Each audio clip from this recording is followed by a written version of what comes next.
Did you know, Karl, that cataract operations on the eye were performed in India as early as 1000 BC? And in Babylonia, around the same time, the fees of eye surgeons were rigidly fixed by law and were quite generous. So, for instance, if you're a very rich person, it cost you about 10 shekels. If you're a slave, only 2 shekels. But if the rich person lost the sight of their eye after the surgeon had operated, they would cut off the hand of the doctor. What? So he gets one chance at it? Well, he doesn't want to screw up.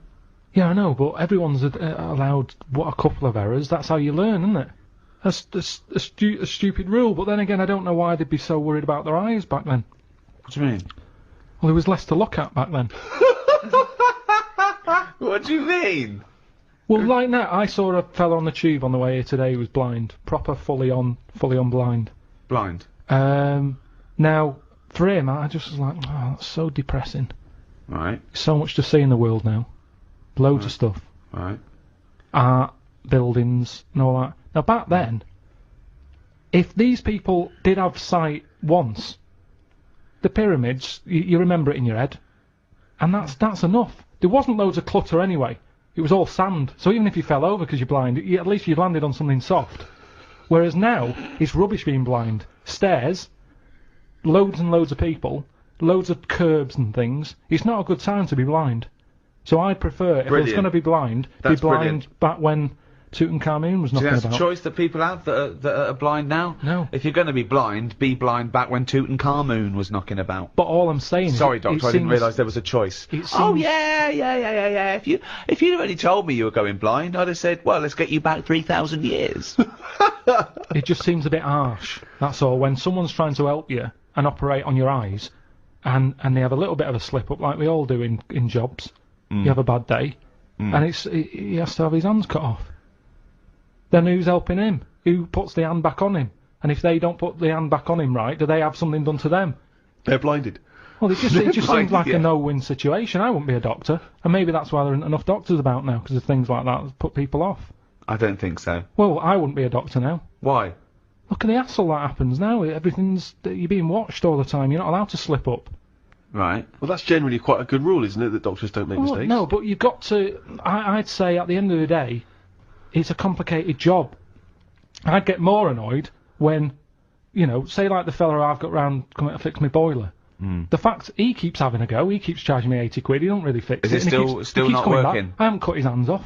No. He keeps coming back. Oh, I'm a bit short on money, let's go round to the Pilkinson household. Charge him 80 quid again. Oh, it's Christmas, let's pop round twice. Do you know what I mean? Whereas a doctor who's trying to help people, it's a difficult job. Yeah. If he makes a mistake now and again, I think, well, it's bound to happen. It's complicated. Can't you see where I agree with you that people make mistakes, and I imagine there are good and bad doctors. They try and even that out by it being a very, very obviously stringent exam and It's 11 years they've got to do. I read up on it. 11 years it takes to be a doctor. No, it doesn't. It does. It takes 7. No, but then they've got to be in hospital or something for 4 years before they get to play with someone. Right. Okay. Yeah. So that's ages. You're going to get bored. You're going to get bored. But but that's it. They really do try and rule out, and there's still chance and mistake, and don't forget, you're given nearly impossible tasks still in medicine. Just think of the risk with transplants alone, and they're getting better and better at those, and they're lasting longer. But the fact of the matter is, it's better to have a go, innit, than not have one. If someone said to me, right, you need a new heart, we're gonna do it. If they say you're gonna die anyway, let's try this new thing, you might as well. But then there are some things that there is not worth the risk. When someone, it goes wrong, someone's facial surgery goes wrong because they wanted plumper lips or a little nose, I go, you're a fucking idiot. Yeah. Exactly, yeah. You shouldn't even be doing that. Doctors shouldn't even be allowed to do that. I don't know why. I really don't know why a doctor under a Hippocratic oath takes the risk of something going badly wrong. Sometimes general anaesthetic because they can't be bothered to fucking go for a run. Right? So they have fucking bits sliced off and tied up and sucked out. I want to go, you lazy fucking fat pig. Just go for a run and stop eating burgers. Right? You might fucking die. Oh. Well, Can I just stop you there, Rick? Because actually, if it weren't for a plump patient, the stethoscope would never have been invented. What? Because you couldn't hear. Yeah, their the person who invented the stethoscope, Dr. René Laennec, couldn't have a very fat patient come in and couldn't hear her heart through the blubber. But then that's the sign of the problem. I mean, that's the sign of the problem, isn't it? Yeah. I mean, rather than saying, hang on, let's get a bigger chair in for her because she's got a fat arse, I'd say, well, you're not welcome here. If you can't get through the door, I'm not seeing you. I mean, if you've got a doctor who's having his hands cut off because he messed up an operation, yet fatty's coming in and getting special treatment, I wouldn't give him time of day. You see, this is what I'm saying, right? This is going right back to what I was saying at the beginning. The problem is, we've got pills for everything, and all this is doing is making people treat the body badly. Because you're going, be alright, there'll be something. It's funny, isn't it, that like these tests, they go, well, let's have a look. It's what we were talking before about weighing kids. If they can't get through the door to get to school, you don't know. If they go, oh, I'm just going to take a sample of your stool. Actually, I don't. You're too fat. Your shit's come out like tagliatelle. Your ass is too fucking fat. Stop eating your gun. I'm going to take a sample of your stool. What, the one you fucking broke when you sat down? I just think this is the problem. You know, we can do too much, and because of this, people are going, I don't care about my body. They worry more about the plasma telly getting a scratch on it than they do about their own body. Exactly. And if we stopped giving them tablets willy-nilly, they'd have to look after the body more. Willy-nilly is one of the worst diseases in the Western world, of course. Now, medicine is the art or science of healing. And that doesn't always have to be a drug or a surgery. I mean, bedside manner has a lot to do with things. And also, it's all about care as well. We mustn't just forget that some people don't need medicine. They just need help. For example, there are people that help disabled people have intercourse where they can't, you know, maybe get on to the woman herself. And there's someone that actually helps the man put in his penis to the woman's vagina. They leave the room. What? I've never even heard of this. It's true. Absolutely true. They're helpers. Yeah, no, I believe that is the case. Yeah. And that's just as needed as anything that might cure Well, it's not. That's pleasure. Yeah. So what are you saying? Because you can't walk or move, that you can't love someone and want to share that love? I'm just saying it's not a priority. Well, no, but they're going to live. They're healthy apart from their disability. I've met someone. They want to, you know, consummate this love, and someone helps them out and goes, well, you know, that's part of my job. No, it's not part of the job. Well, it is part of this job because that's their job. I have never heard anyone say, oh, I've had a right day today. Why? I've been playing with Arthur's tackle all day. They don't play with Arthur's tackle. They pop Arthur's tackle in Hilda's vagina. I don't think they do. They do. How can they enjoy that? I mean, maybe once, and they'd go, that didn't work, did it? I didn't enjoy that, Hilda. No. How can they enjoy it with a nurse stood there having to do that? No, they help her in. She helps Arthur in, or he, might be a male nurse, pops Arthur in, goes, okay, Arthur, I'll see you in a few minutes. Right, goes outside. But what's the point, though, in that? Why? Because it's all about the mood and everything. He's just stuck onto like a stag beetle clinging onto a leaf. There's no enjoyment in that. Oh, the well-known stag beetle copulating with a leaf syndrome. No, but That's the well-known position in the Kama Sutra. No, he knows it. You know, I think it's a lovely act, and someone's willing to. Wouldn't you help someone Definitely in? not. No. Definitely not. No. Look, so the guy goes, oh, this is my wife. We're both say, well, I can't. You know, can you just pop me in, Karl? You're the you're the only person around. No, I don't think it's important But there enough. are people... What do you mean you don't think it's important enough? I'd be happy to go round, put the washing on for them, make the bed. Do you want a cup of tea? Yeah, I'd love one. There you go. Oh, just before you go, forget it. If they asked me to do that, I'd quit. And I don't think it happens, because people wouldn't take that on for a job. You never hear about it. On Comic Relief, when they're raising money, they don't go, thanks to Midland Bank for this £100 grand, that's going to go towards Arthur getting his end away. That's ridiculous. So you would rather them not have the pleasure of each other than just help them in? No, because they'd work out some way that they could do something for each other. I want to play the guitar. My fingers aren't long enough. I've knocked it on the head. It's the same thing. If you can't do it, don't do it. So are you telling me, right? Okay. Supposing there's a little fella who's got no arms, no legs, right? Right. Little Bob. Okay. There he is. All right, Karl. Right. He's got a friend, another little fella with no arms and no legs. Alright, Karl. Right? They love each other. Two little fellas. Two little dwarves with no arms and no legs. Okay? Lovely little fellas. They get married. Okay? Karl, you can't put my penis up my boyfriend's bottom, can you? No, I can't. No. Why not? No, do you need anything else doing? No, I'm fine. Yeah, No, it's weird how you can manage everything else. Well, no. I'm here to help you. Everything else seems to be sorted. Well, I'm just in the chair. Why do you need help in this department? Well, because he's over there and I'm here, and if you just pop me in and just No, leave I'm us not there. doing that. It's not good for you. You've lost your arms and legs. You'll be losing that soon if you carry on sticking it up there. Well, after the medical advancements of the Greeks and the Romans, of course, through the Middle Ages, particularly in Europe, we ended up going backwards, and it became, people sort of returned to superstition, started relying on that. Sanitation was poor. A lot of the amazing sanitation the Romans had built was left to ruin, and we went backwards. And really, it wasn't until the Renaissance that people like Leonardo da Vinci started to, draw pictures of the anatomy and so on.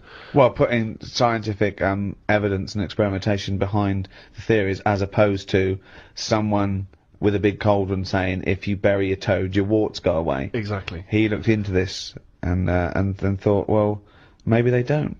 Maybe it's a coincidence, So that's where experimentation comes. Empirical evidence, not just hope. Of course, you still couldn't experiment or dissect humans because that was frowned upon. So often they would actually, the only people they were allowed to dissect and operate on were criminals. And at times, criminals would actually be dissected or cut open whilst they were still alive as part of their punishment. Is that ever justifiable? Do you think, Karl, that people sacrifice for medical advancements? They do it now, don't they? You hear about these people having, tests done on them. You get paid 20 quid, and they say, let's rub this cream on your head. Yeah. And you get your 20 quid, and if your head goes funny, they say, well, you took the 20 quid, it's your own fault. Wasn't that student that took a few grand? He What became the happened? living elephant man, didn't he? Oh, yeah. It was quite horrific. His head was in all kinds of weird Yeah, shapes. I mean, that's unfortunate for 20 quid. But I'd say do it on the ill people, because they've got nothing to lose. Just test it. It's, all this testing on animals and that. Well, don't test it on animals. If you've got an itch, the doctor can say, I've got this cream here. We haven't tested it. It might work. It might make it worse. Give it a go. Right. Yeah, but the whole point is that if you do that, someone's head might blow up to the side of the Yeah, it elephant might man. outweigh the ailment. That's happened already. A fella who had nothing wrong with him has now got a head of the elephant man for Yeah. 20 quid. Yes, I know. Well, but... That isn't fair. No, I know. But you're saying, you're going for athlete's foot, rub this on your feet, your bollocks fell off. Never mind, it was a chance we had to take. I mean, that's a particularly sloppy bit of medical research, that one. I know, yeah. No, but say like my Auntie Nora, right? She's had everything wrong with her, right? She's had tablets that haven't been tested on anyone else. They test them on Nora. She's up for it. She's like, oh, I haven't had that. That's our little tester. Yeah. She loves it. But she knows that that's the case, and she's happier to give something a go than not a go. I mean, it's ridiculous the amount of stuff. She rattles. She carries that many pills, like a maraca. You can hear her coming. But that's the way her life is now. She's just used to the fact that if it weren't for all these tablets, she'd be dead. Yeah, but well, not necessarily. But the pills. She doesn't take pills that have been untested. She's not taking experimental I think pills. Karl. she's honestly, she's got so much. Well, so she again, has a lot. you just made that up then. You just assumed that they haven't been tested on someone. Where'd they get them? Where'd they get these pills from that haven't been tested? Well, it's all very new. She's on a lot of new medication. That can go either way. Could this be one of the reasons why she farted for 24 hours? It could have been one of the side effects. 5 minutes. Oh, 5 minutes, was it? Yeah, that's what that's what my mum said. It's all the medication because your body's in shock, isn't it? It's been, given all these drugs that it's not used to. Luckily, some of the pills weren't suppositories because she'd have lost them in the great fart of 1989. I've lost all my suppositories. But that's what you do, innit? If you're in pain, and I mean, like I don't know if I told you when I had kidney stones, I think you mentioned it. I was in agony, Yeah. and they said I was in A&E lying on my back, and the woman at the A&E counter said to Suzanne, "Who's that over there?" And she said, "Oh, he's with me. He's in agony." So they said, "What's up with him?" So they, "Oh, it's his kidney stones again." Because this is when I went back at the night. I was like, I couldn't care that people were staring at me. I was rolling about on the floor like a dying fly on my back. I just didn't care about what was going on around me. But I was told that because it's busy, that they might have to send someone out to shove like something up my arse that would get to the pain quicker. What do you mean send them out? Well, they send what? No, while no, you're no, lying no, on the no, floor no. in A&E, they're going I to think stick something so, up yeah, your there arse. was What do you mean? Oh, you mean a pill? I thought you meant to get to your kidney quicker than up your knob. No, a pill. They put it up there, and apparently it'll kick in quicker. Yeah. The tablet works quicker Yeah. up your arse than it does down your throat. Yeah, because Did it's you a have it mucous done? membrane and it's... Well, I was up for it. I just was like, whatever it takes. Now, saying that to me now... But now, hold on though, what if the doctor said, okay, I could give you this morphine, take it, it will take a few minutes to kick in, or I could rub some on my penis, I pop an orange on the end of my penis, I rub that in morphine, and I pop that out of your rectum, Mr. Pilkington. Are you in agony or not? Are you in agony? Okay, look, I'm just smearing... I'd say I'll get a second opinion. Well, no, you haven't got time. There it is. Do you want this up your arse? It's covered in morphine. He's in his private life, he's a promiscuous gay man, but in his professional life, he is a doctor with a morphine smeared penis, and he's ready for action. So, if you're, And he's willing to do that in the middle of A&E. yeah. So So he takes no pleasure from that. it's He's the just only willing. way. So, are you in pain? Do you want this done or not? Yes or no? He comes out into A&E reception, his trousers around his ankles, he has an Yeah. erect penis, he says, Karl, do you want me to stick this up your arse? And your answer is, Yes or no? you're in terrible agony. He's wearing a condom. He smeared the condom in. I mean, it's not unprotected morphine penile surgery. Administration. And what? In and out, done. Just in and out, yeah. It just administered your arse takes on the morphine from the Dr. Penis.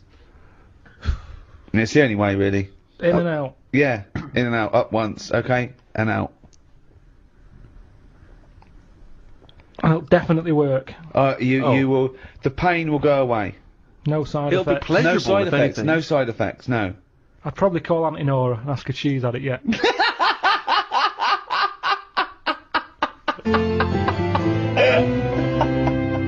Can I just return us back to where we started from? Because in Ricky's introduction, he said that modern man, in a sense, with all the technology we have, can play God. And this is something which is huge now. A lot of ethical discussions about things like stem cell research. Should we be interfering No. in what should be a godly terrain? You say no straight away. Straight away, no. I think they're sort of like messing about now. I think that's the problem. We've got the tools and they like to use them. And that's what happens. I've got a sander for Christmas, and I can't wait to sand stuff. I can't even think of enough things that need sanding, but I want to use it. And Not that's the scruffy same. sander. And that's the problem, innit? If you've got the tools, you can't have the tools and say, pop them in the shed. Well, no, I don't want to use them. Got a new tool here. Right. Sand the that's- shed down. That's the problem, innit? All these, medical people. That's what happened in the Hulk, innit? Yeah. Well, again, I'll just say that is a work of fiction. The Hulk Yeah, but with all fiction, comes. the future. Yeah. So, Certainly in science fiction. But the problem is, this is what I say is the problem. We can sum it up here if you like. I think Go that on. sums it up. Go on. No, this is. Is it a quote from someone? Well, yeah, here's one for sound bites, and it just saves a lot of time. Carl's quotes, you don't have to study the book or anything. So let's sum it up there. We're gonna end it here, but we're gonna end it with this quote from Karl Pilkington. Karl, shoot me.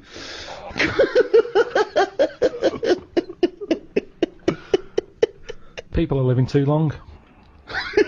Okay, but that's your summary of medicine. Well, the yeah, history it of is, medicine. because it's kind of now. You see, I agree with medicine to stop pain because it's depressing pain. Stop the pain. I'd say, as soon as we sorted that out, and we started saying, "Do you want a new face?" That's way over the line. Yeah. No one should be getting a new face unless they're really disfigured. Yeah. But those are the people who are getting new faces. No, they're not. There's people messing about. Yeah, no, it's people. Well, plastic surgery, but that's yeah. people's own choice. They're paying for No, it. it's up to them. ridiculous. I know, but There's it no, shouldn't- it's not taking it away from other people, is it? Yeah, it is, because the person who's messing about with someone's face could be doing something No, else. because they're plastic surgeons. They're privately employed. Yeah, but they shouldn't be. They What are should you be talking sorting about? someone else out who's got a little funny head. They shouldn't be messing about with Pushing someone who's got himself nothing wrong with forward, them. trying to get some free treatment. Get some free And it treatment never for- looks right anyway. They spend No. all that money, it never fits properly. Yeah, No. but this Fish- is what annoys me about Fish Karl. lips and It that, just looks that wrong. little that stupid little skeletal nose. You'd be and all better the- off changing the head, all of it, rather than messing about with the face, because it never fits properly. But you've completely, as a form of summary, you have completely gone off tangent. No, and That's off not the a mark. summary yet. Sum up. Right, I have one right, more go. so- This is the real one. Yeah. Okay, Carl. Sum up our global guide to medicine. Go.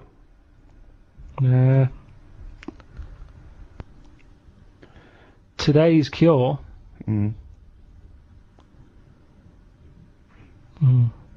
Today's cure. It's something like that. It'll be something like. Today's cure is tomorrow's headache. It's all right. That's all right. Because what I'm saying there is, Go on. we can come up with stuff. We can come up with a tablet to get rid of headache. Tomorrow, your headache's gone. Your leg's hurting. So today's cure is actually tomorrow's leg ache. So today's cure is tomorrow's leg ache. Yeah, but ages ago I Go said on. to you, don't solve problems, Yeah. because a problem solved is a problem caused. I'm gonna die. I'm gonna die. I don't remember that quote. But okay, so finally, in summation, what you said was So, okay, At the end of So- the day, we've all got to die of something. right. Now, Albert might come in. I'm a doctor. Right, Albert, how are you today? What's wrong with you today, Albert?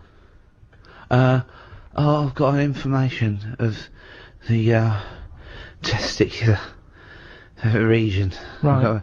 My scrotal sac is all stretchy and swollen. It's pustulating, and it's causing the penis to be all red and inflamed, and that spread to the anus. Right. Take these tablets. Right, where do I put them? Just have them with some water after a bath. Okay, I'm not gonna have a bath. I can't have a bath with these because honestly, you see these get in a bath and they start bubbling with the. Yeah, like I say, just take the tablet. I don't know what it is, but look at it. It's like a mess. It's like quite a mess down there. I can't. Take the tablets. Oh, Take the tablets and come back. In a week's time. Let me know how it goes. okay. Right? right. So Do you know let's what it is? Let's imagine that perfectly normal scenario has happened. What is your point? Right. He'll come back the week after. Yeah. The problems downstairs will be sorted. But at the end of the day, he's 76. He's going to have something else wrong with him. I do another check on you, and even though your sack is sorted, They're not quite right, to be honest. no, but he better. Well, it swings and roundabouts Yeah, because well, that's life. That's life, Albert. the penis is much more functional. The testicles are really that they've lost all their skin. It's just like a bag of spaghetti just hanging on the chair, and the arse. The arse is the itchiest arse I've ever had. I've had to, at some points, I've got blood under my fingernails from scratching my anus. Sorry, it's not completely cured. And this is why no one wants to be a doctor anymore.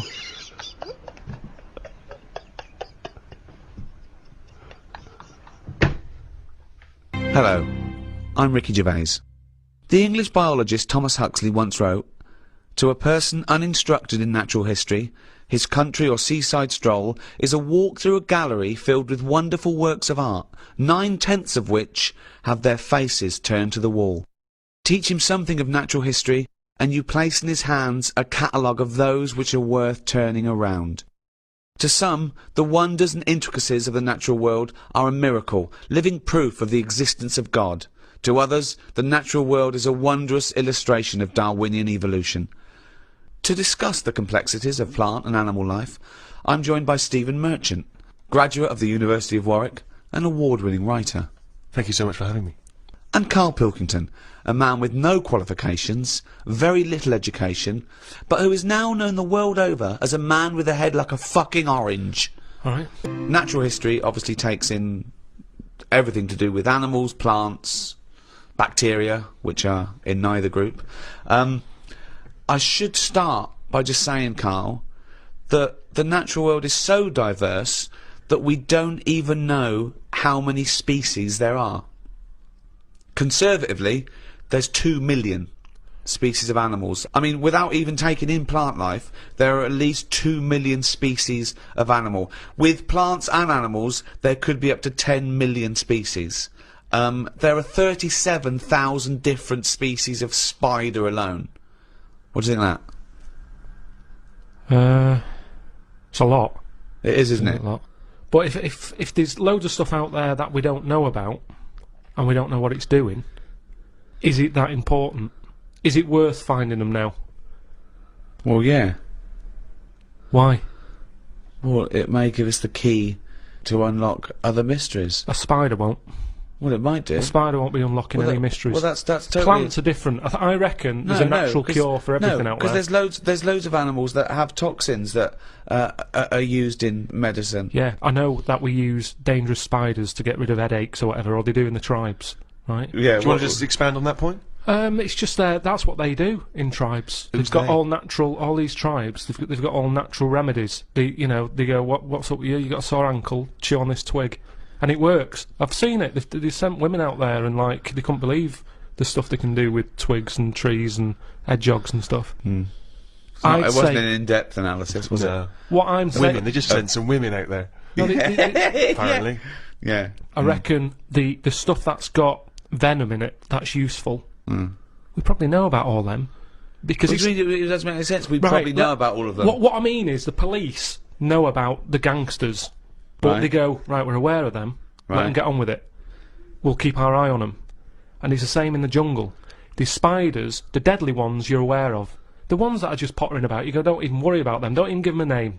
They're not doing anything. But what if there's another poisonous spider they haven't identified yet, lurking in the undergrowth? I'd be very surprised. So you'd be very surprised. I'd be surprised if there was something... It sounds like laziness on your part. But they're No, discovering it's new not. species all the time. We know about all the dangerous stuff now, because we have to. We live in No, a we world don't. now. We do. We know about a lot of the dangerous stuff. Whenever they find something new now, it's like a new butterfly or... Well, no, look at AIDS. When I was a kid, no one had ever heard of AIDS. Yeah, but that's not a natural thing, is it? That's not like a spider or What do you mean it's not a natural ladybird. thing? It's not a natural thing. It's not something that's... AIDS hasn't been, like, living under the soil for millions of years going, I'll wait till the 1980s and I'll come out and kill a load of people. No, but it is a natural It's a new thing. It's new. Yeah, but loads of animals are new, aren't they? Evolutionary terms, there's new animals in evolution. I'm sure there's new stuff deep down that's just like, almost like bacteria, sat under the soil, it'll never come to the top. Right? It's like having an old woman who's a neighbour. She never goes out, she doesn't bother you. Let her be. But what if that old neighbour could unlock the secrets to... I don't think she can. Just even to us understanding the complexities of the universe, of the way things have developed and grown. Because we know about it. Well, why would we know about it? Because I never understand, why is it you want to stop researching and studying now? Why is it that you're happy to just draw a line under everything else? What if people had said this back in the 19th century? We've done this. I think it's someone in the 1900s. We said everything that's going to be invented has been invented, and then look what happened in that century. Yeah, and I've said to you, look at the stuff that is being invented now. The frisbee and stuff like that. It's all stuff that Right. like, you kind of go, it's all right, it's a good idea, but we don't need Yeah, it. but the frisbee wasn't being worked on by the top brains of our generation. That was some novelty toy that some manufacturer made. Yeah, but it's like, look at the fuss we made over that fella who came up with a Dyson vac. Everyone was like, he's up there with Einstein. Well, he's not. It's a good vac. It cleans up floors well and everything. Who But said he's up there with Einstein? These one of- PR people in one of did. those programs where they did like great inventions of our time, it was easy early on. You go, Einstein, Newton did this, Archimedes, Dyson. And they started to run out because it is harder to come up with something new now. Because everything that's needed, remember, the things we've invented are things that we sort of go, we could do with that. Inventors don't sit there going, what can I make? Oh, I need a toaster. They've sat there, they've burnt the toast under the grill, and they've gone, I need some sort of device here. Well, that I can somebody- put bread yeah, in. yeah. And what can it do? I'll shape it like Necessity that is the and mother of invention. Yeah. However, there are people who sit around going, "Where's a loophole in the market? Where's a Well, niche?" here's something. About a year ago, I came up with a see-through toaster, so that you can see how much the toast is cooked. Right. I found it about 2 months after that. Someone had done it. So I'd just been beaten to the post. Yeah, but all you're really doing, Karl, is That's- modifying an existing invention. What other examples of being pipped at the post are there? It's got to be one that hasn't been done, or it's not your theory, But also something that unlocks a mystery. or helps the world. What's causing problems in the world at the moment that needs sorting? Well, cures for things, faster transport, anything to do with security, anything to do with well-being. You know. obviously environmental concerns are a big issue. People trying to design automobiles that Fuel. can run on different alternative fuels. I met a bloke on a conference once who sent a drawing to Blue Peter. It was their design a car of the future, and he sent them a drawing that was a car, and the only innovation was that you can have a shit while driving. And then he put shit goes down pipe, which becomes fuel. They must have looked at that and gone, what a maniac. I think that's a brilliant... I mean, I've driven a long way. I drove to Cornwall recently, and I would have loved... But I think he did it when he was lavatory built about into the 9, and he must have thought, oh, I'm being driven to school. Oh, I need the toilet. Wouldn't it be good? But if why this- hasn't that been done? What? Well, like Steve says, I've been in the same situation when you're driving and you go, oh, where's the service station? You see a sign in 36 miles. So what? You're in agony. So you suggest pull your trousers down and shit down in the seat that's a toilet? Yeah, well, what's wrong with that? Well, you got your nan in your back. She's got one as well. So you are going to Cornwall all shitting. Well, not all the time, but it's more useful to me than a lighter. So also, at Where what do you point wash do your you hands? wash your hands or Yeah. wipe your arse? At what point does that occur? At the that's end of the journey. Oh God! So you get in, you have a shit at Deptford, and you wipe your arse at Polperro. Yeah, but like I've said to you, this isn't like just people going, oh, I think I'll have one. Do you need one? Not really, but it's something to do, innit? I'm sick of playing I Spy, I'm having a shit.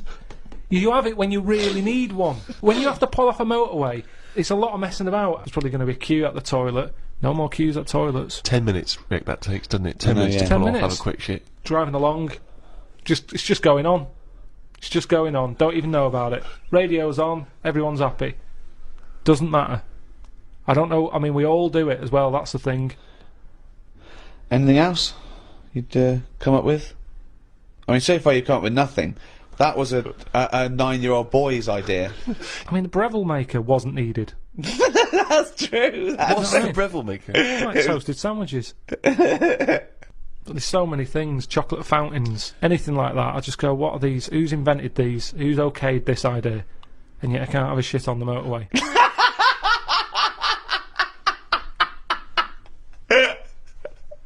You are so ungrateful. It's not that. It's just that, you know, when it's good when you're a kid, isn't it? When you Christmas is all about like your presents. What did you want when you were a kid? What's your best present you ever had?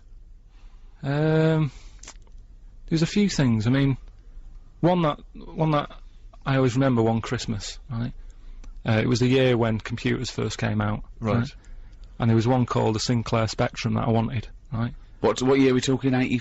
Must be 80, 83, 84, Right, yeah. yeah. And anyway, I think my mum and dad's got me one. It's under the tree in a big box. I'm thinking, yeah, that's about right. Yeah. About the size of a computer. Brilliant. Anyway, Christmas Day comes. I couldn't sleep and all that. Excited like you are as a kid. Yeah. Get up, open it. It's not the one I wanted. Right? Really? It's not the Spectrum. It was a ZX81. Okay. Right? So I thought, well, I've best not show that I'm disappointed in that. You know, even as a kid, you have sort of, that thing of You've saying- lost that. Now you say, oh, it's not what I wanted, Suzanne, but go on. yeah, but so I sort of pretended I liked it and that. I thought, oh, just play some games on it. I'll just get on with it, right? Anyway, I try and load. Sure, even as a kid, he had the weight of the world. I know. His parents have saved up for it. Look at his frown lines. Look, he's frowned since he was about 4. Yeah. Look at those lines. Right. So yeah, but this is why you'll understand in a minute when I tell you the end of this story. Go on. So I load up a computer game which used to take about 10 minutes. Was right? it on cassette? You had to load- oh, yeah. Yeah, it sounds like a fax machine, doesn't it? Yeah. Right? Anyway, it wouldn't load. I was thinking, what's up with this? Is it broke? Right? And I kept trying it. And my dad sort of... my mum used to get up early to open the presents with me. My dad got up at about midday. He couldn't be bothered. Right? Anyway, he comes down. I'm still... telling. This I is know, the picture he paints is I so know, it's like heartbreaking. Alan Bennett or something. Or Dickens. Yeah, or some of those kind of 60s back, like Kathy Come Home, sort of, really sync dramas. So anyway, so I'm there, right? Get frown growing and that. Yeah. Trying to read this book, thinking, why isn't it working? So my dad has a look, and he goes, oh, you're missing a bit. I said, what? He goes, you need a RAM pack, right? Which is a bit that you put in the back of it that gives it extra memory. Yeah.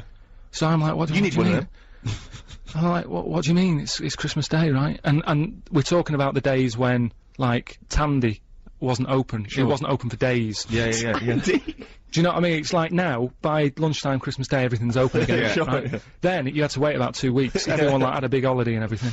Yeah. So I'm like, oh God, I actually started to be sick, right, with frustration. Oh no! What? With How old were actually you? How old were physically you? Do you know what? How old were you? Well, like I say, I don't know. It must have been about 8 or something. Oh. But that thing of like, what it's Christmas Day and I can't play with it, and I had to wait for like 2 weeks or what have you. Sat over the kitchen sink, sort of going, stressing out. Hated it. It was a rubbish Christmas. Wow. I love the idea of you going. Just stress, isn't it? What did your dad say? He just sort of said, look, calm down, we'll get you one when the shop's open. And it's like, yeah, but 2 weeks, isn't it? I have never heard anyone being sick from stress. Oh, poor little kid, just so stressed. Karl was too shy to obviously ever do this for real, but we thought that end the run of this with things that Karl hates. Yeah, we know the thing he likes. We know that. So Karl, okay. We should just point out that we've been inspired by the TV show Room 101. We didn't come up with this ourselves. Yeah, we did. This is room 102. Yeah, we'll be Paul Merton, and you be Karl Pilkington. Right. You could chance to banish to room 101 all those things that you dislike. They're never to be seen again. Will you please welcome Karl Pilkington? Right. Who? How are you doing? All right, Karl. So, what's your first? What does this represent? And imagine me putting something on a table next to you. Go on. Right. Well, first of all, right, it's dead hard to come up with like 5 things that drive you up the wall. Okay. Right. It's not easy because there's so many things. Yeah. But it's just like, you know, picking 5. It's like someone saying pick your 5 favourite records of 5 favourite films. Yeah. It's hard. So. You know, in Desert Island Discs, where you always get the complete works of Shakespeare in the Bible. Yeah. I think you should include Ricky Gervais. I think you should always be there already in Room 101. They don't have to nominate you. You always go in. Go on then. So don't bother putting him in. Don't bother putting Ricky in, Karl. He's already there. I'm already there, waiting. Yeah. Go on then. Right. Yeah. First of all, right, I thought of like things that we've done in the past. Sure. And like quotes and that you were talking about. Yeah. That quote that people say that you know, money doesn't make you happy. Yeah. Right. We're just rattling through some here. Yeah. That annoys me. What? Well, the quote, doesn't money make doesn't make you happy. Yeah, because Why? it does. It clearly does. Right. Without it, life's pretty dull, isn't it? Yeah. Good. Right, so okay. so that's like a little short thing, and you know, then that sort of makes you think about people with money. There was Yeah. a program on in the week. I don't know if you saw it, Steve. The one Posh Loaded. That was brilliant, wasn't it? That was a great show. so annoying. Oh yeah. There was a girl on there, right, who's from a rich family and that, and you know, it's not her fault. She's from a rich family. No. It's like how posh people annoy people. That doesn't annoy me because the way I sound is because of where I'm brought up and that. Yeah. And at the end of the day, if you sound posh, you sound posh. It's Yeah. you know, it doesn't change you as a person or whatever. Yeah, that's quite But this true. girl, right? Did you see it, Steve? I did. You didn't see it, I did you, didn't Ricky? know. Right? This girl goes shopping. She buys like 4 t-shirts and a crappy little handbag. Yeah. Spends about 1,300 quid, and she's just wasting it. Going, you know, the woman's saying, "Oh, you'll love these. You know, they're really in fashion." She said, "Oh, whatever. I'll probably only wear them once anyway." And it's just that sort of thing annoys me. Yeah. You know, people with money, you know, who have grafted for it, are good, but like, you know, people who just get money given to them from the rich parents trying to make the wall. There was another point, right, where she's in a shoe shop, right, and she's like got these big boots and stuff, but part of the problem is, right, she's quite odd looking and that, right, but she's got a lot of money, so she makes herself look half decent. Yeah. Problem is, she's got fat ankles. He's got what? Fat ankles. Right. And they drive her up the wall because no matter, I mean, it's one of them things, isn't it? It's almost like God has gone, yeah, you can have all the toffees and stuff you want, you can have, like, your nice t-shirts, but at the end of the day, love, you're stuck with these ankles, and you can see these... I love the idea of God saying, right, you can have all the toffees you want. Yeah. And you have nice handbags and that, but you're stuck with these ankles. Oh, God. And I really wanted to get a job in that shoe shop where she was going in, blowing her dad's money, and she was calling up her dad saying, "Oh, Daddy, is it all right if, you know, I'm just out shopping, I've just bought some shoes that have cost like $1,000, and I really wanted a job in that shoe shop, just so I could sit there, and when she comes in, you go, "Oh, hello, love," whatever her name is, "lovely to see you here again, got some lovely new shoes in, look at these nice new boots, everyone's wearing them, Victoria Beckham, and, you know, all the it girls are wearing them. Yeah, try them on. Oh, you can't because your ankles are so fat. You can't get into these. Never mind, here's some boots." She really annoyed me. And I'm not a nasty person. You're but not. She brought it out of me. Karl, I'm worried though, this idea of you getting a job in a shoe shop, I'm not know. sure you're qualified. I like that's the way round it. That Yeah. some people go, oh, I'd like her to lose all her money or something. He'd like to actually bother go through getting the job in the shop. Yeah. And then just wait in there. You'd be too busy mucking around outside like on some kind of trolley stuck in a little lake. Yeah. I'm like- But interestingly, in that show, I was watching that show, and at one point, you mentioned that her fat heels or her fat ankles. Yeah. She said, I'd like to have various changes to my body. I have plastic surgery. I'd like to do this to my face and da da da da. And her mum's there, and her mum's going, no, don't be so. No, you're my daughter. You're beautiful. Da da da da. No, you shouldn't. I'm not going to let you have those. Da da da. She went, I'd love to have an operation on my fat ankles. Her mum went, yeah, I do agree with that. What kind of a mother does that? Oh, how bad can fat ankles be? I know. What were these ankles like? Well, tell us, Rick. You must know. No, do you know what I mean? They were though? like, if you said to a little kid, to a 4-year-old kid, draw a person, they'd draw her legs. Do you know where there's no sort of thin bit, and then it comes out a bit for your knees? Oh, yeah, it goes and they're down to just ankles. It was just like 2 logs. People go in and say, I like your new flares. What do you mean flares? They're leggings. Cheeky. Awful, so, you know. It's okay, so you're putting in posh girls with fat ankles. Right, supposing your mind, right, was put into any animal, right, and you've got to get from where you are now, right, to Glasgow, right, as an animal, right, but the authorities will be looking out for it. Okay. And it's shooting you, right, and, you went through loads, didn't you? I was thinking about it it must have took me about an hour. So your mind has been put into an animal. And then, yeah, so it's you And in you- this animal thinking right, yeah. you've got to get to somewhere. but the authorities know you're in the animal? Yeah, maybe your body is in Glasgow or something, and you've got to get this animal to get to you so it can transfer its mind back into your body. But the government knows that I'm... Oh, we've all had that conversation. So the government's going, Karl can't have Yeah, his own brain back. I only have it with Karl, don't I, these conversations? Go on, yeah. So yeah, so you're on the way. So think about it. You think about it just for a second. So let's recap. Your body's in Scotland. Right. He's the only one that takes my question seriously. Your brain is in London. Uh-huh. Right, and there's like loads of security and stuff looking out in the sky for animals or looking on the field, seeing what's looking a bit suspicious.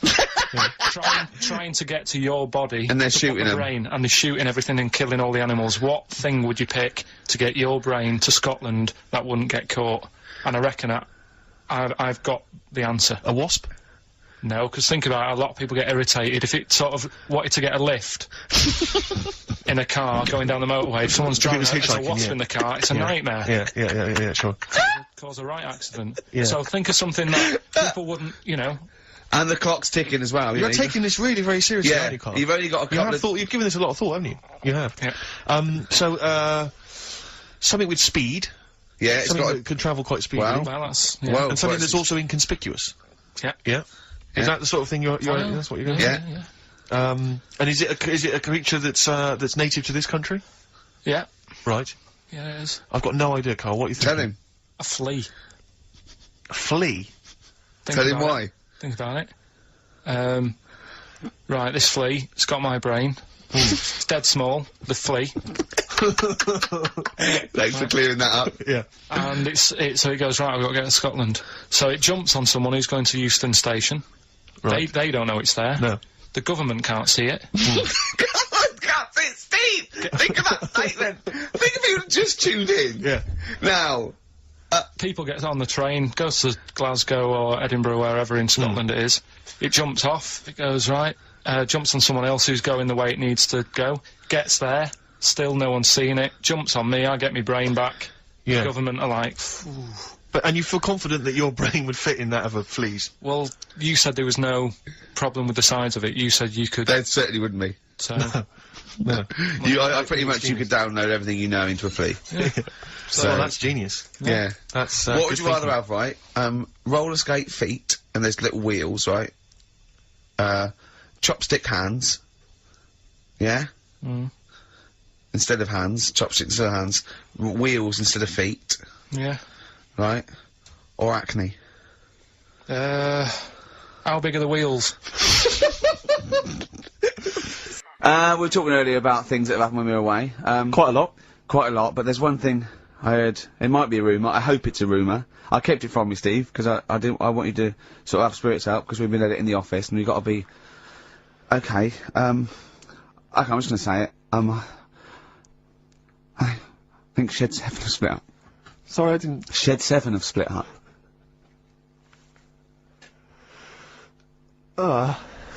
I think I got something in my eye. It's just a bit dusty, I think. So, okay, if it's true, it's true. If not, at least we got their music. Their music did. The music lives on. So we're going to dedicate this show to Shed 7 and all the bands they influenced. So we're just going to play. Just every artist that formed a band after they'd heard Shed 7. Just play them from now on, and obviously the hits, all the hits, the Shed 7 hits. When I saw this, I saw it on a website. It said about, is it true Shed 7 was split up? And the next, one of those dorky message boards, someone came on and said, you are joking.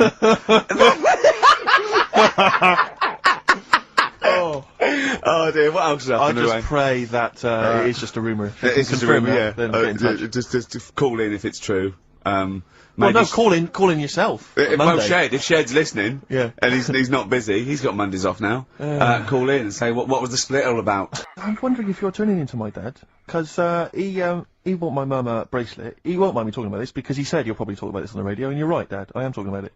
He bought my mum a little gold bracelet, lovely gift. You know, it was a lovely thing, and she opened it, she loved it, and everyone thought, what a great gift, lovely gift. He wouldn't stop talking about it.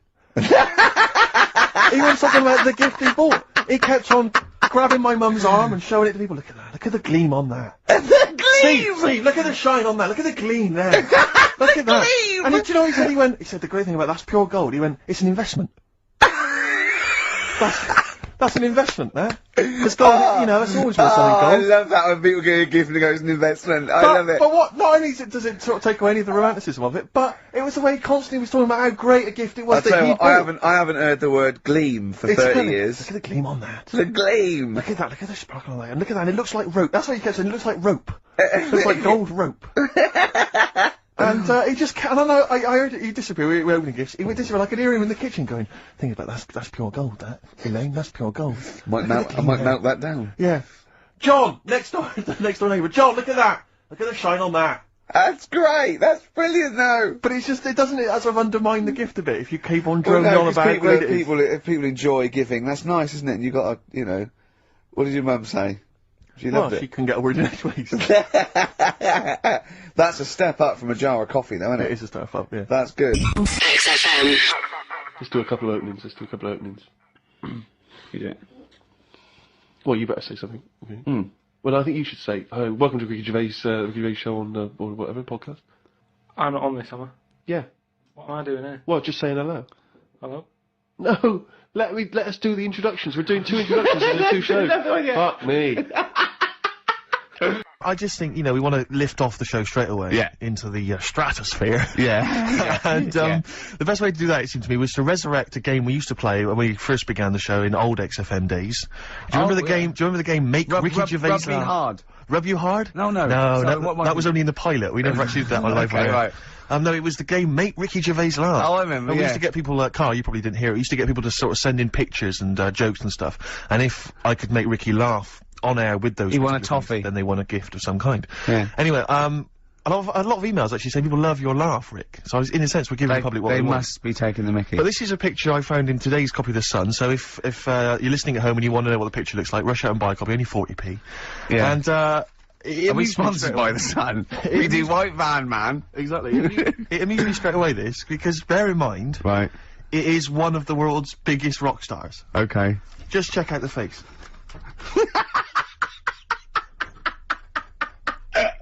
Oh, that's fantastic. Look at that. Oh, that is Michael Stipe. Oh dear, we're sort of like, looking like, I don't know, some sort of Nazi officer. That's not libelous. That's not libelous. In your opinion, Michael Stipe, Yeah. he's outside there during the press conference for Peter Buck's. It's not a good picture. I love R.E.M. and I love Michael Stipe. I think he's a lovely man, but that's a bad picture, isn't it? He's got big glasses on, and stubble, obviously he's got bald head. He doesn't appear to be looking at anything. He's looking right beyond everyone else. Can you see that, Karl? I'll tell you who he looks like. He looks like Zig, I think, from Zig and Zag.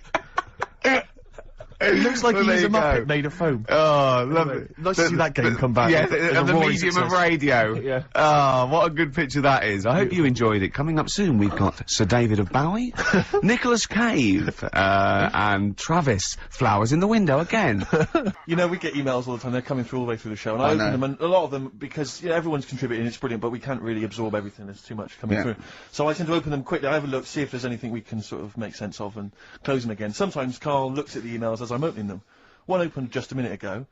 You saw his I face? suppose, yeah, what was it? His face was just stunned. He was It's just like- absolutely dumbfounded. It was Yeah, like he'd what just is it? seen something extraordinary, right? And you closed it I quickly. did close it quickly. I'll tell you why, Why? right? Always got to bear in mind how Carl's mind works. All he saw was the name of the band that this email was promoting. So all he saw, all Carl saw, and you can imagine how excited he was all he saw was half man, half biscuit. That's all he saw. I've never seen anyone so excited. Oh God! It was actually just plugging the popular joke novelty band. How Half you Man, heard Half of them Biscuit. then? Yeah. Ah, Imagine how excited he was. that is fantastic. Biscuit! Brilliant! Mr. Garibaldi! Oh, half man, half biscuit. That is genius. Oh, amazing. I just saw it, and when you closed it again, Yeah, but the thing is, if he hadn't have told you that, and he'd have erased it, next week you'd be saying, about what they've done, the scientists, they've cloned a man with a biscuit. He's got currants for eyes. never go swimming. Can I just say something now before we do Rockbusters? A lot of people sort of, they come up to me, they say, Steve, we like the show. When are you going to get rid of Rockbusters?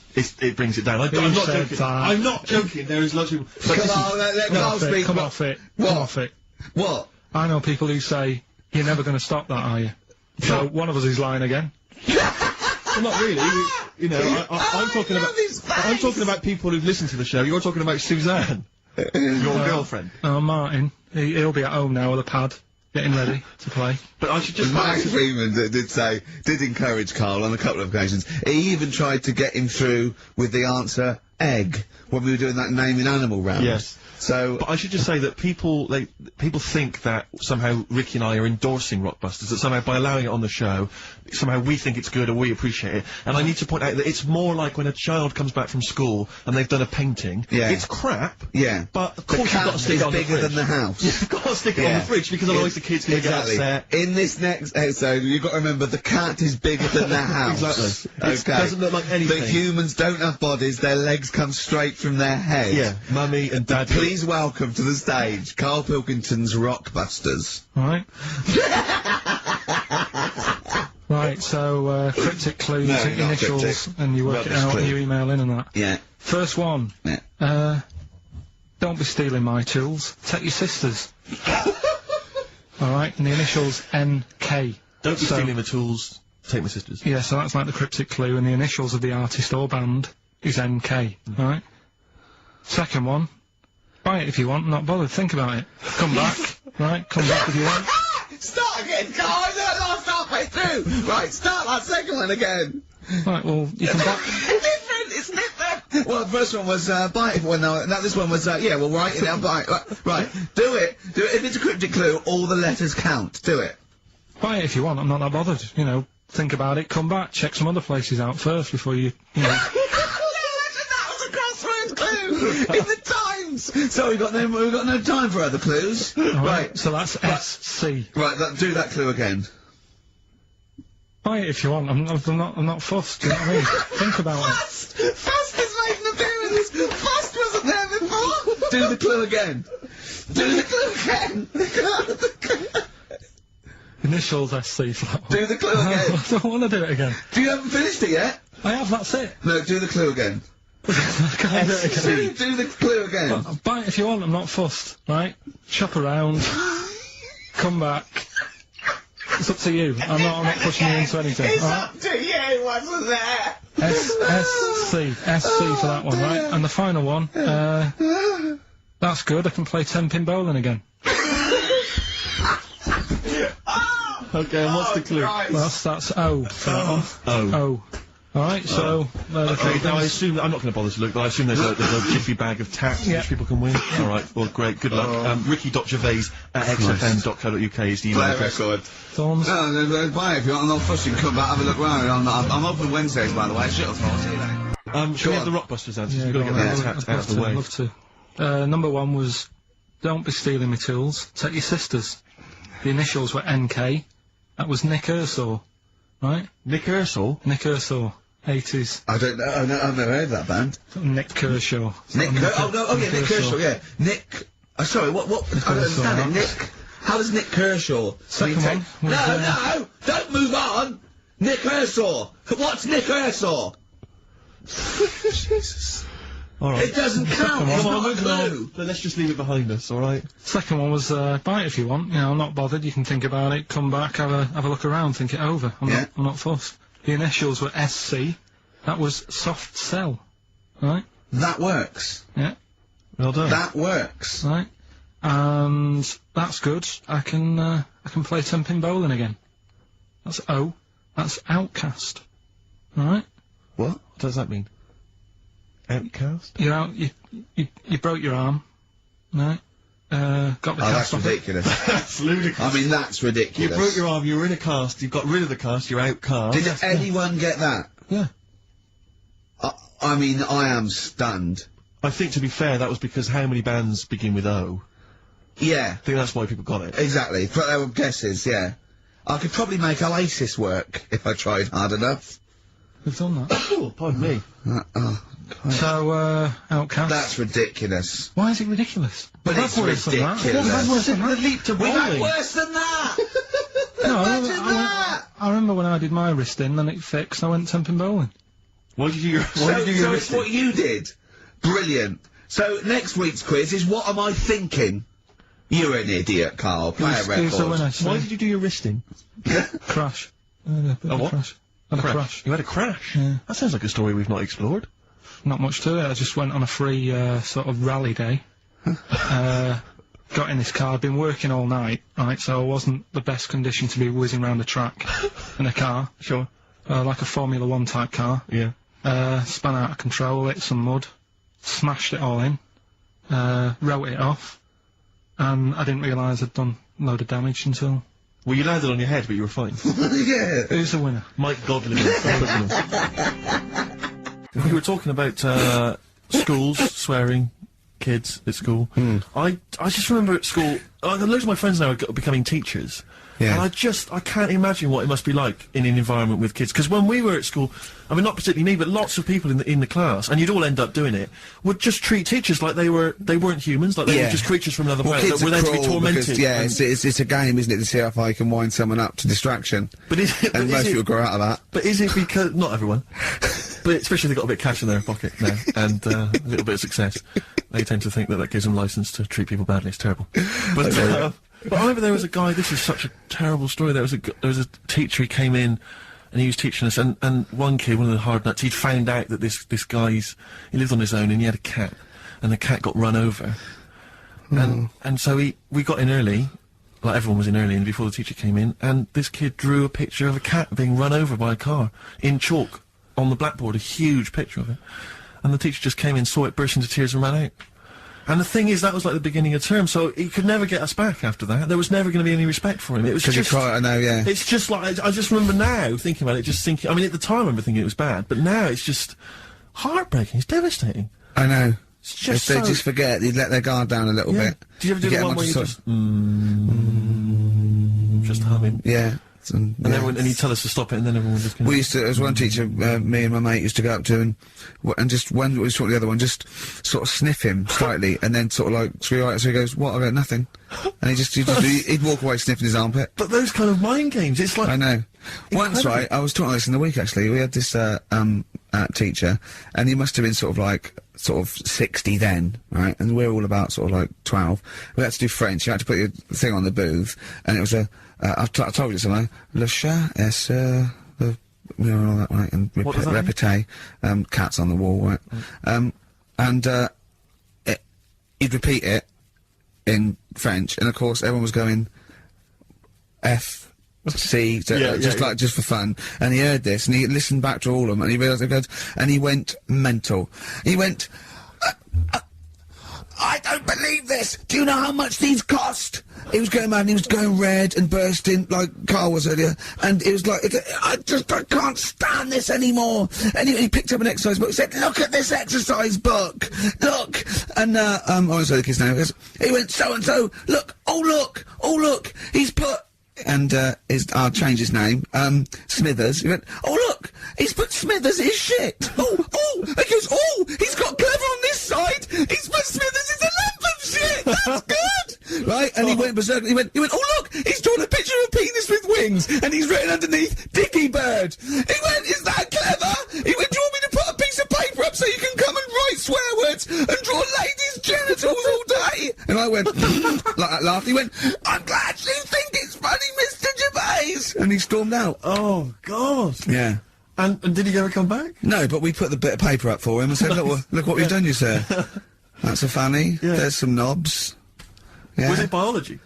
No, it was French. Oh, French, of course. Yeah. Oh, that's fine. I just remember things like games like, there was some cupboards at the back of I think the maths class, and one kid just got in the cupboard before the teacher came, and then sat in there for 45 minutes, and just towards the end of the thing just came out. Brilliant. Just came out and just went, and sat down. And just things like that, which just kind of, it's not, I don't know what it is, or I don't know what, it's just an utter lack of respect. I played a trick like that once in my first year at college. This is pathetic, right? We're on a hall of residence, right? And there was this woman, sort of middle-aged woman come around in a twin set, and I think she was from a bank, where she was doing students, going to do a bank account, and, we knew she was coming up the corridor and she was not right, and so my mate got in my wardrobe, in this little room, right? Just sat there, she came and I said, have you banked? I said, yeah, I banked. I said, okay, can I just do it? And there was a knock on the wardrobe, I went, come in, and he just came out, and I went, alright, and he left, right? And she just looked at me, and I started laughing, I went, sorry. She went, you're not interested? I went, no. But it just fell flat. It fell flat. Yeah. Oh dear. Oh dear. Karl, a little bit happier now? Yeah. I'm happy. What have you done this week? Doesn't bother me that. No, what have you done this week? Doesn't bother me that. Karl, answer the question to the producer. What have you done this week? A few things. Oh, it's funny, right? Because when he's moaning about, I was telling him about I'd caught him out. He says he doesn't get a lunch break. He had over an hour, and then he went. I think he went quite early that night to get a hob that hadn't been delivered or something. So, and I said to was it James Hyman was in, wasn't he? Yeah, that's right. And I said, James, he's always complaining about working. Does he work hard? And he went, well, he doesn't work as hard as he used to. Play a record, Karl, will you? Interesting. Don't want to really hit the start button now. I might do it in a bit lazy. I'm not saying you're lazy. I'm saying that, you know, maybe some people don't think you work as hard as you do. That's the way of the world. I'm not saying you don't work hard. Just reporting speech, really, on James Hyman. Calling him a liar? Play a record. I'll tell you what is interesting, Steve. What? I didn't know that much about it. Autism. Okay. Oh, good. With some more entertaining stuff on XFM 104.9. Just to cheer up people. Go on, then. What? Come on. No, right. Have you heard about it, Steve? What Autism? It scares me to death when he comes up, when he touches on a serious subject. We've been talking about wheeling a dead pope round, the Chinese don't age well, and ginger people are hated, and now we're going to touch on a really, I mean, no, I said, my heart's in my throat. Go on, Karl, then. Tell me your insights to autism. Right, well, there's this, again, Channel 4 coming up with some good stuff at the moment, right? It might have been Channel 5. But what's the name? It's the attention span I like! It's these people who, they've got like this autism thing going on. Yeah. And, they sort of take in a lot of information, they get sort of they get so into it that they know everything about that subject and what have you, right? And there was this lad who, he knew everything, right, about EastEnders. Right. He sort of, the cameraman was saying to him, so, you know, why EastEnders and that? And he said, oh, I don't know, I just like it. And he said, I remember when I first watched it was a Thursday, it was 5 to 8, Pauline Fowler walked in, she had a pink jumper on, she said, alright, love. And he remembers everything from that moment on. Yeah. Right, and everything. Which is great, but then, the way the programme was making out, it was almost like they were saying it's a disability. Right. When in a way, it's more like a superpower. Sure. Like Rain Man. But if you can take it... Rain Man. No, I'm he not... has special autistic powers. Oh God! We must send for Rain Man. I don't know what to do. So, I don't know what to do. he would be a great contestant mastermind. So, autistic mastermind, he'd be Well, what I'm dynamite. saying is, don't be watching EastEnders, though. Sort of, why didn't they give him an encyclopedia and say, get into that? Sure. That'll be useful. Yeah. Keep him away from EastEnders. Wasting his time there. But I don't think it is a disability. No. Yeah, there are other things, and they're not. It's also autism is a matter of degrees. From what I know, and I'm sorry to have to do this, but I feel that I have to at least be the voice of reason, as ill-educated as I am on the subject. But I think there's degrees of autism. I think some are higher performance than others. There's other issues with it. It's not they're just got good memories. They don't go around doing tricks for people because they can remember stuff. There are other issues with it. Do you know what I mean? Well, I mean, they seemed a bit... You watched the programme, what did you learn?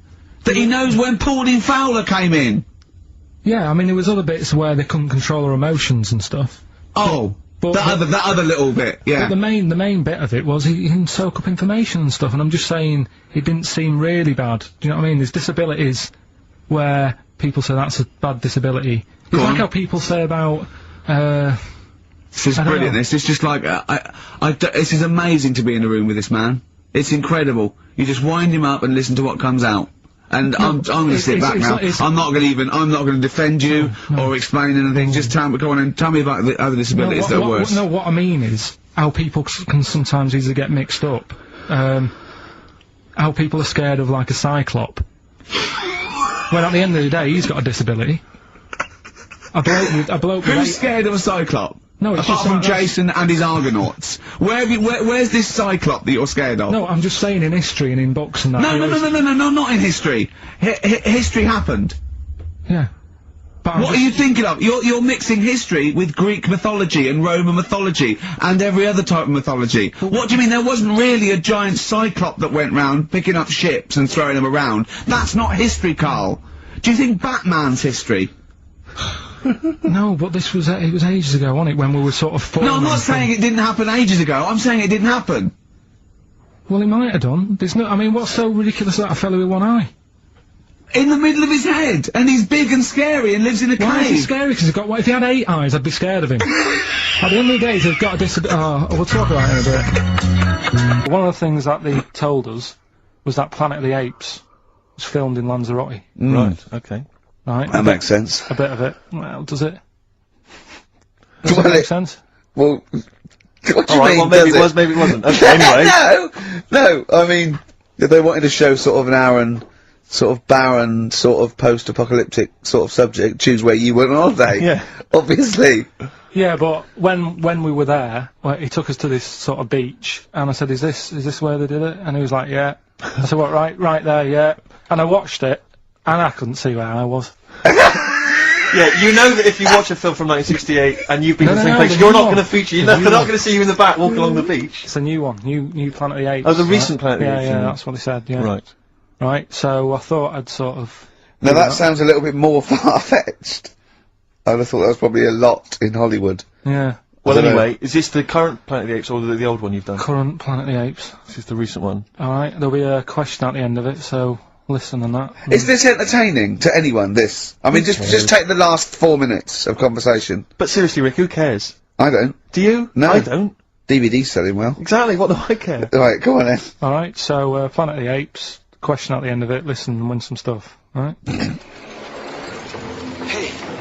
where am I? What is this place? Hang on a minute, I'll have a look. According to the Lanzarote guide, we've been dropped off at the volcano bit. Apparently there's 36 volcanoes here to be seen. I hope you don't mind my saying, but this is a waste of time. What do you mean? Don't know why they need 36 volcanoes. Just keep one. Fill the rest in. Like a car park or something. Excuse me, guide. Why's the bus drops us off here? What's so special about this place? Well, according to our holy writings, that is where creation began. Where the Almighty breathed life in the time before time. Well, it's amazing that, isn't it? All this has been studied for years and years.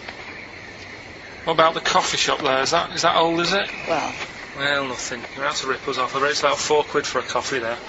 Always ripping people off. That's what annoys me with these trips. You get us in the middle of nowhere, we die in a thirst. I'm not able to do without. The reason I've come here, I believe this is where they did Planet of the Apes, innit? Love monkeys. Especially the ones in Planet of the Apes, because they talk and that. Talking monkeys can't exist. You're joking, aren't you? Of course they can. Getting up to all sorts of stuff. I read about a monkey the other day who worked on the railway. Right? There was another one about a chimp that did a bank job and went off to Spain to sort of... Shut up! Alright. What is that? Little monkey fella. It's come from that little coffee shop. It's been serving coffee. Now that is worth paying £4 for. No, you're teasing him. I'm not teasing it. It's working, isn't it? It's serving the... We want some coffee. Get us some coffee. I've heard about this. You can buy coffee that's been sort of hand-picked by monkeys. It's like Coffee Mate, except it's more sort of coffee primate. Yeah. Hello, little fella. We want coffee. What do you mean, we? You're gonna have a coffee, aren't you? What else are you gonna do? Go and look at another 35 volcanoes? I'm staying here. I'm having a monkey coffee. It's brilliant. You find this amusing? Jesus, it's a talking monkey. Right, mate. Have a couple of coffees. Don't start now. We're off duty. I'm starved. What do you mean you're off duty? Have you been on us later? Just get us a couple of...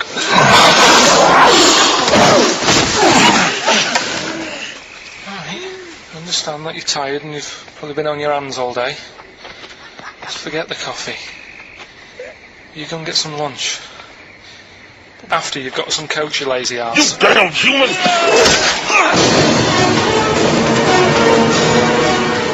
Powerful. Lovely. Excellent. So, what's the question? If you've been listening to the whole show, how many volcanoes do I think's on the island of Lanzarote? Okay. Yeah. I might have it wrong, what I've been saying, but it's roughly around that. Yeah, so what have you been saying? Yeah. Yeah. I'll tell you something, I've been meaning to ask you this for a while, because I know you're a very well-informed man. You Yeah, are very political and sort of liberal and that. Yeah. How does Chinese work? With the language? I can't figure it out. No one knows. I can't figure it out. No one knows. It's not like any other language. No, it's not. It's not. You know... Either spoken or written down. Well, it's not written down, it's... Well, when it's written down, it basically looks like kind of little children's drawings of those little paper houses that Chinese people live in. Well, that's what You know what I mean? it is. It's It is and a it's little... loads of them, it's hundreds of them from what I can make But I out. mean, even French have a go. It's not even the French got right words, but they've got some of the right they're trying to sound letters, like English. and they're going, "Oh, hello, how are you?" And it's sort of they're trying to do the words, but there's just something wrong. I think it's like a speech impediment. I think. Exactly, yeah. Germans are similar. Yeah, Germans are going, how are you? And they're trying to do the words. trying to They're speak just English, but it's whereas just coming out Chinese, of it- no effort. It's just, for want of a better word, it sounds to me, when I listen to Chinese, it sounds like gobbledygook.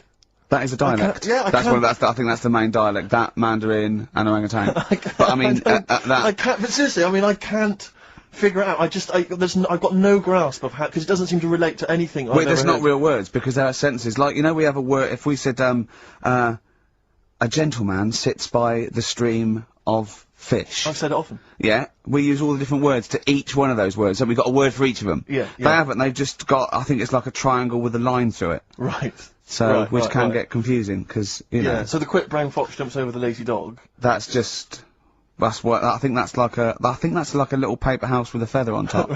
Right. But if we got, Personally, this is what I would love to do. I want to use the fact that we're on the radio to answer these questions possibly. yeah, tell me about other cultures. I would love to speak to a Chinese person. Yeah. A Chinaman. Well, or a Chinaman woman. A Chinaman woman, I thought Yeah. fine. But I'd just like to speak to someone, ideally perhaps, you know, a professor of Chinese. Or someone who works in a chip shop, but someone who was actually born in Chinaland. Someone born in China. Someone born in Chinaland, a Chinaman or a Chinaman woman, just to talk us through exactly what they're going on about. Exactly. And it's just because I'm very ill-informed. I've only really seen, Chinese people in kung fu movies. You know, so Chinatown? Chinatown, walking through Chinatown. As we've said before. Not really a town. Not really a town. More of a novelty street. More of a novelty street, a slippery novelty street. Exactly, yeah. So, Because I remember watching Kung Fu a lot. They always used to speak, they always speak very slowly, don't they? they do. They're very kind of mysterious. Yeah. Inscrutable. They never really said they are unscrutable. You cannot scrute a Chinaman. You cannot scrute a Chinaman or a Chinaman. They are unscrutable. They are non-scrutable. Yeah. If I was to go out in the street now and try and scrute a Chinaman, you'd have no chance. I would not, because they are inscrutable. You could not scrute a Chinaman for love nor money. They are anti-scrutable. Yeah, yeah. I could possibly scrute a Chinese woman. Well, I don't think you'd have any luck. You've had no luck. But anyway, if you are a Chinaman or a Chinaman woman who can just tell us basically how it works, how would you teach us the basics of Chinese if we were going to go to China and we wanted to interact? Where would we start? What would be the first words we would say? How would we say them? How would we write them? Please help. This is going to run and run. What's the number, Carl? 08700 800 1234. See, proper normal talking there from Karl Pilkington. But while I was at my parents' house, they often, they keep clippings of things, if we've been mentioned in the papers, they like to keep a record of them and stuff, because, I like to show it to my grandparents, and keep fully abreast of things. And, I managed to find a couple of them. This is what, I don't know if you've heard this, Karl, it's, for people who don't realise, Karl was making a couple of little 3-minute TV projects recently that were on Channel 4. And in the Sunday Times, someone's written a letter about Karl to the Sunday Times. Wow. They can send in comments and views on things they've seen, read, heard. Oh, excellent. And this is what someone wrote to the Sunday Times. Who is Karl Pilkington? And why have I just wasted 5 minutes of my life listening to some of his cretinous thoughts on Channel 4? He asked, why are there so many dinosaurs on display in museums? Quotes, couldn't they just choose the best one and just show that? He summed it all up by deciding that we know too much. Somebody clearly doesn't know enough to know that this is a complete waste of airtime, showing no wit, intellect or creativity. That's from Wendy Robinson in Berkshire. You've got to have your critics. You know what I mean? You've got to have your critics. Of course you have. If everybody liked what you did, then you're not doing the right thing. She wasted 5 minutes, and they were 3-minute wonders, so it must have felt... Yeah. 2/3 as long again. But think how angry she must have been to have bothered writing this letter to the Sunday Times. Well, that's good. I mean, though. you really must have... It's all about getting people thinking. That's what I always say to you. As long as I'm getting people thinking about what I've said. She remembered what I said. But what views did you put out in these short films which you feel people perhaps should be talking about, discussing, digesting, thinking about? Just stuff that was in my head that day when I was filming them. Yeah. Is it in your head now? Some of it is. Now you've remembered me what I said. Now you've what? Now you've sort of told me what I said in that one. Yeah, I remember saying that. Yeah. And I stick by it. Remember him some other stuff? Yeah. I'll tell you now, right? This, if I don't know if Wendy's, listen to this. But, almost certainly not. But listen, right? I was saying about the museums, right, and how they're big and everything, and they've got dinosaurs all over the shop. I read that in that museum, they've got something like 7 million bits of stuff in there, right? Now, when I spend 2 hours in somewhere, just show me the good stuff. Don't be saying we've got 7 million bits. Because there was a fella who opened it, right? I did a bit of research on the museum. Fella who opened the museum up. And what was his name? It doesn't matter. Okay. Doesn't matter, does it? What museum was it? It was the London one. Oh, the London one, yeah, okay. So he's in there, and he's collecting all this, bits of stuff. What stuff? Just whatever's knocking about at that time. Right, okay. It seemed like you have researched it. He never chucked anything away. He's like, I won't put it in the bin, pop it on a shelf. Okay, right? So yeah. he's put everything on a shelf in this museum. Then, as time went on... I think you're going into too much detail, but just give us the gist of it. No, but all I'm saying is, he keeps everything, and if you keep everything, sometimes it'll be good stuff, right? And a lot of the stuff was going missing, the good stuff. But people who set these museums up are just as crafty. What? The fella who found Tutankhamun, he was pocketing all sorts of fingers and stuff in his pockets on the way out. That had rings on them and stuff. So all I'm saying is, why is she having a go? But hang on, wait, what's that got to do with someone pocketing? I don't understand your point. Because she's sort of moaning at me, going, "Don't have a go at the museum and the dinosaurs." But no, she's having a go at your fatuous point. Yeah, you're absolutely uneducated, stupid point that you got TV time to talk absolute shit. If I could that's not paraphrase my fault, Wendy. is it? That's not my fault. If someone says they want me to do a little program and you can do what I want, I went and did what I did. free speech, innit? But we just gave you the chance then to defend yourself, and you just confirmed Wendy's point 1,000 times over. What was all this waffle about people nicking stuff? What's that got to do with anything? Because she's having a go at me. I didn't nick But anything. she's having a go at you for talking nonsense that's of no consequence, which is what you just did then. What sort of nonsense? But what was your point? Well, alright then, we'll watch Wendy's little programme when that goes out. Let's see what she's got to talk about. Sick of her. When did Wimbledon finish? A couple of weeks ago. Right. Found myself sat there, right? I'm not having a go. I know we've stopped Cheeky Freak of the Week and all that, right? So I'm not going to be having a go. Christ. I sat there. I'm scared. No, I'm not having a go. You've always got to remember that. Go on, just get on with it. Get on with it. I'll apologise after. I'm just saying, watching Wimbledon, it wasn't, you know, one of the major games. It was little fellas in a wheelchair having a game. Little fellas in a wheelchair. Right. But for me, I mean, you know, great. They're doing a sport and everything. Don't put it on the telly. What was up with it? There wasn't like a rally going on. No, do you know what I mean? Do you know normally, like with the well, not to Enman, but with some of the other with some of the other players and that, they're playing for ages, aren't they? It's like, oh, who's going to win this and that? Yeah. None of that. It was just like, hit it, net. Oh Christ! Oh God! I don't know what to do. And people were like sat there watching it as well when they've got other games going on in there. That's what I couldn't understand. If you've paid your money to get in, yeah. I mean, like I say, good on them if they. Do you know what I mean? But it would have been. And they always start first in the marathon. I just thought it would have, you know, given the game a swing ball or something. Yeah. You know what I mean? No, yeah, I understand. Oh God! Yeah. There's never anything on. XFM in the community. Did anyone confirm? Actually, I had an email earlier. Swing ball. No, I'm not having a go though. Tell them.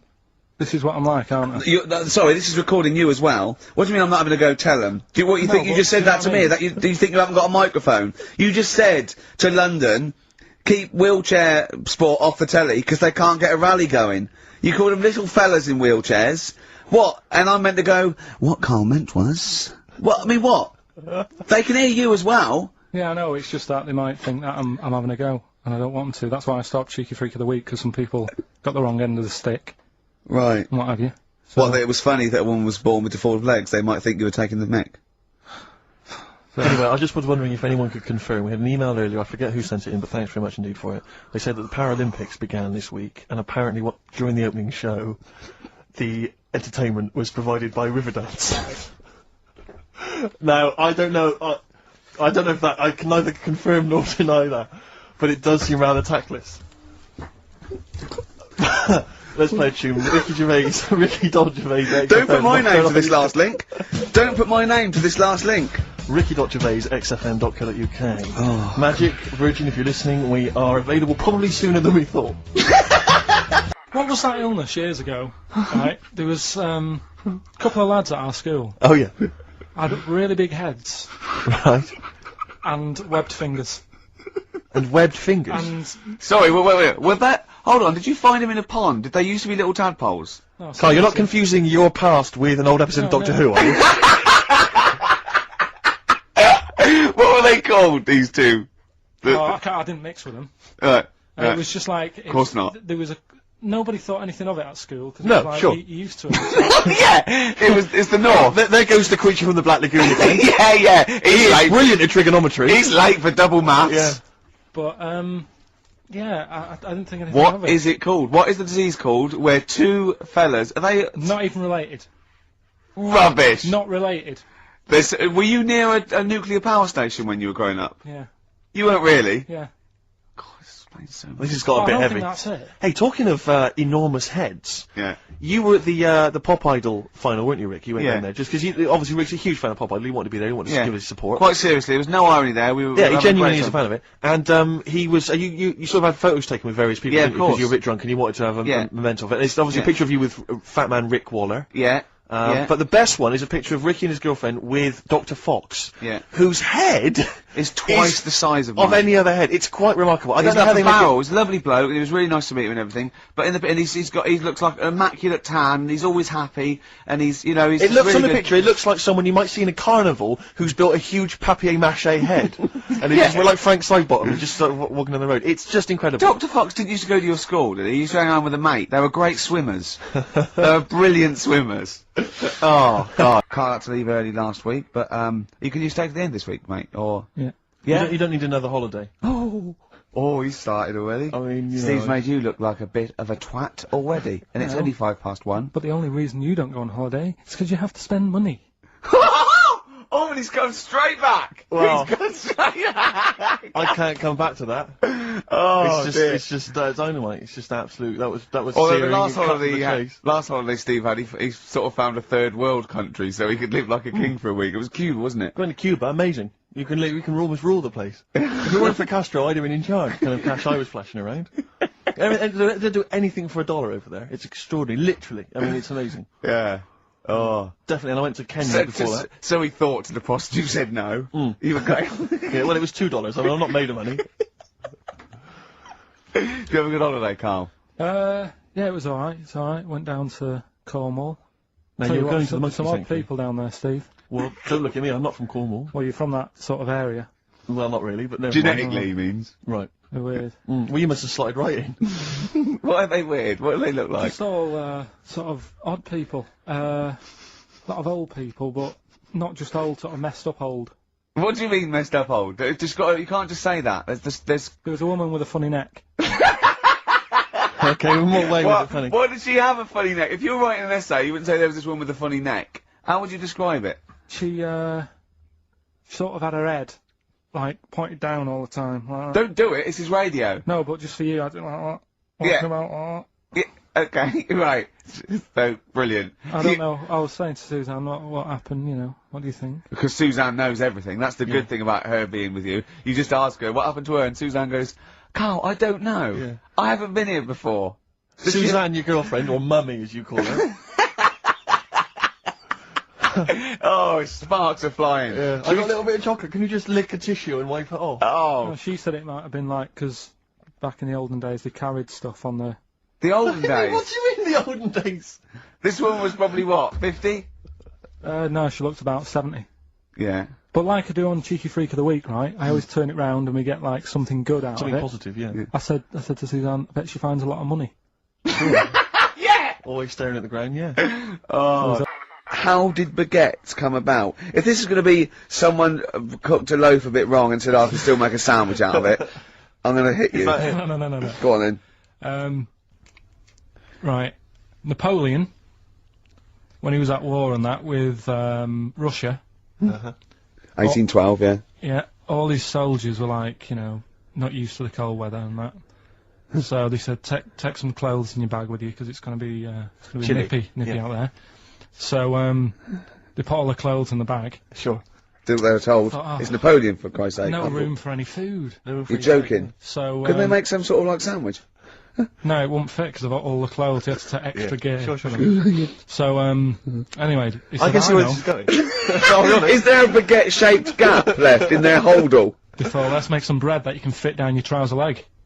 What? That's not true! No, it's not, I Karl! read it in Euston train station. I was waiting to go back to Manchester. Where did you read What, this? It was- scrawled on the wall in graffiti? Yeah. Do you know the Was it also meet me here for cock fun at 12 o'clock? The Upper Cross Sandwich Shop, Euston Station. It's on the wall. What do you mean it's on the wall? Do you know how it says, like, sail on at Dixon's, whatever? Yeah. Next to that, there was, like, a bit of information. Once you've read the stuff on I Dixon's, get information. there was a big thing about the history of the baguette. I read it and I thought, No, we got to make a sandwich we can spit down our trouser leg. But how can you march and fight with a huge piece of bread down your train? Although it would be intimidating. You see them coming, you go, sacre bleu, look at the size of them. They're big fellas. Well, Blimey. I can't help but feel that could be a practical joke at your expense. I yeah. didn't do that. Well, the Earl of Do you ever Sandwich... question anything you read? If it's No. printed up, is that, Yeah. like, fact for you then? Well, it's not funny. I mean, if they were trying to be funny, it's like, it's not, is it? So it's information. Have you heard us? Things sometimes want to be funny when they're not. That's exactly what happened with the sandwich. The Earl of Sandwich wanted something he could fit down his pants. And it was those triangle cut sandwiches wrapped in cling film were perfect. You might be right. You might be right. I am. Because the Cornish pasty is so they could drop it down the mines, isn't it? Is it? They wrapped it up they wrapped up like meat and vegetables in pastry, and they sort of crimped it, and it was like and they dropped it down the mine, so. Yeah, that's how that came about. And bagels were originally made so that people could play hoopla, but then eat afterwards. I don't know if you're aware of that. That is true, Carl. Well, anyway. Call my bluff. Is one of them true? Yeah. They're all true. They're all true. Yeah. Tell your kids that when you have them. Yeah.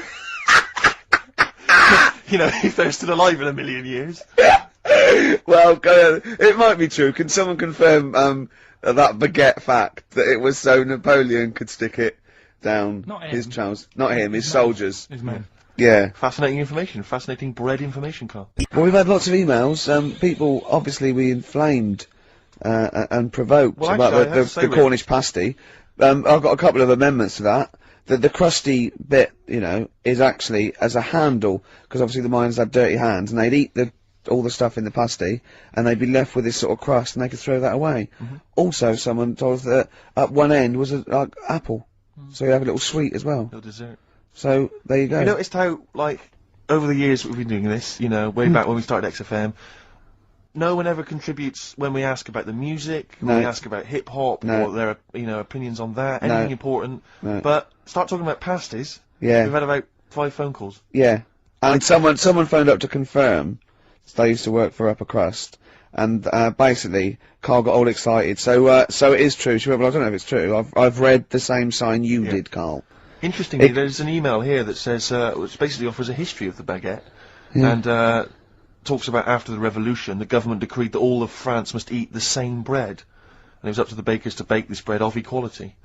And then Napoleon kind of made sure it was a particular, he kind of set in Obviously on the bread you can eat anything you find in the garden. Frogs, snails, bits of horse, but squid. the interesting thing is, Rick, that there's no mention of sticking it down your trousers whilst going to war. The French have tried to keep that secret for over 100 years, It was only Steve. the upper crust people. Yeah, nearly 200 years, that is a top secret. Somehow Euston Station upper crust got hold of a document, left behind in an old sea chest, possibly Napoleon's, could have been Josephine's. Unfortunately, jotted it down. He's kicking himself now. Oh, Secretary, I cannot believe I left a note.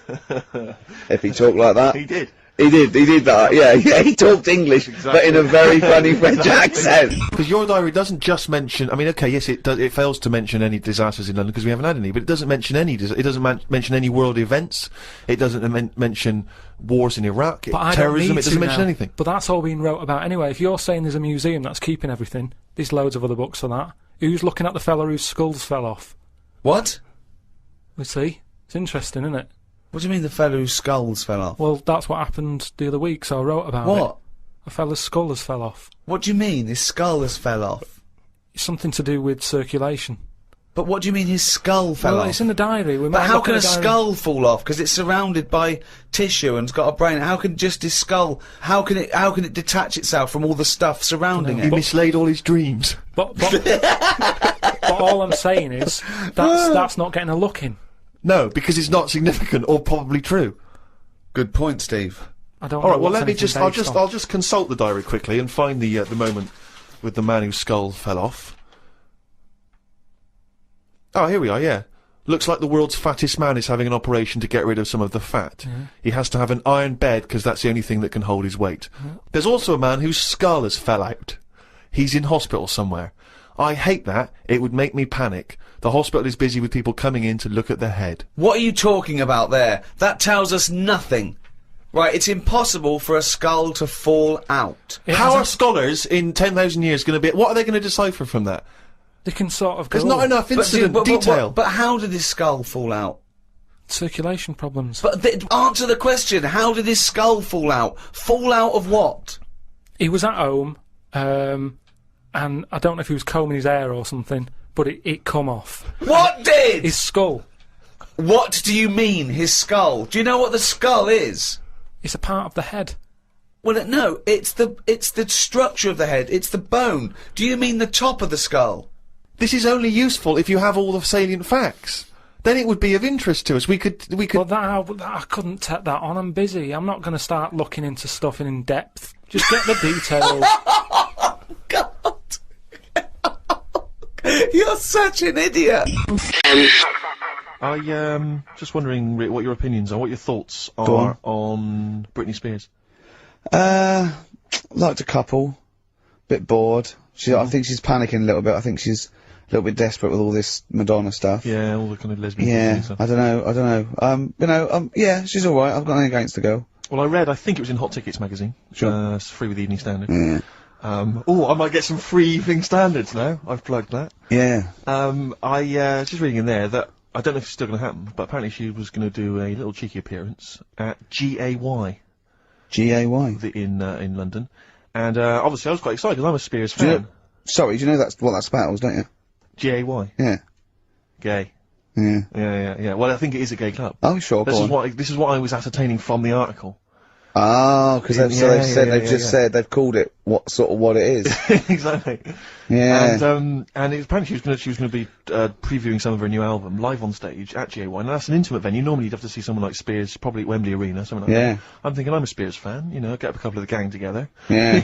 So the lads. Exactly. Yeah. Cruise down there. Yeah. But then I read on in the article that apparently the doorman at GAY were only gonna let in regulars. And the way they were going to ascertain if you were a regular was by asking a series of questions at the door. What, testing if you're really... Now, I don't know if the questions would be about the interior of GAY. Or the interior of someone else. Yeah. Or just general kind of... Like, what, do you reckon you'd have passed the, Well, that's what I was wondering. So you'd have had to pretend to be... GAY. GAY to get in to see Spears. Now Can you say gay on the radio? Yeah, I think so. Yeah. But now, there's irony, isn't it? So you're pretending to be gay to get into a club to see a bird that you like. Yeah. I'll give you a little quick test. Right. Shall I? Alright. What's your name, mate? Paolo.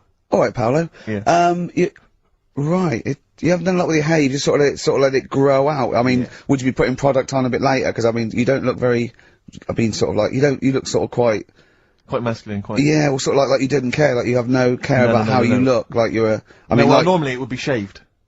Of course. Oh, okay. Yes. We would say normally that looks about, 3 months growth there. Why haven't you... I've been ill. Nothing serious? Nothing serious. Okay. No, that's why I let it grow. So it's grown. Okay. Yeah. So what time would you normally be going out then? Paolo? Normally I'd go out about I'd go out about 8-ish. 8 o'clock in the evening you've got? No. Because that sounds a bit early, that's what... No, I'd go out about 3 in the morning normally. Right, so I thought it was... Yeah, okay, right, so that's right, yeah. Where'd you go, down sort of... Down Compton Street for a coffee and then onto GAY with your little shaved head. Yeah. Okay, well you're doing fine. Pretty gay. Sounding pretty good. Can I just ask you one final question? 20 bender points? 20 bender points, so I'm just gonna let you in. Okay, I'm just gonna tell the guys to let you in, but I've got one more question. Yeah. Do you prefer knobs or tits, Paolo? Knobs. Knobs, you love knobs, do you? Okay, Can't get enough knobs, so you hate tits, I assume? Loathe them. You hate tits, do you? Yes. Okay. What, even Liza Minnelli's? I don't know what to say. I love hers. But not in a straight way. Straight way. In a so okay. So you love knobs more than tits, right? Okay. I love knobs. In you go. Thanks very much. Brittany's on, do you? Oh, she is so sexy. Oh. But see, that's what would give me away. Like the Great Escape. It's just the last. Yeah. You just. Well, I mean, I think you're probably a bit bi. Right. Yeah, okay. but I mean, go in anyway. Thanks very much. Okay, the drinks are quite expensive. Oh, I thought so. Pop your shirt off, will you? Woke up at 9:55 a.m. Soon as I woke up, I looked at Suzanne and she looked at me. I said, "Did I tell you about?" I just think of him opening his eyes and looking at me. Okay, alright. Okay, so he opens his eyes, he looks at Suzanne, she looks at him. What question, Rick, do you think he immediately asks his girlfriend? Go on. What question do you think? Have a quick guess. Am I dreaming? I woke up, I said to my girlfriend, "Did I tell you about..." I woke up, I looked at Suzanne, she looked at me, I said, "Did I tell you about the immune system?"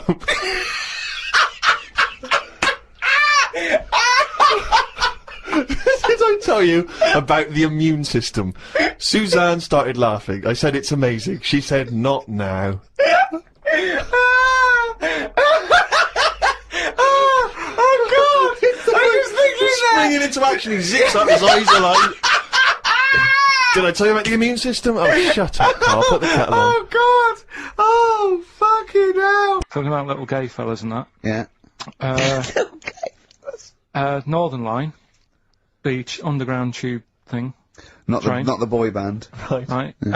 Apparently, on a Saturday night, late. I don't know what that is. What time late is in the sort of gay community, as we've discussed before. But apparently, the last carriage on the Northern Line, they all get in there. What do you mean they all get in there? They sort of take over the last carriage of the Northern Line on a Saturday night. Right. And it's like the gay carriage. Right. And what exactly do? They just travel about on the Northern Line? No, just have a chat and that, and like, just, you Stick know, on the communards? How do you know? Someone tell me. See, this, I mean, I'm glad you've informed me, because it wouldn't bother me, but I feel I should be told about these things, because I'm likely to stumble onto that carriage by mistake, and it's not that it'd be a problem, it's just I might feel a little uncomfortable if there's a lot of people in, you know, the black, the black leather gear and the moustaches, the hats. I mean, to be quite honest, they'd be annoyed. Of course. Because they'd be expecting something a little bit, you know. What do you mean? Well. They're good looking, most of them. Sure. No, they are good looking fellas though, aren't they? What do you mean? What do you mean? They're just a lot of the gay, you know, they look after themselves and that and look good. Keep themselves. Some of them work out, yeah. You see, this is the problem I have, because there's a lot of areas in London and elsewhere in the country where there's a sort of, you know, it's a gay thing, you know, it's a gay public toilet, or I don't mean it's gay public, it's not like a legal thing. It means a cottage. But it's a cottage, whatever. I mean, I remember being, in Bristol once doing some... You're confused when I said it's a cottage. Yeah. That's a term for where gay people go in toilets to sort of meet and greet each other. Well, I shake hands. I was at the public library in Bristol once doing some studies from a sixth form, and I think the toilet was closed in the library. I was dying for the toilet, and I popped out and there was a public toilet behind the library. I thought, I can't believe my luck. Dashed down there, it was about 6-ish in the evening, I was working late, I was studying hard. I went in there, and I swear to God, I saw two fellas. With the... Is that unusual? Or? Well, no, they were up to some hijinks. What they're sort of like... Do you know the thing that struck me? What? One of them had bright red underpants. What do you mean? They were actually doing, you know, they were having some kind of, you know... They were having relations. They weren't even in a cubicle, they were out in the... Where were the underpants? What, around his ankles? No! Yes, I swear to God, I'm not going to make this up. What are you? I don't know, like, how old you are in the sixth form? 16 or whatever, 17? Yeah, and what did you do? Well, I actually said... Well, you just joined in, what else did you do? You might as well, I actually swore, I said, oh, F me. And then I went, oh, no, don't. No, I did, I swear to God. I did. I went, oh, F me. No, don't. Because I was panicked, and I ran out. And as I was walking out, a guy was coming in, I went, oh, hang on, mate. And then I thought, I better not tell him. I'll let him find out for himself. He might be going there to join in. He might have got a call. Come down. We're going crazy on each other's ass. Come down. It's a conspiracy in Bristol. But what conspiracy. annoyed me my was... lover. What about a car? What angered me, Rick, was the fact that I wasn't notified, that there was not... I didn't know there was no sign. And afterwards, I spoke to other people about it, and they said, oh, it's a famous gay haunt. But what annoys me is I feel that they should put an ad in the local press, a big paper, like once a week, like, you know, when they recall cars if they're damaged or there's a fault, or Currys might bring back stuff if they're sort of faulty goods, they say recall them, we'll give you money back. What do you suggest? The gay community should put an advert in that just says, these are the hot spots, this is where you're likely to find us doing some stuff. If you're not gay and you might feel uncomfortable, avoid them. And just list them, or little pictures, or, you know, a map or something. Anything, because like the gay tube thing, I don't know fun. 1, 2, 3, railway cuttings. Well, not that, it's more of a sort of social awareness thing. Yeah. So people, you know, don't feel uncomfortable and... But they don't want it exactly to be like, sort of walking in under a neon sign. Why? It's legal. yeah, big arrows. Oh, as if. What do you mean? What's wrong with that? Because, well, it's actually a public place. I don't think cottaging is strictly legal. But they don't even have to specify what they're going to do. But some people, they're not, some of them aren't, I don't think it's probably seen gays, is it? Yeah, but it's not the people that go out and they say I'm gay and I like Barbara Streisand. It's presumably the sort of people that do that are people that either aren't quite out yet or, do you know what I mean? Or they're doing having a quick one away to their wife and kids. Yeah. I don't know, completely how it works, but I'm sure there probably isn't a place like, free bumming here tonight. No, there is kind of. What? Because I was walking home one night through Soho, right? Just 'cause that's the way I have to go, not 'cause I choose, you know what I mean? I wasn't going there on that, right? So I'm walking through, right? And, I was handed like a card, which was like a gay event, right? Now that's a bit weird, isn't it? That straight away he's presuming that because I'm there that time of night. Well, and you've got a shaved head, and you sort of like, you know, you sort of like quite look after yourself, and you've got some nice clothes. Yeah, but it's still, And you look can't like really a little bit presume. rough, don't you, from Manchester? It was You look like a northern rent boy who comes down to well, stand outside McDonald's. But the card was rubbish, right? What do you mean? Had this fella on it, right? All sort of greased up and that. What would you look? Just having a look what he'd handed me and that. Right. Just having a look. Picture of him, sort of sailor's hat on, tan body, like, just his arse out, like that. And, rubbish slogan, right? The best bum in W1. Is bum there a noun or like a verb? What do you mean? Well, to bum. Is it like, get the best bum you've ever had? Or, he had the best bum? I think it's just I don't like suppose you asked. No. I don't suppose you called the number to check. What do you mean exactly by this?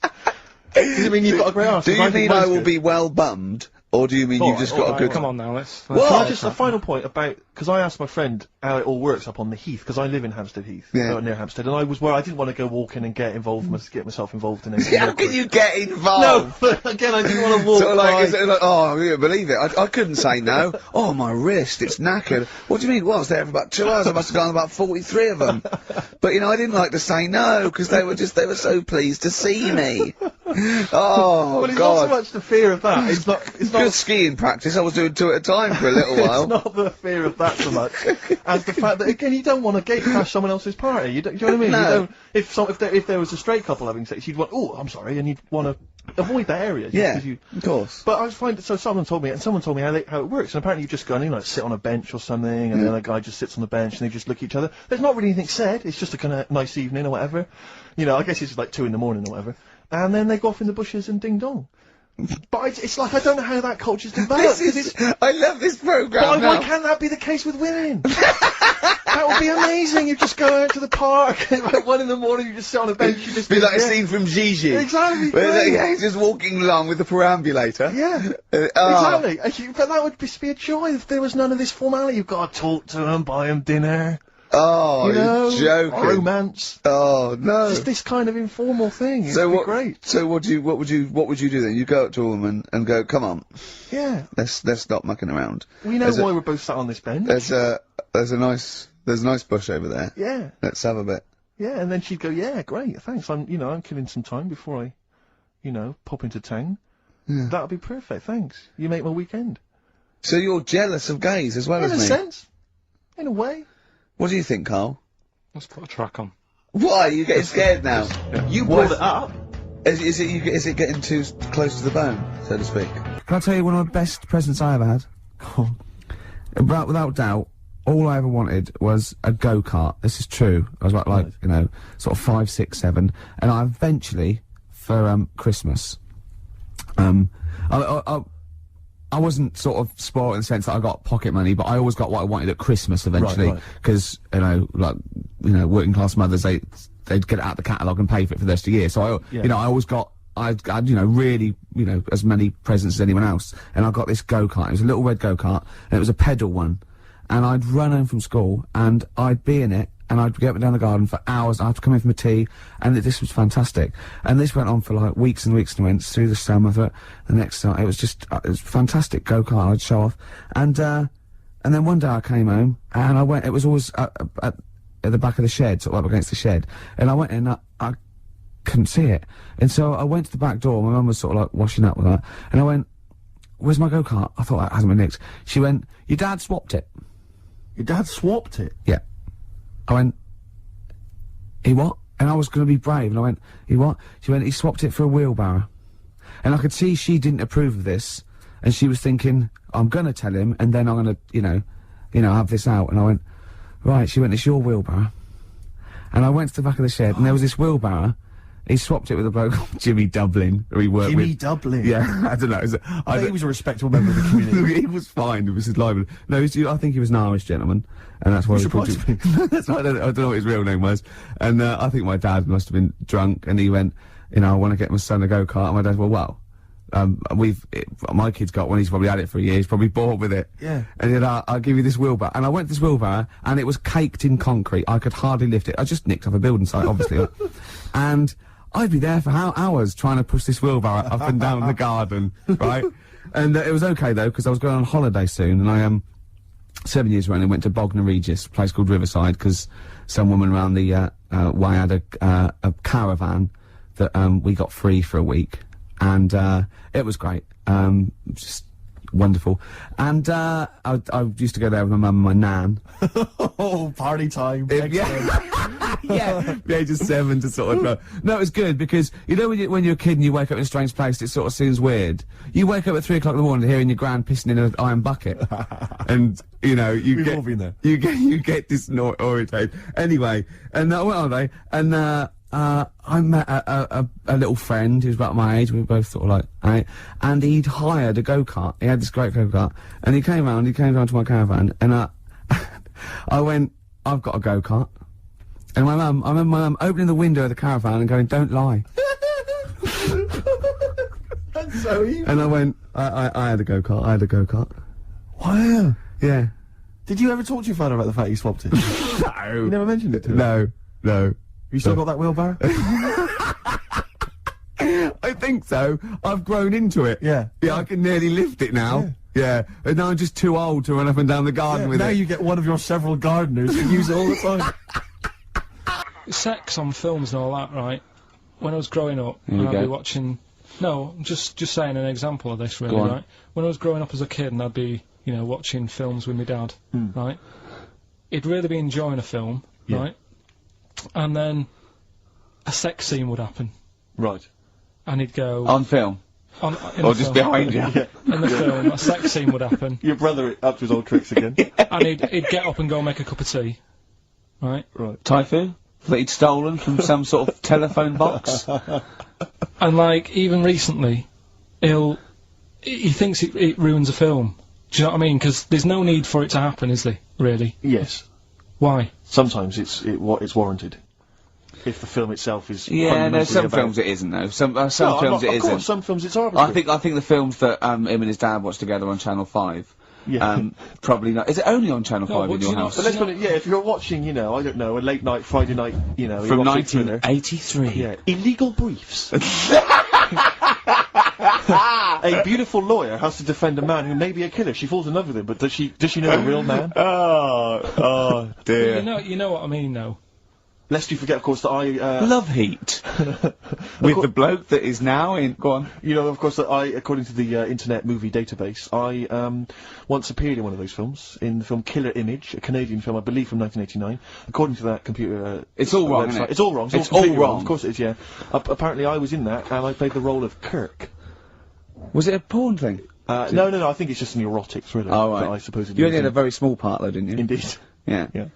But no, do you know what I mean? Sometimes you don't need to go that far. Say, like in this Jesus programme, right? Film. What's it called? The Last Temptation of Christ. Just like talking... You know what? What's his name? Is it Ralph in The Simpsons? Yes. I drawed a kitty cat. It's like talking to that. Yeah. No, but right, this temptation thing, right?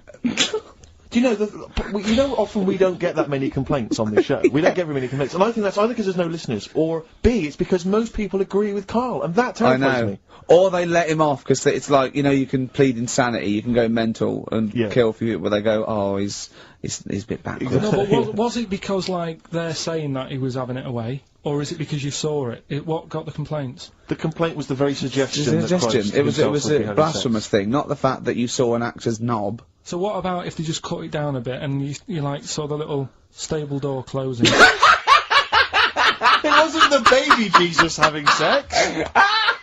It was the grown man. The stable door shutting. No, but you know what the nativity scene. Oh, that is brilliant. The wise men saying, I can't believe we brought myrrh, we should have brought condoms. No, yeah. There's 2 for 1 offering, Boots. Yeah, I don't know what we were thinking. This frankincense.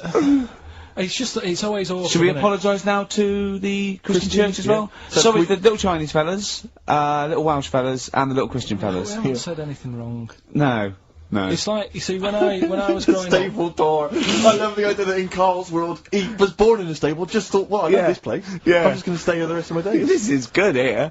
Oh, brilliant. But when I was watching telly with my mum and dad, I mean, it still happens now, right? My dad will sort of go, oh, ruined. Good film ruined. Right? Yeah. If some sex scene happens. But why doesn't he But just what are we ignore talking it? about sex scene? Are we talking about kissing or are we talking about penetration and looking at the camera? Going, just- are you enjoying this, Pilkingtons? What are we talking about? What is sort of extreme levels are we talking about? Right, last time I was down there, right? Yeah. What was it? Meet Joe Black. Meet Joe Black. Meet Joe Black is a terrible film. yeah. Yeah. There was, it's a good film. And then, you know it's going to happen, because, like, the music comes in. Brad Pitt's keeping quiet, a woman's eyeing him up. Sure. So my mum...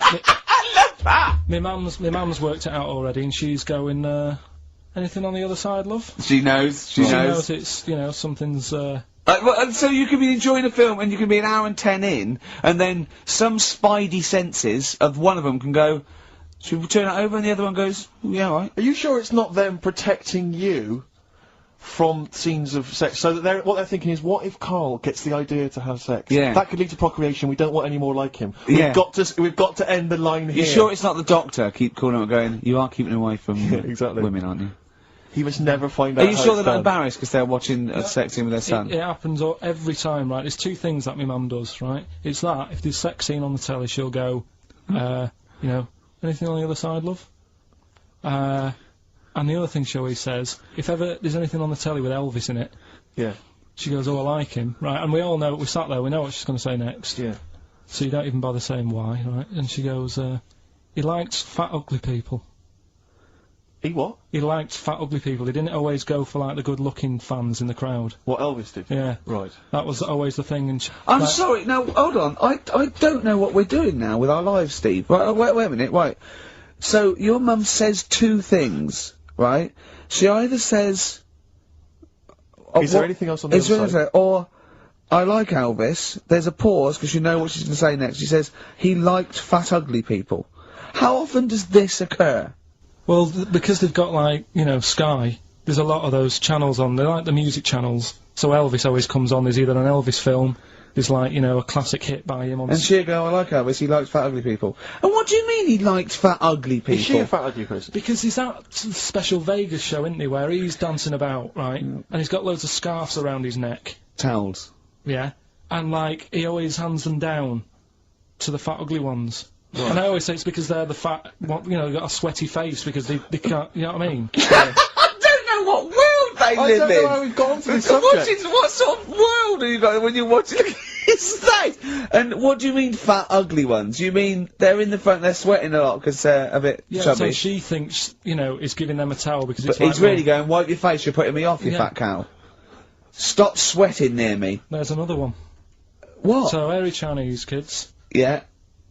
Jesus. We haven't slagged off hairy Chinese kids. We slagged off Chinese. We didn't slag anyone off. We just said they really haven't got a town as such, and they wear shoes. What do we say? Yeah, little wooden shoes. And what the? I just don't know how we got onto Elvis and big fat ugly women. I don't know where we. I don't know how we sidestepped from the Last Temptation of Christ. Did you see that fat Girls and Feeders Go program? on a minute.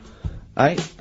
What's Tom Petty first? Oh, brilliant! It's a great song. Breakdown. How many Tom other Petty. radio shows have talked about Last Temptation of Christ, Chinatown, Yeah. fat ugly women? More Yeah. than 60 minutes. Exactly. How did you meet your girlfriend? Through work. What, through her work? What, you found out and said We you... worked at the same place. Oh, you're right. You're quite an enigma, aren't you? Could you give us more on that? At work, you met her at work. What, she came in selling sandwiches? She was going through the bins outside. What do you mean you met her Why at are you work? having an attack on me? You're the not one having who's an attack sad and lonely. Oh, he's done you again. He's done you. Yeah, but what I thought was interesting was I No. just scratched at him and he just went mental. Yeah, no, It's like a but bear caught in a trap. it's funny, isn't it? You'll never learn. Karl. No, I was just interested to find out what the story was, because it might be a really romantic story. Well, it's not. Alright, jeez. I love the fact he doesn't want to talk about his love affair. I was thinking about you in the week, and like, does it worry you? I mean, you sort of joke about it now, and we're talking about it in the office, you know, like, oh, is Steve really touchy about the way he looks? And Oh, what's this? Where's that come from? He's done it again. He's done you again. I was walking home the other night and I was thinking about it. And do you worry that when you're old you will be on your own? You did start it though, didn't you? Well, Carl, I'm glad you brought this up. because I mean, for me, you know, a lightweight, frothy entertainment show on XFM on a Saturday afternoon is exactly the place where I want to discuss the desperate, lonely future that's inevitably coming my way. Oh, God. Just animal facts. I remembered one in the week. Go on. There was, do you know them two gay American men who have tigers? Well, they're not necessarily gay. They're not. No one actually knows if they are gay or not. They are. All right. Okay, Well, yeah. okay. Gilbert and George, is it? No, that's those artists. What are Yeah. they called? Siegfried and Roy. But Yeah. anyway, Who may or may not be gay. Yeah. And if they are, so what? And if they are, so what? But if they're not, and they no, don't. I just said that so you knew I was talking about. 'Cause Sure. Okay, the two gay ones. Those Yeah, are go the on. Two possibly gay tigers. guys. Yeah, let's not worry about libel law Um, anymore. Then, or yeah, if you go on. shave a tiger's head, Whoa. Right, okay. You've got to treat that sentence with a lot more reverence than you did. Think what you're saying. If you shave a tiger's head. not just its head, its whole body. If Oh, sorry. Sorry, yeah. So I thought you were getting weird. Go on then. Yeah, if you shave a tiger, yeah, go on. it's still stripy underneath. The Yeah. skin's Is it like rock? It goes all, Is it the, like way all the way through. through? Yeah, Yeah, that's amazing. Where did you hear that one? I remembered that. Like, I was Was watching that a drunk just shouting it in the street? I shaved a tiger and it's still stripy. Get out of here. Yeah. I must make a note of that, things, Carl. Yeah, that's an interesting fact. Well, you know a polar bear? Polar bear's skin is actually black, and its fur is transparent, not white, and it gives the illusion. So it gets all the radiation possible from the sun, but it's still camouflaged. I didn't understand that, Rick. Sorry, you lost me. If its skin's black, a polar and bear's its skin is and its black. fur is translucent, And it's translucent. so why is it white when we see Well, it? it's just because the light hits it, and The sun reflects off it. yeah, and it makes it look white. Yeah, so if you look at each individual hair, it's actually translucent. So at there, night hair. it would be black. Well, everything is. Is it? Yeah. Oh, not bright stuff, Rick. You've embarrassed yourself. Play a record. Oh, I know all about animals and stuff. Do you, Rick? I remember. I was on a. I don't know if this is all right to talk about. I mean, it happened, so you know, not worrying It's about alright to talk about. Everything's alright to talk about. But I was on the train, right, coming from Manchester back to London, right? Yeah. And got on it. It was like a Friday night, and it was heaving, you know, like the last train is and all that, and absolutely chocker. Right? Yeah. So I'm walking through the carriages, thinking, oh, is there any seats anyway? Anyway, everyone's like, it's heaving, right? It's people stood up in the doorways. You can't get in the toilet and all that. There's not going to be any chair knocking about. You know, so walking through, and anyway, I see this one empty chair sort of in front of me, right? I think, oh, why ain't anyone sat there, right? I'll just rush to that, get to that, get myself a seat, plonk myself down, right, and sort of turn round, you know, see who I'm facing, you know, see who you're sort of having a chat with. Little fella there, right? Little, well, Down syndrome kid, Right. sat there, and he goes, alright, and I thought, oh, right, not bad, but do you know what I mean? They're always talking, aren't they? You ask a lot of questions. Right, so I was like, oh, here we go, 2.5 hours, and I couldn't get up because the thing is, that's obvious. Sure. Right, so that's like mean. I never want to be mean. Do you know what I mean? No. At the end of the day. So anyway, so I think I know. I'll go to sleep. Clever. Right, so I shut my eyes, and he leaves me alone and that. So then my phone goes, and I think, right, what do I do? Do I ignore it, or do I open my eyes and see what it is? Anyway, I open my eyes. It's Ricky calling about something. About nothing, probably, actually thinking about it. Wasn't even worth answering, right? So anyway, but I'm awake now, aren't I? So he's like, hello? And I'm like, alright, mate. And he says, you're muscly.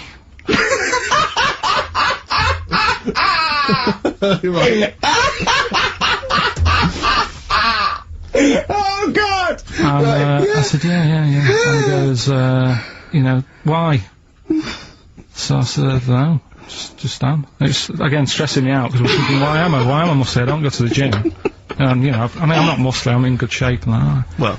So then he wants an arm wrestle. On a crammed train from Manchester. So I've got another hour and a half of this. Why don't you talk back? He'd soon have got up and left.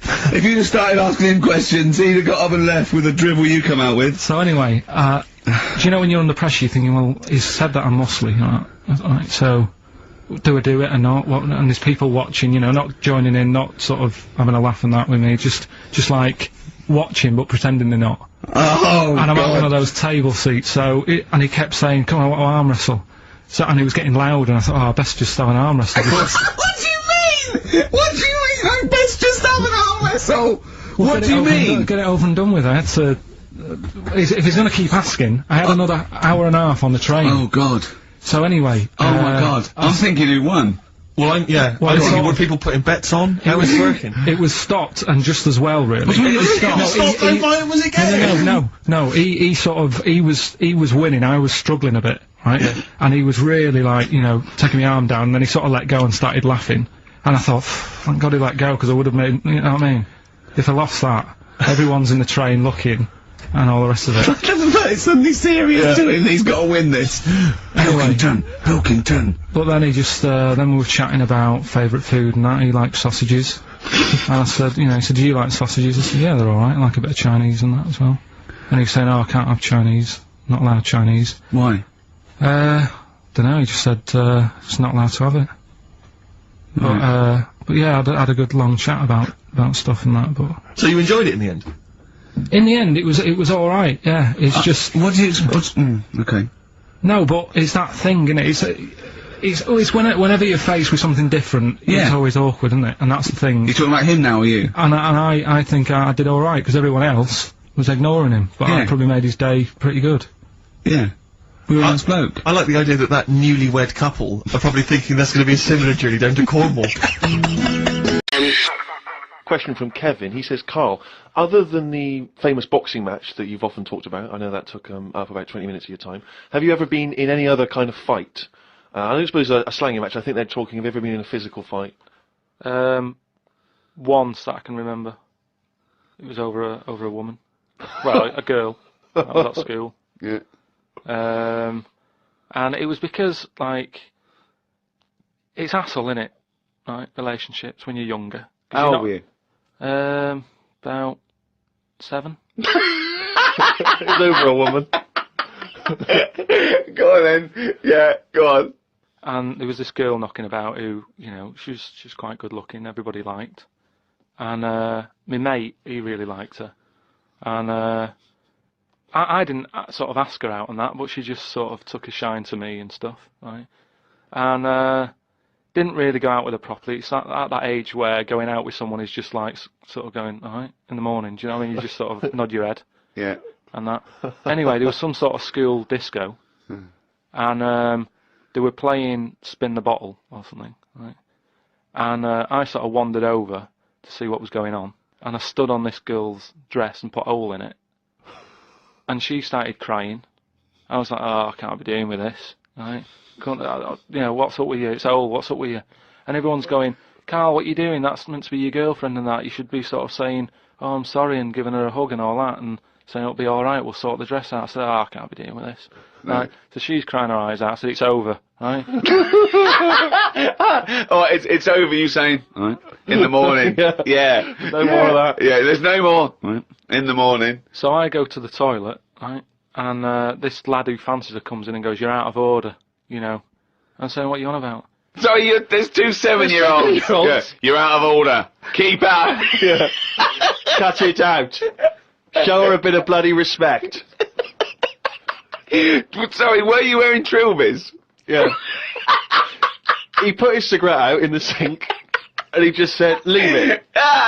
Get out of my face. So I just sort of said, look, why are you getting involved and all that? Yeah. 2 7-year-olds! Yeah. Why are you getting involved? And it was obviously like, because, you know, he fancied her and that. We had a bit of a fight in there. Yeah.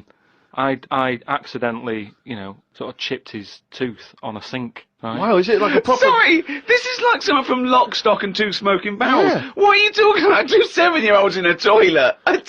So you put a hole in her dress. I don't know how that... What were you wearing? Football boots? How did you make a hole in her dress? I don't know. It was like that sort of material. You were like, wearing winkle pickers. like crepe. You know what I mean? It was like a crepe dress or something. Yeah. Right. And that got a hole in it.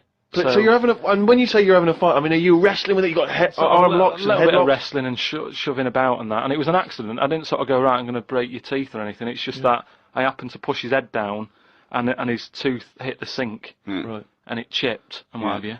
After that, like, I sort of left there and stuff. And we had to go into assembly. And there was a copper in there doing some presentation saying, listen, kids, you know, don't get into trouble because we're out there and we'll get you. Right, so sort of trying to teach the kids young not to get into any trouble and stuff. So I'm sat in the assembly room thinking, oh God, there's a copper here talking, and like my mate's going to come in a minute, like with a chipped tooth and everything. And Questions are going to get asked. That's what kind of happened. I mean, the coppers didn't get involved. Yeah. But did you turn your back on violence after that then? Yeah. He said, you'll never take me alive, copper. So yeah, that was the sort of last fight. Brilliant. XFM. Another email here. This is they haven't given their name actually, but it's an interesting fact. I'm hoping it's true. America's first nudist organisation apparently was founded in 1929 by 3 men. Now, what intrigued me when I read that is the fact that it's clearly 3 blokes just trying to meet some nude women. They're all 52, balding. Exactly. With little, sort of those gold-rimmed glasses. Yeah. Yeah. And they're just wandering around, and it's all quite saggy down there, and they're just knocking on doors saying, we just set up an organisation, it's perfectly above board, completely legitimate, it's a nudist organisation. You got any women in there that want to come and join us? There's Well, no any really. female members at the moment. Got any women in there interested in, you know, volleyball or trampoline? I can't be doing with it, me. You hate nudists, don't you? Nudists. I don't understand what it's all about at the end of the day. And here's something, right? Do you know, like, when you're a bloke nudist, right? Do you ever get any who just have, like, a small knob? I don't know, I don't understand the question. What's that? What's your point? Well, you know, are there any blokes who are knocking about who just have a normal-sized knob, or maybe a bit smaller than a normal, who are happy wandering about showing off what they haven't got, if you know what I mean? I don't think nudists are just doing it because they're so proud of their knob. No, but there's got to be a little bit of that in it, isn't there? Why? Say like, you know, Jonathan Ross, right? He's nipped to see you now and again and what have you. He's what? He sort of nipped in to see you now and again. He's always happy getting his knob out because he's known to have this big knob, right? What do you mean he's showing known? it off. Why is Jonathan Ross known to have this big knob? No, he just talks about it a lot, doesn't he? He's always saying about, oh, you know, but you'd like this, wouldn't you? And all But that's that. like me, I'm known for being a great lover. I say it a lot, it's clearly not the case. What Yeah, evidence but- have you got that he's got a big No, knob? but the difference is he's happy to keep getting it out. It's different, sort of, me walking about going, oh, I've got a big one and all that, and then, but no one ever sees it. But Jonathan, sort of, he's always getting it out, isn't he? Have you seen him get it out before? I saw, well, he did get it out, but I wasn't looking. What do you mean you weren't looking? How do you know it was out?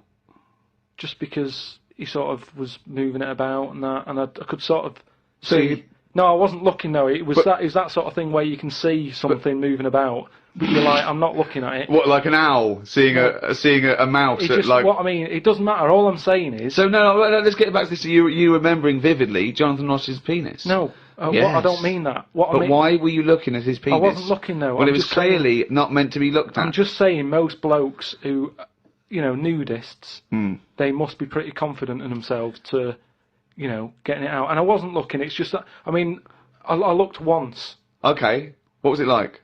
What? Sorry, you looked at Jonathan's once? No, or- I was looking at another one. What? At the same Why? time? No, Why no. are you looking at loads No. of men's What's penises? going on? Where are you Because going? What it's is natural. this? It's natural. That's what I'm saying. What do you mean? This As a is bloke- Carl takes a sneaky look at No, no. menscocks.com. No, what I'm saying is, it's Where natural. was this happening? You were in a gym. No, A lot of guys are getting changed, and you No, were just checking out their... you're at your bedroom window with a pair of binoculars, No. and there was a little fella across the road I getting was changed. at some night out once. Go right? on. So you were at heaven, and you were in the It toilet. was some night out, and some people come running on the stage, right? Some music started coming on, and these 4 people ran out. It was 2 women. So you were 2 at a gay blokes. strip club? It wasn't gay in that. It was just a normal night out. Well, you know, some sort of party night out. Right. These people come running on, right? You got 2 women you got two blokes. Right. They whip their knickers off, the fellas whip their undies off. At the same time? Yeah, all at the same time. Was it was it like a choreographed thing? Like, what's it? Chippendales. No, what, you know, like Cheryl Baker was in it. It was that thing where they sort of, you know, on the Eurovision Song Contest. Making your mind up. Yeah. When Bucks Fizz ripped off a larger skirt, conceding a smaller skirt. At no point did Bucks Fizz whip their knickers and pants off. When you said Cheryl Baker was in it, I was thinking, what, didn't she used to host Record Breakers? I don't remember that on there. Tea Time on BBC One. So that happened, and all I'm saying is, right, before I had a look at the woman's bits, right, I just had a little cheeky glance at the fellas. Why? Why? Just checking it out, just seeing is everything normal down there. Why weren't your eyes drawn instantly to the ladies' bits? No, don't believe me, I had a look at that. All I'm saying But you went to the guys first? I didn't know how long pants were going to be left off for. So you didn't want to miss your opportunity, is what you're saying? You saw a window of opportunity to see some men's bits and you thought, I better take it. No, because this may never happen again. No. So what happened? So there's two women, two men, right?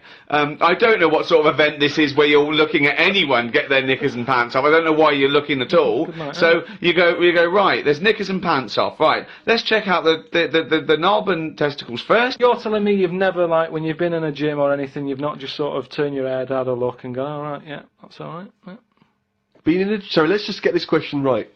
Have we ever been in a gym and just taken a sneaky glance at a man's genitals? Is that your question to us? Right. For me, it's the same as when you see someone who's a bit odd, two heads or whatever. Well, I'll be honest. If I was in a gym and a bloke came in with two heads, I'd look. I'd get a sneaky glance in the mirror. I'd go. Sorry, but you'd look at his genitals or his two heads. His two heads. Or would you you'd look at the heads and then think, I wonder if he's got two cocks, and just. I'd have to have a look there. If I'll tell you what, and now I admit it, if I'm ever in a gym and a naked man with two heads walks in, I probably will check out the genitals as well, just to make sure that he's got two of everything. Can I tell you the thing that always freaks me out? I do sometimes go to the gym, and I live in North London, and the thing that always freaks me out is if there's an elderly man, often quite short, and I say this only so that you can picture something in your mind's eye, you know, because I live in North London. There's quite a lot of old elderly Jewish gentlemen, you know, wander around, and I'm always freaked out because there's at least two I'm aware of who've got very, very large penises, and I always find that really disturbing because sometimes you can't help but notice because it's like Godzilla coming through the changing room. Do you know what I mean? And it's swinging there, and it never seems right that he's an old guy, you know, he's kind of a little overweight, quite short, and he's got a massive piece of action going on between his legs. And I always get, dare I say it, a little bit jealous. Because for a tall man, I feel I've been a little bit shortchanged. Oh, wow. So that I do admit, that's the only instance where my eye has been naturally drawn to it. Do you know what annoys me in gyms? Where people walk round happily naked all the time whistling. They get weighed naked, pop a towel on and take off 3 ounces. How exact have those measurements got to be? Yeah. Do you know what I mean? Pop a towel on. I mean, unless you're going on the space shuttle, I reckon you could give or take a couple of stone. Yeah, exactly, yeah. Absolutely right. Well, we've put that to bed. Well, it's that time. It's getting exciting. We've got Rockbusters results, but before that, a little bit of monkey news with... Oh! Chimpanzee that! Monkey news! Karl Pilkington. Brilliant. Nice to have. I haven't read that for a couple of weeks.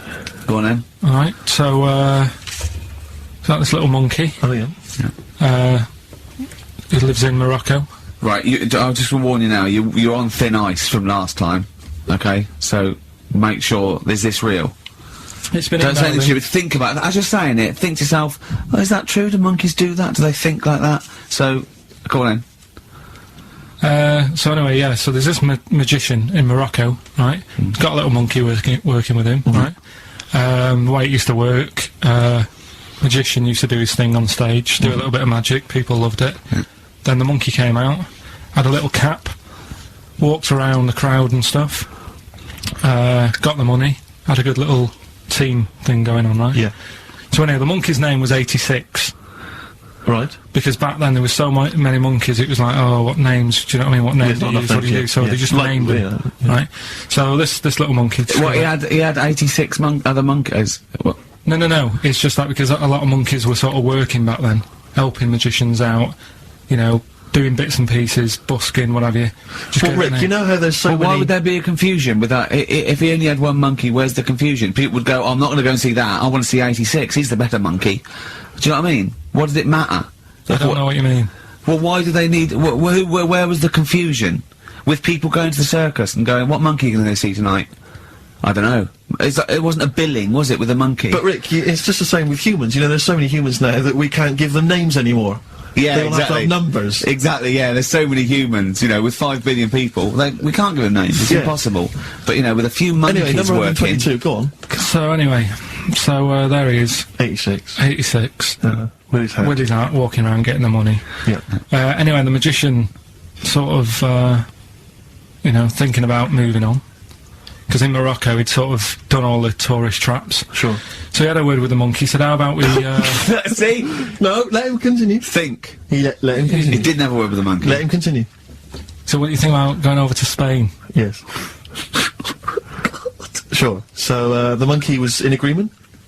So he said, alright, go on then. Right, so they get in the car, and, like, the magician knew he'd have a bit of a problem on his hands, because you're not meant to take monkeys out of the country. Yeah. Right?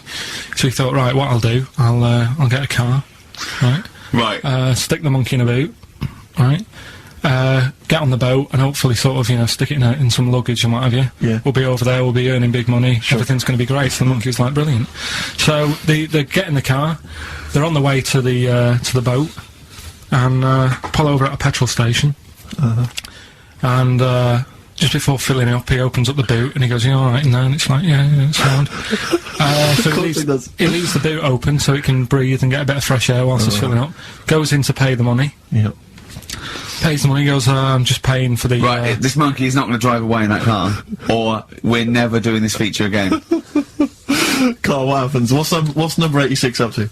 So 86. So that's the ending, isn't it? That's the story.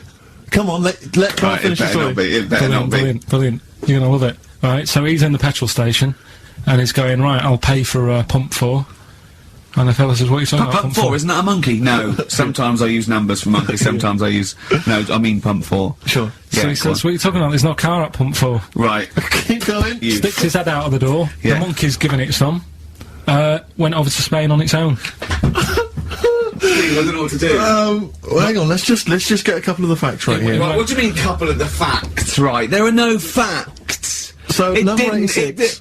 Number 86 he drove to Spain. You are... honestly, Carl, you must know. It was an automatic. Right. Carl, you must know that is shit. There is no way a monkey... That's the thing with it. He gets stopped at customs. It's mental. How would he get through customs, Carl? Has he got a passport? No, he was sneaking about because he didn't have a passport. So he parked and then snuck through. Do you want the facts? Let me see it. Right, I'll examine this, Rick, and we'll play a record. Play a record, because I can't... That's nearly as bad as the armed robbery. XFM.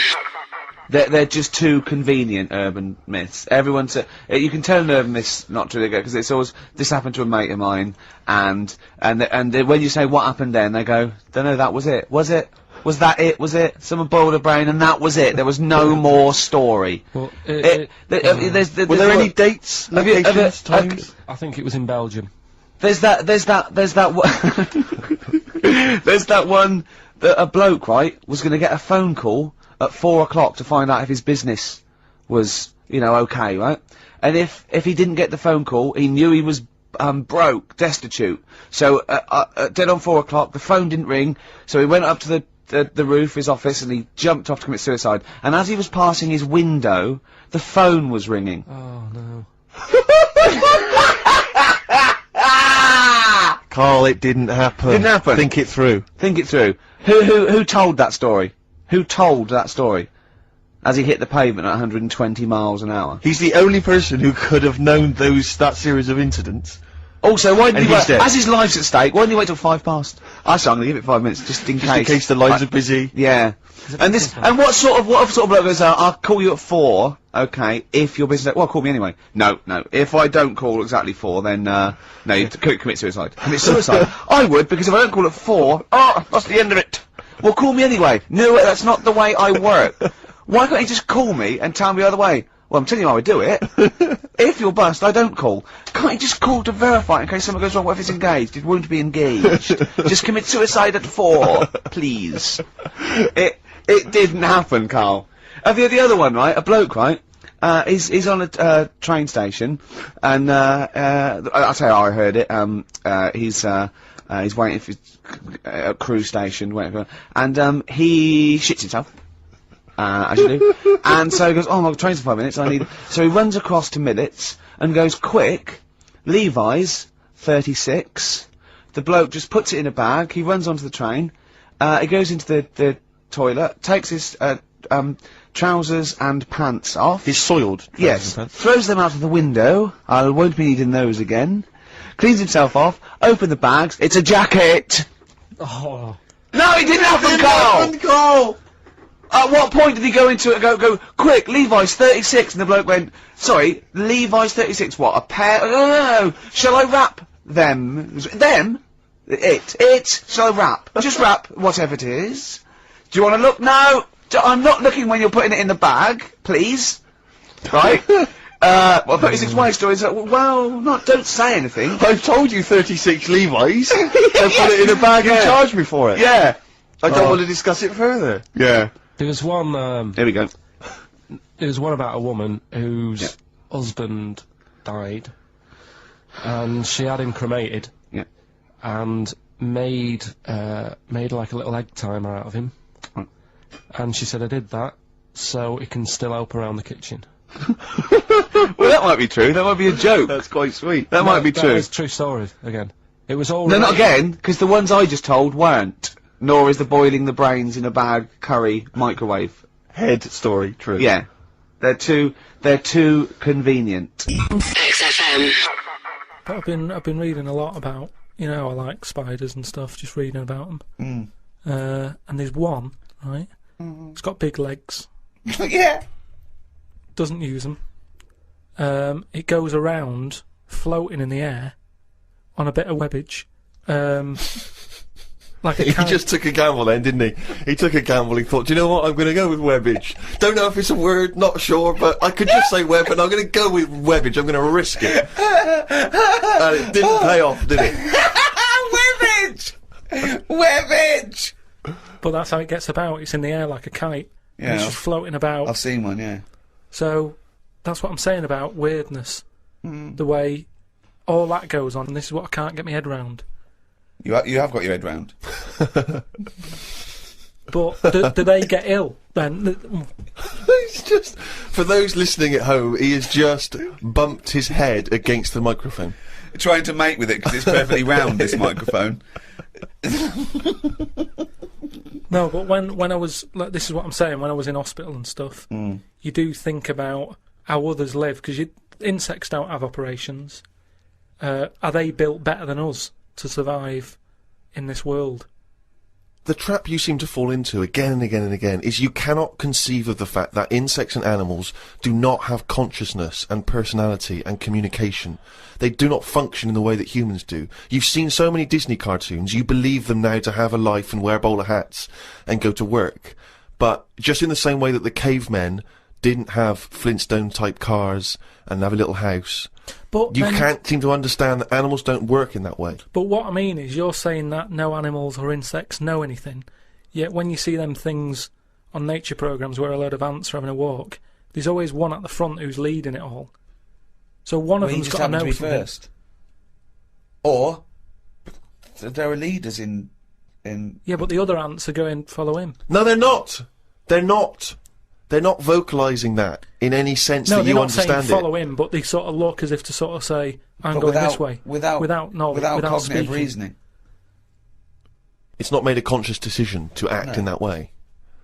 Yeah, but this is when you if a raindrop falls on a bird's beak and it moves away because instinctively it's hardwired to be wary of things which drop on its beak in case it's dangerous. It's not thinking, oh crumbs, I better get out of the way. It just does it because it's somehow hardwired into it to act that way. But it doesn't stop for a moment and think.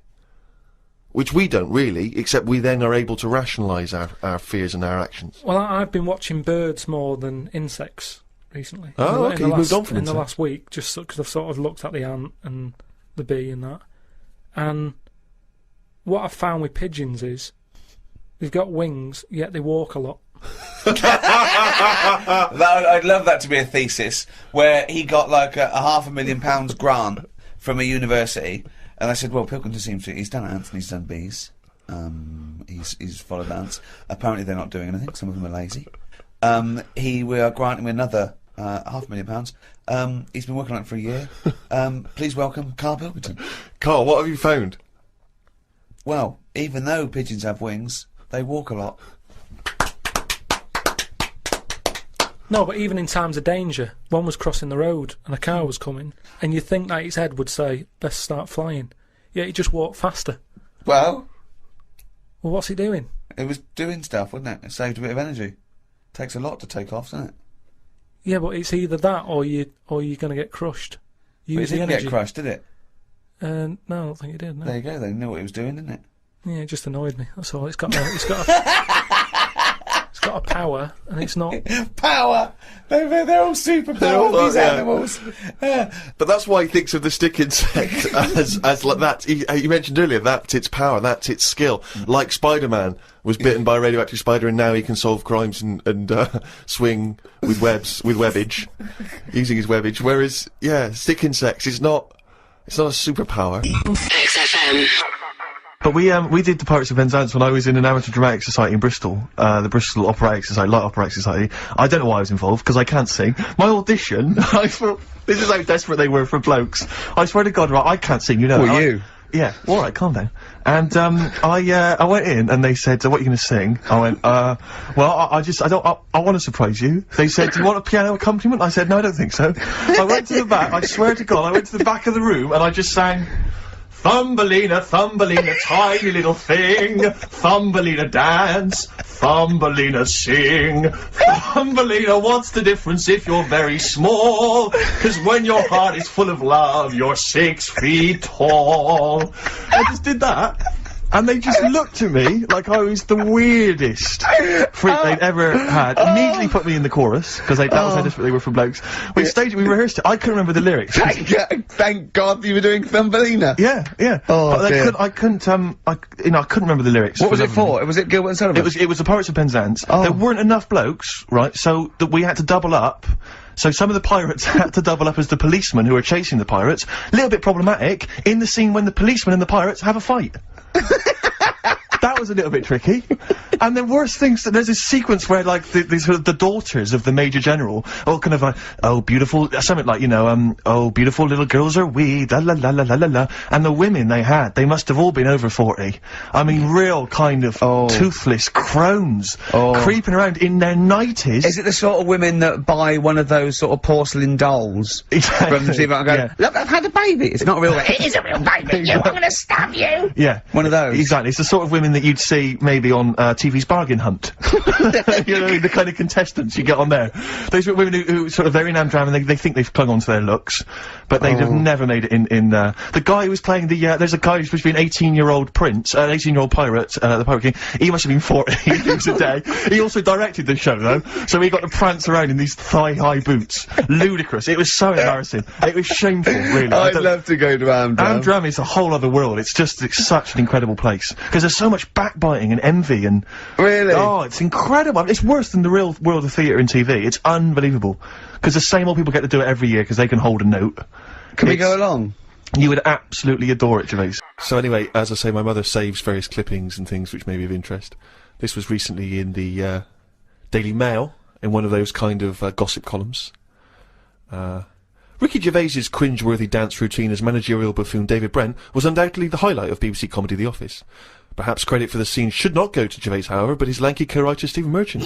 For I hear that 6'7" Merchant has been attracting a great deal of female attention at the so-and-so pub in North London, until he took to the dance floor with Brent-esque results. Says my mole, most of the feminine throng looked away in embarrassment. Putting it kindly, he was rather ungainly, like a giant albatross hopping on stilts. Right, now then. I'll take issue with this, because firstly... You wouldn't be attracting female attention in the first place. Rick, if I had been, I'd have phoned the Mail myself. Point A, right, I seem to remember distinctly I was talking to one of my mates the whole night, and we were discussing about the fact we were too shy to talk to girls. So wrong there. Yeah. Point 2, as you well know, if I take to the dance floor, which on this occasion I didn't, I remember distinctly not because I love to dance, I would not have been described as a giant albatross hopping on stilts, because Karl has seen me dance, you've seen me dance, you know I'm a good mover. Yeah. Just in the same way that people can't quite understand how Peter Crouch, the same height as me, is able to be so brilliant on the football field. Yeah. The same, people look at me when I'm dancing, they go, I don't know how that big guy is able to bust some of those kind of moves. I've won 2 dance contests in my life. Those facts, those stats speak for themselves, Rick. I know. I mean, you've seen me dancing, how would you describe me? I think that you look like isn't an albatross, isn't it? So you look like, an upright lizard, right, being given electroshock treatment. And I think that's a lot fairer, isn't it, than the albatross nonsense? Well, so I'm just trying to picture that, because again, was that a compliment? You were on my side, right? You were defending me there. A cross between a giant lizard and a stick insect. Again, because they don't sound, straight away they don't sound like compliments, but I'm assuming you're on my side here. Stick insect with funny glasses? Is that? Again, I thought, I was thinking you were perhaps being a touch more supportive, but you've not really... Karl, you've seen me dance, what are your views? It's just like a bit of weird art. That's brilliant! That is brilliant! That's so much better than albatross! It's like, you don't see. It got me thinking about things you don't see. And you don't see... Did you put this into a computer? Show me things you don't see. What else don't you see? Well, you don't see, like, an old man having a Twix. You never... So what? You know the terrible thing about all this, Steve, is he's right. You don't see it. No, I know that's a terrible thing. So what they have got, right? They've made old man toffees, haven't they? They've come up with Werther's. Is that a song? Oh God! You don't see it. No, listen now. So they've got their Werther's, right? Yeah. So, look at him! You think he's giving a lecture at Oxford? It's not going anywhere. No, go on, sorry. Go on. I'm just saying. Right. You grow out of things. Yeah. And the old man, I'm sure when he was a kid, he'd have a Twix. Yeah. But now it doesn't look right, so he's having... It doesn't look right! So... Right. I don't think Werther's originals were specially designed for old people. I think they were sweets that just happened to have been made for years. That's why old people eat them.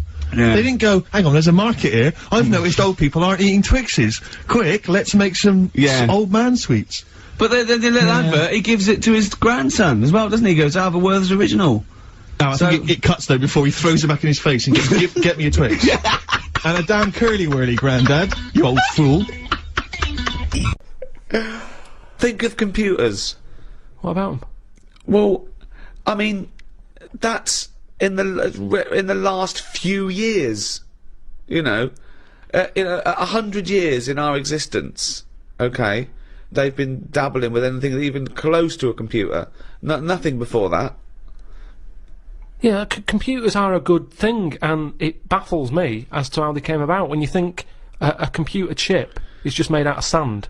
Now, for someone to come up with that, you go, there must have been some sort of alien involved here. What do you mean? Why do you think that? So I love it. So the frisbee, rubbish. Anything too clever? Well, it wasn't an invention, it was an alien. So there's nothing between frisbee and computer chip. What I'm saying is, it's not even an idea, is it? What do you mean? A computer chip, where's that come from? Oh, it's amazing. It's astounding, yeah. So you think it was an alien? What are you talking about? Great. Because I can't believe that someone would go, right, I want to make something that will hold information and be able to do... I don't know, let's use some sand, we've got loads of that. You'd go, what, you don't... Well, that's what genius is, though, isn't Karl, it? there's no alien involved. No, but when I say alien, I don't mean an alien came down here and said, you know, oh, do you want to buy this? There could have been a spaceship crash, right? Right, yeah.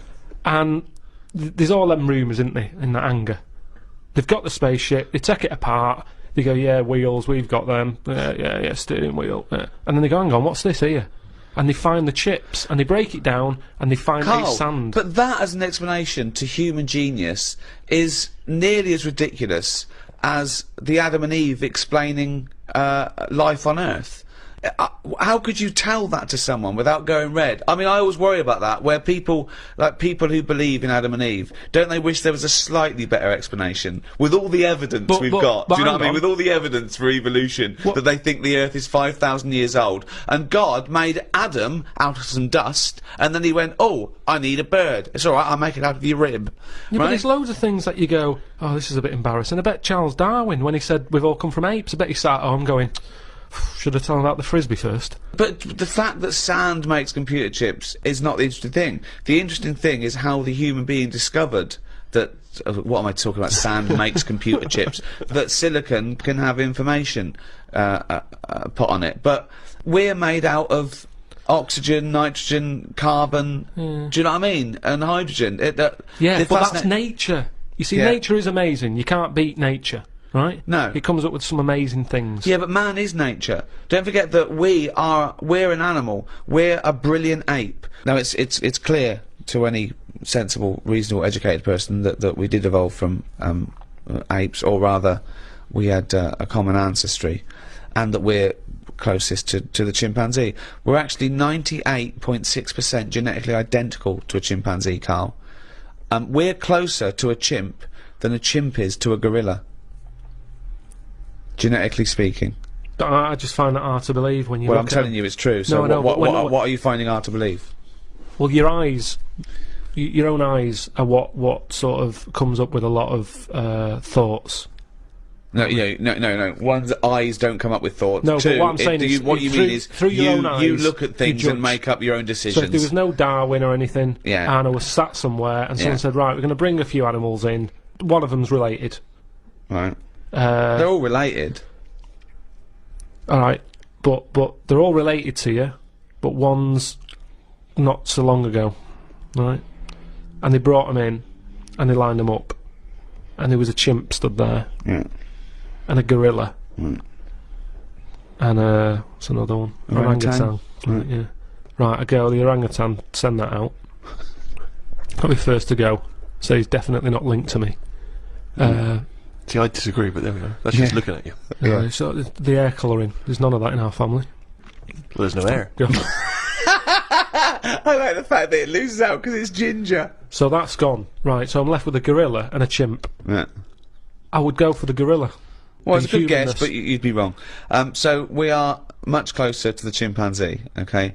98.6% genetically identical. Think of that. We only differ on 1.4% of our genetic makeup. That must be the arse.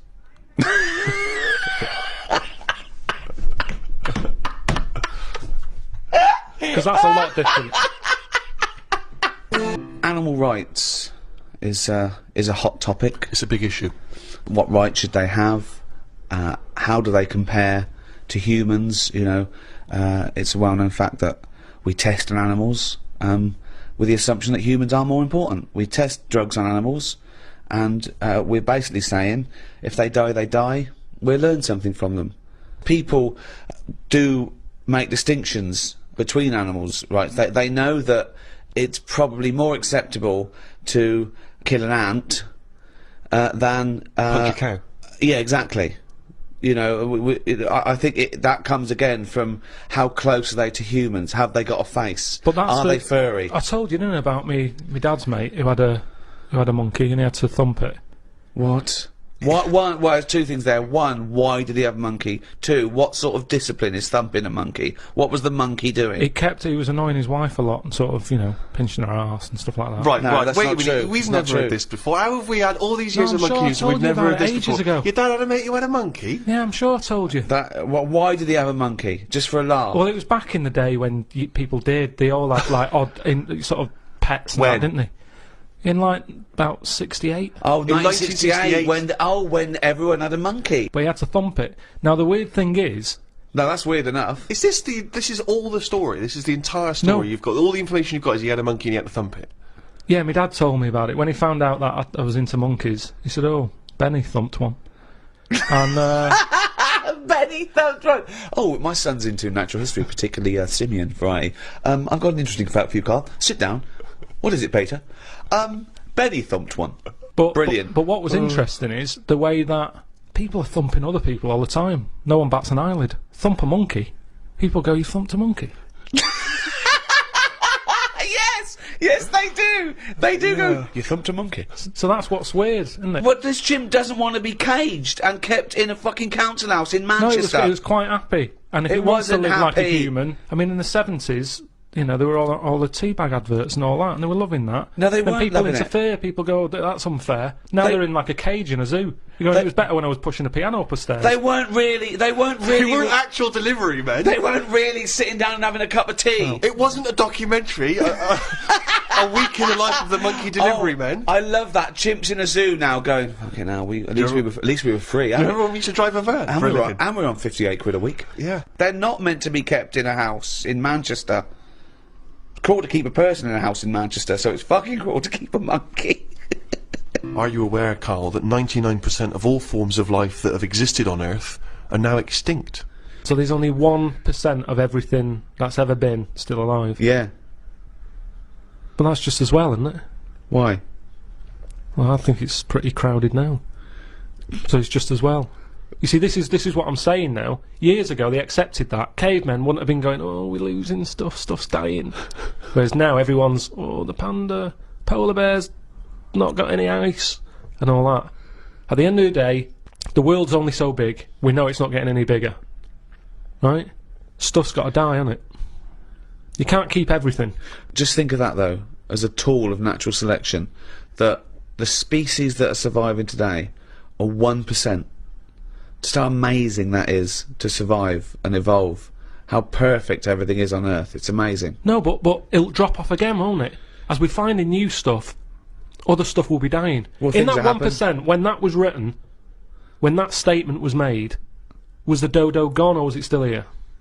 It was. I'm pretty certain the dodo was gone. It was gone already. It doesn't matter though, does it? A percentage is a percentage.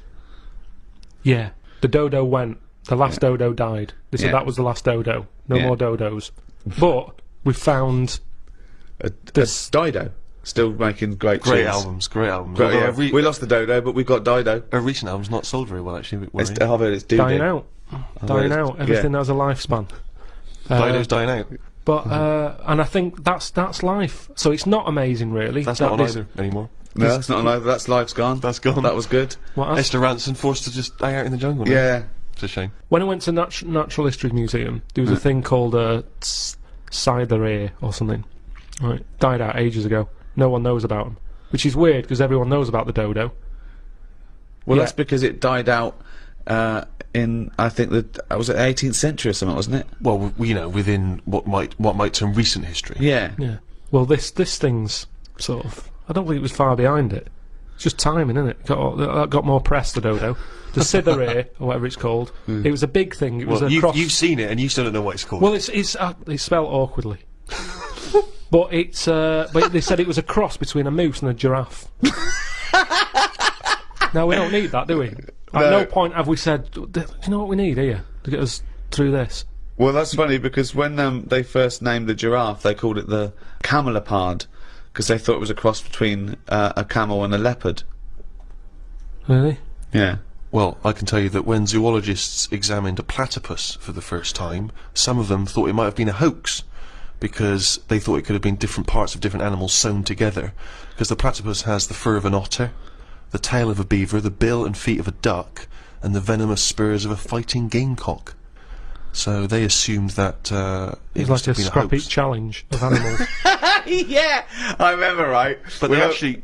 Sorry, go on, sorry. well, just to clarify that, it actually is descended from a link between reptiles and mammals almost 150 million years ago, a sort of living fossil. When I was about 13, 14, I once tried to improve the animal kingdom by making the hardest animal ever, the most perfect animal. Now, just to clarify, you didn't, in sort of Frankenstein style, No. try and bolt various bits of animals together. It was a drawing that I sent to Blue Peter. There was no competition going on. You just thought they would be appreciated. I thought they'd look at that and they'd go, well, he's a genius. Yeah. This is like Da Vinci. Sure. And this is the animal. This is what I thought, the perfect animal. I mean, when I say perfect, I meant the hardest animal. This animal, it could take anything. It was just the strongest, hardest, fastest. Right. Yeah. So, I started with the head of a lion. Of course, that makes Do you know what I mean? perfect sense. Roar, it looks good. Roar, bite you, right? Okay. I popped that on the body of a rhinoceros. Okay, so it's got the toughness, the armour, if you like. It's full strength. Head of a lion. Think of that. So you've got this picture. Head of a lion, body of a rhino. Perfect. Okay? Hold on, though. Pop some arms on it. The front arms were the arms of a gorilla. The arms of a gorilla. So it okay. could punch, grip, it could make stuff. The lion, I mean, that's where the lion falls down, because it can't make stuff. Sure. It can't climb, you know. So, okay then, wait a minute. You think that's got enough weaponry? Sounds like it. No. Pop on the tail of a giant scorpion. A giant scorpion? Yeah, yeah. So a the scorpion that's the size of a rhinoceros. Exactly, so the tail was as long as that rhino. So now, this is a scary animal. Yeah. And this is where the animal fell down. I thought, right, legs. Well, the fastest animal is the cheetah. Cheetah. Popped on 4 cheetah legs. 4 cheetah legs. It would have collapsed. Crushed under It the would have weight of the collapsed rhinoceros. immediately. So, Yeah. yeah. And you drew this, did you? Drew it, yeah. Did you show it to anyone Yeah, else? my mates went, that's brilliant. Right. They said, that's brilliant. And then just sent straight to Blue Peter. Yeah. Any reply? No reply at all. Really? No reply at all. Surprised. What do you think of that, Carl? What would you, how would you, though, what would, if you wanted to make the ultimate fighting animal, what would you come up with? If you had the power, like that fella in Arabian Nights, size of a chimpanzee, you could change into anything, but you could change into, you know, like that. I don't think I'd go for strength and that. I'd go for survival. What would you do? Cockroach. No, I'd have like an armadillo's body. Right. Okay. So that's as big as you can be now, then. So you know, you can't really pop on a lion's head because it'd just lay there going, I can't fucking move. All right. I'd have head of an owl. Right. The head of an owl? Yeah. Why? Come on. Why? What does that bring to the table? The head's there to sort of make it look friendly to the make it look human friendly. race. So Okay. because if you look half decent to the human race, they'll look after you. Right. That's the way it works. Yeah. Doesn't it? With Okay. a cat and a dog and all that. Okay. So the owl makes it look nice. Right. I'd have. I wouldn't have legs. I'd go for like the slug juice. What do you mean? So now you're a really slow-moving, legless armadillo with the head of an owl. Slithering along. How is that going to be friendly? They'll see the beautiful face, but then they'll be terrified by the sludge. No, because the head's that nice that they'll forgo the sludge. But hold on though. But wait a minute. So it's got this thing that's stuck, right, going at 0.1 miles an hour, with a going hoo, right? You come over, you kick the head off. How is this No, a because the survival? head can go into the thing like a tortoise. Can it? Yeah, of course it can.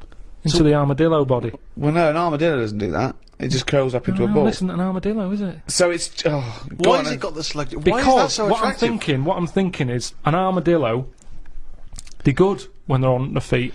Flip them, they get stuck like a tortoise. Right. Slug stuff keeps it down.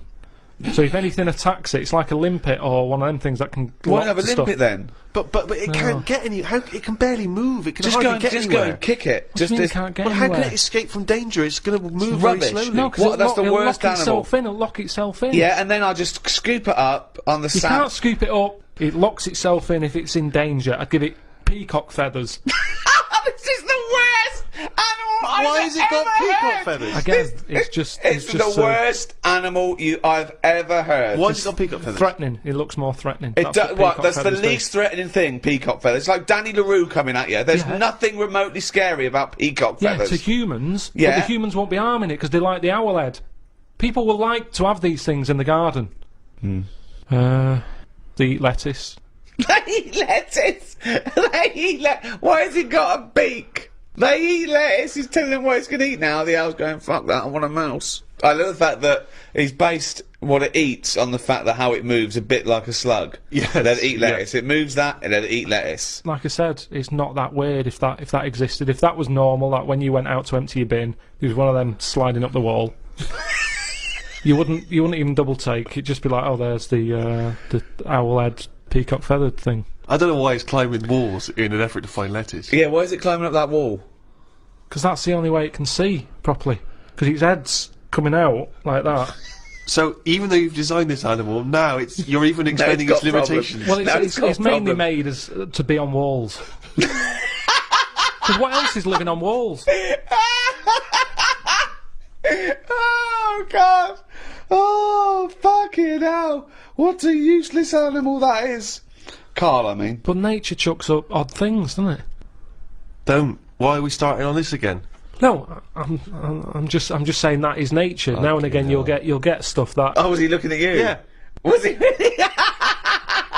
Look at his fucking head. Look at his stupid, round, fucking orangey head and... Oh. Why aren't you a freak? You've got a little bald head. We're not meant to be bald. Well, I was, I think. That's the thing, that's what nature's done. You see, I didn't do anything with my hair when I had hair. I didn't style it, I didn't do anything with it, and it probably thought, what am I doing here? Whereas people who love their hair, and they comb it and have different styles and look after it, they have hair for ages. Nonsense. No, nonsense, absolute nonsense. Well, you're saying absolute nonsense. Well, it's a little bit weird then, isn't it? And that's what happens with old people, once they lose their, you know, will to live, once they lose the job, they get old. What's my purpose? What am I doing here? And it's like nature goes, you're not needed, and they die. Maybe that's what happened with the dodo. What's it doing? It can't fly, its wings are useless. Eat it, tastes horrible, kill it. No, they did eat it. I think they did eat it. Yeah, but it wasn't very nice, was it? I think they over-farmed it. I think that's why it was extinct. Because they did eat it. No, but they did eat it, but they didn't like it. Everybody, you never saw like a fully eaten carcass of a dodo. You're making this up again. All conjecture. No, but they didn't eat it all. Everybody would probably try it and go, it's not for me, that. But you don't know no this. idea, You don't just know making this. it up. What's this based on? People... And also, why would that kid it out? Because, I'll tell you why. Because if it's not nice, people don't get another one in. And they die out. The reason we've got loads of chickens and loads of cows is because we eat them. If we ate polar bears, we wouldn't be short of them. Because you'd farm it, you'd take more care, but what's a polar bear doing? Sat on a block of ice floating about. It's no use to us, is it? It sounds harsh. Once it's again, no got use. his information from a Glacier Mint No, advert. but it's no use to us. We know they're there, and it's all very sad when you see them on the news sort of struggling and all that. Yeah. But it's going to make them stronger. If scientists could bring back to life the creatures that have existed in the past, do you think that's a good idea or a bad idea? Bad idea. Bad idea? Yeah. Now, leaving aside the horrors of Jurassic Park, do you think, for research purposes, it might be a useful idea? I don't think it is. For me, it's like a Friends reunited. It's like people who you knew ages ago getting back in touch, and you go, I don't want to get in touch with you. That was then, and it's the same with a mammoth. That was then. You had your day. It didn't work out. Now to bring it back, it's unfair. You're messing with nature anyway. I think I've said to you before about I don't know what they do with them. They're massive things. I think it's like they're just not thinking about it. It's like rushing into buying furniture that's massive, and then you get it back and you can't get it through the door. No, and it'll be like that with a mammoth. Where are they putting them? Oh, I didn't think of that. But what about if you could say you could feed the third world with mammoth meat?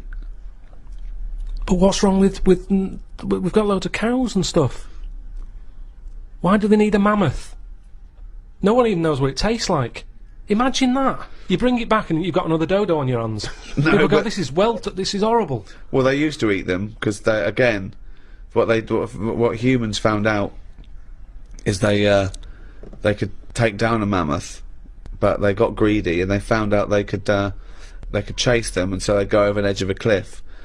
And what they did, they went crazy and they used to herd them, and they'd all die. But of course, then they'd waste the meat because they couldn't eat it all. Yeah. Well, that's. I think that's why we shouldn't bring them back because they are too big. So even if Didn't hear a word of what you said then, didn't hear a word. No, I did. Everyone can eat them, but the problem is they're so big that you couldn't eat it quick enough, so it all went off. Yeah, but I was saying that they killed too many at once. Yeah, I know.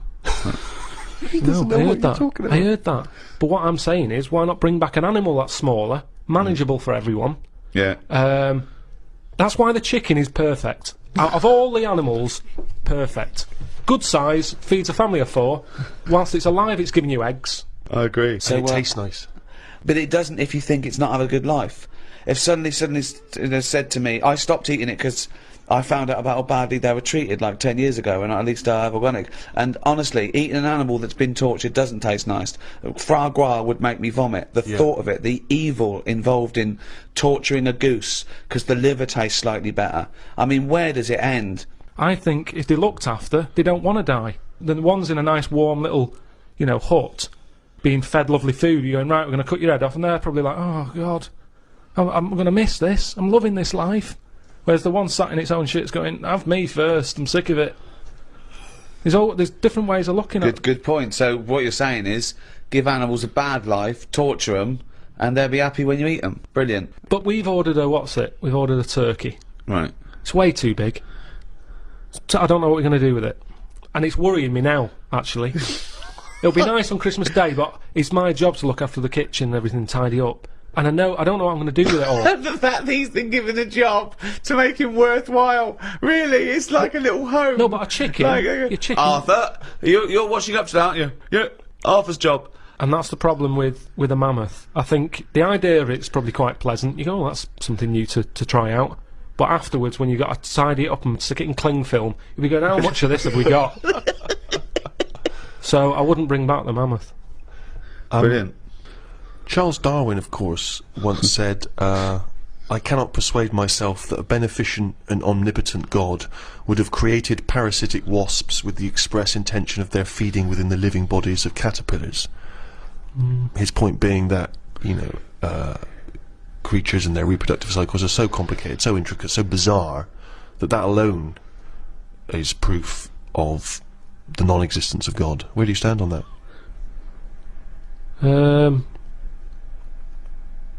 It's pretty weird. We talked about it ages ago, didn't we, about the wasp that has a thing growing in it and all that. Lays its egg in a spider. Yeah, and then the spider goes mad, doesn't it? That's what you fucking can't lay your eggs in me, you fucking stripy wanker. Goes absolutely fucking mad. It is weird. What's going on my arse in a couple of what you fucking...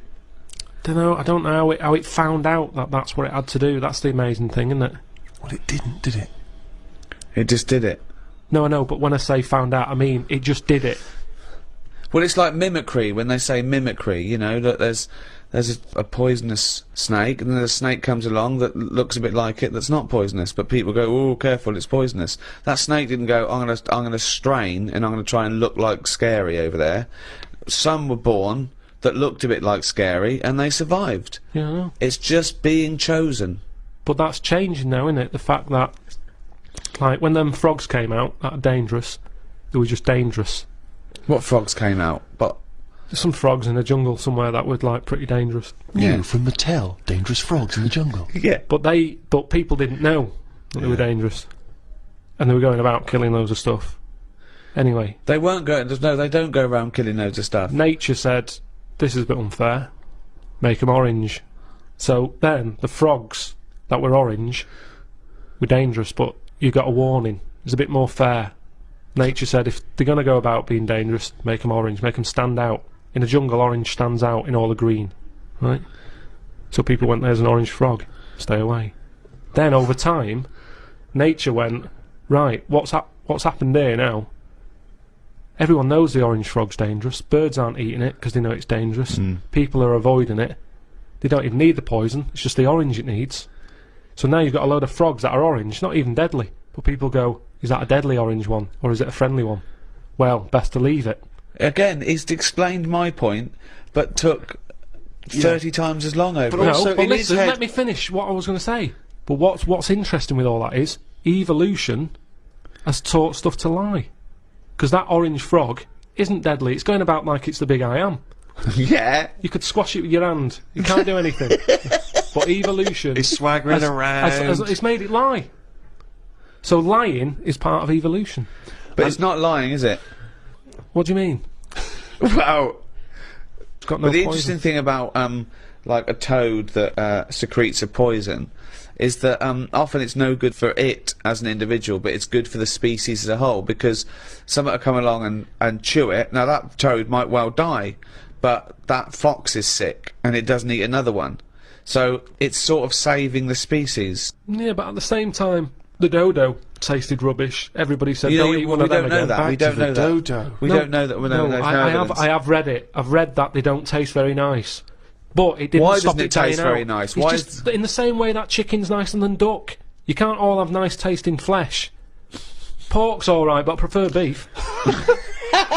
Point proven, good night. So, what I'm saying is, with the dodo, it did taste horrible, but everyone wanted to give it a go. Meanwhile, It's different people trying it, so it died out in the end anyway. So your theory of a frog being poisonous and a fox going, yeah, that's horrible, I won't eat another one of them. Then you get another fox trying one, and another fox. They don't all have a word with each other, do they? They go, I had a rotten frog the other night. So it's pointless. It's a pointless exercise. What I like is your image of nature. This idea that sort of, in your head, there's Mother Nature sat around like a boardroom table, making these decisions. People are coming in, oi, frog, what's been going on? Well, I've been poisoning people. Why? What about you? It's just, you just picture everything as one large Your confusion is that you still think of evolution has a will. You still believe that things are striving to be something else, as opposed to surviving if they adapt or change. I just want to go through some of the wonderful diversity of nature, some of the incredible feats of the animal kingdom, in a way. Yeah, that's an interesting one. Alligators and old people have something in common. They can hear notes only up to 4,000 vibrations a second. I don't know what you're meant to do with that information. When's that ever come in handy? When a band's getting together, they don't go, no, we're after crocodiles and old people. What sort of tune do they like? It's pointless. You're not impressed, okay. Scientists have applied electrodes to the pleasure centre in a rat's brain. The rat pressed a lever 48,000 times over a full day in order to receive that shock that seemed to him pleasurable, choosing the simulator instead of having water or food or sex. So it chose that virtual pleasure, well, not virtual pleasure, it gave it real pleasure, but an artificial stimulus rather than the real thing, like food or water It or never sex. ate and had water. It never had a change. No, it was addicted. It loved this electrode. It was giving it. It just made it feel good. It was getting as much pleasure from that as the real thing, from sex or food. Yeah, but with any pleasure, you get sick of it, don't you? If you have too much of it. Well, it had 48,000 hits in a day. But I like having a Twix. But if I have more than 4 a week, I go, I've ruined that little pleasure I used to like. Yeah. So what I'm saying is, what did it do the second day? Did it go near the machine the second day? No. There you go then. No. But what you're saying is this, right? That Twix is failing to give you pleasure on that 5th Twix, but this succeeds every time because it's literally pleasure. It hits the part of the brain that says this is pleasurable. So, but my pleasure nerve that you're talking about in my head, it lights up when I have Twix. I don't think it ever lights up. Right. I don't think you've got a pleasure nerve. But it lights up when I have a Twix. Right. It lights up if there's some chicken, right? It lights up if there's a... What a miserable cunt he is. You know, all loads of things. Chicken and Twix. That's it. That's all he lives for. No. Hang yourself, mate. So, what you're saying is, if I had that device that the rat's got, I'd just sit there, wouldn't I, hitting it, thinking, I can't be bothered going to the shop for a Twix, I'll just hit this button. Yeah. Think of this.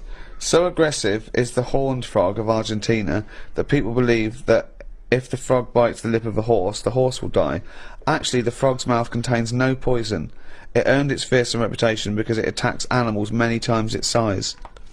What do you think of a frog attacking ridiculous. a horse? I don't know what's going on. I don't know why that would happen. Why is it getting upset with a horse? Of all the things for a frog to be like getting cocky with, them two should never even meet. Why? Because it's not. I mean, fights are normally over something, aren't they? Yeah. If you have a fight with someone, you're in my yard, or you know, you're fighting over something. A horse and a frog. The fact that he immediately goes back to the 1930s. Yeah. You're in my yard. But a horse and a frog. How did that disagreement What are they swapping happen? over? I don't understand what they've got in common. I don't understand it. I bet that's only happened once. It's a rare incident. Someone said put that in a book. I can't imagine it. That's happening a lot. That horses are being bit by frogs all over the shop.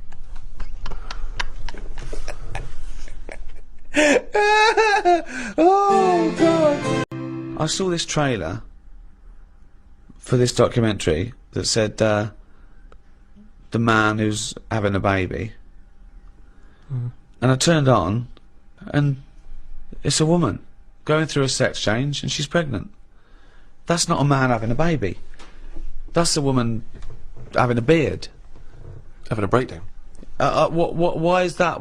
That's a con. That is pure sensation. It's a man having a baby. Look, the world's first. No, it's a woman. It's a woman. What do you think of that? What would you do for your doctor? And I came to you and went, Karl, listen, I'm having a bit of a rethink of these. The penis, I hate it. I hate this cock. But what do you mean you hate it? I hate it. I don't want it there. It doesn't look right. It doesn't look right. It just sits there resting on these fucking awful testicles that I'm gonna get rid of. I want this thrown away. Yeah, well, it's, you know, they're not a great look. I know that. Everyone knows that. It's just the way they are. I mean, if we're all being honest, they're an odd design. I don't think anyone likes their own, do they? That's why we cover them. They're not a great thing, are they? What's this not why we cover them, though, is it? It's part of it, I think. I think deep down, I mean, even if, like, I know you hate the Adam and Eve thing, but even if back then he was like, good God, cover them up. Even he had a leaf on. No, but listen. Right. So, are you thinking fundamentally, then, that aesthetically, the testicles and the penis isn't as good as it could be? What would you have there instead? Well, it's designed that way because that's the way it's got to be designed. It's more about function than yeah.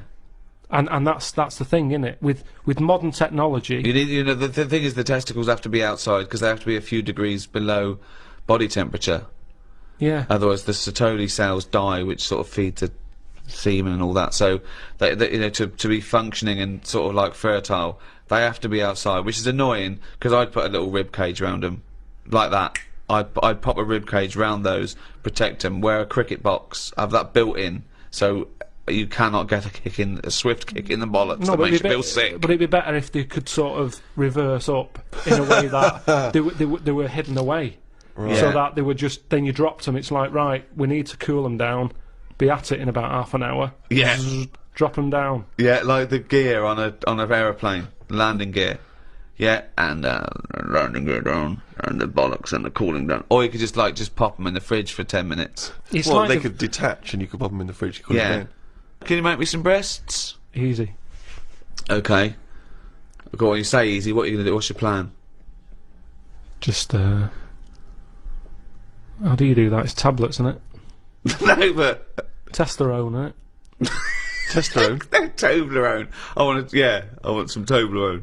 Well, sort of pointy tits. Like Madonna.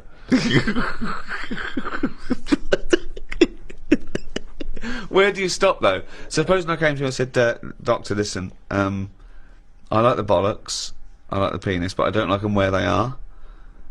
I want them in the middle of my chest. I want breasticles. Yeah? The arse, I don't like it round the back, I can't see what's going on. Pop that on the front where the bollocks were. I want my arse where I can look down and see what's going on. Can you do it? I think it's just easier to move the head, isn't it? Rick, I know you're a big fan of Professor Richard Dawkins, the evolutionary biologist. He wrote a book, The Ancestor's Tale, in which he predicted a post-human world. This was his kind of hypothesis, if we were well, let me read what he's written. If nuclear war destroys humanity and most of the rest of life, a good bet for survival in the short term and for evolutionary ancestry in the long term is rats. I have a post-Armageddon vision. We and all the other large animals are gone. Rodents emerge as the ultimate post-human scavengers. They gnaw their way through New York, London and Tokyo, digesting spilled larders, ghost supermarkets and human corpses, and turning them into new generations of rats and mice, whose racing populations explode out of the cities and into the countryside. When all the relics of human profligacy are eaten, populations crash again and the rodents turn on each other, and on the cockroaches scavenging with them. In a period of intense competition, short generations, perhaps with radioactivity-enhanced mutation rates, boost rapid evolution. With human ships and planes gone, islands become islands again, with local populations isolated, save for occasional lucky raftings. Ideal conditions for evolutionary divergence. Within 5 million years, a whole range of new species replace the ones we know. Herds of giant grazing rats are stalked by saber-toothed predatory rats. Given enough time, will a species of intelligent, cultivated rats emerge? Will rodent historians and scientists eventually organise careful archaeological digs and through the strata of our long compacted cities reconstruct the peculiar and temporally tragic circumstances that gave rat kind its big break? Karl, thoughts?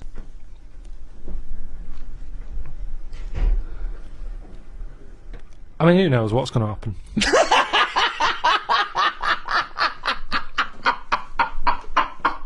Pablo Picasso once stated, "We all know that art is not truth. Art is a lie that makes us realise truth." From painting and poetry to symphonies and sculpture, the arts bring beauty and illumination to some, confusion and frustration to others. But what is art? The idea of a work of art, created by an artist, did not truly exist before the Renaissance. And what value do the arts still have? Do they still make us realise the truth, or are they increasingly rarefied and obsolete in this digital, disposable age? With me to discuss the wide spectrum of the arts are Stephen Merchant, graduate of the University of Warwick and award-winning writer. Thank you so much for having me. And Karl Pilkington, a man with no qualifications, very little education, but who is now known the world over as a man with a head like a fucking orange. Alright. Well, I suppose if I can pick up on something from your introduction, Ricky, you posed the question, in a sense, what is art? It's a very broad term. It's a very difficult one as well. I think the earliest people to ponder it were the Greeks, and I think they thought that art was, and its point was to try and emulate as close as possible the beauty of nature. So they knew art was a sort of, you know, a quest for beauty, and I suppose they thought nature was pretty perfect in its aesthetic, and so the point of an artist was to try and tap into that. Well, let me throw that question over to Karl Pilkington. What do you want to know? Well, we were just trying to clarify what art is. Ricky's just referring back to the Greeks. It's just something for your eyes to look at.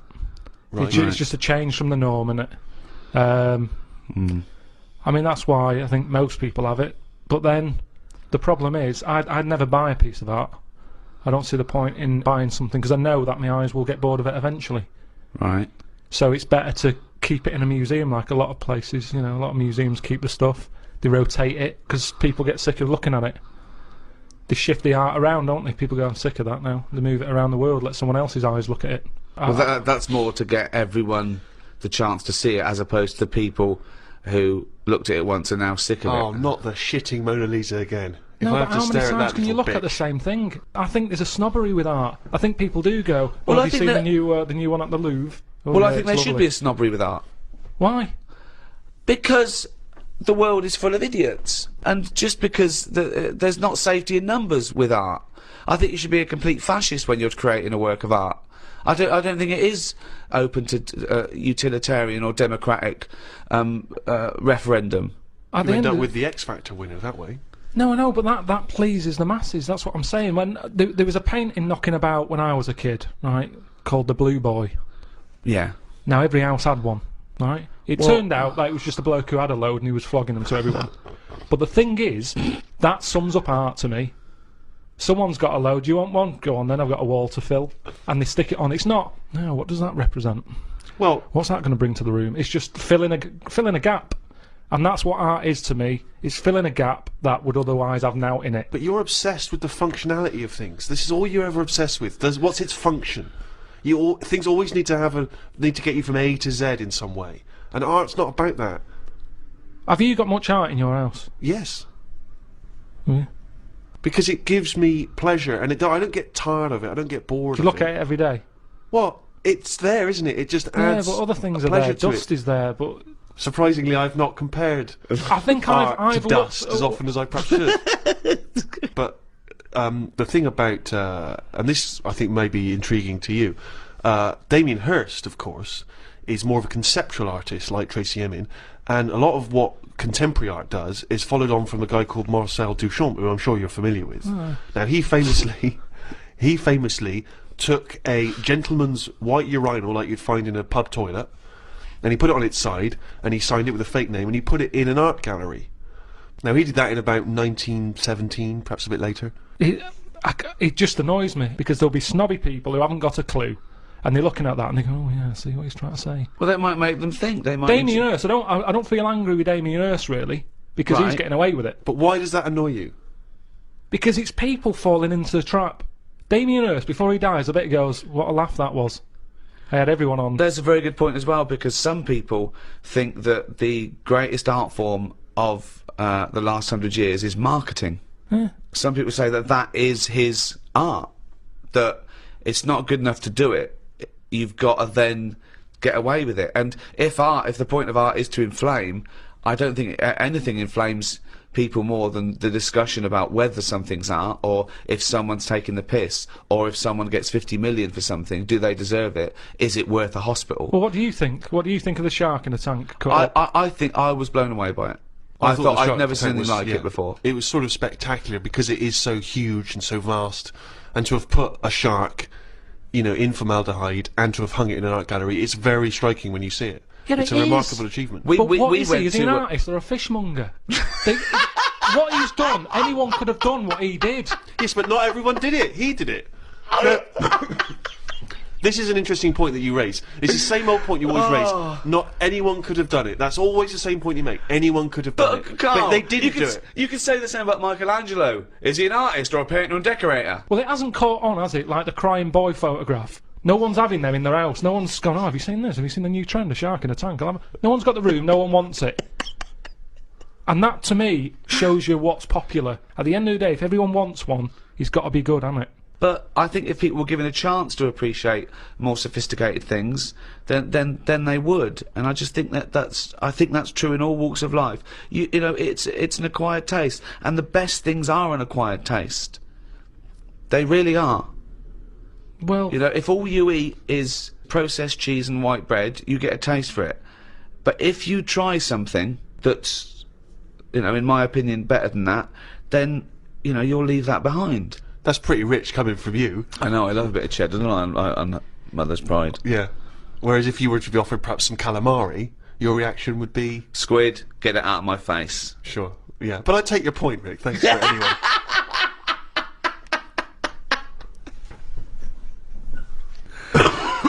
Calamari was an artist, by the way. I mean, I haven't got pictures in our flat because of that mirrored wall I've got. Yeah. Right? So, I mean, it's tiny. You've been in it. I've got windows on one wall, door to get in on the other, kitchen on the other, mirrored wall on the other. So there's nowhere there. There's no space for art. I'm intrigued how you sit at home. Where's the sofa?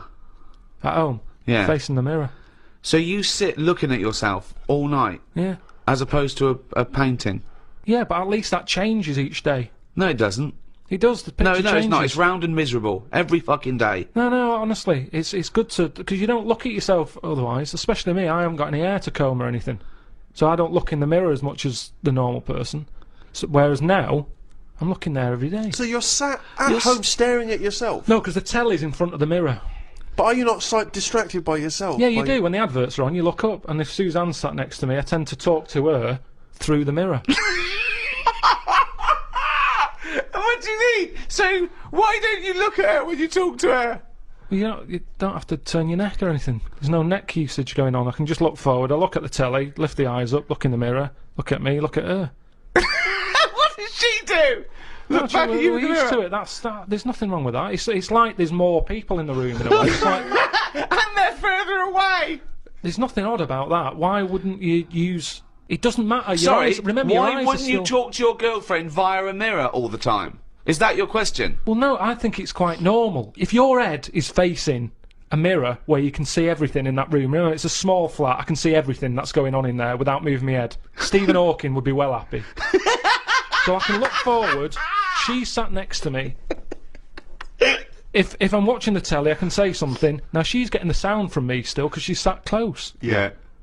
But yeah, we're further away, but things look better from a distance anyway. So that's how you managed to keep this relationship alive? You're such an odd little man. But no, it's not odd. You see, there was a woman on the estate who did use... have I told you about Miss Piggy before? No. It rings a bell. Go on. I think I told you ages ago, it's this fat woman who used to be on the estate. She had a three-wheeler bike. And her husband... Push bike, pedal bike? Yeah, like a tricycle thing, but a big one. Right. She used to sit her husband in the basket in the back. Cycle about, what have you. Yeah. She was known as Miss Piggy. Anyway. Oh, is this the one that she used to beat him up so your dad pretended to be a policeman? Yeah, that's it. Oh, that's yeah. the one, yeah. You remember? No, I don't remember this. Yeah, she used to always duff her husband up and that, and people in the area knew that she was being a bit tight on him. And my dad went round with his mate and sort of... But what's this got to do with the mirror? Anyway, well, the way she used to communicate, she used to always go in quick save and nick biscuits.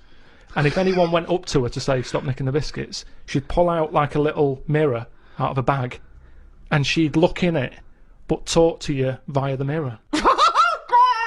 Oh man! What? This So she place was you insane. grew up, it's weird, isn't it? It's It was like, really weird. Like It used to scare Narnia. me. It's like a Salvador Dali painting. you exist in there. Yeah. It's really, really So weird. hang on. So she used to talk to people through the mirror because she was mental. I couldn't sit, watch the telly, and look at me watching the telly in the mirror all night. No, That's no, weird. that would Why? be really weird. It's really weird, Carl. I'd be very conscious of myself. No, Conscious I of the think way it gives I'm you, sad. gives you confidence and that, and if you are Gives you sort of... confidence. Well, yeah, because you're seeing yourself more and you pick up what habits you do and stuff like that. So what have you changed through your viewing of yourself? I sort of grew a beard the other week, just something different to look at for a bit. And then you get sick of that, it's like a piece of art. Change that, have a bit of a shave. Can you see the back of the telly in the mirror? A little bit, yeah. If the flat's a mess, it's a mess twice. The earliest art, which we know, which we call cave paintings, they date back between 30 and 10,000 years BC. Even those people tried to brighten up their cave with a bit of art. So in many ways, they were more advanced than you. Yeah, but they didn't have a big mirror.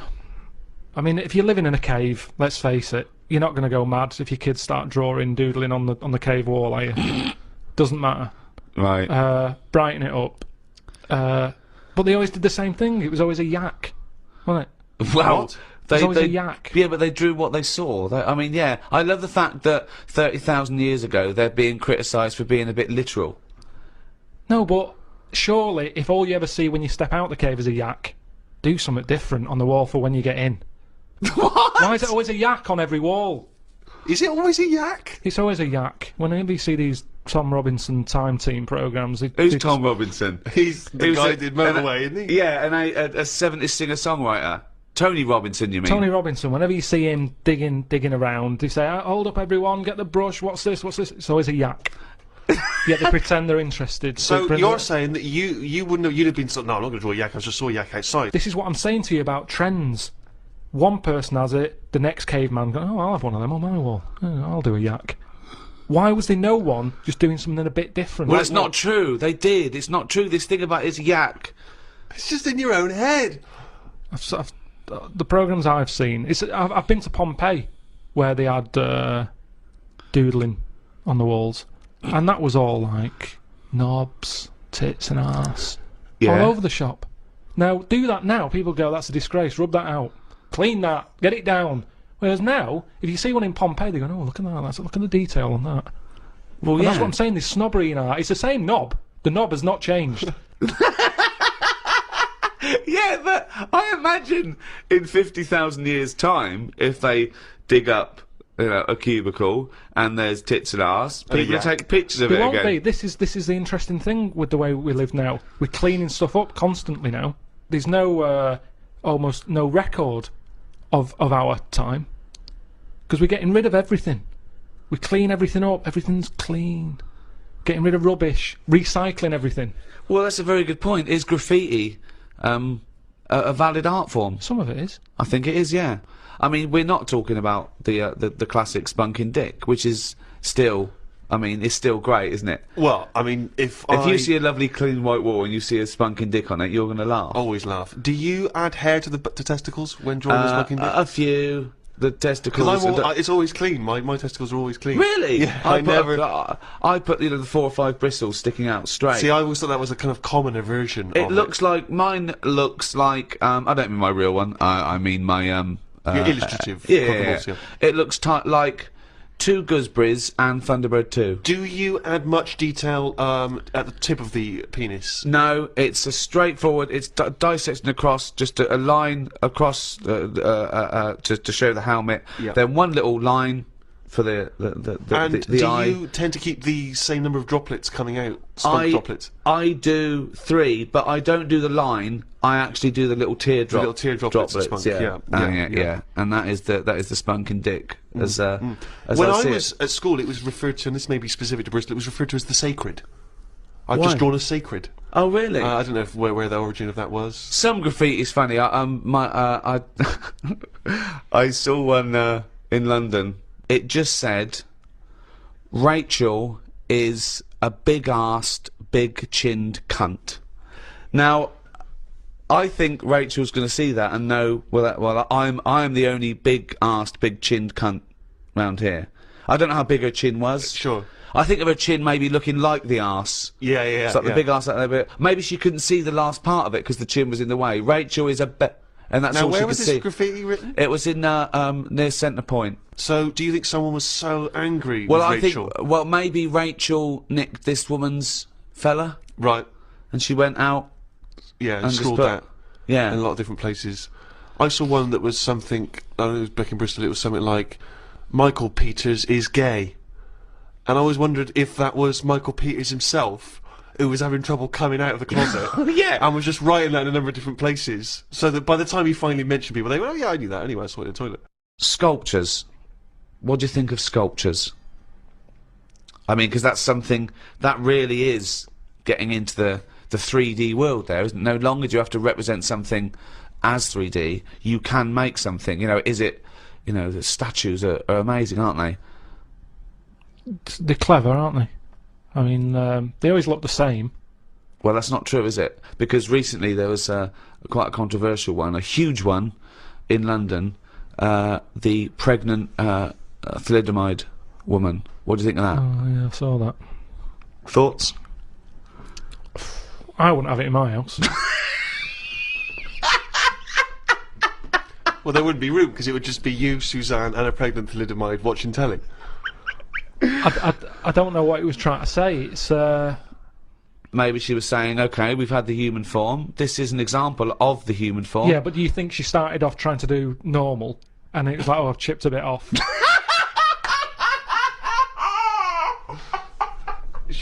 One of the arms got chipped Well, off. it makes you wonder, doesn't it? And why? You see that square, Trafalgar Square. You got that. Nelson's column. He's got one arm and a leg missing or something, and a patch over his eye. Then you've got the thalidomide. Why can't they just do a full person?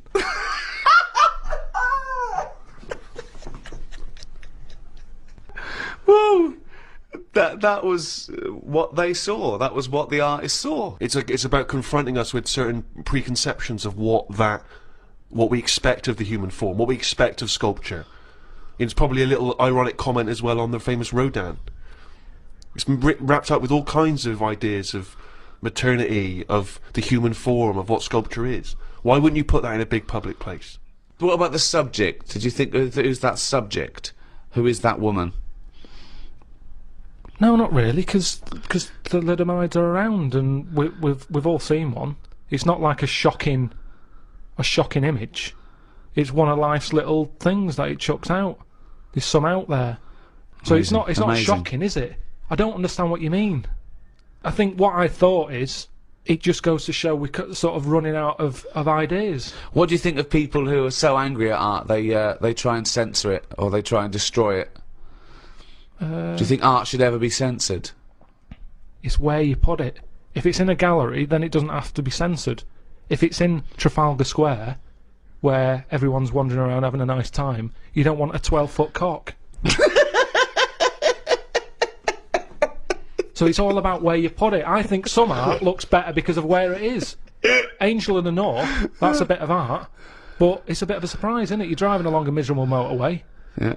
Oh, what's that over there? Gives you something for your eyes to look at again. Motorways are the most boring place to drive. But you go, look, there's a bit of art over there. Yeah, but Stick that then Angel again, in should the you be North. looking at art when you're going at 70 miles an hour along a motorway? Well, yeah, because it's really big. You can keep your eye on it and Look in the mirror. It's not a problem. Wait till you go past it and look in the mirror like normal. So you like the Angel of the North? Because it's something in the middle of nothing. Right, but if you put it somewhere else... Stick it in Trafalgar Square, you'd go, oh, more clutter. Now, you've spoken Karl, about, you know, art and what impact does it have, blah blah blah.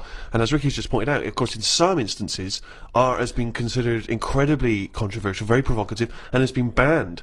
Famously, one thinks of the Nazis banning and burning certain books, not all of which were just books, you know, criticising them. It was often artistic works, things which they felt were subversive in some sense, and you get that in many repressive regimes where people's artistic work is not allowed to express the way they feel about something. Stalinist Russia, for instance, art there, literature, are not able to express its views because people see it as dangerous, as provocative. Well, yeah, the threat always comes from scholars, with like any dictatorship, you know, and they know that. But not just scholars writing, you know, scholarly texts, criticisms, but also people expressing themselves through poetry, through creativity. Well, yeah, things which are not expression's direct. dangerous, yeah. They can be abstract, and yet they can still be subversive. Yeah, but I think if it's done in a way that isn't just like a lunatic, they get away with it.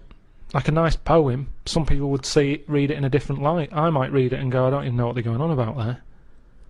So, as long as it's done clever, get away with it, don't they? So Well, it no, makes the often not artist the better. case, but that's not often not the case. That's When? what I'm saying. Often in these regimes, these things are repressed. No, but there's always like code words and that you can use and they can't have you on it. Such as? I don't know. I'm not into that sort of work. Right, Well- so you've just made a statement there, but it's not backed up with any actual No, information. what if you Well, do there it was in a good clever point way? there. No, there was a very good point there. The McCarthy era, where he was threatened by communism infiltrating the country, and he thought that entertainers might be a part of that, the conspiracy. It was a hotbed, and he made everyone come forward, writers, actors, say they're not a communist, and some people were out in the cold, and so people had to be a bit cleverer, like was it Arthur Miller, The Crucible? It's a metaphor. It's about witch hunts, but it's about the McCarthyism. So yes, good point. You can put coded messages CB into radio art. was the same thing. Go on. Well, it's all the codes. As long as you've got Yeah, okay. codes. Well, I thought you had. I mean, I was trying to make your point sort of more valid than it obviously No, was. but if you need to refer to CB radio, that's the obvious. Well, the that's obvious what I can justification. relate to. Sure. Yeah, we've done this. There's no point in CB radio. They go. How many candles are you burning? What? How old are you? 8. Okay, yeah. I mean, there's no point to those codes at all. You know. But this is in no way relatable to The Crucible. Why would you be talking about one of the most respected plays of the 20th century, and suddenly this in your head reminds you of CB radio? Just having this code going on that only certain people know how to break. Everyone knew it. No, it's pointless. Not back then. They didn't. Pointless. I remember we were shown the cartoon version of Animal Farm when we were about like 15, 16. We were discussing it afterwards about great, communism versus the poor proletariat and all this. And this bloke went, "You lot make me sick. It was just a nice film about some animals." Brilliant. Yeah. What's your take on that, Carl? No, go on. What's your point? Because you can see the irony there, can't you? I haven't seen it. No. If you want to do a serious point, don't use animals. No? Well, I disagree with that because we're going to get onto literature later, and I think my favourite is probably Charles Dickens, and I think the greatest story ever told is A Christmas Carol, and there's only one way that could ever be improved, and that is a Muppet Christmas That's Carol. absolutely right, yeah. So, and I think that you could, and I think people could take a lesson from that and maybe do other films with the Muppets. A Muppet Schindler's List. Yeah. I mean, you could make it so moving, couldn't you? Schindler's List in space. Yeah. Well, I think it would certainly help bring that story to a wider audience. I think so. A Yeah. lot of people who, like Karl, who were put off perhaps by the depressing black and white of it, they would suddenly see the Muppets singing and dancing. Miss Piggy's Choice. Miss Piggy's Choice, yeah. Well, have we talked about that? What? About things like that in art as well. Do you think that bringing something so serious to the masses, like films do, things like the Holocaust and like Sophie's Choice, where she has to choose which child lives and dies. Why does she have to pick? Well, because the Nazis were horrible, nasty, evil people. And which one did she pick? I don't think that's the point. I don't think that's the point. I love the idea that this is not a betting game. No, but I imagine this is like Deal No Deal. It's kind of you're down to the last two. Which one you're going to go for? Oh God. But why did you ask which one did she choose? Because Even if he'd said the names, Robert and Alison, what difference would it make? You don't know the story. Why is No, it that because you've then said... I'd ask more. I'd ask more then. If he said Alison, I'd go, what was it with Alison? What did she have over Robert? That's what films are meant to do. You question it. Whenever I watch a film with Suzanne, I always say at the end, what was going on there? That's because you're an idiot. Christ! That's because you've just watched Muppet Christmas Carol and you can't understand why a frog's able to talk. I'm all for films with a good storyline. Yeah. Brilliant. That's a perfect point. One extraordinary point. He's gonna follow this up, mate. He's gonna follow He's got this up. something there. He's got something here. Carl, go on then. What's your No. take on films? Films are really good. You can get lost in them. Right. And You like one with a good story? I mean, whenever anyone asks, it's always the same. It's Elephant Man. It's Kez. Mission Impossible 2. Mission Impossible 2. These are what you consider great works No, I'm of just film saying art. these are ones that I've enjoyed recently. There's so many films that I haven't seen, yet you always say, "Oh, have you seen so and so?" You Well, love Mission it. Impossible 1. And there's good news for you. 3's out. That's true. I phoned Karl up in the week, yeah, and I said, what are you doing? He went, well, even though it's one of my days off, I'm just doing some research on the web. Found anything that said, yeah, I'm doing science. And then he said, you can get wigs for dogs in Tokyo. That's his scientific fact. And I went, what do you mean? Dogs, if they need a wig? I said, if they need a wig, what? Dogs going bald? And he went, like, this is fine to him, he went, it's a stressful city, Tokyo. The world's alright with Karl. He's always got an explanation. I've only ever seen him confused once. When, in Edinburgh, he looked out of his window one day and he saw a bloke putting a parking ticket on some rubbish. Yeah. And that genuinely confused him. Yeah. He couldn't work out, could you? It's a bit weird, isn't it? And the woman breastfeeding her 8-year-old child. You didn't like, did you? I don't like that. But the what's the name? Animals with wigs. I kind of thought after I put the phone down to you, I kind of thought about it. Thought, yeah, it was a bit daft that. Are you sure it's not the ageing pop group? No, the animals. But when you think, have you ever seen like a bald pet? No. It's weird. What do you mean? Because my mum, we had a cat. We used to get through loads of cats because we lived in a. Oh God! It started early today, innit? What do you mean? It's only 10 past 1. What are you doing? No, Running a restaurant? We lived on. Oh God! What do you mean? No, we lived on like a main road. Oh yeah. Right? So Yeah. we used to get through a lot of them. My dad It was kept their saying, risk. you know, stop wasting money. You know, it's not. Stop good. wasting money, not wasting cats. Right. So anyway, we had this cat that was ill all the time, and It's just bag of nerves, probably. Yeah, malingerer. Yeah, I'm terrified. I'm going to which house? Rome. Oh God, bloody hell. Rome. Don't let me go to the Pilkingtons. and it, for some reason, it kept being sick all the time. Right? Yeah, that is nerves. That's definitely nerves. So my mum kind of thought, oh, I've had enough of this, and she shaved it. What? Whoa, whoa, whoa. Whoa. Now I know you're not vets in your family, but what correlation did your mum think there was between you being sick and shaving it? Because it kept being sick, and it was a pain to wash because it kept getting. So caught she up. wanted a dry white cat. So Why didn't you just varnish it? What? it's weird. It's weird. Though. So now he's cold and sick. No, but I mean, not all of it. She left sort of the back half, but sort of from its waist, sort of. I love that! Shave it because it's sick on itself! And That is it was genius. the weirdest looking thing. I mean, normally I like cats. I'm always like giving yours a stroke on the head and that. Yeah. As soon as she did that, it was like, oh, Yeah. can't touch it. And then So now it's sick, cold, and hated. Yeah. I love. Karl. It must have, I mean, the other cats must have been taking the nick out of it constantly. It's just making things worse. Did it get, I'm hoping that it got run over and was put out of its misery. no, I think it got all right, that one. Or is that the? Yeah, it did get run over. It did. Oh, God. Right, what we going for then? Hanging the bacon, airy Chinese kid, alien gives man a beard. I think Alien gives man a beard. I'd like to do that. Right, there's this fellow, I think it happened in America, and he saw a bright light in the sky. And, Karl, if you're bored. and he stood there. This is a true story, is it? Yeah. He stood there, Yes, of course it isn't, Steve.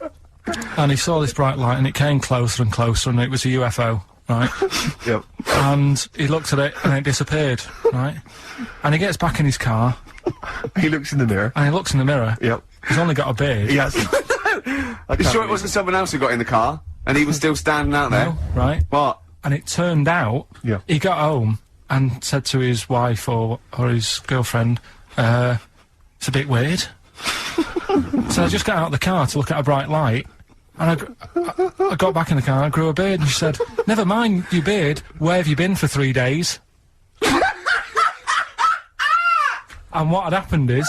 He passed out because he was pissed. No. The UFO had taken him for 3 days. Yeah. But he'd only thought that he'd only looked at it and it went away. Yeah. But what had happened is, he took him, and he grew a beard because he hasn't had a shave. Right, okay. I mean, was Will Smith or Tommy Lee Jones anything to do with this at all? Did you see this on a video, maybe, and thought it was an educational film? No, it's from a book that some kind person sent in to me. Here. Can I just ask again, just again, I'm just throwing this right back at you. Do you think there's any other possible answer here? Right, a man is absent for 3 days from home. He's grown a length beard. of time that it could take to grow a beard, lest we forget. What if he hadn't actually seen a bright light in the sky? What if he was lying? What if he was lying? He'd got knocked unconscious, he'd had a car crash. Just any lying. number of other No, things. just lying. Or he was just lying. Yeah, he'd been on a bender, getting pissed for 3 days and that with was his his mates. excuse to his wife. And they went, Dennis, what are you gonna tell your wife? Well, wait a minute. Wait a minute. She's not going to believe I was out with you, lads. Just say you're only away for a minute. No, I wasn't away from it because of the beard. Oh yeah, look, it looks like you've been out for 3 days. Well, we have. That's exactly right. Okay, we've got to cover that then. Alien abduction. Great one. Okay, let's try that. Do you see? That's a little scenario there that could have been played out. So, when you say educating Ricky, what have I learnt from this? Never listen to you again. That's all I've learnt so far. Never listen to you. Yeah, we'll add a little bit more in here, right? To Well, spice this no, up. what do you mean add a little bit more? We'll add a bit more to this what I'm educating you about. Go on. Right. There's only a law in America that says if you touch a UFO, you're going to get done. Now, why would they make a rule? I don't know that. Do you know, like, all their rules have a code? Carl, I genuinely do not know what you're talking about. Right. Do you know, like, how here they might have... Do you know I what? have no idea. Right. Okay. Do you know, like, over here... I'm listening to Capital on these headphones. I got Foxy on from yesterday.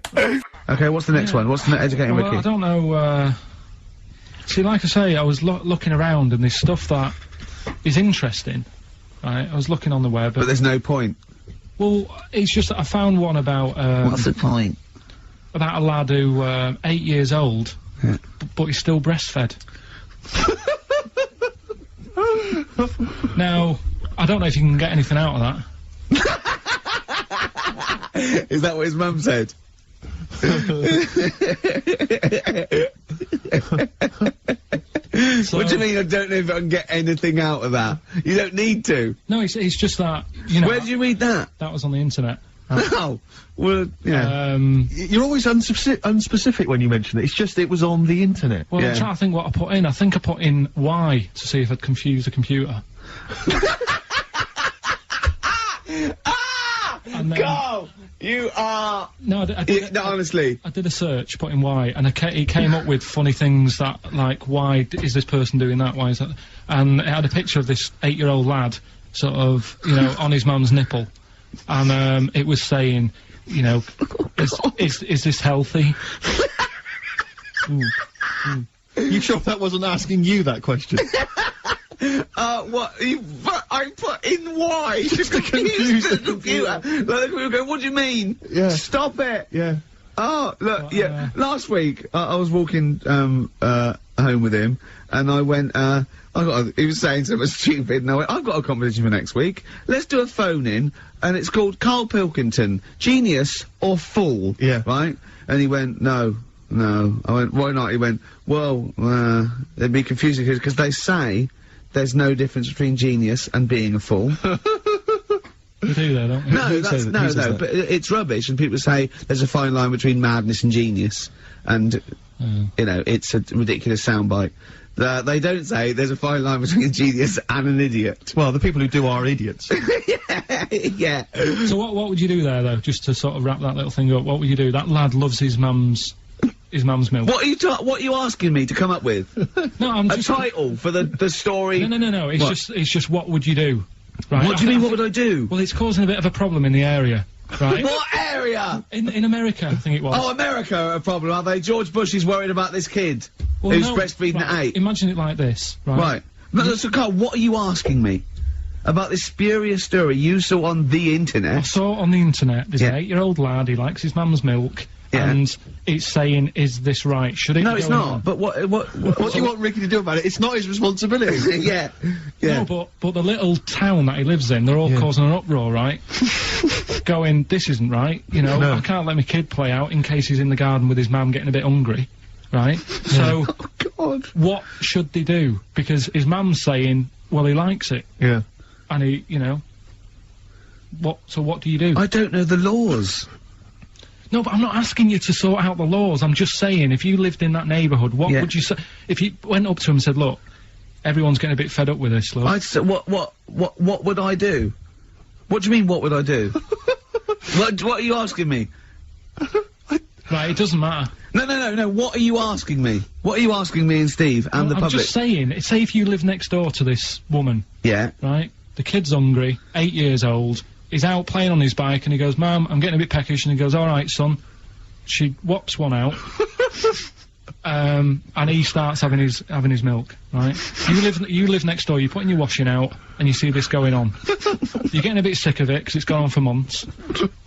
8 years, I assume. Why is it your business? Why are you such a nosy neighbour that you're concerned? What would you do, Carl? Let's turn it back on him. Yeah. What would you do? What's your solution? What would you do? Well, I thought I'd say, right, why are you doing this? And she'd say, because he likes it. And I go, alright then, put it in a bowl first. Let's cue up the jingle. Hang on. Alright. Perfect. Oh, chimpanzee that monkey news. Right. Let's have a look. This one's from some woman, right? Yeah. And she was taking part in the London to Brighton bike ride, right? Lovely day, weather's good and everything. What year? She's just a couple of months ago. She's done all the training, right? Done all the training and stuff. Got a brand new bike for it. Got a little puncher outfit and stuff, all set for the day, right? It's a nice day. She sets off. They all start pedalling and that on the way to Brighton, right? So she knows the route and that. Got her little headphones on, cycling along. Suddenly. Right, okay. I'm sorry now. If a cyclist overtakes her and it's going really fast and it's sort of hunched over, but it's got like lots of cycling gear on and a helmet and goggles, and they can't tell what it is, but they just know it's like a little hairy fella who hasn't bothered shaving his legs, which is weird, isn't it? Because cyclists usually shave their legs, and this bloke had really hairy legs. But and it won. They gave it the medal. It won 3 years running. They gave it the key to the city. It had its own game show. And then someone said, "Hold on, though. This fella's all hunched over, and he's only 3'5", and his arms are longer than his body. It's a chimp. If it goes anywhere near that, we're never doing it again." More monkey news next week. She's cycling So along. anyway, she's cycling along, right? And this tricycle. I couldn't predict that. There's always one element you can never anticipate. Yeah. Got a kiddie's tricycle with a little kid on it. Little hairy kid with a helmet. Okay, just go on then. Well, the tricycle comes Whizzing past, yeah. him. Strong legs, don't they, chimps? So she's thinking but didn't get a chance to see the face. Oh, yeah, couldn't quite see the cyclist! Oh, God! You bald mank git. Go on. Yeah, research scientist Karl Pilkington. So anyway, she gets to the end line, right? And they got talking, so it was a nice day, nice race and all that.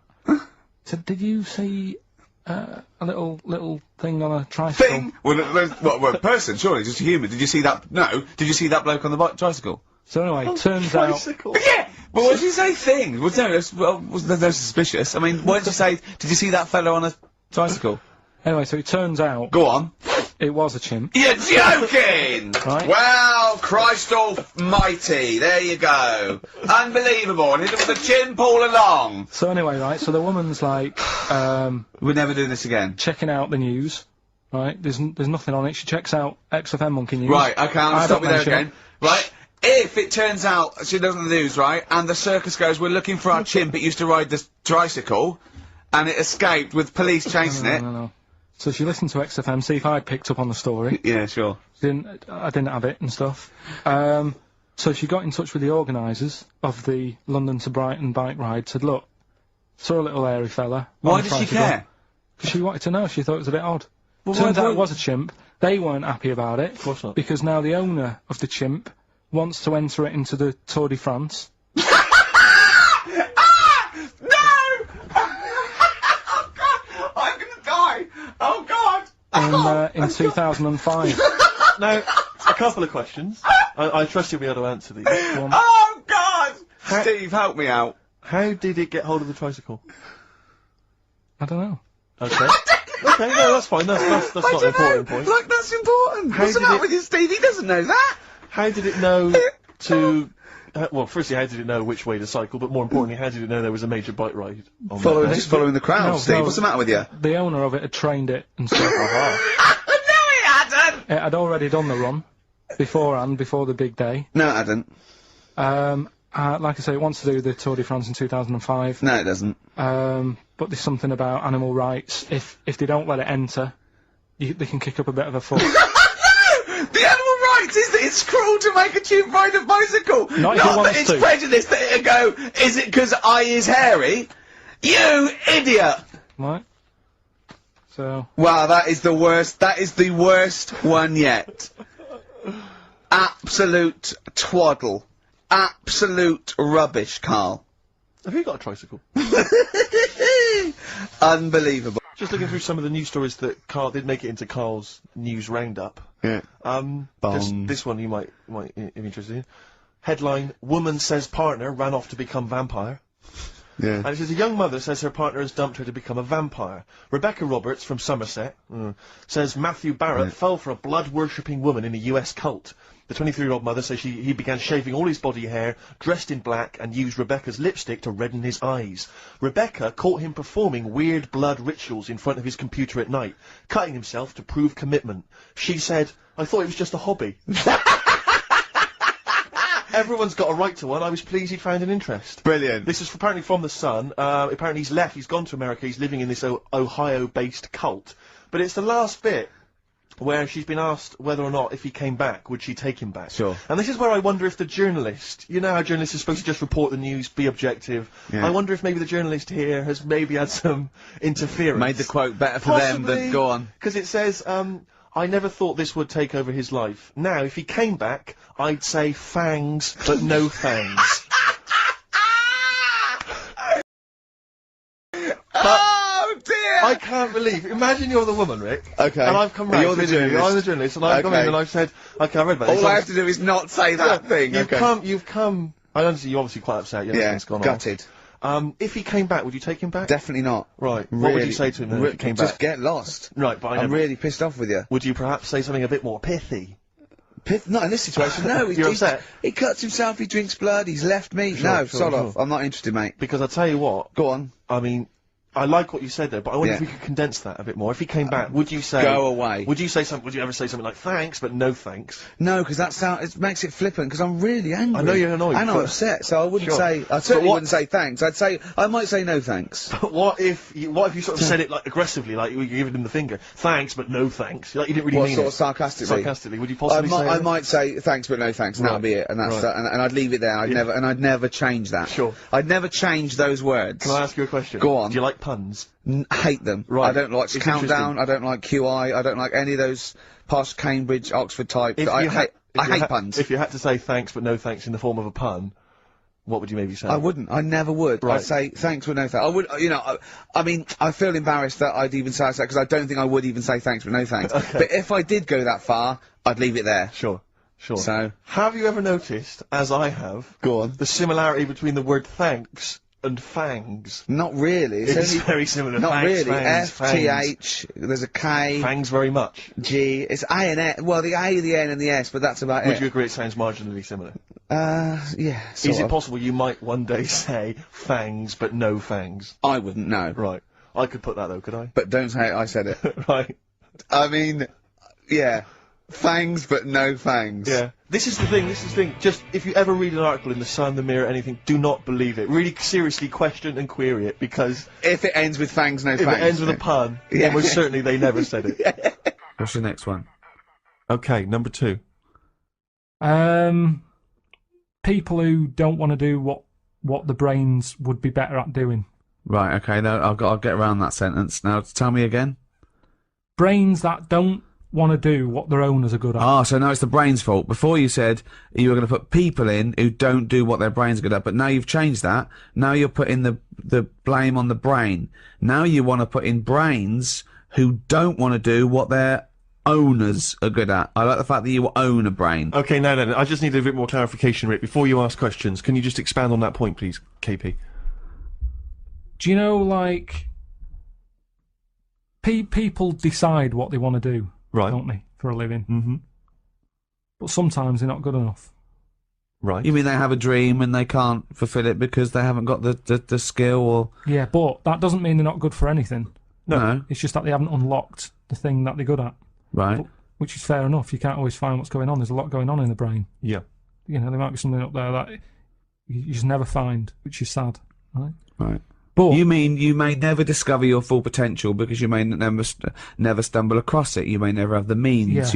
Yeah. But that of course. Yeah. I only got into hospital radio because my dad was in hospital, so I found out about this thing and I thought I didn't even know this existed. I want to go. Well, of course. So I mean, there's much bigger issues there that the poor working class people don't get the same opportunities. People in third world, when you're worrying about whether you're going to live through the next few days, you don't start thinking, I wonder if I can play the cello. Can I refer you back though, Rick? You've made an interesting point there, but I fear that's not exactly what Karl was saying. I don't think that his point was quite that profound. Yeah, that's kind of what I meant. Yeah, I don't know. There was something to do with the brain not allowing its owner. Yeah, because that's the bit that annoys me. Fair enough if a brain hasn't decided what it wants to do, because you. What is this? Let him finish. God, this thing let about him the finish. brain Shut up. being in charge, like the numbskulls. Because it hasn't found its destiny, type thing. A brain but hasn't found its destiny. When someone is good at something and they know the brain is good at something, but then they don't want to do it and they want to go off and do something else. Sorry, who's to blame here? The person or the brain? I'm talking like him now. I don't know what. Who are you putting into room 102? What annoys you? A brain that doesn't let its owner know what it's good at, or an owner that won't do what the brain wants to do? I think it's the owner, because say like a bloke who's good at plumbing.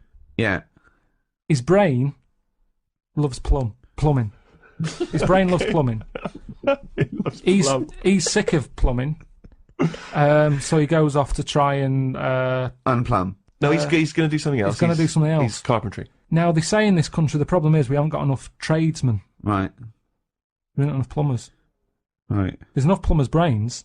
I don't know what the fuck that means. Shut up. What are you talking about? Shut up. Let him please finish. Because this is like beds and pillows again. Brains have not changed over the years. The brain is exactly the same. But it's the owner of the brain that's in charge. The brain could be going, I want to go for a walk, or I want to go and find something out. But if your body's too lazy to get up and go and see the stuff, the brain isn't going to get what it wants. It doesn't make sense, Karl. Right, you are your this. brain. Okay, you could have a good point if you said this. You could say that everyone's brain has the ability to become a plumber. Yeah. Your brain, yeah. But I don't know if it has, you see, because this is the thing. When I was younger, when I first left school, I had two jobs I wanted to do. I wanted to be a joiner, right? Or a car mechanic. I had a go at sort of joinery. Couldn't really get my head around it. Right? Did work placement at a garage, messed it up, got kicked out. What did you do? The thing is, why did you get kicked out? Just because I messed the garage up. How did you mess it up? The fella he's a bit moody, this fella, and he just decorated his garage. And you are like the slug in this scenario, aren't you? He just, do you know, like the paint the floor and everything, make it with lines in it and everything like that. Right. What did you do? And he painted it white. You shouldn't have white in a garage. Stupid with all the oil about and that. It's not the right colour, is it? It's like getting a white sofa. You're asking for trouble. Yeah. So he'd painted it all, and then he sort of said, "Do you want to change the oil on the car?" So yeah, go on then. So what do I do? He said, you pull the sump out, stick a bucket underneath, catch the oil. All right then. Go down there, pull the sump out, hold the bucket. But because of the pressure, the oil doesn't come straight out. It flirts out sideways. Went all over his white floor. He went mental, kicked me out. Now the thing is, that wasn't really my fault. My brain didn't know. It was showing an interest. No, what? Right. Let him finish! Oh God, what does he mean? Shut up, The brain, My fault and my please. the brain was showing an interest, but at the end of the day, if it hasn't got the knowledge, what can it do? Now, you could say, was that my fault or my brain's fault? No, I'd never say that. People may be in the wrong job. You might not discover what you're really Yeah, but I'm brilliant at. talking about, you get people, alright, let's go to the extreme. People with no legs who want to be swimmers. Don't be stupid. Oh God! I'm so annoyed. Is this a big problem? It's madness, isn't it? It's mad that the brain wants to do that so much. The brain's in the wrong body almost. Yeah. Are you in me? No. A plumber who can plumb is annoying when he jacks it in as a living because there's other brains who can't do plumbing. They don't get their head round it. This means. Look, you must have learnt the same stuff at school as me, but a lot of it wasn't interesting to my brain. I wasn't bothered. It wasn't into taking it in. Yet look at me in like editing and all that. I can use all that equipment because my brain's happy with it. Yeah, you found something you're good at. Yeah. Yeah. But why aren't I good at plumbing or joinery or being a mechanic? Because you're probably not interested in it. I loved it as a But kid. people do have different brains. People are different. Some people are more higher logic, lower emotion. That's what I'm saying. Yeah, but I don't know what you're putting in room 102 because you're saying it's like this brain's wandering around looking to for a blame? body, and it goes, "Oh, I'll choose that body. Hang on, this body doesn't even want to do some plumbing." It's a matter of taste. It's just a sometimes matter of taste. It's good to do what you're good at and stop chasing a dream. This is the most complicated thing. You It could just is. put in noisy kids. Like, Ricky, why is this is a brain that Because doesn't someone want- else would have done Noisy Kids. There's no point everyone putting in the same thing. But in this I don't room. even know what your point is here. For example, what I put in were parents who ignore their kids running riot in a restaurant or on a train. The arrogance of them thinking that, isn't it fun? That there was someone to blame. I was basically putting in bad parenting, or there was someone. I wasn't going a brain who wanted to be a plumber, but the plumber didn't. I'm not putting the brain in. It's just people. If I had a really good skill, I'd hope that I'd use it.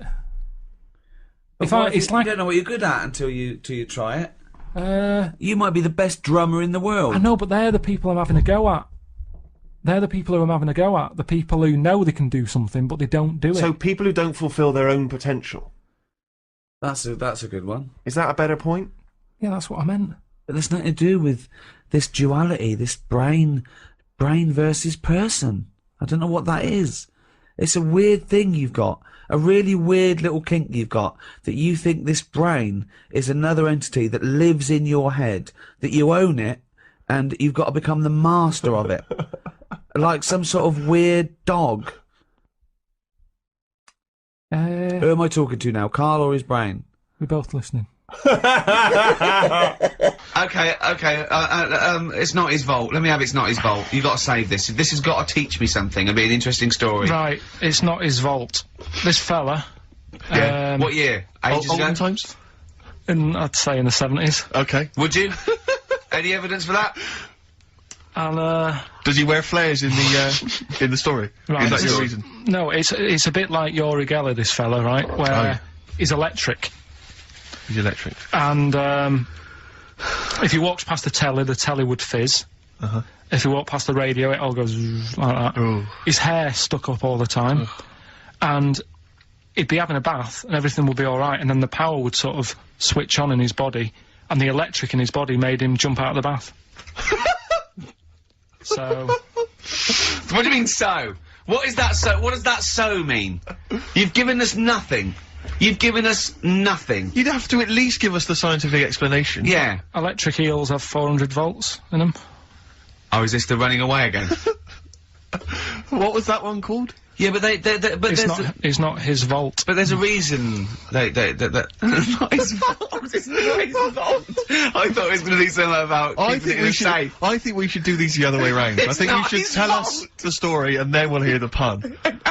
It's not his fault. It's not his fault. Right, let's leave it. Play a tune. Educating Ricky. We're not doing it. No, we are. Oh. Can I just say now to the audience, if you thought that Rockbusters was bad, if you thought that piece of rubbish earlier about the Chinese hairy kid was bad, I'm suspecting this is going to be really not very good at all. I'm just pointing the finger. What do you think of it? What do you think of his negativity, Carl? He keeps doing it. I just don't think you should start with the name of the quiz first. This is my only concern. You come up with cheapest chimps, and now you're trying to construct a game around that. And I'm not sure it's a proper. Well, okay. What is the game? Let's hear it. Right. It's about a chimp. Right. Surprising. Spoke to an expert about him. Who was the expert? Someone at London Zoo. Okay. How many bananas do you think the little chimp that they've got at London Zoo eats a day? Right. How many bananas does a little chimp at London Zoo? Can they call in for this? No, I'd leave it. I'm just testing it out on Steve because we've already got an email thing going on here. So how many bananas do they eat a day? So one chimp per day. How many bananas? Yeah. How many bananas does a chimp eat a day? And does this mean that? Because sometimes I've seen them on the telly. They peel one. They'll just eat a bit of it, then they'll throw it away. We're talking a whole banana. How many bananas does it eat a day? How many bananas do you eat a day? Getting angry. Come on. Well, I'll try and have 2 if I've got time, but I'm pretty busy. Well, I'll go swinging on your tyre. How many do you reckon? I think a little monkey, tiny little monkey, per day, over the course of a day, I reckon he probably eats 15 bananas. Right, Ricky, what are you going for? Little chimp at London Zoo. But hold on, but presumably they don't only feed it bananas. So Okay. so the question is. It's how many bananas does it eat? Come on, Yeah, Rick. but how many does it get given? It would eat 15 if it was given 15, but it might be given one slice of banana, 15 oranges, 200 potatoes, and some lettuce. How many bananas does it eat? Come on. Have a guess. 5? Yeah. Right. It's only 1. Yeah, because it only gets given 1. Cheap as chimps. What? So it's pretty cheap to have a chimp. Right. I'm on your side now, Steve. I don't understand what happened then. Wait, so at the end of it, you always shout cheap as chimps. Is that what? That's the quiz, is it? Oh, play a record. Wait, Carl. so is that it? Is that seriously it? Is that it? Was that the first instalment of Cheap as Chimps? Yeah. We'll have to see what the press say about this. And why does it only eat 1 banana? Because it only gets given 1 banana. I think that's all it wants. No. So you don't even know. You didn't even bother to ask him. It wouldn't just get given 1 banana and nothing else. It would get given banana and then lots of other stuff like apples, oranges, carrots. It would get given a balanced diet. Cigars. Yeah. So it's just how many do they give it at London Zoo? I look forward to playing this again.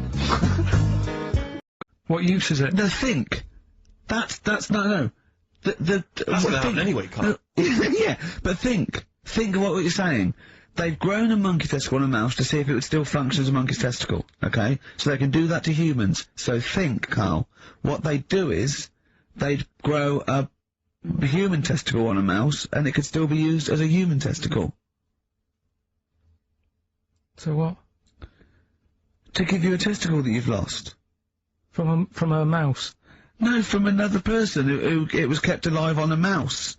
Because it's kept the nutrients alive, as opposed to keeping it deep freeze. Maybe bollocks go off after a week. I don't know. Maybe they get accidents. He had a little a card. Do you donate your testicles? Yeah, I'll tell you what. No one needs testicles yet. Let's keep them on a mouse. You have yours ripped off in some sort of bizarre skiing accident. You go, well, you go in a Battersea Dog Town.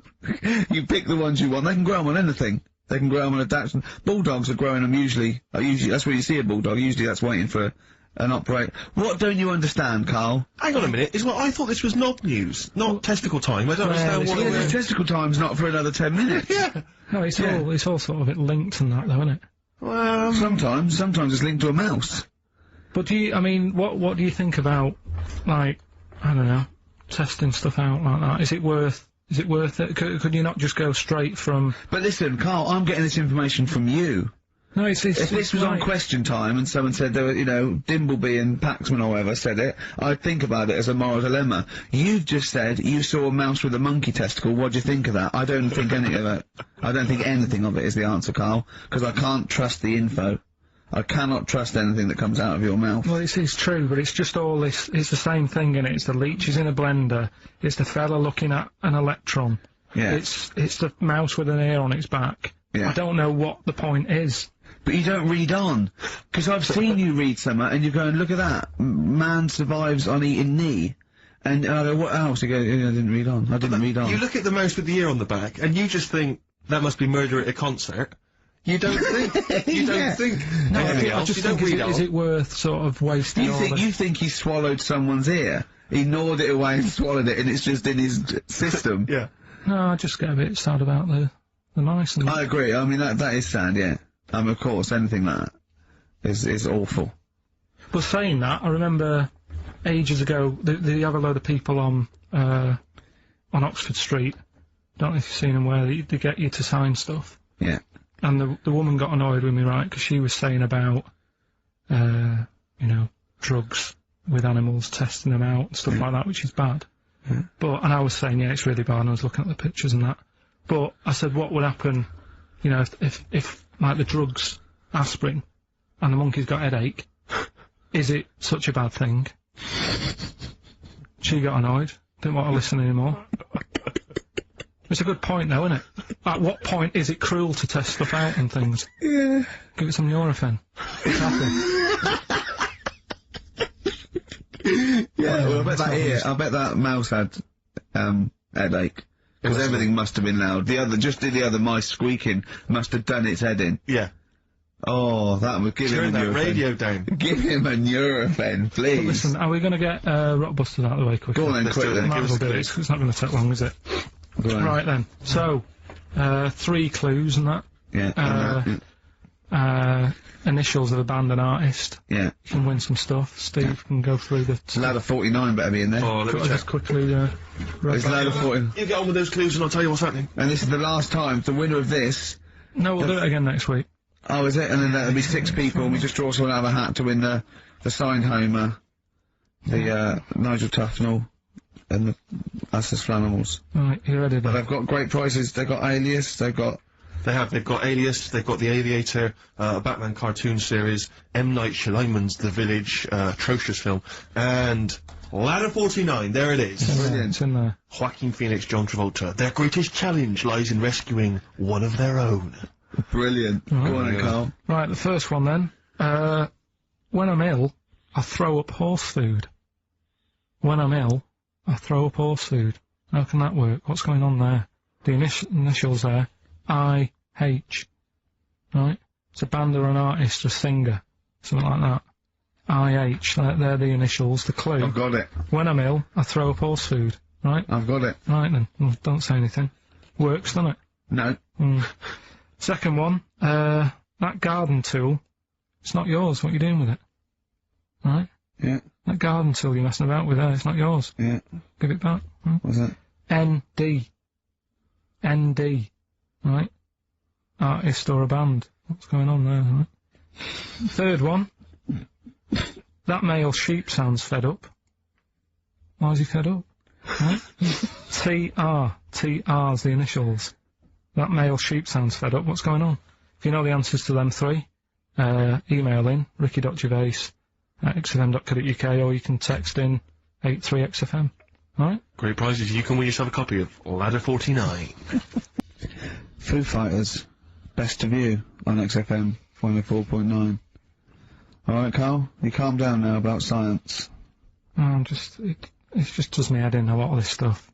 I think I would have been better off sort of growing up in the 1940s or something.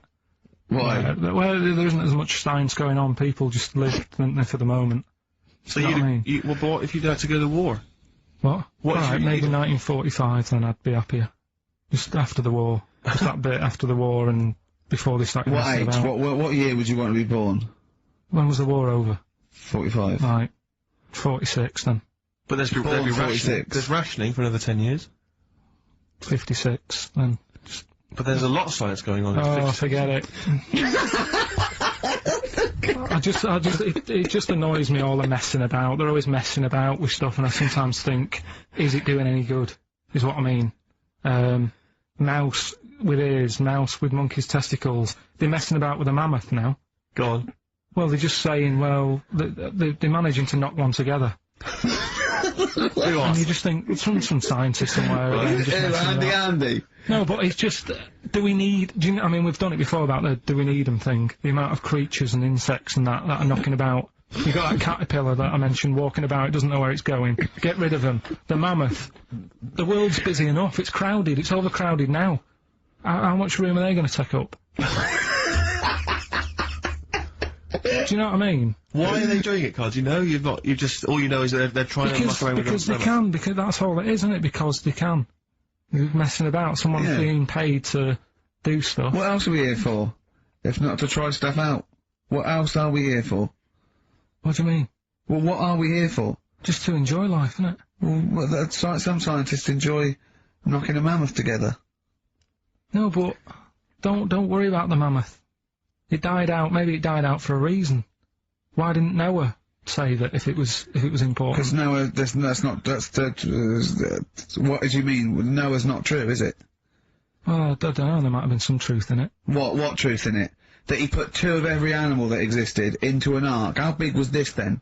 Why didn't they eat each other? Yeah, I know. I'm not saying. Imagine the noise, Carl. Yeah. No, trying to get a bit of kit there. There's points to that where I go, that didn't happen, because where could he have been where there was a hamster and an elephant and a crocodile? Where was he? Do you know what I mean? But none of it's true. What bit do you believe?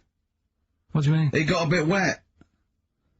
What are we talking about? The mammoth or the... No.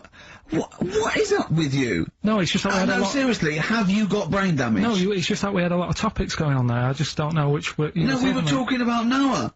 And then you suddenly go, I know where they be, what, the mammoth or Noah, what? What you did, none of it's true. What, think of it. Oh, God. Think of the first thing. Build an ark. Alright. Can I just clarify, what's an ark? It's a big boat thing. Right. I've never had any experience of carpentry. Just build a big boat thing. But I don't make... Just have a go, don't worry, you'll be alright, I'll make sure it's alright. But once I've built that, I mean, how big should I build it? What am I... Very big, it needs every animal, 2 of every animal, go on. Every animal. I mean, the boat building, fair enough. I told you to make it big. Right. Don't worry about the fish, they can swim. Okay, but so all the birds. Get the flightless ones though, they're drowned. Get the flightless ones, not the penguins, they're flightless but they can swim. But all other animals... I should be writing this down. Oh. Why, I mean, wouldn't you have took that opportunity to go, right, forget the, whatever. Mind you, the jellyfish didn't need to get in it, did it? But there's other animals where you can We don't need to be here. No. Because Karl is actually having a little argument with his own head. It's like, you remember that comic strip, The Numbskulls? Yeah. Where there's loads of people in there doing different stuff, that he can hear them. Yeah. And sometimes his own mind puts him off. Yeah. Like just then, he has an argument with himself and it puts him off. Right, what's your question? I'm just saying, don't mess about with a mammoth. Whoa! Good. Okay. Well, what a platform, it's good. We've got a radio show, we've got our own radio show. People are spending money to advertise it, people are actually bothering to listen, and the words of wisdom coming out of your mouth is don't mess around with a mammoth. Brilliant. Great. It's time for Rockbusters, the quiz that no one looks forward to, and we've got, as usual, the bunch of CDs, DVDs I should say, which... Just tell me we have got another copy of Ladder 49. Ladder 49's right here. That's Brilliant. in the mix, yeah. How many did they send you? Joaquin Phoenix, John Travolta, Ladder 49, the movie that no one's seen. Yeah. I've never met anyone who's seen it. But it's owned by every single XFM listener. Exactly. Also in the mix, as I said before, we've got Priscilla, Queen of the Desert, which, if you haven't seen that on telly, I'd be very surprised. French and Saunders at the movie, the best of all the French and Saunders movie spoofs, which is, I think, on TV every single night. Yeah. It's a very gay giveaway so far, It's a very good week. Well, this got Ladder will... 49, the people in uniform, you got Queen of the Desert and French and Saunders, the gays love them. You know how much a fan of Chevy Chase, I love Chevy Chase. Yeah. Well, we've also got here National Lampoon's Christmas Vacation 2, which doesn't feature Chevy Chase. It was so bad, even Chevy wouldn't agree to be in it, so instead Randy Quaid, who plays Cousin Eddie, it's him, right. And on the back I notice it says, special appearance by Eric Idle. Brilliant. I mean, let's be honest, if a film's got a special appearance by Eric Idle, I know. it's probably not a classic, is what Do you I'm reckon saying. they do, Always Walk on the... Live on the Bright Side of Life. Anyway, that's just some of the DVDs which you can win, and obviously the real reason you should enter is because you go forward to this big prize draw, which is in our last show, where you can win some actual quality. A signed Matt Groening drawing, and if you can see him drawing that on rickygervais.com, it's totally genuine. It's just there, him actually drawing it in front of your very eyes. Also, us made us Flanimals, and a signed poster by Nigel Tufnell. Christopher Guest. Sure. So proper good prizes. Yep. So this is, I think it should be the last one to get into it. Maybe next week, the 4 that we've got get down to 2 maybe, and then we get them on the line in the last, what do you think? Well, I'll be honest, I wish we'd thought it through. I don't know about you, but I wish we thought this Chris thing Campling, if he's got any ideas to how this show could have run, see, we should have scripted this. What we said, we just said the go in a drawer, didn't we? Did we? So We hadn't thought it through though. but we can't keep swapping and changing. Well, we haven't done what it yet. we We can do what we want, yeah. You know how many BAFTAs we've won? We can do exactly what we want. High five. Well, listen. Right, well, let's get down to business then. Right, so Rockbusters, let's explain briefly what this quiz is for those that have only just started listening to the show. It's basically blockbusters. Well, you say that, Rick, but it's not, is it? I mean, that Blockbusters made sense. Yeah, well, It's this just is the incoherent. thing. Carl thinks this is a cryptic clue going, right, a fella is walking along and, oh, look, there's the fish. What does that mean? Detramp sinners. Some of them are hard because they've dug them all out. Some are hard because they don't make sense. No, but they've dug them all out because they're going to put them all on the website for people to play along with, and they came to me for the answers, and some of them are pretty tricky. I couldn't answer them. So I love that. Well, anyway, the only man that can outwit himself. Right then. So the first one then. Here we go. Why don't you borrow some land off Mr. Boardman or Mr. Laurel or Mr. Fletcher? All right. Why don't you borrow a little bit of land? Oh, it's changed already. Already changed. Already off changed. Mr. Boardman. Well, no, do it again and do it exactly the same each time. Do it again. Why don't you borrow some land off Mr. Boardman or Mr. Laurel or Mr. Fletcher if you need a bit of it? What's changing? Okay, and what are the initials? Right, LS. LS. That's a band or an artist. Who am I talking about? Second one. I'm gonna. Sorry, he's got a sweet in his mouth. I'm gonna annoy those seabirds over there. Right. I'm going to annoy those seabirds over there. Well, just those seabirds. It doesn't matter where they are. I'm gonna annoy them seabirds. I don't know what he's talking about anymore, Steve. Honestly. B is the initial. I love the fact that he was fascinated by the strangest village in Britain, but the stories he's told us about where he comes from, there's him going around with 2 fellas with big heads, webbed feet, a little pigeon-chested bloke, him on his grifter with Maggie pecking at him, his dad in the telephone box nicking groceries, and a horse in the house next door. I mean, how strange was his upbringing? And him hanging from his satchel. Unbelievable. There's another woman who I remembered. Actually, I'll tell you later. Go on, what? I'll tell you later about another woman who I remembered. What is it? Give us a teaser. It's just a woman who rode around on a 3-wheeled bike with her husband in a basket. I'll tell you and the final You don't get clue. teasers like that on the other radio That's a hell of a funeral service. Right, listen. Right, the final clue. What the Scouse fella said to the robber who he found in his house next to his vineyard. Oh, Jesus Christ. What? Again? Right, so what the Scouse fella said... Right, this is going to be a pronunciation thing. ...to the robber he found in his house... Oh, God, I've lost the will to live. I want to get in that woman's basket on the street. We'll just be driven round for the rest of my life. The initials there, A-W. A-W. Who is it? Give us the clues, give us the answers. Right, the first one was... Why don't you borrow a little bit of land off Mr. Boardman, or Mr. Laurel, or Mr. Fletcher? Go on then. Right, what am I getting at there? The initials were LS, right? Lease a Stan's field, right? Because you're borrowing it, that's leasing it. It's Stan Boardman, Stan Laurel, and it's a field and that, innit? Second one, I'm gonna annoy those seabirds. That was B. What you doing when you're annoying a bird? You're bugging it. What's a seabird? A gull.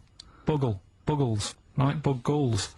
I don't know where to start, mate. Right, don't worry about it. I don't know where to start. If we had more time, don't worry. I'd throw him out of a window. Right. What the Scouse fella said to the robber he found in his house next to his vineyard. Go on. That was A-W. Yeah. That was A, me Winehouse. Right? What? A, me Winehouse. What? me Winehouse. What do you mean Winehouse? It's a vineyard, it's a cottage in a vineyard, so that's like a winehouse. Say it again, what was the clue again? Amy Winehouse. Well, yeah, but what do you mean? Amy. Why is he saying, why is it a robber? Because the robber's getting in and he's sort of saying, hey. But what's the robber got to do with it? Why is it just a normal bloke? I don't say, why is he saying Amy Winehouse? Why is he saying that? Because he's saying to him, hey, get out, kind well, of thing. No, sorry, her name isn't anyway, A, get out me Winehouse. Her name is, her name isn't A, get out me Winehouse. Gavin Thompson got them all. Are we going to get Rockbusters out of the way quickly? Go on then, quickly. Might as well do it. It's not going to take long, is it? Go on. Right then. So, 3 clues and that. Yeah. Initials of a band and artist. Yeah. You can win some stuff. Steve can go through the... Ladder 49 better be in there. Oh, let me just quickly, It's Ladder 49. You get on with those clues and I'll tell you what's happening. And this is the last time, the winner of this... No, we'll do it again next week. Oh, is it? And then there'll be 6 people and we just draw someone out of a hat to win the signed Homer, the, Nigel Tufnell, and the Us as Flanimals. Right, you ready then? But they've got great prizes, they've got Alias, they've got Alias, they've got The Aviator, a Batman cartoon series, M. Night Shyamalan's The Village, atrocious film, and Ladder 49, there it is. Brilliant. It's in there. Joaquin Phoenix, John Travolta. Their greatest challenge lies in rescuing one of their own. Brilliant. Go on then, Carl. Right, the first one then. When I'm ill, I throw up horse food. When I'm ill, I throw up horse food. How can that work? What's going on there? The initials there. I-H. Right? It's a band or an artist or a singer. Something like that. I-H. They're the initials, the clue. I've got it. When I'm ill, I throw up horse food. Right? I've got it. Right then. Well, don't say anything. Works, doesn't it? No. Second one. That garden tool. It's not yours. What are you doing with it? Right? Yeah. That garden tool you're messing about with there, it's not yours. Yeah. Give it back. Right? What's that? N-D. N-D. Right? Artist or a band. What's going on there? Right? Third one. That male sheep sounds fed up. Why is he fed up? Right? T-R. T-R's the initials. That male sheep sounds fed up. What's going on? If you know the answers to them 3, email in. Have you got a winner? No, I don't even know the answers, we'll pick one. Alright then, the first one. Right. I just got the plastic cup. Right, the first one was, when I'm ill, Yeah. I throw up horse food. Right? Yeah. That's the clue. The initials were I-H. I got this one. And that I was, must say, that was I sick haze, because when you're ill, you're sick. What do horses eat? They eat hay. I sick haze. I sick haze is the answer. You got that. Second one, that garden tool. That garden tool you've got, it's not yours. What are you doing with it? Right? ND. That was different. That was what's a garden tool? A rake. Right? If it's not yours, what have you done? You've nicked it. You've nicked Drake. You've nicked that rake. Nick Drake. Nick Rake. Right? So that's ND. So you got that. I don't know where That's fine, that's fine. The third one, that male sheep sounds well fed up. Go on. What's up with it? That was TR. Yeah. That was that ram. It's a ram. That's a male sheep. It's fed up. It's moaning. Ram moans. Ramones. The Ramones. So they got that as well. I don't know who it was that told them this was behaviour that you could do. I really want to have cinema police. Yeah. Right, you go in there, and if the phone goes off, you get your money back and you're asked to leave. Yeah. Straight away. Any whispering, you go, if you whisper again, you know, if you're too stupid to be able to figure out the spot. yeah, just, they tell you what age you should be, right, to get that film. Yeah. That's it. If you listen and you're not eating and you're not talking, then you should be able to get a film. Well, I was in the cinema last night, and as I came in, there was a big queue, and as I came in, there was people there, taking your ticket, showing you to your seat. Now, when did it happen that I was no longer able to find my own seat at the cinema? Why is it that I can go in the daytime, I can find I'm left to fend for myself? But now it seems that on a Friday night, there's so many stupid people out there who can't find their decent seat. No, I think that is policing. I think that's to stop people thinking I'll just sit here and having to deal with it themselves. Because, I mean, if someone was in my seat, even if there was another seat, I'd go, well, no, that's mine. I want lots of policing in social occasions. I want to go into a pub and go, that is too loud, that music. Those people are too annoying, they're standing up, they're too annoying. I remember being in the cinema once and seeing a guy, he was a big fat guy again, he had popcorn, the hot dogs, the Coke, right, and he had it balanced on this little wall that was sort of separating parts of the cinema, and he was a big fat guy on there, just sat there, I was watching, I think it was Beetlejuice I was watching, and some local hard nuts, they were on the same row, they started kicking the little wall to knock his food off, and I thought, brilliant. Oh No, I think you want to bully fat people. Yeah. Play a record, Carl. It's getting really nasty now. Can I pick on you? 50 Cent in the club on XFM 104.9. I'm Ricky Gervais. With me, Steve Merchant and Karl Pilkington. Still arguing. This time about having help from your mum and dad. What do you think, Karl? No, I don't want this to turn into some sort of wacky type thing where we're pretending we're arguing. Yeah. Well, we're not pretending. We're not pretending. You are Yeah, arguing. I know, but people will think we're messing about. Oh, right? I wouldn't have thought so. We just need to. We can talk about it later. Sort it out. Yeah. It's just that Carl's a little bit stressed. I'm not stressed though. And he doesn't really understand that, you know, me and Steve have got lots of different jobs in the week. He's just got one job. Yeah, But and we sort of rely on people getting messages to us, you know, as soon as they get them, you know, and not sort of deleting them from their phone selfishly. Yeah. Just things like that, you know, people being on the ball. Not just thinking about themselves all the time, not just thinking about number one. what do you think, Carl? Whatever. Do you know what I mean? Whatever. Don't get all maudlin again. Just having a little discussion. Yeah, this will annoy you. Guess what? Think of this, you little slaphead twat. Apparently, that's sewing his arse, Right, apparently, women can get bald treatment on the National Health Service, but men can't. What do you think of that? Do you think that's fair? Is that a fact? It's a fact. We should point out that Karl is, would you say balding? Yeah. Would that be fair? Well, either that or a wide parting. Yeah. He looks like Charlie Brown. He's got the same sort of hair arrangement as Charlie Brown. Yeah, he's I don't think Charlie was balding though, was he? He was only about 10. Well, no, but he just had like a couple of things on top, and his hairdo. Carl's had a hairdo that keeps It's not a hairdo. No. What is it then? What is it? It just happened, I've told you. Noel was in, right, once. Noel who? Gallagher. Oh yeah. Right. Oh right, you're on first name terms. Right. And, From the hood, isn't he? and whoever was doing the interview said, oh, you know, what, will Liam be able to keep up that sort of hard attitude, right? Say when he gets older and he goes bald, and, you know, could he still carry off the sort of attitude that he's got? And he was like, no, he'd never have that style. You couldn't have that style that lad's got in there, and pointed at me. Yeah. I said, it's not style. I said, I didn't go to the barbers and say, can you just, like, shave the top bit, leave the sides? Yeah. Can you move a little friar tuck? That's the way it is. Yeah. Right, and you were just saying to me, what would you do if you went back in time? I'd probably use a better shampoo. I wish we could tape the conversations we have off air. Yeah. Because, I mean, they are ridiculous. What would you do if you go back in time? And the other stuff we were just talking about is obviously can't talk about. Can I just ask though? Sorry, when did you start to notice it was disappearing? I mean, at what age did it kick in? I worked a lot. You see, you'll be safe. Do you know what I mean? Your hair will stay there, but it's when I used to do a lot of hours working. And yeah, you were stressed and things. Yeah. Stressed out, and it just went. Well, I'm beginning to understand what stress is like, you know, because I'm not getting messages and stuff like that. But yeah. But probably about, I don't know, 24. That's unlucky, isn't it? Something like that. And did you panic, or were you just not bothered? Not bothered. He's not bothered. He wouldn't be bothered. I'm not bothered.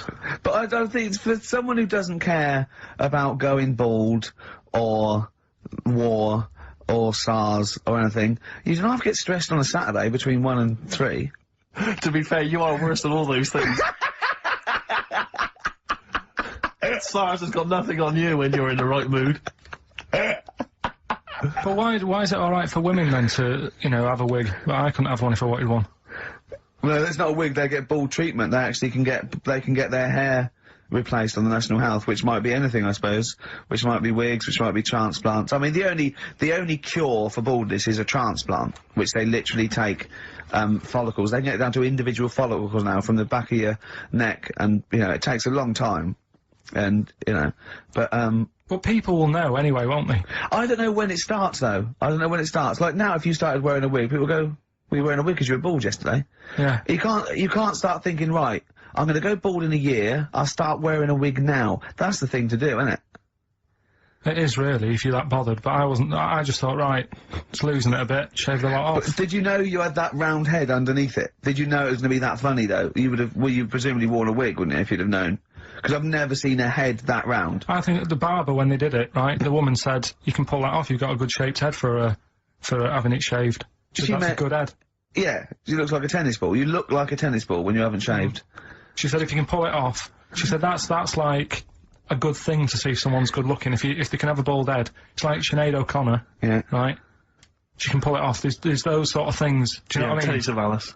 No, but that's like one of the things. If you look good with a bald head, that means you're pretty good looking. Yeah, yeah. And if you can wear a bicycle helmet and look good, that's another thing that, like, you must be pretty good looking to pull that off. But who have you seen in a set bicycle those helmet rules? that you think's good? Who have you seen in a bicycle helmet and thought, oh god, they must be good looking, they're good in the bicycle helmet? Well, Everyone that's what I'm looks good in saying. a bicycle now. helmet. Who? No one looks good, do they, really? It's not the bicycle So helmet. what would you say Brad Pitt would look good in a bicycle helmet? Well, I don't know, I'll have to see. But I'm just saying that's like one of the two things, really, that's... And what blokes do you think look good bald? Who do you think would look good bald? Don't know, give me some names and I'll tell you whether they'd be alright if they're bald. George Clooney. No, I don't think he does. I don't think he would do. Who else? Well, this could run and run. Al Pacino. Yeah, he could probably pull it off. He'd probably look alright. Do you think he looks alright with hair then? Yeah. Oh. Well done, Rick. Sony Award-winning stuff. Play a record. And then the guy going, oh, he's stressed. Wild Wild Horses by the Rolling Stones on XFM 104.9. I'm Ricky Gervais with me, Steve Merchant and Karl Pilkington, little bald-heady Karl Pilkington. You quite like being bald, don't you? No fuss. Like I say, you know, I'll probably won't age for a bit now. Won't age for a bit? What do you mean you won't age for a bit? Because I already look quite old. I don't think so. Not with a hat on, you look really young. Yeah. Oh, I'm just saying, so I won't change that much. It's like that. I don't think there's anything wrong with it. I actually don't think, as long as you shave it, straight back, I can't have you on that. Nothing wrong with it. But that kid who had that aging disease, just shave her head. And she wouldn't age that fast anymore. Do you know what I mean? So this is the 5-year-old girl who had an awful disease where... Well, we don't know much about it, to be fair. No, we just know that you fell in love with the title of the programme, the girl that was older than her mum, right? And you were annoyed that people wouldn't serve her fags and alcohol. If she's, you know, she's living like an 8-year-old, let her have a fag. Doesn't that sum up this show, though? Carl's comment, we don't know much about it. Yeah. We're still willing to make comments about it, to discuss it in length and possibly make crass jokes, even though we're ill-informed, as ever. Yeah. Right, well, there's something for you, right? Go on. This is what I wanted to tell you about, right? Me. Yeah, face transplants. There's some kid somewhere, right, who had a bit of an odd-looking face. Right? A bit of a what? Bizarre-looking face. Yeah.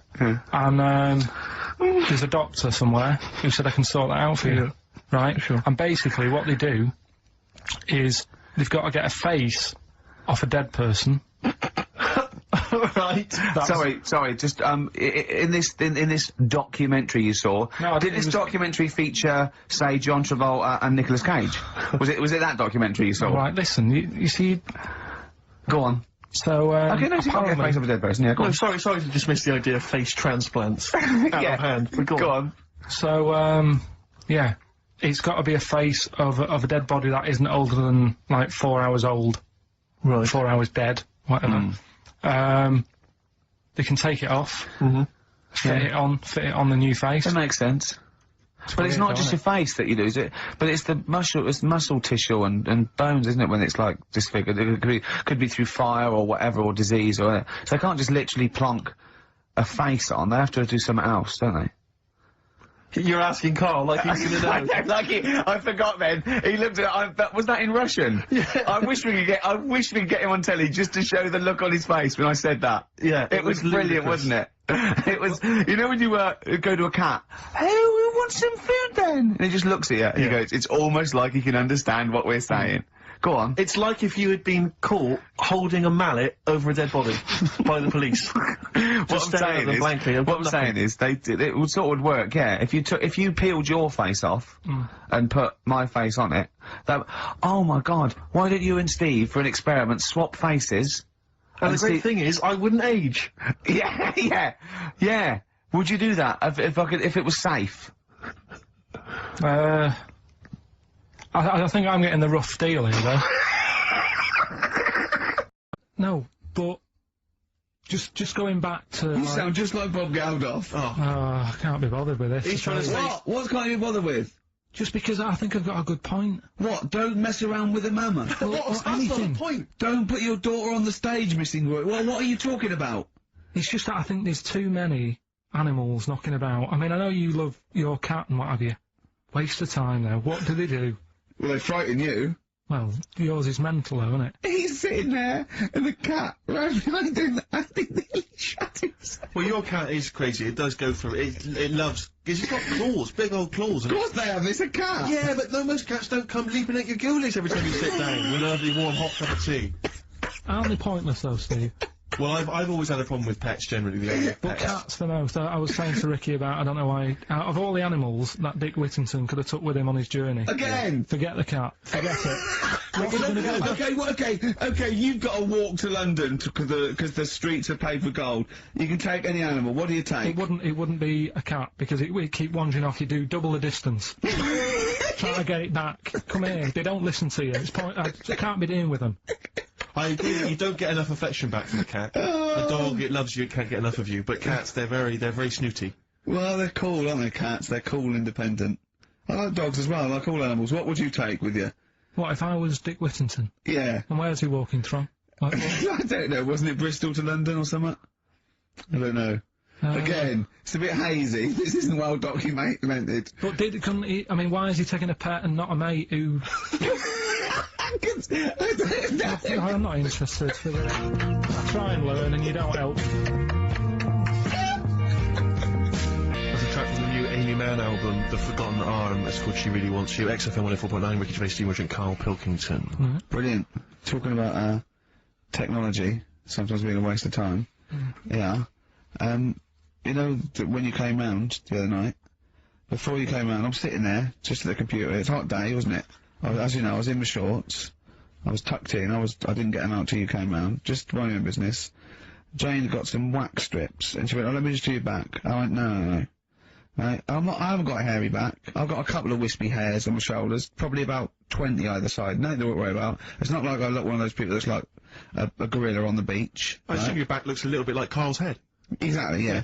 And she went, "Let me just do this." I went, "No." She put it on the back, and she ripped it off. I went, "Forget it." She went, "I've got to do the other side now." I said, "Forget it." Right? And, oh god. I let her do the other side. It's ridiculous. It's so painful. And I've hardly got any hairs on the back, right? So, it made me think of something that I'd heard about. There's a thing that you can do, and I don't know why, for people with really hairy backs, and people who are hairy all over, okay, called back, crack, and sack. They do your back, and there's some people that do look like little monkeys. Yeah. Right? Yeah. They do your back, they do your arse crack, and they do your balls. Oh. In that order. Oh, Again! Always a question that doesn't matter. No, it does, because what I'm saying is it done from the top all the way down? It's not done in one! What do you think? This is huge 30-foot Band-Aid type thing that you're wrapped in and then pulled. It's done a little bit at a time, isn't it? Right, well, again, it still matters. Which order? Because if it hurts your back, it's definitely going to hurt the sack. That's what I'm saying. I think... What is it called? Back... Crack and sack. Or sack, crack and back? No, it's called back, crack... I don't know. It's probably a marketing person said we've got it in order. You could probably choose which order you want them in, Karl. It's back, crack and sack. It should be sack. Sack, crack, back. Definitely. It should be sold like that. Why? Because like I say, if you're lying there, look, you've had half of your back done. If you went, "Oh, forget it," right? There is no way you're gonna have the sack done. Is it? No. I'm sorry, I wouldn't have the crack and sack done anyway. I don't know why people I'm not gonna have the back done. It doesn't need doing. Where are people going where they've got to worry about the condition of the sack? At what event do you go to and you go, well, I've got to look sharp. I've got to look the part today. I don't know. On the sack bag. Nudists? No, because they're about being natural and that, isn't it? Normally they are airy, like that woman on holiday. Yeah, the women are, the men aren't. I don't know. Yeah, they all are sort of pretty airy. They believe in just leaving the body as it is. I think little gay fellas love it, don't they? Why are you looking at me? I don't know. I don't know. You're a little gay fella, and you've had it done. Yeah, text in. Just text in. What's the text thing? 83XFM. Just text in. You know, tell us what. I don't know. Is there any information that we're missing? Is it painful? I assume so. Of course it is. Why did you get it done? That's the question. Why did you get it done? Yeah. Why is it important to have a hairless arse? Touring breaks on XFM. Ricky Gervais, Steve and Karl Pilkington. Karl, are we doing your story with a song? Is that what you want to do? Yeah. Well, Excited about it. Like what was it the other week? We did Babushka. Did Babushka. Yeah. Pinball Wizard. You said if he's deaf, dumb and blind, he doesn't even know he's playing pinball, which is... I just said don't bother putting money in it. That's all I'm saying. Let him play pinball, but don't waste 20p or whatever. Good point. This week, right, do you know I was saying... It is a good point, actually. It is a good point. Again, though, it wasn't a documentary. It was just... It's not... Didn't really happen. Yeah, well... Do you know I was saying sometimes I listen to songs... I like a song to be obvious what it's saying. Pinball Wizard was a good story. You need a song to be obvious. In the ghetto, you know, as a kid growing up, and all that rough area, gets killed for nicking cars and messing with guns and that. Living in the city, growing up in New York, rough area, how you cope with it and that, right? But they've got to be as simple as that. Otherwise, I'm not that. I've got a brand new combine harvester. It's about like the machine. It's brand new. Yeah. It's brand new. But even though it's new, he's willing to lend it out to other people. That's incredible! Always a new twist on things. Always a new twist on things. But you say about travelling and that, you like travelling and stuff, but why? Because I've seen and experienced extraordinary things. You know, I went to Kenya once, I met a man who was a vigilante. He was cleaning up his neighbourhood because the police were too corrupt to do it, carried a sword, and, you know, he was extraordinary. He'd been attacked, but he didn't care, he fought them off. He was trying in this little slum area to try and instill some law and order. He had to arrest his brother-in-law once. It was a fascinating story, and he was an extraordinary man. I went to Manchester, and I saw two lads with big heads and webbed feet looking at a house. There was a horse in the living room.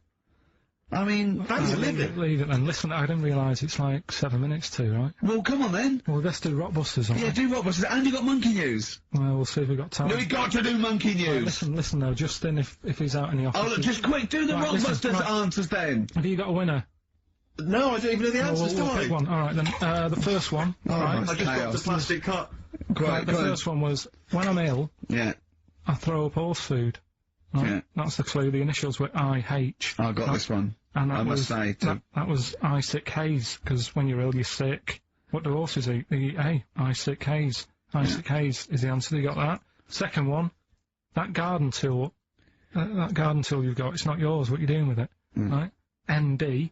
That was different. That was what's a garden tool? A rake. Right? If it's not yours, what have you done? You've nicked it. You've nicked Drake. You've nicked that rake. Nick Drake. Nick Rake. Right? So that's ND. So you got that. That's fine. No, that's fine. The third one, that male sheep sounds well fed up. Go on. What's up with it? That was TR. Yeah. That was that ram. It's a ram. That's a male sheep. It's fed up. It's moaning. Moans. Ramones. The Ramones. So they got that as well. Let's give it to Jenny McKean from Isle of Wight, because she's got all three of those answers, and, Right, straight on to Monkey News. It better let's play a record. We've got to do Monkey News. It's only 5 minutes to go. We've got time for a record and then some Monkey News, surely. Oh. Bit of XTC. Oh. Making plans for Nigel XTC. Okay, let's play the jingle. Oh, chimpanzee that Monkey News. Right, this happened in, Pittsburgh. Right? There was a rock band, and they've got this studio in Pittsburgh and what have you, and they're laying down tracks and stuff like that. And in the studio that they use, right, there's this monkey works there. Right, I love the way he throws that in. Like he throws that in, this monkey works there. No, it's just got a little gig there. He sort of, it carries the equipment in, guitars, stuff like that. It doesn't. He does. No, it doesn't. He just sort of cleans up after the band. No, he doesn't. Emptying the ashtrays. Doesn't that sort of happen. stuff. It Doesn't does, happen. That's the gig it's got. Anyway, right? Gets women out of the crowd that they want to represent With one arm. Drag them back. So anyway, right? So the band's in the studio, right? And one of the band members brings some A&R fella to the studio to have a listen to the latest track. Right? Yeah. So they hit play, and they're all there going, "Yeah, brilliant, this is good." Oh no. Anyway, so the fella says, "Yeah, I like the track. I especially like the bass on it." Right? Right, this is bullshit. So This is rubbish. So And they hadn't laid down the bass track? so this is. Have you heard it? So Carl, weird please thing don't is, do this right, to so me. the A&R fella goes, and Yeah. it's like, the band members are stood about, and they're going, "That's good that he liked it." And I'm saying, "Yeah, but what's he on about with the bass?" So they played it No, back. this is rubbish. This is absolute rubbish. Where did you get this from? Please, because we never get to the end. Let's hear This it. is absolute nonsense. So they played it back. Yeah, right? and it's the chimp playing bass. Definitely not. So they were like, "That's weird, we haven't got a bassist." Anyway, so they go, "Well, whatever, right?" So We they haven't leave. got a bassist. So They go, whatever, let's go home. Ah, forget it. Just to recap, you're convinced then that the teachers are asking you to keep diaries so they can keep tabs on you, and then to continue the diary. As there were more problems happening on the estate, they started to add Saturday and Sundays to the school diary to keep an eye on what we were doing at the weekend. I struggled to fill it on a Sunday, as the shop I got potatoes and bread from was shut on a Sunday. I had to go over to Shepherd's Bush to meet someone. I got the tube. There was a badly burnt man on the tube. It's amazing how the body can continue through quite a lot of bad stuff. It got me thinking about how much stuff you could remove in your body, one by one, without dying. If it was a competition, the cockroach would win, as it can live for a week without a head. I just mean, like, say if, you know, they run out of ideas for TV programmes and that, right? They get someone who isn't well. They go, "Look, do you mind if we make a programme on you?" And what they do, they sit them in the bed, and they go, "Right, what we're going to do now is take out the heart, but replace it with a pacemaker." Right, No, done. no. Sorry. People with pacemakers don't have their heart taken out and a pacemaker popped in. All right, then. Some sort of machine. What I'm getting to is... Have you been playing Operation? What I mean is... what I mean is the big finale would just be a head chatting with loads of wires going into it, and it's like, look what we can do with science. That's what the programme's called. It's the same every week. The volunteer is just a head with loads of wires coming out Look of it. what we can do with science. And he's going, Goodbye. "Oh, I feel ill." Got some post delivered to me today. It was... Oh, this is This great. makes it in the diary. Got some post delivered to me today. It was addressed to Mr. Dilkington.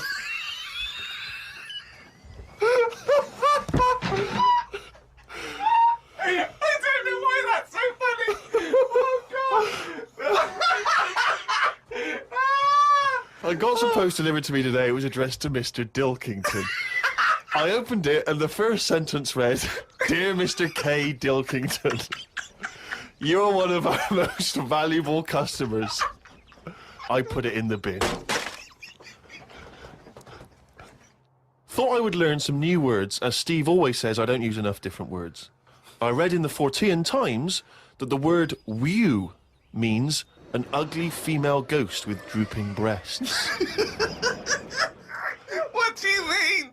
Is that how am I pronouncing Who's that right? using that Woo- word? woo- Who is woo. using that word? It was just W-E-W-E. Let's call it a woo. An ugly female ghost with drooping breasts. I think I'm right when I say there are too many words in the world. I don't think I will ever get round to using the word woo. Watched a health programme.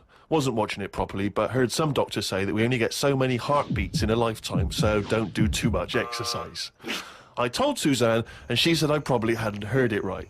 We got talking about death. Suzanne said she didn't like thinking about it. I said she might end up being a woo. I was chuffed as I'd managed to use my new word. I went to the supermarket to get tonight's tea. On the way, I stopped and looked in the fishmongers at all the different fish they had in the window. It's like a child in one of those kids' TV shows. I know. Mr. Pilkington went to the fishmonger. He stopped and looked at all the fish in the window. Hello, Mr. Dilkington, they said. There was a newspaper clipping stuck on the glass about a two-headed fish that they've made in Taiwan. I don't see the point in doing this, as a fish having two heads ain't gonna solve the world's hunger problems, as the head is the bit you throw away. Invent a fish with two bodies, and I'd say well done. Good point, isn't it? Suzanne watched one of her favourite TV programmes. I've told her the telly only goes on if there's something she wants to watch. If there's nothing on, she has to talk to me about stuff I've learnt. Like Descartes. Watched a programme on him the other day. He is the one who said something like, I know I'm about 'cause I dream. Doesn't work for everything 'cause ants don't sleep. I don't know if I'd like that or not. You don't know if you would like it if you didn't ever Not sleep. sleeping. It's just one long day. I don't know. Don't know how you put up with that. Do you think it'd be a good idea? No. Why not? Because, as you said, it would get a bit boring. You know, your sleep is your rest, your time off. It helps you detoxify. It helps you sort of think things through on a subconscious level. You know, But don't you ever get it where, I mean, sometimes it's brilliant to have a sleep when you're tired, but don't you sometimes feel that's like... the best time to have a sleep when you're tired. No, yeah. but sometimes when you go to bed and you're not that tired and you're kind of thinking, oh, I'm going to waste some hours of my life now and I'm not really in the mood for this. Well, that's sleeping. just wishing you had longer on this earth doing creative things. I mean, if you didn't have to sleep, you could spend more time talking to a tortoise and going to the toffee shop. Well, it's that time again. If you'd give us the jingle, please. Oh, chimpanzee dive.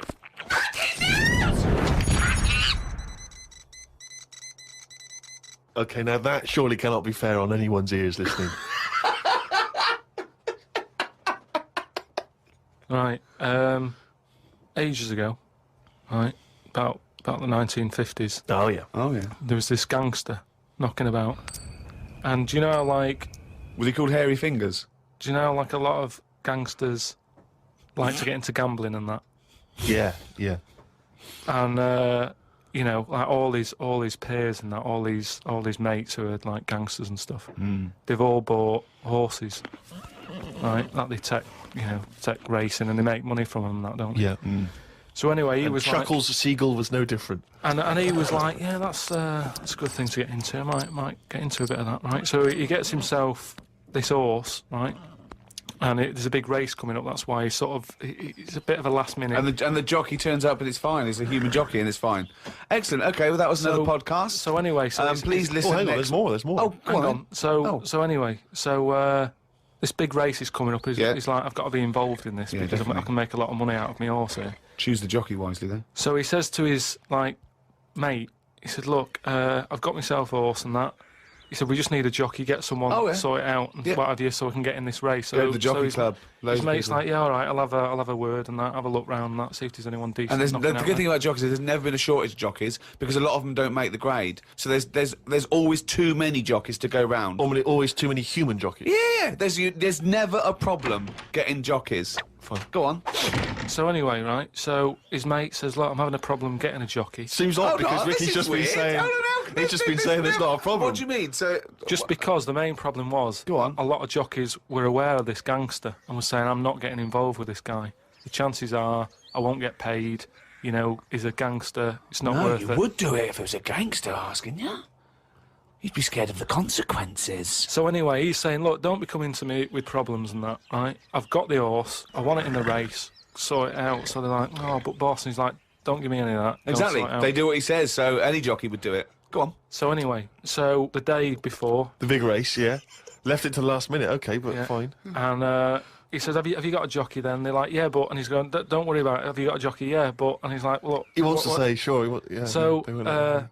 he's saying, has he ridden their horses before and that? He said, well, yeah, he has, but mainly... And he's like, brilliant. And he goes, yeah, but mainly in, like, a circus. In the jungle... No, like, in the circus and that. He'd worked with horses and stuff. In the apparently. circus. It's fine. So he's like, It's fine. that's enough. That's all I need to know. Well, they'd be too heavy because circus Said people so- are quite built, aren't they? They're said be a so- bit heavier than the jockey because the jockeys are about 8.5 stone. He said, brilliant. Get him down there and that, right? Anyway, the race happens. He didn't want to meet him beforehand, he wasn't worried No about point, that. not No, bothered. no. As far as he's concerned, It's all sorted. he's putting his money on it and what have you. Yeah. Right? Sure.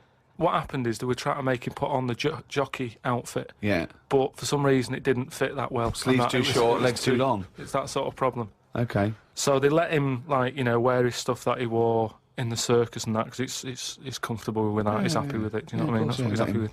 Anyway, race starts and what have you. This horse straight out of the trap and that high speed, right? This jockey's got a really big grin on his face. He's loving it, right? Everyone's cheering, going, "Who's this? Who's this jockey?" Yeah. It's amazing. Never seen him before, and yet look at him. But they can see his face clearly. Anyway, Gangster's happy in that because he's won. But I just want to say the crowd can see the jockey, can they? What? The crowd can. I mean, it's Yeah, but face he's not- so fast and what have you. It's all a blur. He's good at it. I mean, apparently he was Right. close to falling off, and people were like, he's gone, he's a goner. Right. He's got such a good reach that he managed to grab hold of at the end of it, you know, like the winner sort of rides around the crowd bit, Yeah. sort of, you know, show off and what have you. Yeah. And all the women are there, and you know, like women all dolled up at these events. Sure. They've all got big hats on. Sometimes they got fruit on those hats. Yeah. Okay. Right. Yeah. Right. One of the women, In one the of the 50s, women, particularly Carmen Miranda was very popular. Yeah. one of the women had like you say, fruit and what have you on it, Yeah. a little banana. Right. Some kind of They're Cuban not real. woman. They're not real though. The hats. They're It's not real fruit, is it? No, of Yeah. course not. Never. So But I don't know really who. I thought they wore those sort of kind of Cuban entertainment shows. I didn't realise they wore them at But events. even if it's like a big event, you know, you might have a hat with fruit, and it's sort of joke, but it's fake fruit because it would Yeah. perish. Well, this jockey didn't understand that. He'd never seen false fruit. I don't understand. But why did the jockey? Why was he so desperate for fruit? I don't understand. So anyway, meanwhile, the Gangster's collecting his 500 quid winnings. Yeah. Right, he's over the moon. He kicks off because of this woman with the fruit. Yeah, I don't understand. I still don't understand why the jockey would go. Everyone noticed. Jockey, little monkey fella. Oh, that makes sense. If he was a monkey, that would make sense. Yeah. What year was this? Because I want to. It was 1950s, and that's where the saying comes from about, do you know, like in Cockney slang, 500 quid is a monkey. He sort of put, he put a monkey on it, and it all goes back to the time when. So this happened in England. in this country, yeah, It in happened the in England. So 1950s. someone could well still be alive that we could easily yeah. contact. That Well, would that's it. confirm We that, always, 'cause they you were know, at the there's no event. time length on this monkey news. If you've got any, if it's history, you know, if it goes back. Or you if know, it's years made ago, up, bullshit. Just send it in. If it's to, bollocks, If you've got send any it in. bollocks If it's that you absolute wanna bollocks, send in. please send it in. That's this week's monkey news. Biting Bottles, Richard Ashcroft on XFM 104.9. I'm Ricky Gervais with me, Stephen Merchant and Karl Pilkington. Now listen up, right? It's the Sony Awards this Thursday. Now, for those who don't know, the Sony Awards are like the Oscars for radio presenters and producers and everything, right? So, and as you know, me and Steve, we love to win. We want to win this one. This is the last time the panel will be listening, so I want a good, clean, tight show, Okay. right? So no swearing, joking aside, no swearing, nothing controversial and nothing in bad taste, alright? Just good luck out there. Aren't we a little bit buggered then? Well, yeah. So, alright, Karl? Yeah, that's all right. It's just when you say things like, you know, make it a good one. Sometimes it sort of puts a bit of pressure on and things slip out that you shouldn't say and stuff like that. Do you know what I mean? Have you ever had that? What, when you can't? It's like, I'll tell Like you you one, can't I'll laugh tell at you a one funeral. story, right? I'll tell you a couple actually. Go on. That one's just come to mind right now, right? There was a fella who my dad was going to meet. I don't know if I've told you this before, right? But, I have told you when it was a party and everyone was saying, Dave's coming, he looks like Ken Dodd. But don't say anything, have I told you? yeah, go on, what is it again? And everyone's like, right, and my dad's like, I've never met him, I wonder if he does look like Ken Dodd. And everyone's saying, yeah, but don't say anything. Yeah. Because you'll accidentally, you know, say it and... The unbunctious, you might go, you unbunctious to meet you. So, the thing is, when this fella turns up, he did look like Ken. My dad couldn't believe it. First thing he said, nice to meet you, Ken. Oh, So his name's Dave. And that's the sort of thing. There was another one, right? At a station that I worked at in Manchester, right? There was this girl who worked in the newsroom, right? And she had a plastic arm, right? Right. And this presenter, nice bloke, he didn't, you know, he's not out to hurt anyone, went up to her, sat down, was chatting for a bit, touched the arm, said, what lovely skin you've got. What does she say? I mean, she's probably used to it, so she wasn't bothered. And then, right, this is brilliant. This is a sort of gaff he made on air, right? And like I say, he's a nice bloke, so he meant nothing by it, right? But he does this competition on the air, gets a caller on, right?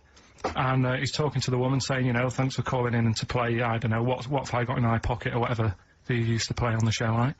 And talking to the woman, in the background there's this noise, right? Like that, right? So he's talking, and he goes, have you got a pet parrot? She said, no, it's my Down syndrome kid. Oh, dear. Oh. The thing is, awards don't matter. No, I don't think so. Play record? I don't think so. So, we're not out to offend or annoy. Appropriate words there. That's the Smiths and Panic. Don't worry about it, Carl. People know that you haven't got a malicious bone in your body. So, they know it's confusion. Don't worry.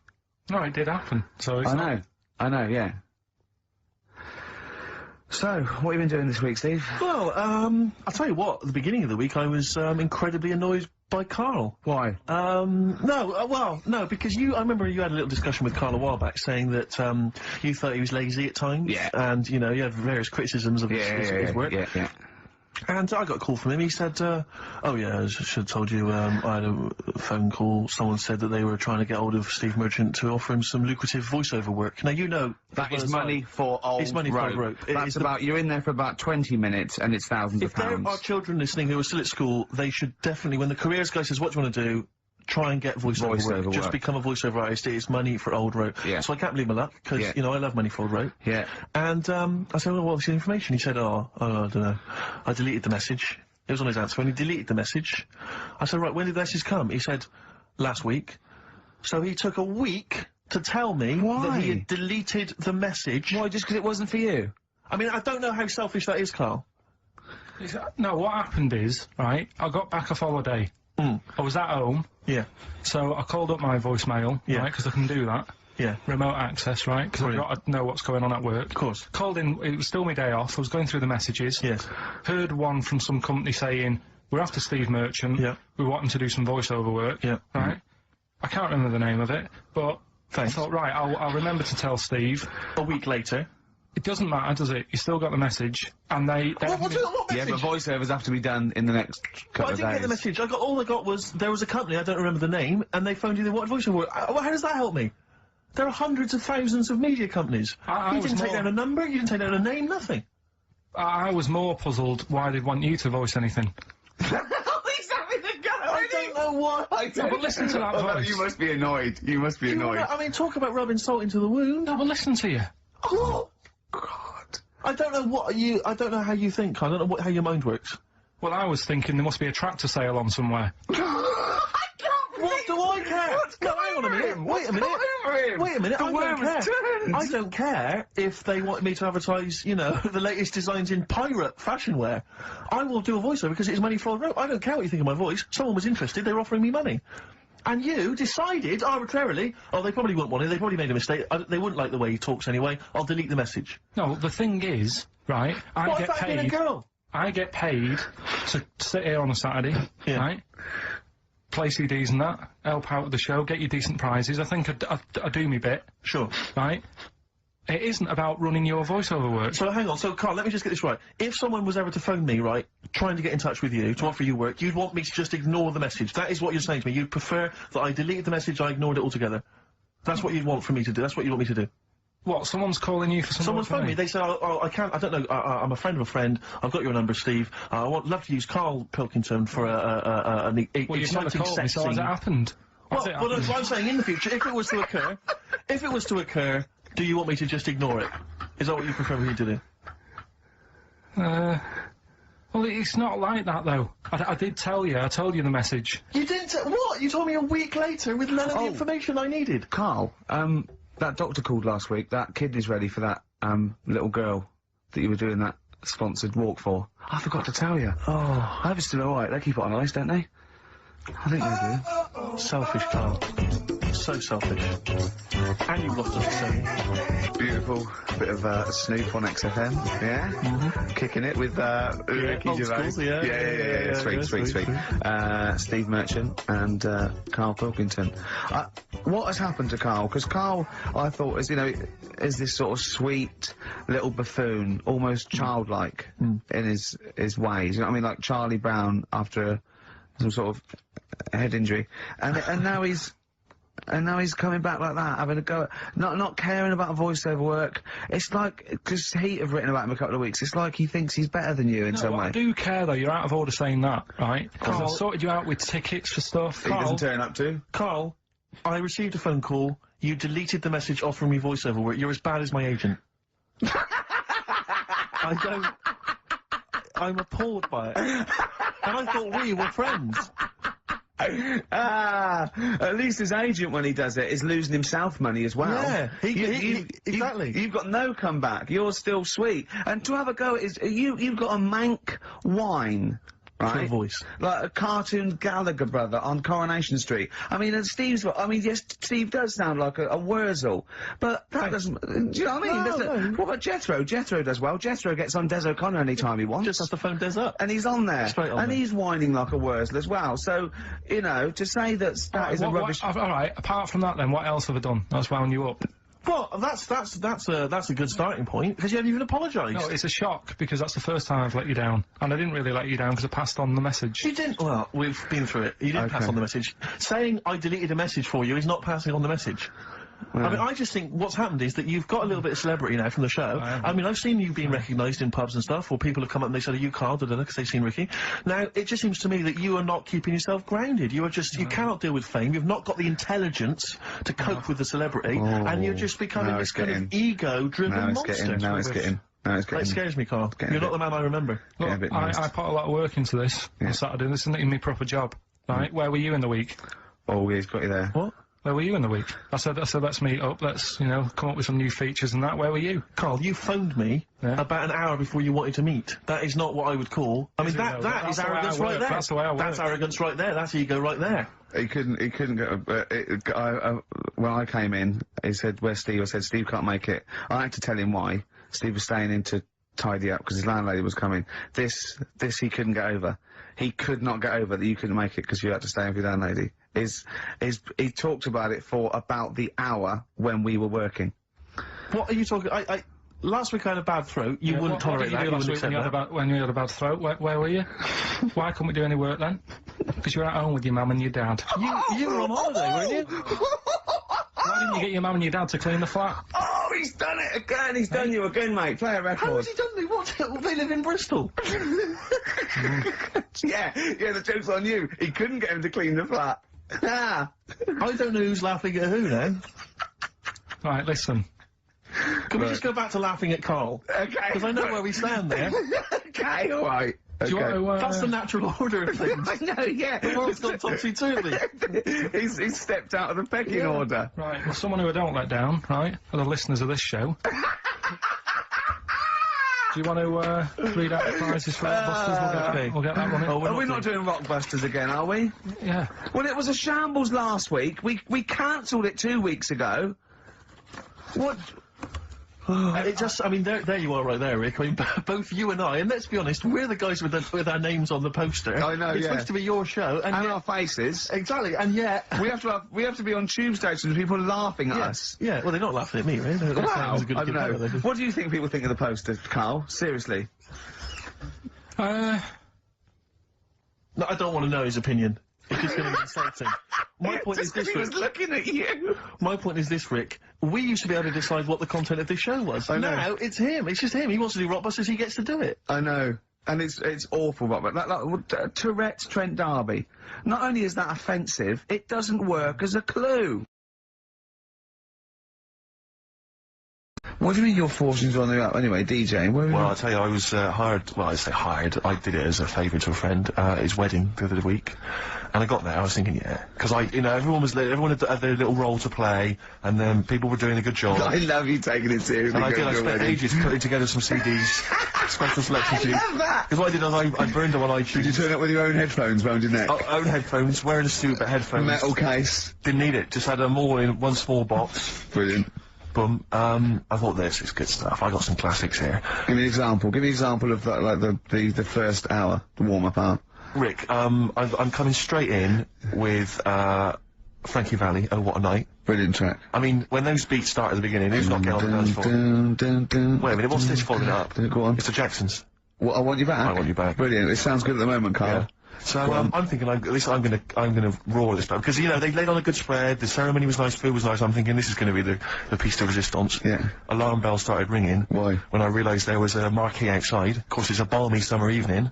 I'm stuck inside on the dance floor, so I'm thinking I'm going to be struggling here to get them in. Even with flavours like this, I thought I'd struggle with it. So I'm sat there in my suit. I'm sat behind this little DJ console. I got through all the big numbers. There's one or two people making some token effort, but frankly, most people are outside everywhere. So I was livid. Of course, they couldn't hear it out there. So I was playing to an empty room, really, and I was furious. I was absolutely furious. Because, I mean, what is, you know, you're wasting my time. You're wasting now, I could have just stuck the CD on. They're wasting Frankie Valli's. Frankie Valli's They're time. wasting the Jackson 5's They're time. wasting, you know, D-Light's time. Yeah, yeah. And, so I'm sat there, and there's a couple of people making a cursory effort, mainly when they come to get a drink from the bar, they might have a little quick, you know, couple of two. You shout, we don't want your Not lot. interested. All of you or no one. All of you or no one at all. And, then there's a microphone set up because people have been doing speeches. This little girl gets on the mic, right? It's being funneled through the speaker system. So every time I put my headphones on, Miss Dynamite, was it? It wasn't sadly Miss Dynamite, although she decided to have a little go at MCing. She was screeching her little head How off. old is she? Oh, I don't know, 8 or 9. At their most annoying. When children are at their most annoying, because they got a bit of confidence there. They're a bit cocky, they're not shy anymore, they're a bit arrogant. Yeah. She's screeching her head off, so I'm playing, you know, and she doesn't know it. Your face! I'm playing into the groove, no one's getting into the groove, because she's going mental, she's just going, what's this, I don't know what this is, play something I know. I mean, I haven't got any bloody DJ Otsu or Crazy Frog, I'm not going to play what you, so she's just screeching along, ruining it for everyone. I say everyone, there was no one there, so me, she was ruining it for me. I bet you were really I was angry. furious, but of course as well, every time she screeched, it went through my headphones. So, of course, and then her dad comes along, right? And I'm thinking, alright, he's I seen can what's just imagine you in your suit, sweating, getting annoyed at someone ruining your set that no one's listening to. I think, her dad's coming over, he's gonna put pay to this, he's realised that, you know, she's causing a disturbance. He comes over there, joins in. No. Sits her on his lap, he's just saying, hey, she's having a whale of a time, I'm thinking I'm furious. I'm thinking it's his responsibility to shut her up, he's not gonna do anything. What can I do? I can't step in. No. And I know very well that if I interfere, he's gonna say, oh, well, she's enjoying herself and no one's dancing anyway, and we've just got into a fracas. Yeah. I didn't want to start a fight. No. Because So, I don't know, but he'd have knocked you out, wouldn't he? Someone would have got knocked out. And I'm not saying who it would have been, but, you know, but there was, to bear in mind, Rick, there would have been 2 of them. And, so I didn't want to get into a fight with him. And, anyway, so I'm playing. Anyway, so my friend came along, he realised what was happening, and I didn't have the guts to unplug the microphone, because he'd have known, you see. Yeah. So I got my friend to do it when she had her back to me. So he pulled the plug out, the microphone went dead, she went, what's going on? I went, I don't know what you're talking about. I said, I don't know. She said, where's the microphone? I said, you must have broken it. I don't know what's going on. Someone will probably make you pay for that. And anyway, at least we shut her up. That is great! But it really went from bad to worse. And you know there's that thing when you panic, you start panicking, so you're putting on a lot of flavours that you would have saved till the last hour. What are we talking? Boom, boom, shake, shake. Exactly, you're throwing them in early. Love Shack's coming on way too soon. Really? Oh, Love Shack before 11. It's heresy, but I had to do it. But anyway, in the end, I made the bride go and get some people in. I said, look, it's your special night, alright, and they're going to enjoy this. I'll be honest, love, this is a washout, and it's up to you Exactly. to turn this wedding around, or I'm walking. I'm walking, and I say they're going to have a sour memory of this evening. Yeah, you so bring some go people and get in. everyone in dancing. So she got them in at the end, and Brilliant. and I'll tell you this, Karl. I mean, I don't know what you say, but they were loving it. They were absolutely loving it. A bloke came over and said, have you got Amarillo? I said, no, but I put on something even better, Delilah. Wedding crowds always go for Delilah. A song, of course, about old man killing his wife. It always goes down very well, strangely, at weddings. They get into a sort of hokey-cokey thing. They went berserk for it. And I was following it up with, I had the monkeys, I had all sorts going on. Brilliant. Of course, you know what happens. I'm going great guns. People are absolutely loving it. They're rocking it. I throw in, I had something cracking on at the end. Come On Eileen, of course, was on. People were going berserk for it. Which is unfortunate, because the bride's name was Eileen. Yeah. And, then the bride pipes up. I'm throwing the, bouquet. So they all traipse off outside again. I was furious! Oh, no. I plugged the microphone back in. I said, what are you doing? We got, but they went out. Then, of course, you can't get them back once they've done that, because all the women are running around. I got the thing. And then they got to wave everyone off, throw the confetti. They ruined your day. I was having a great time and they ruined it. She ruined your special day. She ruined my special night. Oh, no. You know, it's on her head. What would you put on about now, Karl? What if I was DJing? Yeah. Probably about a world party. Go on. Interesting. the message in the box, put the message in the car, drive the car around the world, and I'm imagining that message is make poverty history. That's the World Party, put the message in the box. Can I just say quickly while I think of it, we get a lot of emails from people, a lot of texts saying, can you send a big shout out, stuff like that.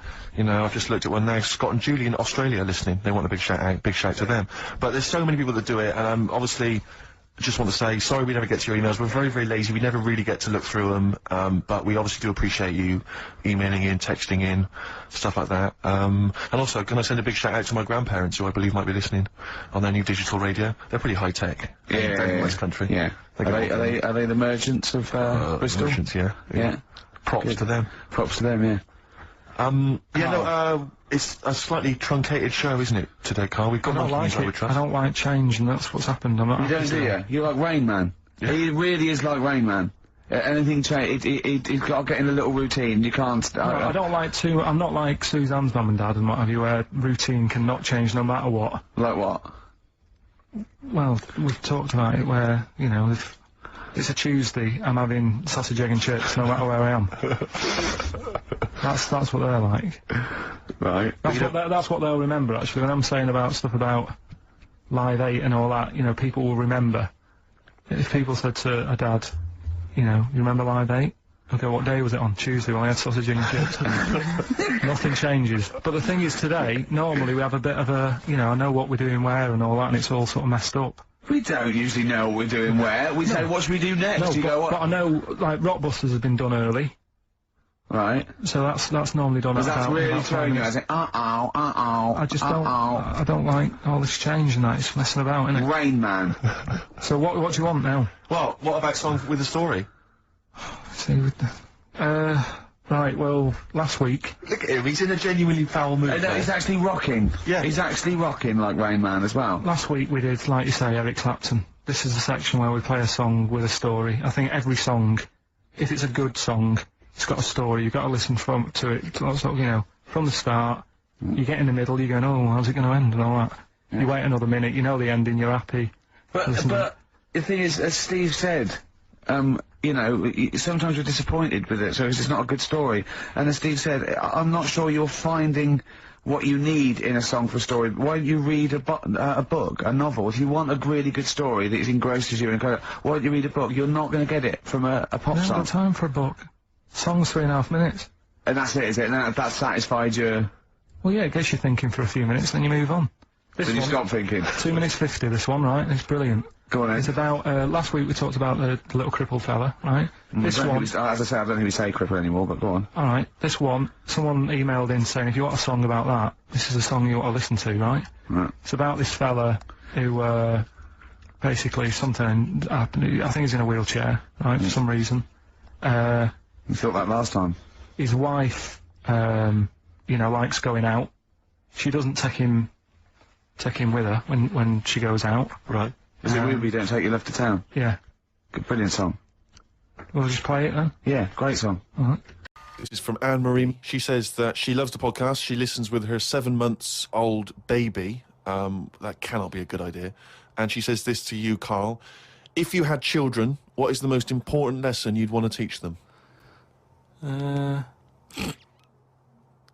mean, in a way, if you sort of look after a kid too much, it doesn't learn that much.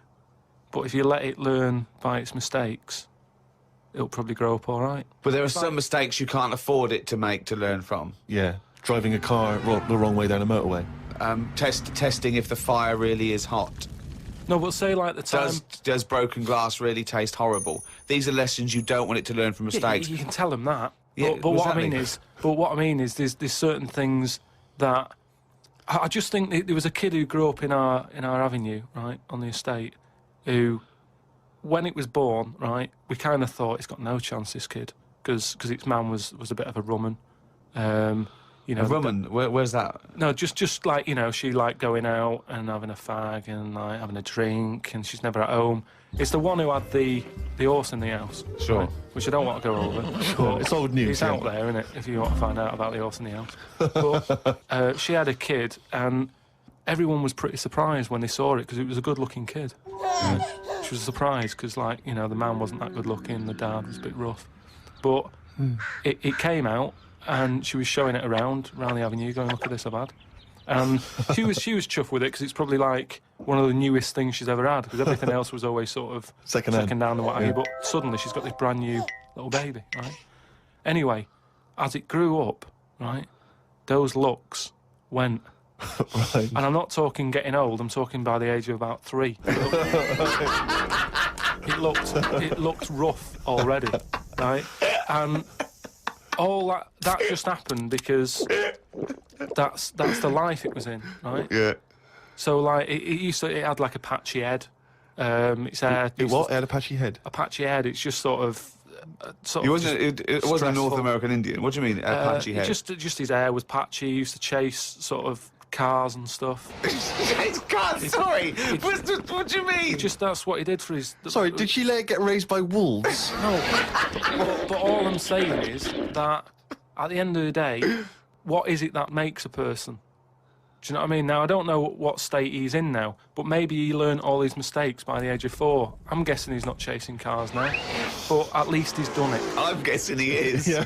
Do you know what I mean? At least you can go, yeah, I've been there, done that, and you don't go back to it, and you can get away with doing dafter things when you're a kid, can't you? I nearly killed a man once, right? Okay, right. That time when I was in Wales, and I was having a walk with my dad on the cliffs and that, Yeah. I just picked up a big rock, right? Chucked it off the edge, and as I chucked it off the edge, I noticed a fella was walking down below. Jeez. And I missed his head by like inches. Now, I've never chucked a rock off a bridge or like off a cliff or anything. And it only took one man to almost lose his life for you to learn that lesson. Yeah, but that's how you learn your lessons, Yeah. isn't it? See, a lot of people would have said that maybe your dad should have said, "Wait, Carl, what are you doing?" No, but he didn't know I was doing it. I didn't say I'm going to chuck this off here. I just picked it up and chucked it. And like, as I let go of it, I noticed a fella was down there. You live and you learn. That's a little mantra. Right? All right. You live Okay. and you learn. So the woman who's had the kid, sort of look after it, feed it, make sure it's got shoes and that, but let it roam about. That's great. There's the advice for you, Anne-Marie. I love that. Good luck. Just let your 7-month-old baby roam about. Carl, a lot of people are absolutely fascinated to find out how you met Suzanne, your girlfriend of how long? Ages. Yeah. And they can't comprehend how, well, I suppose that there's any woman out there. Well, there's someone for everyone, isn't there? Yeah. That's always my thing. And it's reassuring, I think. You know, we've chatted about the face transplants and that. You know, there's a face for everyone. Philosophy, isn't it? Yeah. I mean, it's really unbelievable. No, there is someone for everyone, no matter what condition you're in or whatever. Yeah. Because I read on the email, someone emailed in an old Chinese proverb. It's something about everything, no matter what it is, has got one talent. And that's the same way in a relationship, innit? That everyone, you know, there's always someone out there. And that I like the Chinese. There's another Chinese proverb that I learned on an email. Go on.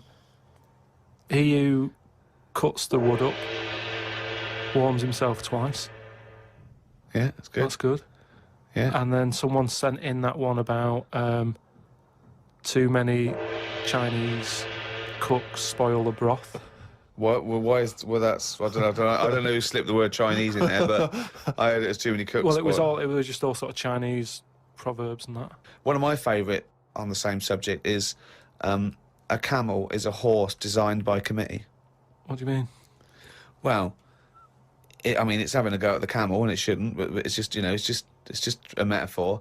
And if you wanted to design a horse and you had that vision, but you let 12 people in the room have their say, it wouldn't come out as you wanted it to do, and it wouldn't be as good. A vision is more perfect than committee, because everyone having their say, it becomes anodyne, it becomes compromised. Whereas the best things you can do is have an idea and have a vision and auteur that. Rick, can I just say now, I can tell from his look that he's thinking, which committee designed the camel? Well, I'd say, why would you request the ump bit? Because that's just going to get in the way, isn't it? I've always said that about a lot of animals. It's like we've doubled up on a lot of them. We've chatted about elephants and mammoths, one or the other. And that's the same with a camel. I'd have that up there as what they're doing. They were good years ago in the Jesus times and that. Don't need them now. You know what I mean? We've moved on. Well, not people who use camels to cross deserts. What other? Bedouin I'm communities. going to throw some animals at you, and you tell how you'd have improved them if you'd have been designing them. Okay? The octopus. So I can now go back, I can look at them and go, what are they doing? And where have they gone wrong? What's up with it? How could you improve it? Like the camel, you'd go lose the arm. I'd probably give it a bit more of a body. Cut down on the arms. And give it some bones. Because I don't understand all this. Getting in a jar is good. When does it want to get in a jar? It says... Well, it only wants to get in a jar according to your stories. No, but there's something that says it can get in a jar because it hasn't got any bones. But I don't know why it'd want to do that in the first place. Easy. I can't even begin to answer that. Once again, you've claimed that you've read that they like to get in jars. I mean, how do they know that octopus like to get in jars? Oh, God, you can improve on an octopus. Millions and millions of years of evolution, making it perfect for its surroundings. Okay, another animal for you then, Carl. Giraffe? What are they adding to the world? What are they doing? Well, it's not about what they add to the world, No, but is it? I thought that's what everything's about. It's about things are here for a reason. The reason they're here is because they didn't die. That's it. No, but there seem to be a lot of animals that are like... Do you think there's a lot of cheating? Is that what you're saying? There's I'm a just lot saying, of there doubling just seems up. to be a lot of doubling up. Yeah, so And- you get it down to like 8 animals that represented all of it. So okay, who would get in your team? You can choose No, well, 8 animals. This is what I'm saying. If I was Noah, I would have gone like, hang on a minute. I've just seen something that looks a bit like this. Let it drown. And have a clear out. But he didn't. He was messing about saving everything. He was instructed by God to save everything, to be fair to him. Yeah, but if he's been given that job, for me, he's sort of manager of that job. With So management. you believe With Noah as well? management. You believe Noah happened as well, and he built a boat big enough to catch 2 of every species. You actually believe that as fact, do you? Well, it's out there in book form. Brilliant. All right. We haven't answered the question that we started with. How did you meet Suzanne? Just at work. Thanks. Oh, chimpanzee, that monkey! There was this airline, and it's having a lot of problems, and a lot of Pilot's too tall? Yeah, the cabin was so tiny. Only bananas were allowed in the cockpit for fuel. Anyway, there was a lot of strikes going on, right? Sure. Because I don't know what it was about. It was over money or whatever. Yes. And Well, get something that doesn't need money. yeah, but But what else could you pay something in, Rick? I mean, everyone peanuts. Okay, peanuts or fruit, yeah. So anyway, the boss of the airline, he had like one pilot who he could trust, right? And that was his son. Right. But the problem is with a lot of these planes, you need 2 pilots. Of course you do. And he's like, if only I had 2 sons. But he didn't. There's no point harping on about it. Right? Sure. He runs an airline? He runs an airline, yeah. But how many pilots are there? Because there must be loads. No, there's loads, but the problem is a lot of them are going on strike. Oh. And each week you can see that we're struggling here. But how can they just close it down? No, Anyway, he can't do that, no, Rick. can't- Of course you It's can. costing do him a that. It's fortune if he closes it down. Yeah, but what, one plane's not going to make a difference in an airline, is it? No, it's all the It's all planes. the planes, mate. So the son, he's flying the planes and that. He's getting worried for his dad because of his business. It's falling Sure. apart. He's like, anyway, listen, One plane won't make any difference. don't worry about it. We've found someone who you can work with. He said he's staying over at near the sort of quarantine area where Oh, all yeah. the animals are kept Oh, and yeah, stuff. right, okay. They won't be looking in there. They won't bother. No. So he's like, all right. But there's no animal that could be a co-pilot, that's why. I'll see you. He'll meet up with you in the cockpit. I'm like, He'll meet up in the cockpit, yeah, sure. So anyway, he gets in there, he meets them. At first, a little bit of a shock who he's going to be working with, but Why? he's thinking, as long as I can keep my dad's business alive, I can Not with keep a one job. plane. Everyone's happy. Then one day, what happens is a little bit of a problem. Oh, dear. Well, what happened is one woman who was on the plane got a bit peckish, right? Right. And said to the air hostess woman, said, "I'm a little bit peckish. Have you got any sort of nibbles and that?" She went, "No, I got a sandwich." She said, "I don't really want a sandwich. You want something, like the usual stuff that planes give out, just like a bag of nuts or something." Are they not giving those out yet? So no, they don't give it for some reason. She was like, "Look, we've stopped giving out the nuts. We can get you That's a sandwich." strange, And the woman's yeah. like, "I don't want a sandwich. I just want some nuts." Do you Yeah, know what I mean? yeah, A sandwich is quite a big meal and what have you. I just want some nibbles, some nuts. Well, that's not available. So I Done. can't- End can't- of story. can't get- So she said, "Well, you're saying there aren't any nuts." She said, "But earlier I saw you put a tray outside the cockpit, right? It had a sandwich on it, 2 Cokes and 2 bags of nuts." She said, so you're saying there aren't any, but the pilot's getting Well, them. aren't they now? That was the last 2 packets. Done. No, so... Let's go home. Well, I'll go and have a word with the pilot myself, because you only put them out there a few minutes ago. He can't have eaten them yet. I want some. You I'm cannot going go. over. No. I know, this is it. She was saying you cannot go over. She's going, listen, I'm going to go over because I feel like I'm being lied to. No, you can't. So she goes, and the pilot can Well, they hear all can't this get in anyway. chat about the nuts and what have you, and he's thinking, what's going on out there? Yeah. He opens the door. Yeah. Right? She gets a glance in. The monkey sat there with headphones. Fucking bollocks. No, we were talking earlier about the fact I've been ill this week, and so I've just been lying on the sofa, dosed up. I was a bit feverish as well in the week, and I at one point I had a real kind of movie. If I'm ill, I like to be like you're ill in the movies, and I was tossing and turning in bed. I had the fever. I was waking up. I was sweating, all sorts, and I keep waking up really early, and I'm sort of watching daytime TV for hours, and the adverts that you see in the daytime, I mean, because we do actually work. A lot of people think we just doss around all day, but we do actually work, and so I don't get to see TV in the day much. And the adverts, it's not adverts you see at night during. I know. They're incredible, and it's like. Was it for surgical stockings? Well, there's a lot of them are either aimed at people who basically are waiting to die. Right. It would seem. Or I love that advert. Waiting to die. Well, they are a bit like that. I mean, there's a couple. There's one with Christopher Timothy. He sat in a pub on his own, just having a pint in the afternoon. I think this was before he. Became a doctor. He's having a pint on his own, looking through the job He's ads. a good career, any vet, doctor. I think he's always wanted to play a lawyer. Yeah. And he basically says in so many words, I can't remember it verbatim, but he basically says, you're probably getting on a bit. You're not going to be around forever. You could drop dead tomorrow. Have you made provisions for your children and your family and your wife? And I think you at home were supposed to go, oh Christ, I haven't. Oh. And I was feeling my testicles earlier. They are a bit lumpy. Yeah. Oh no. Or I had to bend down quite low to feel them. Exactly. So, I am getting on a bit. Exactly. In fact, what I do now is pull them towards me and kick them up like Beckham with the ball. Yeah. And on the way back down, I have a quick feel. Yeah. Yeah.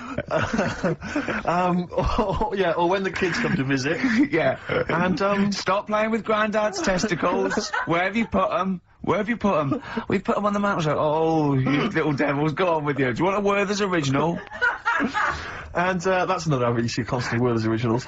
So they've got those, and then they've got the adverts which I always love, which are adverts for any kind of Claims Direct or any of those things. It's just invariably there's a reconstruction of an accident that might have happened, someone tripping over a paving slab. There's one which is particularly chilling of a guy who I think he's with his kid watching football, and he's thinking to himself, I bet he's thinking, I wish I could join in. And it flashes back, and there he is up a ladder on a very shiny surface with no one supporting it, frankly. Which is asking for trouble. Frankly, I blame him. Yeah. And then it topples for no reason. I don't know why it topples. Right. Wind, let's say. Yeah. Whenever I see it, I always think... I hope he never walks again. Well, he falls off it. Did he smash his face in? Did he fall on a spike? Because if he's going to go up that ladder on a shiny surface with no one holding it, right? Did he fall? Did he crack? Did he fall backwards on his head? The little. Worse still. Right, did he do the splits and crush his nuts? No. Worse than that. One. He made a considerable lump sum of cash thanks to the efforts of one of those claims companies. Oh no! All right.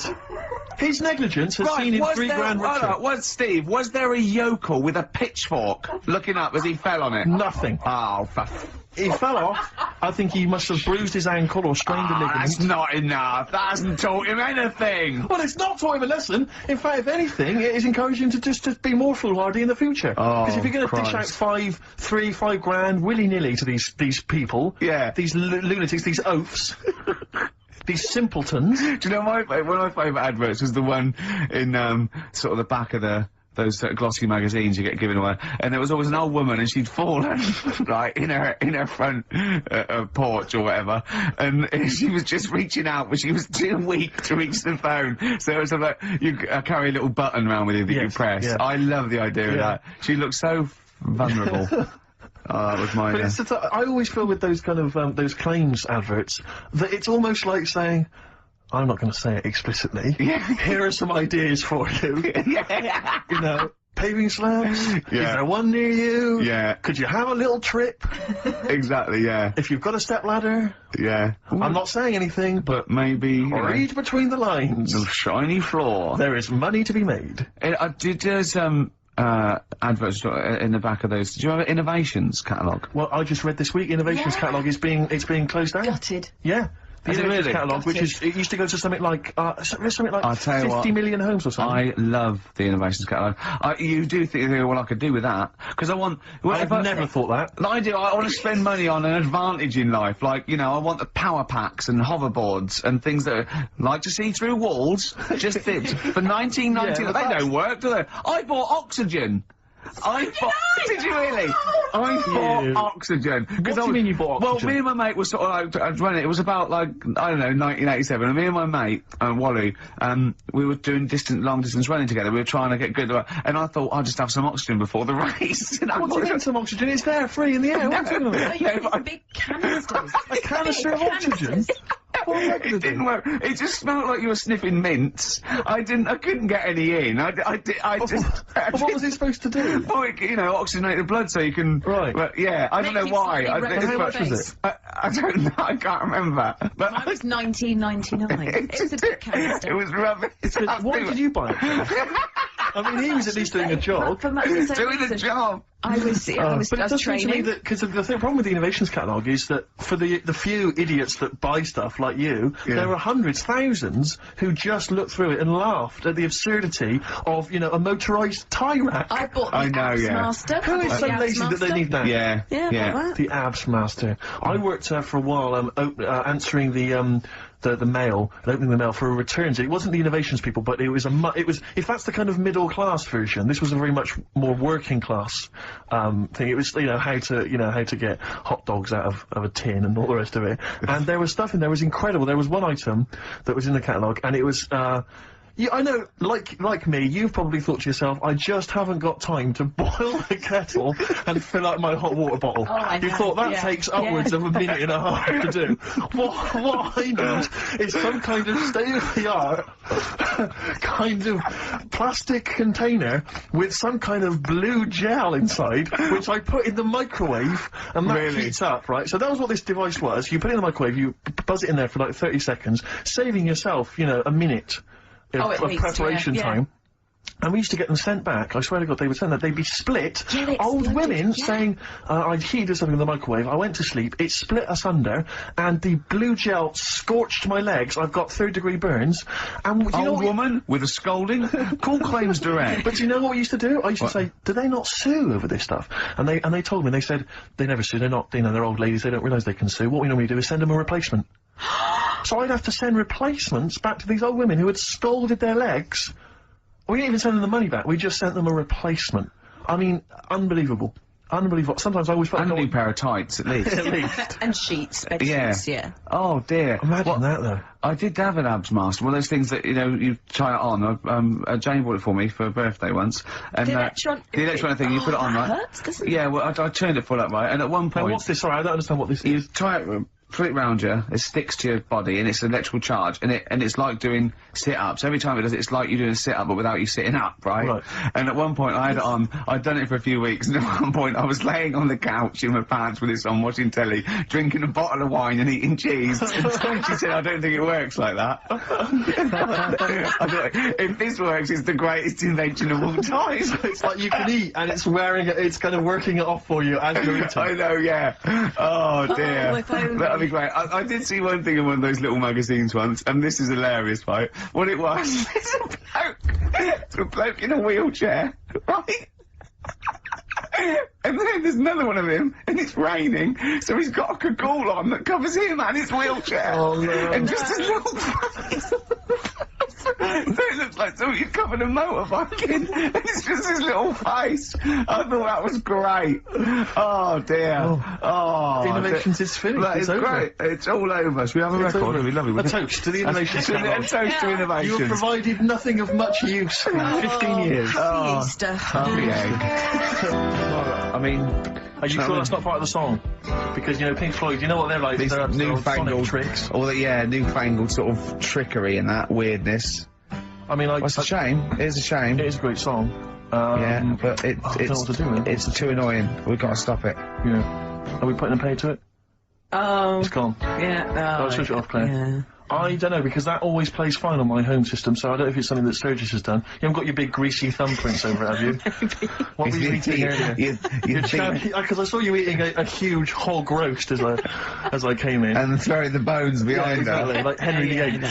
Okay. Nothing changes, Ricky. Oh dear, never mind. Well, see, the problem that's is... ruined the whole show for me. It was going so well. What worries me, Rick, is because this show is so carefully planned, that's left a minute and a half That can throw us all out. Timings. Adverts. Do you think that's Adverts? People love them. Great. I'd like to see you perhaps as a Jew. I think Judaism would suit you well, I think. What are the hours like for that? Tough. It can be tricky. That's what I mean. I don't want anything that's, you know... And they have a day where they don't eat and stuff. I couldn't be doing that. So they have days when they eat a lot too much. Yeah, but what happens if I'm not that hungry that day? Like I say, I don't like change. No. I like my Cheerios in the morning.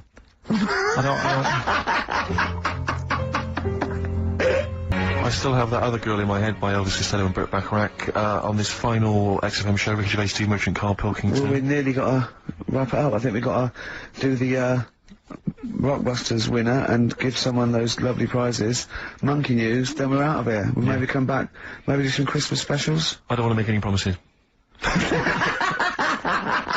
Right then, First one was Richard's kid. He cuts hair for a living. Yeah, what's that? That was well, try and work it out. No, there's no point. Dick's son, yeah, he was a barber. Barbara Dixon, right? Dixon, well, again... Barbara Dixon.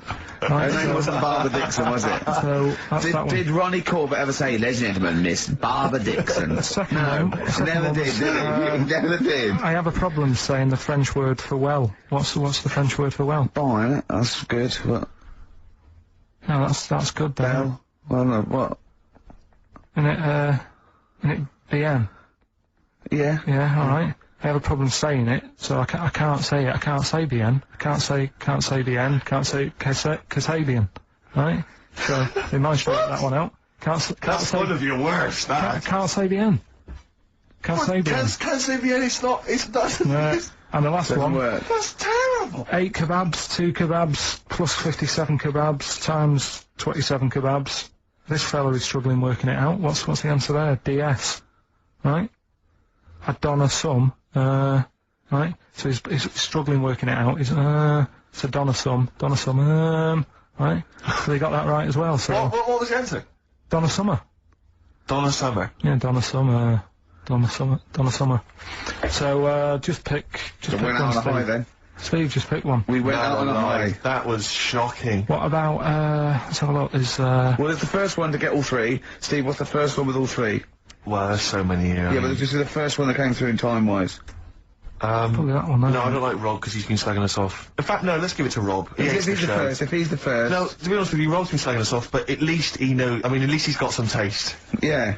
You know? Yeah, well, right, if he was the first, then Rob's the winner. Well, give Rob, he gets a Ladder 49 and a bunch of other DVDs, but that means he goes straight into the hat. Put him in there, I'm just going to write his name now, I'm going to throw that straight in the hat. I can imagine that no one, even the people who've entered, are that excited. Not because the prizes aren't great, but I'm worried that they don't appreciate it, Rick. You know, I get the feeling that our listeners, they just don't appreciate the fact that we've gone to all this trouble, we've got the Homer Simpson drawing and things like that. I just feel like these people don't deserve it. Do you know what, it's weird, I just wish we had a better quality of listener. People who listen to Radio 2, they deserve it, you know, they're elderly and infirm, some of them, it would really cheer them up, but our lot, you know, drug addicts, yeah, let me pick truck drivers. So I've just put all the names in the hat, all the previous winners from the previous weeks, and Is Pilkey, gonna put it out? Do you want Pilkey or do you want Ricky? Oh, well, let's have the straight monkey do it. Alright. Plunge your hand in there. It's just, that's one, isn't it? That's it, just pull that one out, check who it is. Right, it's, Gavin Thompson in Edinburgh. Well done, Gav. Are we gonna get them up there? That's not his problem! You gotta post them, you gotta pay. They're amazing prizes! Yeah, but the Spinal Tap one, it's about 5 foot, isn't it? Well, they can post it, it'll cost them a few quid. It's a radio station. I think you should have to come and collect it. No, just because then it'll at least it'll prove that Where's he's he interested. from? Edinburgh. Give it to Bob Geldof. I'll give it to Bob Geldof. He's walking up there, Steve. He can talk it. Chewing breaks. Fishing for a dream. That's what we're fishing for, isn't it? We're fishing for a dream today. What's that mean? Poverty, I don't know what I was talking about. I don't know. It doesn't matter what you're saying, Rick, no one's listening. No one's listening. Well, we've got to finish anyway. I mean, think about the fact that think how small our percentage of listeners is anyway. Anyway. And then you two are on stage at the moment. This is like broadcasting during Christmas dinner. It's just the same, it's just on pointless. hospital radio. Yeah. Yeah, exactly. Where everyone's got an iPod for Christmas. Yeah. On the ward. yeah. Well, we're gonna go through now till 12:30, and I've got to rush off, I'm afraid, to Live 8. Don't apologise, mate. When people see the glam that you're bringing to that event. They don't even care about the people introducing it. Comedians going, ladies and gentlemen, just get on with it. No, I agree. No, I've got a good joint here. Two blokes will get on with it. Bring on Madonna. But we're going to give it to them, Carl. We're going to go through to the end. We've done everything we have to do. Monkey news. The final monkey news of the year, possibly. It's been a joy. I'd like to say, on behalf of myself, Steve Merchant, and this little bald mank. It's been a pleasure. Yeah, speak for yourself. Yeah. But, we should just point out as well, if you miss Rockbusters while we're away. Yeah, right. You can log on to xfn.co.uk/Rockbusters, where you can actually see Karl himself introducing you to an interactive game of Rockbusters. Looks very much like Blockbusters. It does, surprisingly. But yeah, you can join into that. And there's also talking of monkey news. There's a link on the website. I'm trying to think where you go. I think if you go on my little biography bit, someone's done some animation to some old monkey news. Oh, it's brilliant. Great. Right. Yeah. So if you're having withdrawal symptoms of monkey news, then you can find some classic. And it's monkey animated. news. Classic monkey news. I feel drained today. Do you? Go on. This is the strangest radio show in the world. Yeah. Isn't it? Yeah. Because well, we can do that. We can talk about this and go, I feel drained today. Just like he's not. Like, no one's listening. Because that's the sort of thing you say socially and no one listens. Like, just when you're watching up, I feel drained today. It's rhetorical. Yeah. You're not expecting anyone, not even your loved ones, to go, oh, really? They just go, that. But to do it live on air, no one's listening. What I mean is just give us a jingle. But the truth is, the contempt we have for our poor listeners is unbelievable. The listeners aren't listening, and we don't want to be here. So it really is one of the most pointless things ever. No, would have been quite happy to do a full show. But you know what? The flow of it's just. I would love to listen to this back in 10 years. This actual show. Let's keep this forever. Let's keep this show forever. The show we went early. We were bored. It was the day we're trying to save Africa, but we're a little bit annoyed that no one's listening. Yeah, right. Right, once and for all, the final monkey news of the year. Oh, go on. What were you going to say? No, I was just going to say, if you're not into the Live 8 and you're gay, you're not listening, because you're on a walk. Right, okay. Right. Oh, chimpanzee that monkey news! Right, there's this, card game going on, right? in the big hotel in Vegas. Right. The Luxor Hotel in Vegas. Yeah. There's a major card game. All the big players and that were involved. Right, they're all invited. Anyway, so they all meet up in this dark room at the back of the. Oh, there we go, dark room. But hairy fella. So it was brilliant at poker. Like I say, it's a big game, and that everyone's been waiting for it. So it's played in the back room, not in the main entrance bit, right? So anyway, like I say, it's dark in there and what have you, and the players went in. There was already someone sat in there, right? Right. But they couldn't quite see Was he a short, hairy bloke with slightly longer arms than legs? Couldn't see him. Where his arms slightly longer than his legs, strangely enough? Was he holding his hand of cards with his feet? Anyway. So the cards were dealt, right? Cards were dealt, game's going on. His cards with his feet! Game went on for hours, right? No one's listening. The terrible thing is that not even we're listening to Karl now. I know. Literally no one is listening to Karl. There's a lot of smoking going on. It's going on. A lot of eating and nuts going on. That was a bit weird because they don't normally get through as many, but for this night. So, come on, let's just play Bruce. Goodbye, everybody. See you maybe Christmas time. Goodbye.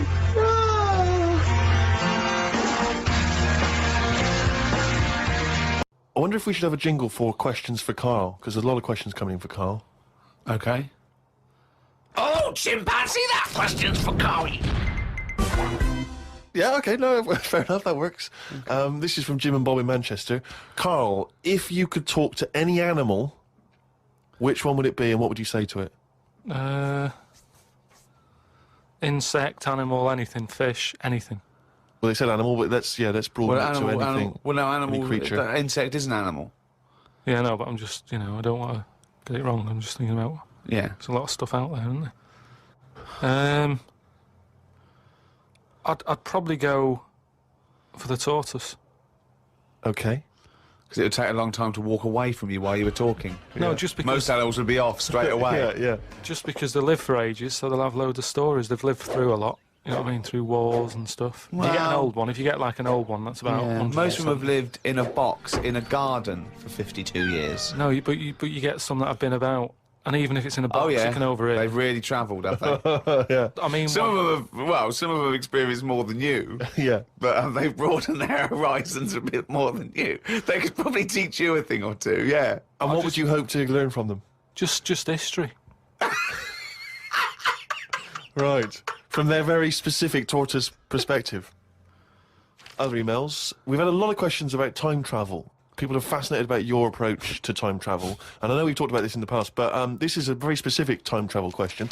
If you had a time machine, Karl, to what event in your childhood would you travel back to, and why? What's the point in going back to things that you thought... No, it's just that it's never as good, is it? It's like a place you go on holiday, and you go back thinking it'll be as good as the first time. It never is. So I don't believe in going back to places. What do you understand the question as? Do you think they're asking, would you go back like a ghost and spy? Would you go back and you've got your childhood back? You are that child again. You're in the body. You are the child, or you've got your adult head and experiences. Rick, I really don't think Karl was thinking there was any of those variations. Let's be honest. But now that you've flagged him up, I think he was thinking of him as he is now in school with a cap on. yeah. But too big for the chairs. yeah. Come on. No, I don't think I would go back. It's all happened now, isn't it? Yeah, but it's an email for our own amusement. Well, okay. Choose an event. Okay, forget the time travel thing. No, hang on. I think let's clarify one of Ricky's points. What if you could go back and you could live that moment again? How would you do it differently? There's been times where I've gone, oh, that was a bit out of order or whatever, but then you learn from your mistakes, don't you? So I don't want to go back and change stuff, because it's like that thing that they go on about, innit, where they blame the butterfly on an earthquake. You know, it's going to happen. If it wasn't that butterfly, it's another one.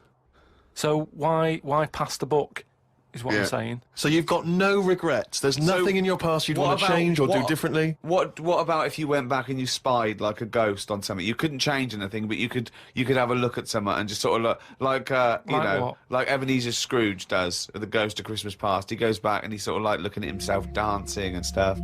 What would you do? What would you go back and have a look at? Yeah, but you're asking me to change. I don't want to change. You're not changing, you're just observing. It's impossible. All right, this question, it's not going to happen. You're not going to have to do this. It's impossible. Right, yeah, I nearly died once, didn't I, on an ice pop. Right. Right. Now, maybe if I would have died, I'd say, well, let's go back to that, and I won't have an ice pop. You wouldn't be doing the podcast if you'd have died. You wouldn't be having this email put to you. What are you That's absurd. You're now saying you're rewriting history and then going back to change it. Yeah. There's no need. You didn't die. And we've changed it. You can't change anything. You're just going to go back and watch them. Would you like to go back and watch yourself choking on a Mr. Freeze? No, that's what I'm saying. That's why I wouldn't go back now, because I'm all right. I haven't had one since. I've learnt a lesson. I'm not missing them ice pops. So... I don't think you're making the most of this opportunity to fantasise. I don't see the point in going back in anything. I mean, do you mean go back in time to the point of you can see, like, Rome in its working day? What, in your childhood? Was Rome about when in your childhood? Were there gladiators in your childhood? Well, that's what I'm saying. Everything I've been through, so why see it again? Forget it. It was just a nice little question. I mean, that shows the lack of imagination in Karl Pilkington. Your mind can't fathom something unless it's, like, got two heads. But I don't see the point in doing something twice. Because the thing is, say if there's one good moment when I was about 6 that I loved, I'd then have to go through all the other 20 years. Again. Well, why? Why have you imposed that? It's a fantasy. Make it up. You could go back and come back again. Yeah, whiz back and fast forward 35 years. Nah. Brilliant. No. Like it was on offer. Like this was really on offer. Move on. Migrant workers in South China are wearing adult diapers on packed trains heading home for the New Year holiday because they've got no access to the toilet. Many supermarkets in this particular part of China have reported a 50% increase in sales of adult nappies for the train trips. Now, what do you make of that, Carl? You're on a long, long train journey, 3 hours, 4 hours. You know there's no toilet. You know you're going to need to go. Pop on a... Why isn't there any toilets? They just aren't on the trains. And they're a really long journey. Yeah. How long? Hours. Well, very long in China. It's a big country. I couldn't do that. I couldn't do it. I'd have to hold it in or something. Just like, I mean, when I was a young kid, I don't know how young you are when you wear a nappy and that, but I remember that I didn't like it, doing it in a pair of pants like that, a pair of nappies and that. And I used to have to, even when I was too small to sort of get up on the toilet and that, because you'd fall in. My mum knew that I didn't like nappies and that. I used to just go in the corner, just near the kitchen, in this thing that, like a litter tray. And I'd go there, and I'd do my thing. And, you know, my mum used to say, oh, he's going there, don't look at him and that, because it put me off. You know, like cats don't like being watched when they do it. When they go in their litter tray in the kitchen. No, they don't like it. I tested it What again. are you, just like a little feral kid? Just running around and going to the litter tray, covering it up, and then running up the curtain and eating a sweet at the top of the pelmet. No, but nobody likes being watched, and that's what I'm saying. If you're sat on a train and you're knocking one out and that, and everyone's looking at you, I don't think it'll catch on. Well, it has caught on. They're all doing honestly? it. They're just sitting there. They're doing, you know, they're reading the paper, doing Sudoku, and they're looking round when they're going. They're thinking, oh, no one knows I'm going. Everyone's thinking that, and everyone's going. I mean, what are we getting to? You know what I mean? What's going on in the world that this is happening? I know. I mean, people have always had to travel for ages. I just don't understand why there isn't a toilet on it. We're going backwards. We're going backwards. Aren't we? Why isn't there a toilet on it? Well, maybe there is, but maybe people are thinking the queue is going to take forever. If you've got 125 million people Yeah, but going not back. everybody wants to go at once. I mean, I know Chinese and all that are like at the forefront of everything that goes on in the world, inventing stuff first, but this isn't one of the best that they've come up with. What have they invented then, the Chinese? Just Loads of stuff, haven't they? Yeah, well, Loads I of stuff. was going to ask you. You seem quite educated on the subject. What? They did them cat mop things that I told you about. Brilliant. I mean, this was where you put mops on the feet of cats, was that right? Yeah. And they Brilliant. wander about the house, clean up and that, wash the floor for you whilst they're pottering about. They've done like hats with umbrellas on them. They've done. I mean, they're known for like coming up with stuff first. Yeah, I mean, my first thought was gunpowder, but yeah, cats with mops is good as well. Well, now to one of our most popular features. I mean, this could even rival monkey news one day. I mean, it is monkey news. It's you know, it's news from the point of view of a monkey, a shaved monkey. It's Karl Pilkington's diary. Oh, he's written it down, yeah. Was that the jingle, or were you just just annoyed about something? Okay. Went and did the podcast. We had a meeting after. I don't like meetings as I can't keep focused on what people are talking about. I think Ricky has the same problem as after 25 minutes he was trying to wrestle me. I tried to do what spiders do and stayed still as if I was dead. But Ricky just stayed on top of me, not moving. A bit like when you see one of them big snakes swallowing a sheep. Ricky got bored and released me. I went home thinking, why had I left my old job for this? A homeless man asked me for some money, but I didn't feel like I should treat him as I felt that he'd probably had a better day than me. Oh, God. Suzanne called me to say she'd gone for a haircut and that she'd meet me in the supermarket. I went to the supermarket, but she wasn't there. I called her and she said she was near the fruit aisle. I went to the fruit aisle and she wasn't there. Turns out she was in a different supermarket on the other side of town. And that if I'd listened to her properly, I'd have known that. I didn't want to say that What, you just went to the first supermarket you thought of, as opposed to listening to what supermarket? I'm in the supermarket, alright, bye. I didn't want to say that I hadn't heard her properly, because my ears were ringing a bit from the wrestling from earlier. 25 minutes later, I met up with Suzanne. Her haircut wasn't that bad. Normally her haircuts are followed by an argument between us as she pays over the odds for some daft haircut that's the latest style. Brilliant. I wish she'd take a picture out of a magazine or ask for a style rather than letting the hairdresser do what she wants. I said I only tell her to do this as she's got a square head and a close-cut hairdo makes it look squarer. She said, what do you think of this cut? I said it looked alright, as I couldn't be bothered arguing about it. It's weird writing a diary. I don't know who thought of doing one of these first. The last time I did one was at school. They used to get you to do it so they could keep an eye on whatever you were up to. My diary used to say the same thing every night. Got home, went to the shop to get potatoes, bread, milk. Went home, watched telly, went to bed.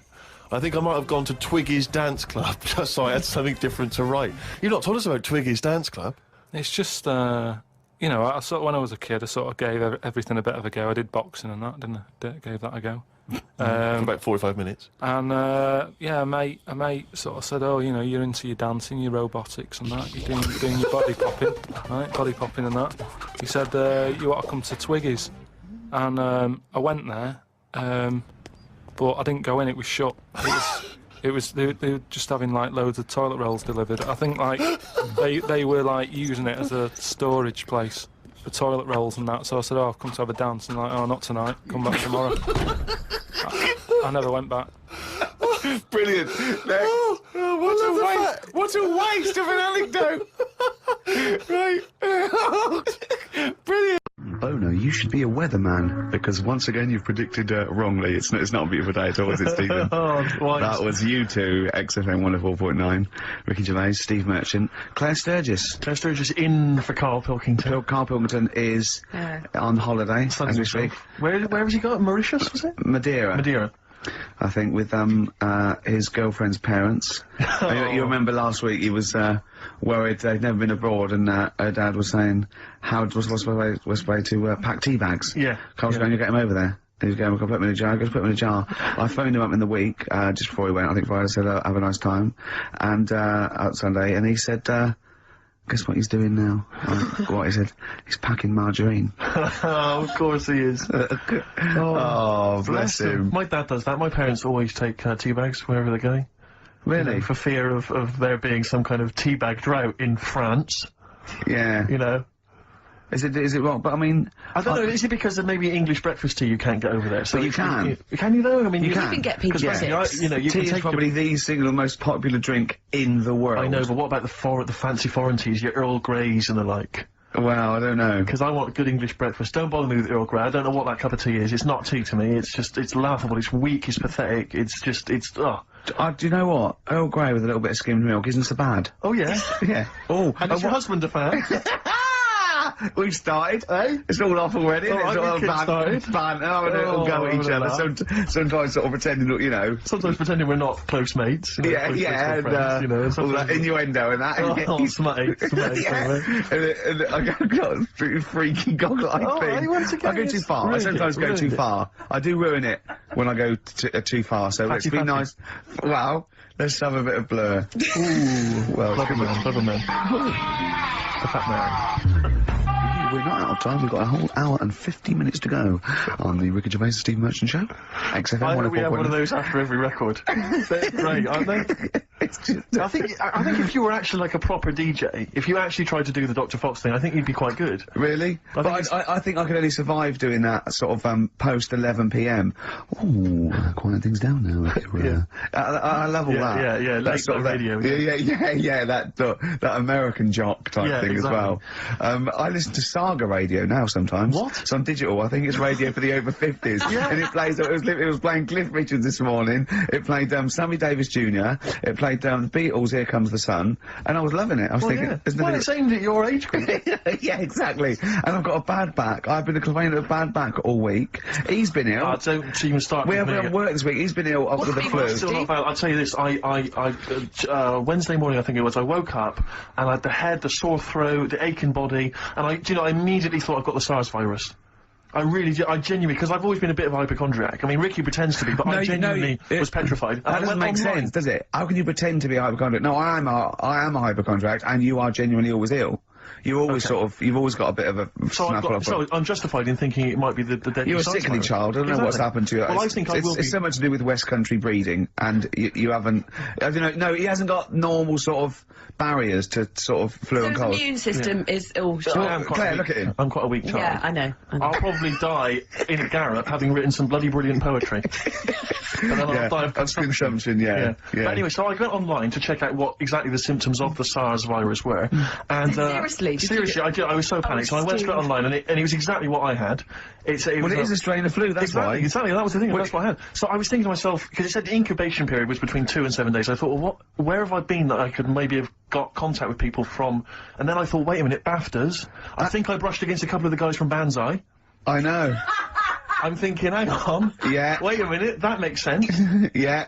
And so I was suddenly getting a little bit eggy, because, I mean, there was a lot of people, there's like 1,500 people at the BAFTAs, so, I mean, any one of them could be carrying it. Yeah. So I was really just panicked, but, you know, I didn't immediately rush to the doctors. No. Because you've got to wait for ages down there. Dr. Shah's brilliant, but you've got to queue up for ages, because it's down in, Swiss Cottage where I live, and I'll tell you, there's some dregs in there, in the waiting room. Oh, man alive. People who've just gone in there to read the magazines, and they're just sat there. There's some people who just waste the doctor's time. That's what annoys me. A lot of old people, a lot of Saga listeners, who just waste people's time. I know. I went into accident emergency once, got done with leg in, and I'll tell you what, you look round and you think, oh, look at all these people. Look at these, they should be, there's hardly any of them weren't handcuffed to someone. Exactly. You know what I mean? You go to Casual on a Friday night, it's like, oh, awful. Yeah, and there's, and so, I mean, it was that thing, well, I could either go to Dr. Shah, but that's NHS, or I could go to, one of the Medi centres.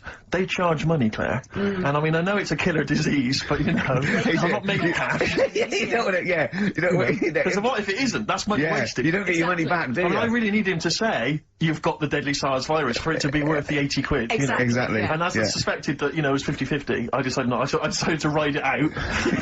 And, thankfully, so far, I've not died. Looking all right. No, you're alright, you're alright. Okay, so, you're alright, yeah, well, that's lucky. So, I noticed that I phoned him up, I said, I don't think I can work. And I mean, Ricky's a close friend of mine, I've known him for a time now, and I really consider him one of my best mates, but I'll be honest with you didn't rush round with a bowl of soup. Did you? I don't want to catch it, do I? It's no point of both of us being ill. Well, this was the implication, because it wasn't that you explicitly said, in this relationship, you're the one that's expendable. But that was the sort of underlying suggestion I felt. No, I just thought, to be honest, I thought I could do with a day off as well. Yeah. You know what I mean? I thought, well, don't worry then, don't tennis. Yeah. No, but, I was, What's wrong with your back then, Rick? I don't know, I think it's just age, I don't know, I don't get things seen to, so it's just been, hurts when I tie my shoelaces. That's why I'm wearing clogs. It's so much easier. Drawstring trousers and clogs, you know. You used to go to the doctor a lot more though, you don't tend to do it now. Well, I'm not paranoid anymore. I had two flashes of when my mum died of cancer. Twice, I think, I said, oh, there's a lump. Once I've been to the doctors twice with him. Yeah. Have you, seriously? I seriously sat in a waiting room with him twice. Well, I just went up for the, you know, I thought, oh god, I felt them. I didn't need to do it then, did I? I naturally just touched my, but we should point out that, Ricky's mother didn't die of testicular cancer, that it just... No, but I had sort of, I thought, oh god, well I've got it then. And, I think I went along once with testicular cancer, didn't I? Yeah, you had the testy problem once, I remember, because I remember sitting in the waiting room looking through an old Argos catalogue with you for some reason. I think that was the only thing to do. Then I thought I had throat cancer, didn't I? Yeah, because I think you had a bit of a sore throat, didn't you? But then I think I'm over that. I was just like, sent me a bit. So, it's just Why a were you bad fiddling around down below? Because I mean, it wasn't like I called on you to do some work and you said I've got to rush to the doctors. I think it was like lunchtime. Yeah. So you'd obviously be meddling around down there. Well, no, I tested a few times, but I'm never sure. What, during the day? I mean, can't you do that when you first get, maybe before you go to bed? Not in a restaurant when we're eating dinner. Yeah, but he likes to, you know, he has his certainly not spaghetti and kumquats. Exactly. That confused me. I don't know where the hands were. You put me right off my meatballs. Oh dear. But Ricky, just to clear it, you are okay, aren't you? Yeah, of course, back, just a bad back. Yeah, let's have a record, shall we? A bit of Bruce Springsteen, we love it. Turing Breaks and Painkiller on XFM 104.9. Ricky Gervais, Steve Merchant, Claire Sturgis. Yeah, no, it's good to be here. I'm missing hearing Karl, actually. Shouldn't mention him, because people will remember then. They go, oh, yeah. I know. We're trying to pretend. How are you, Sturgis, by the way? We've not really said hello to you. I'm very well, thank you, yeah. Do you look forward to these occasions when you get to stand in for Karl? I get a little bit nervous. Is it intimidating? It is a bit intimidating, because he's such a funny man. But, you know, once I'm here, I'm okay. No, he is. It's not like he's doing it on purpose. It's you know what I mean? So... he's a natural. At least you know what you're saying. Yes, good point, yeah. It's not all downhill, is it? No, exactly, yeah. I mean, no, it'll be fine. It's only an hour and a half to go, we'll be okay. Can we talk about, the BAFTAs? I don't want to sort of go on about, the awards and everything. I don't like to talk about it. I don't want to talk about it. Yeah. Claire, I mean, what do you want to know? What do you want to know? What do you want to know? How many you won? Or? Well, of course we won. Well, I know how many you won. We're all watching, obviously. Not everyone does, though, Claire. I mean, how many did you win, Steve? You might want to remind me. What, in all, or what? What are you talking about? How many? Do you mean this year and last? Two now, 2 last year, 4 in all. So it's 4 in all. 2 of those are Ricky's, specifically his. No, Steve, what I really want to talk about was Ricky's white suit. Oh, yeah. Okay, well, listen. Well, let me explain. Well, never mind all that. One, it's actually, I bought it for a photo shoot, because I'm doing this thing, I've got a DVD coming out in October, and I'm doing a spoof of the front cover of Thriller, so I bought a white suit, and I've got it, right, and I thought, well, I might as well wear that then now and get it dry clean. Oh, I thought you blagged it. And I thought when I put it on, I looked a bit like Sean Connery as James Bond. Apparently, I looked like Tattoo from Fantasy Island. The little midget guy. Yeah. Sure. Which was, you know, I did watch it back, and, you know, there are some, resemblances. At one point, I did plan, which was, I don't know why. Yeah. I thought... Well, when he suggested he was going to wear it, I said, that's crazy. I said, it's madness. Because I knew it would come back and haunt him. I got away with it, though. Well, did you? No. I mean, what was it I said to you? We were talking about it, and he said, he said, what are you wearing it with, a sort of white shirt and a white tie? I went, no. I'll wear a black tie. He said, right. He went, you should do it with the white shirt and the white tie. He went, you know, do that whole Randall Hopkirk thing, and I went, well, that's what I'm worried about. He went, what, you're worried people will think you're a ghost? I mean, pathetic. What do you mean? Oh, it's a good story. It starts off well and that, you're feeling sorry for him, but then he says, where's me gun? Yeah. Because she's a slut. Why? Because she's going off. Yeah, but what does he expect her to do? What? Just because he paralysed his legs fighting for his country, presumably in Vietnam War, says that crazy Asian war. So he's gone, he's fought for his country, he's taken a bullet, he's come home, he can't walk, he should be a hero, and then his wife's going out putting it about downtown. Why do I never meet women like Ruby? Forever Lost. The magic numbers on XFM 104.9. Well, the concert's kicked off, Steve. Yeah, I'm a bit annoyed that we're still here, really. Let's try and wrap this up quite quickly and then shoot No one's listening anyway. Nah, we could talk about anything. Well, we do. Yeah, true. It makes no difference to We us. could do a lot more swearing than we normally do. We could do even more. I was talking to Karl the other night, because I've been rewatching for some reason that film Witness with Harrison Ford, where he's a policeman that has to protect a little boy who's part of an Amish community. Amish? Yeah. And I tried to explain to Karl... You look plain, John Book. Exactly. And I was obviously trying to explain the Amish to Karl. He'd never heard of them. Completely stony-faced. Amazing.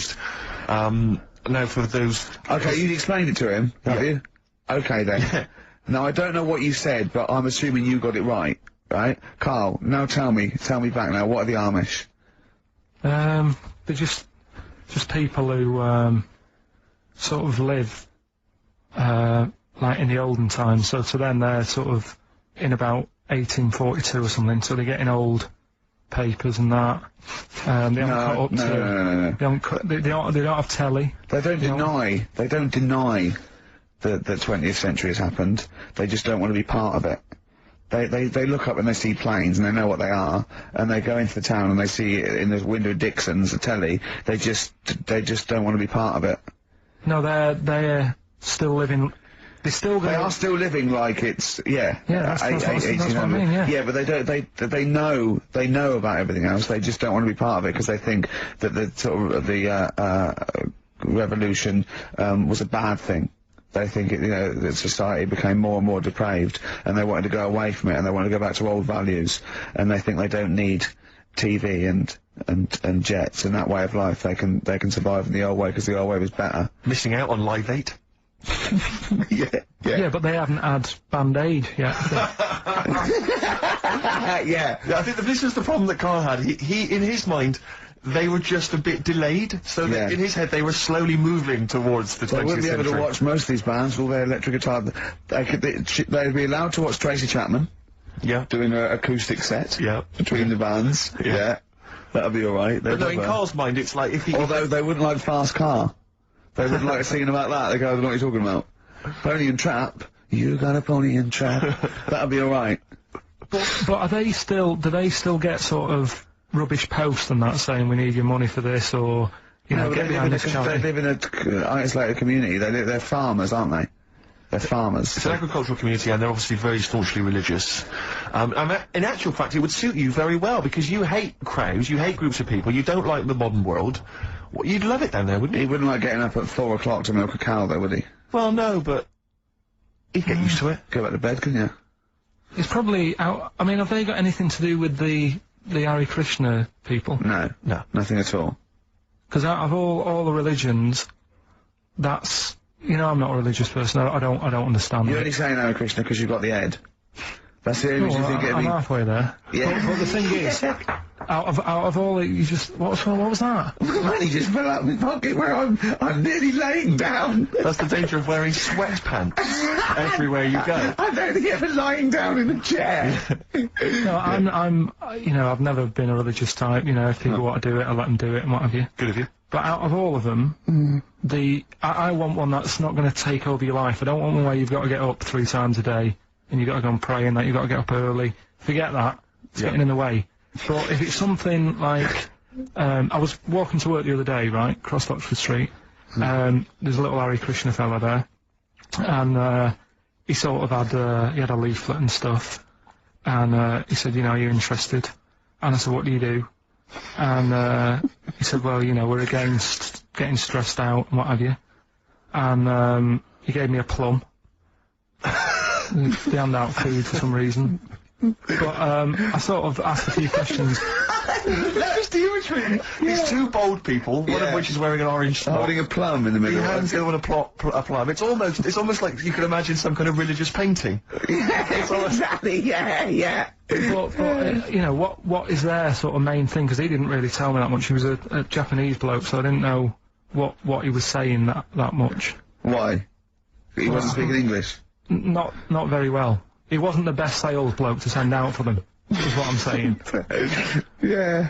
But what's that? Are they? You're saying they're nothing like? Well, I believe Hare Krishna is a kind of as an offshoot of a sort of Buddhist faith. It is. I think they are Buddhist, aren't they? Yeah, and obviously their kind of trademark, as it were, is that they have to say. I believe they have to say Hare Krishna, Hare Krishna in a certain rhythm, in a certain order, a certain amount of times per day. That's why you see them walking down the street saying Hare Krishna, Hare Krishna, because it's actually a sort of religious chant which they're obliged to do. So you see, even if you go into the Hare Krishna faith, you may find yourself, you know, in Tesco or whatever, forced to say Hare Krishna, Hare Krishna. Out loud, not just thinking it. Yeah, no, out loud. You can put it on an iPod and you can put that on an iPod. That doesn't count. No, I think you have to actually say it. So I guess that kind of eats into your social life a little bit. And then there's the wearing orange as well. Particularly frustrating, I imagine, if you're in a cinema or a library. A little bit awkward there, you know, midway through. Or Star you Wars, live next door to a bloke called Hare Krishna. Yeah. Who constantly thinks you're calling him. Yeah. That probably. Yeah. So that's in essence. I mean, I don't think we've quite done the Hare Krishna faith its full service there, but so interesting to you. I mean, you got handed a plum. You've been treated well by them. Yeah, well, but he couldn't tell. I just wanted to know how much time it would take up. What are the benefits?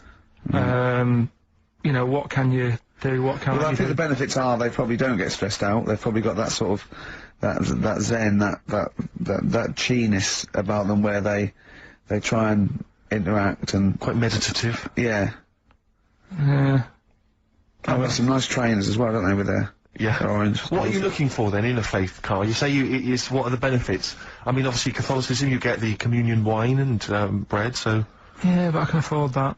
Right.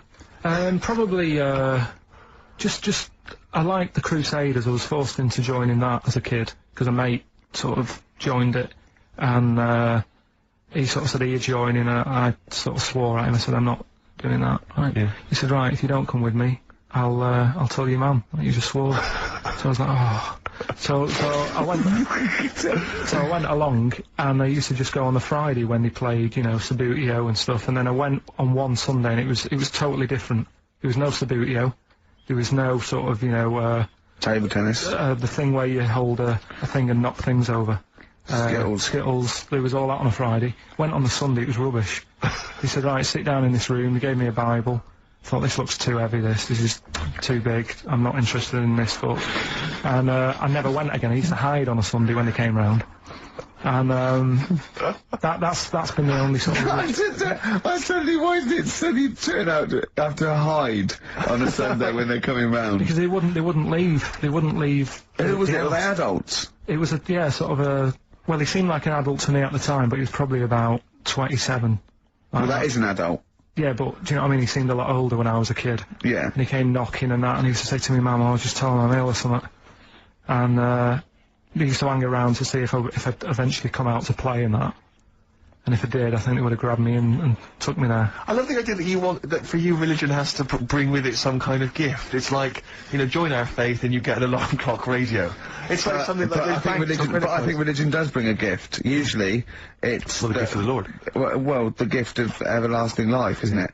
And that's the problem with it, you know. A lot of people believe in it because they think... But for Karl, his feeling is like, that should be a given. That's safe. I'm definitely going home with eternal life. But what else can I have? Is there an you have to have a religion? Because obviously I don't have a religion. I don't miss it, and I wouldn't want one. I'm an atheist. And that's out of belief. That's out of logic. And we don't get into the politics or the morality of it. Why do you feel you need a religion? Why don't you just get a hobby? Well, I didn't want one. I don't want one. I just was saying that, you know, if I was to get one, which one would I go for? We do, of course, Rick, every week get thousands of emails. Emily from New York has asked Karl this. Karl, if you were on a sinking ship, or you were in a burning building, and you were with myself and Ricky, but you could only save one of us, I don't know why that's the case, but you can only save one of us, who would you save? Would it be Ricky, or would it be me? I think it's a two-man dinghy. Right, okay. Possibly. And we're trapped, and he knows that if he stays there to get both our legs out from under this thing... the girder. Yeah, he dies, so he's got room, he's got time to save one. It's obviously me. It's hard to say, isn't it, at this point? What, because Steve's in the room, you mean? Well, no, just because we don't know what the situation is. Okay, well, let's say we're on a sinking ship, all right? So you're gonna have to rescue one of us, drag us into the dinghy. It's going under. You know, in 30 seconds... Okay, this ship's going to go under and drag you down and you're going to die, right? And our legs are trapped and you've got enough time to untangle one set of legs. Whose legs do you untangle? Now, just because my legs are long does not necessarily mean it's more complicated. No, it's exactly the same amount of time. Just have to make a choice. A terrible choice that Steve would not, you know, hate you for. Well, no, listen, he won't be around for long. He's going to drown in 30 seconds. Well, forget him. Bear in mind this, Karl. You are going to be stuck in a dinghy with Ricky Gervais, and who knows how long that's going to take. Think of all the head squeezing that's going to be going on, the comments, the wind-up. And do you honestly think that he's going to, if there's any provisions, that he's going to split them evenly with you? I mean, he's going to have drunk all the water, and there's only going to be about half an hour in. The food's going to be gone. Look at his gut. Look how much, you know, of the food he's going to have to eat, the baked beans that you've got on board. Whereas me, you know how generous I am. I'm always sort of helping you out. Oh, there we go, Karl. I think he's put the nail in his own coffin there. You know how generous I am, Karl. Let's talk about that, Karl. Come on, think about that one. Yeah, I mean, have you forgot about that, Steve? What? The time when we went for a coffee and we had to have a bit of a heated debate about the 50p change. Yeah, you owed me 50p, and you decided you didn't want to give it to me because it was only 50p. And my point was, it's not a question of 50p, it's the fact that it's not your decision to decide not to give it to me. If I wanted to be generous, that's my decision. But you can't go, oh, it's only 50p, Steve. It's my decision who But you just given him a free keg of beer. Yeah. No, but that did not come to you, and you didn't pay for the free cake of beer. It was a promotional thing that was sent to you. It's the same thing as the way I gave Suzanne my leaving present from my last job. A lot of people may not be aware of this if they haven't heard us talking about it before. Yes, but you had a gift from your work as you were leaving after however many years of service, which you then gave straight to your girlfriend without telling her that it had been received from people at work. Doesn't matter, she wanted a camera. It's the same thing as you. You wanted that lager that I got for free. It hasn't cost you anything, it doesn't matter where I got it from. So you now decide, because you've given me a free lager, that you can now say, oh, actually, I'm not, you know, in the future, I'll just take your money, Steve, on a whim. Well, listen, stop arguing like this, you're rocking the dinghy. Carl, have some of my cheese. Imagine if he would, do you imagine he would ever say that? Do you imagine him ever offering you any of his cheese? Are you going to save Carl, mate? I don't want to say. Well, think about it and... I might do a sort of a for and against or something, and then sort of, so the conclusion is... Okay, alright. Well, I've been waiting for this for a week. It's a regular feature now. When we read from Karl's diary. Karl decided to keep a diary. He's gone through with it, I can see it there. It's massive. It's a huge desk diary that he has to carry around with him, and the pages are getting full up. You're really keeping to this. Yeah. Right, this is extracts from Karl's diary. Did podcast and went for an Italian with Ricky and Steve. Italian place is good. We've been there a few times. I always have the same thing, spaghetti. Can't remember what everyone else had. Last time we went there, Steve had little octopuses with pasta. You could see that they were octopuses. They hadn't been cut up or anything. My rule is that I only eat stuff that looks nice when it's alive. A cow, a chicken, some fish. An octopus is an odd-looking thing alive. Even worse when it's dead and limp. It looks like it just shouldn't have been sat in the spaghetti. Yeah, I agree with that. Ricky drew another picture of my head. We've given a few of them away as prizes, but he draws so many of them that they won't be worth as much anymore. Everyone will eventually have one. Like those pictures of a boy crying that caused houses to burn down in the 1980s. What does that mean? What are you talking about? It's just some kid. My Auntie Nora had one, and it was just like a kid with like a blue jumper on, and it's like a painting, not a photo. Yeah, exactly, yeah. And he's just crying. Like a chocolate box, really awful, sort of sugary. And what happened is they found out that a load of houses were being set on fire or burst into flames, whatever. And the weird thing was... Oh, it's bollocks. Every house that burnt down had that photo. Yeah, because every house had that picture in the fucking 70s and 80s. Idiot. It's like, we're linking it to sinks. Every house that's ever burnt down had a sink. You're talking shit again. Carry on. Wednesday. Saw a homeless bloke. I'm surprised that no companies have thought about sponsoring the homeless. Something like a clothing company. Give them some clothes that have an advert on the back. Everyone's a winner. Good idea. Not bad, is it? Got on the tube to Camden. Read in a free newspaper that hedgehogs could be gone by 2025. I think I've seen more dead hedgehogs than alive ones anyway, so I don't think I'll miss them. Went round to Ricky's house and had a game of pool. It should have been nice and relaxing, but Jane gave me some cake, and Ricky said I can't play pool if my hands are all sticky from cake. It was the sugar. And it wasn't that either. After he'd finished it, they weren't just sticky. He was licking his fingers, sucking his fingers off, and then was going to pick up ball cues and touch things. And I was thinking, go and wash your hands after licking your hands. You're not a cat. This turned into an argument when I said I didn't want to wash my hands. Why didn't he? He goes for a piss all the time without washing his hands and then squeezes my head. I know I'd prefer to have lemon cake crumbs on my head than knob juice. Was going to do a crossword, but I'm tired and have learnt enough today. What have you learned? Well, the stuff about hedgehogs and that. Oh, God. Was on my way to my mates and I got on a train. Got close to a station but realised I needed a wee. Was about to go in a cubicle when a blind man with a dog who was bumbling his way through the walkway came around. I said, "Are you after the toilet?" He said, "Yeah." I said, "It's on your right." I shouldn't have let him go first, as he took ages and it would be my stop soon. The dog waited outside the cubicle. I was going to stroke it, but then I remembered someone telling me that you shouldn't. Don't know Why that not? is. Because something to do with the owner should be the only one who sort of deals with that dog, and you shouldn't. Well, you shouldn't stroke it because you'll cover it in fucking lemon cake. No, but just because, you know, if you stroke it and that, it might like me and want to go off with me, and it'll come out and be lost and stuff. Yeah. A few people have sent this in, including Paul, the party animal Parker. For some reason, we've just assumed he's in school. I don't think there's any actual proof of that. But do you think... I reckon he left in June, and he's doing sort of bits and pieces, but he's still not a party animal. Do you think he can hold down a job? Is he just partying so hard that... He can hold down a job. He often arrives late. Sure. And the boss, who's in an overall, go, "Parker, You're late again. He goes, yeah, talk to the hand. Yeah. I think that he's the sort of guy that he'll just happily say, listen, I survive on 4 hours sleep. Yeah. Sometimes I go to work, I've not slept at all. But I think he comes in with his headphones blaring, right, on a skateboard, and the bloke goes up to him, the old bloke, right, the old fuddy-duddy bloke, goes, you stupid idiot, you can't... He goes, chill out, man, and in 2 minutes, he's got him dancing. Oh, I know what he's like. Yeah, he is just like, you just can't resist it, because he's just a fun guy. Yeah. Anyway, Paul and a few other people have sent in this piece of information they've discovered from one of the more respected news networks. The headline is this: female kidney turns lumberjack onto housework. Right.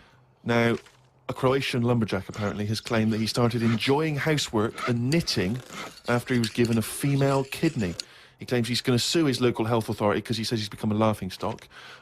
He used to enjoy heavy drinking sessions and things. The kidney transplant saved his life, but they never warned me about the side effects. I've developed a strange passion for female jobs, like ironing, sewing, washing dishes, sorting clothes in wardrobes, and even knitting. Well, if he likes it, what's the problem? It's nonsense. It's nonsense. Hold on, though. What makes me laugh is he's become a laughingstock. So what do you do when you become a laughingstock?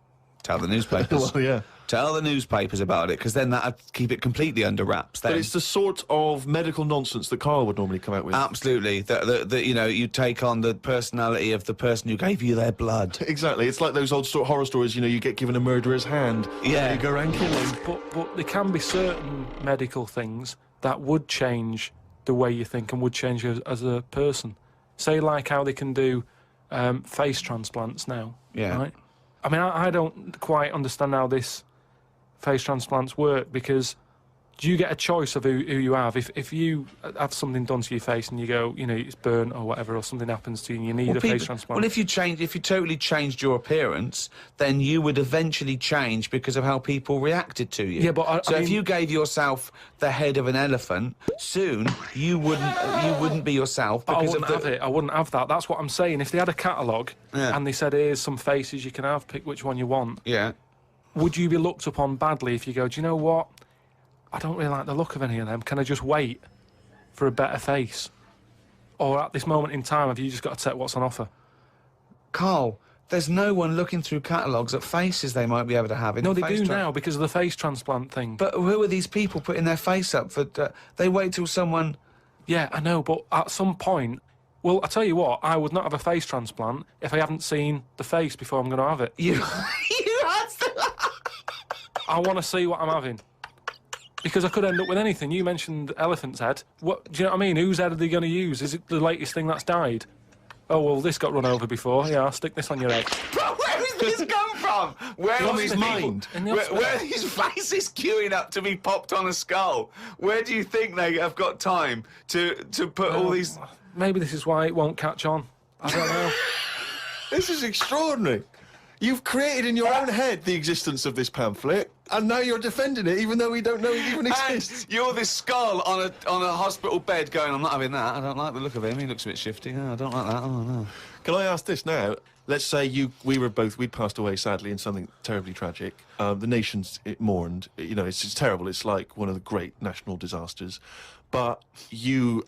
At the same time, you survived the accident, okay, but your face is hideously disfigured. You can take either Ricky's face or mine to have. I'm surprised you're asking this, though, Steve. I mean, it's just, it doesn't seem like any of them is, like, a great option. Oh, thanks. And this is what I'm saying about the catalogue. If those two were on offer, I might go, do you know what? Pop in again tomorrow. Bring in another booklet.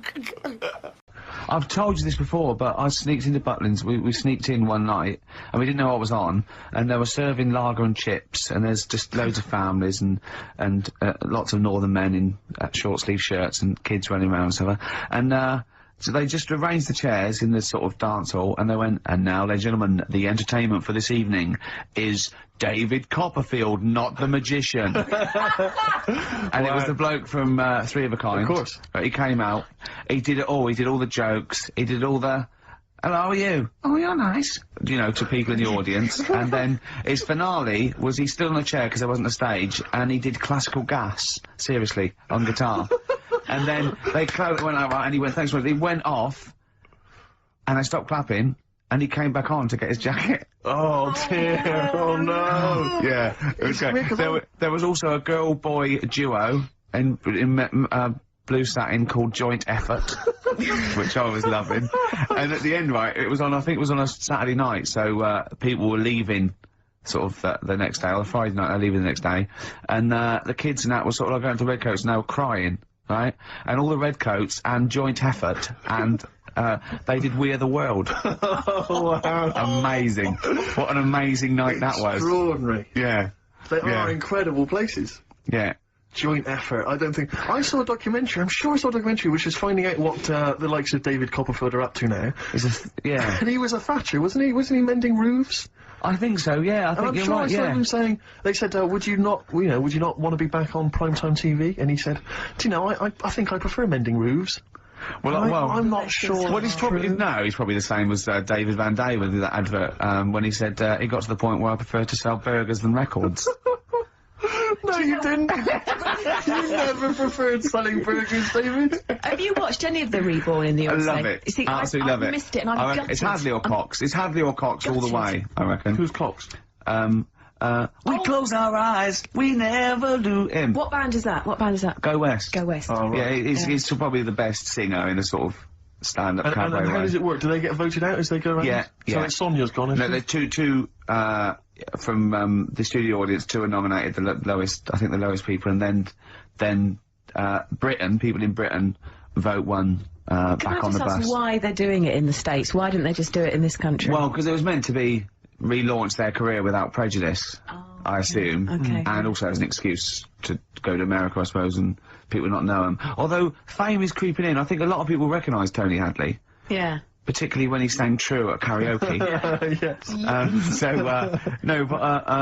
Is he as good as ever?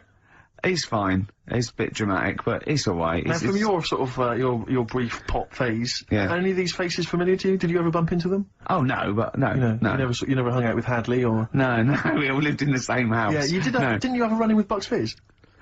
Oh, yeah. Once when we were going up to do, a TV show, and A&R man had just forgotten about us, and we were there, we were at the airport, we didn't have the tickets, and so Bucks Fizz, who were doing the same show, and I remember they tried to smuggle us through.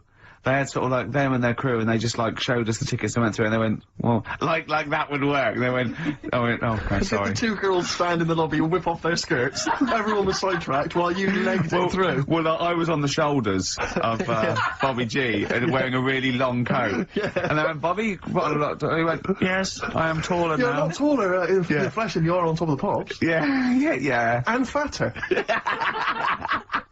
I wasn't fat then. You weren't fat then, no, you're right. Yeah, no, but I love it. And the other thing I've been watching is American Pop Idol. Right, that was last night. It's great, really good, yeah. This is Simon Cowell? Ruben's gonna win. Huh? Is that the one that Jerry Halliwell is part of? No, this is, Randy Jackson, What's Up, Dog, Paula Abdul, and Simon Cowell. Yeah. But Simon Cowell makes so much more sense in that context. Yeah. Because they're all, you're great, and they stand up and they clap, and he goes, oh, sit down, it was alright. And it makes so much more sense, you know what I mean? Over here it's a bit of a pantomime sort of drama queen, but over there, he's the sort of voice of sanity. Exactly, yeah.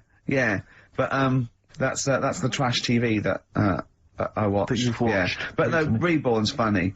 But again, once again, public are stupid. They voted out, Dollar. That was driving everyone mad, and there was fights. Really? Because they really were. Well, yeah, because Sonia. they really went for it. They voted out Chris Eubank. Yeah, and Celebrity Big Brother. Keep them in.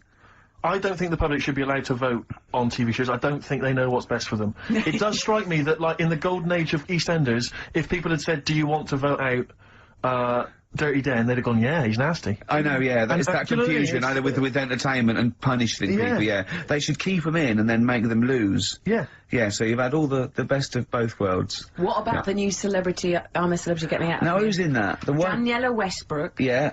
Catalina, that model. Yeah. Don't know her. Yeah, exactly. The one Anthony Worrell Thompson, why? Why does he want to? You've got someone to cook, ain't you? That one from Changing. Yeah, the girl from Changing Rooms. Yeah, Linda Barker. Yeah. Oh, Phil Tufnell.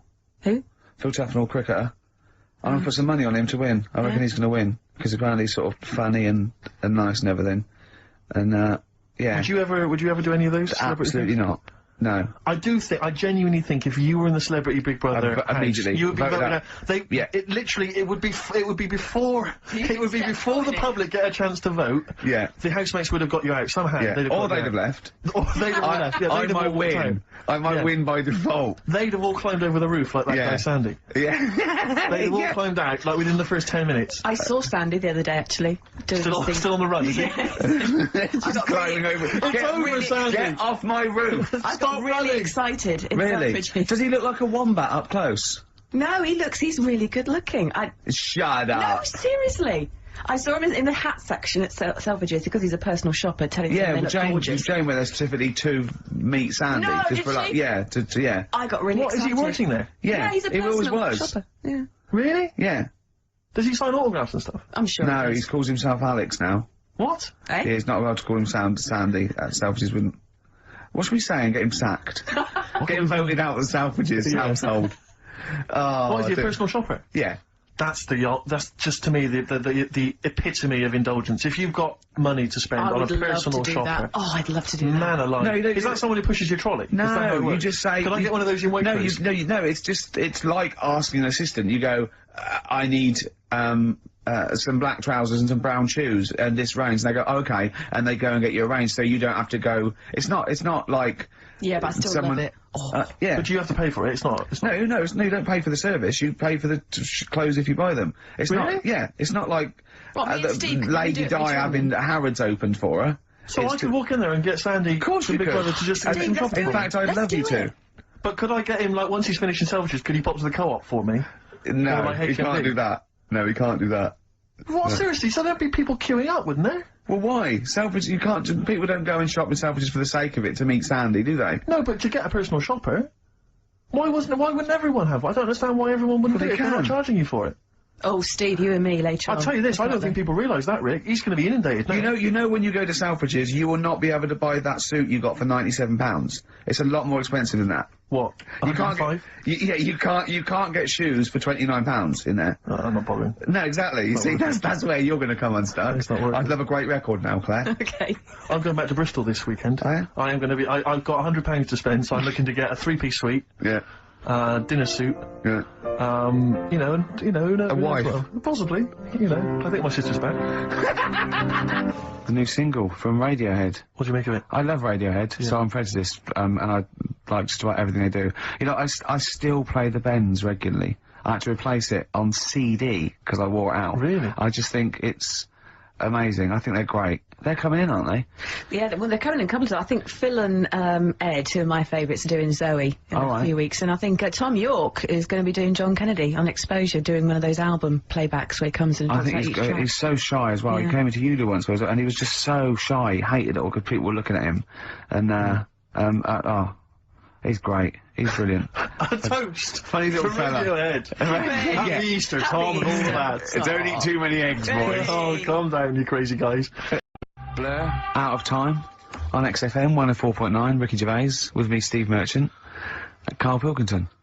Yeah. Steve's a bit quiet, he's got a bit of a sore throat. Oh, a bit of a sore throat. Murder. All week. It's been murder, Rick. We couldn't work all this week, No, I've been because off sick. Steve's been in Bristol. Karl, you're not impressed? It's just, I don't understand why having a sore throat sort of... Oh, he's done you. Right, what if the sore throat was so painful, it was like you've got broken glass and razor blades in your throat? You can hear now that I'm not even speaking from down in the throat, I'm speaking from the very top of it like that, so it sounds a bit weird. But you're right. What? Your hands are alright, aren't they? Yeah, but we talk when we're writing, don't we? I can barely talk. It was agony. I couldn't sleep because it was so painful. Even when I was just lying there, motionless, it was hurting. I just was surprised because we got back off holiday and called Ricky and said, alright, is Steve alright? And he said, he's had to go back home or something and he's stayed there because he's got a sore throat. Yeah. I didn't understand why you can't, like, just go home. I mean, how old are you? What? I don't understand why you've got to be at your mum and dad's when you're feeling I a bit happened to be at my mum and dad's, now I'm talking like you, when this sore throat really kicked in. So I thought I may as well stay and get a bit of the creature comforts of home. Do you know what I pictured though when he told me? See, my parents aren't like yours, Carl. Your father would have popped down to the phone box and maybe looked to see if there were any kind of throat lozenge drips. Strepsils. Yeah. Whereas my mum phones at the doctor first thing she can. I'm straight down there with my dad. They're snapping into action. They're trying to sort me out. It's a bit like that Ronnie Corbett thing, isn't it? Sorry. That sorry thing. You're right, Carl. Yes, you're absolutely right. He's just like that. Oh, No, dear. it's just because You just went on holiday with your parents. Well, not with mine. No, with right. Suzanne's, and it won't be happening again. So. Well, that's sorted. we'll have more about that a little bit later. Well, luckily we came in a few times, didn't we? We've been here since about 11:30, haven't we? Yeah, sorting stuff out. Doing a show. What, have you been squeezing his head, or? No, that's strictly between the hours of 1 and 3, we established that. Okay. And I've kept the rules, haven't I? I did practice the grip in the week, didn't I? Yeah, just to see what method he was going to use today. Yeah. I came in, I did my back on Tuesday. I was sparring, and I pulled my back, and I was in agony, and I got an emergency, chiropractor out, and sorted it out, and I was on painkillers, and I couldn't walk the next day, but I still came in and did a voiceover that was booked at 4:30, didn't I? I got Johnny to walk me in, because I couldn't sit down, so I couldn't take a cab, but I could be upright, and I had to got him to walk me in, because I was scared someone was going to bump into me, and I did the voiceover. That's dedication, isn't it?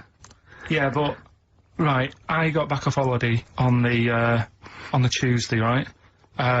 First day back was going to be on the Wednesday, right? So I thought, well, I'll take it easy, because you do that, don't you, when you've been on holiday?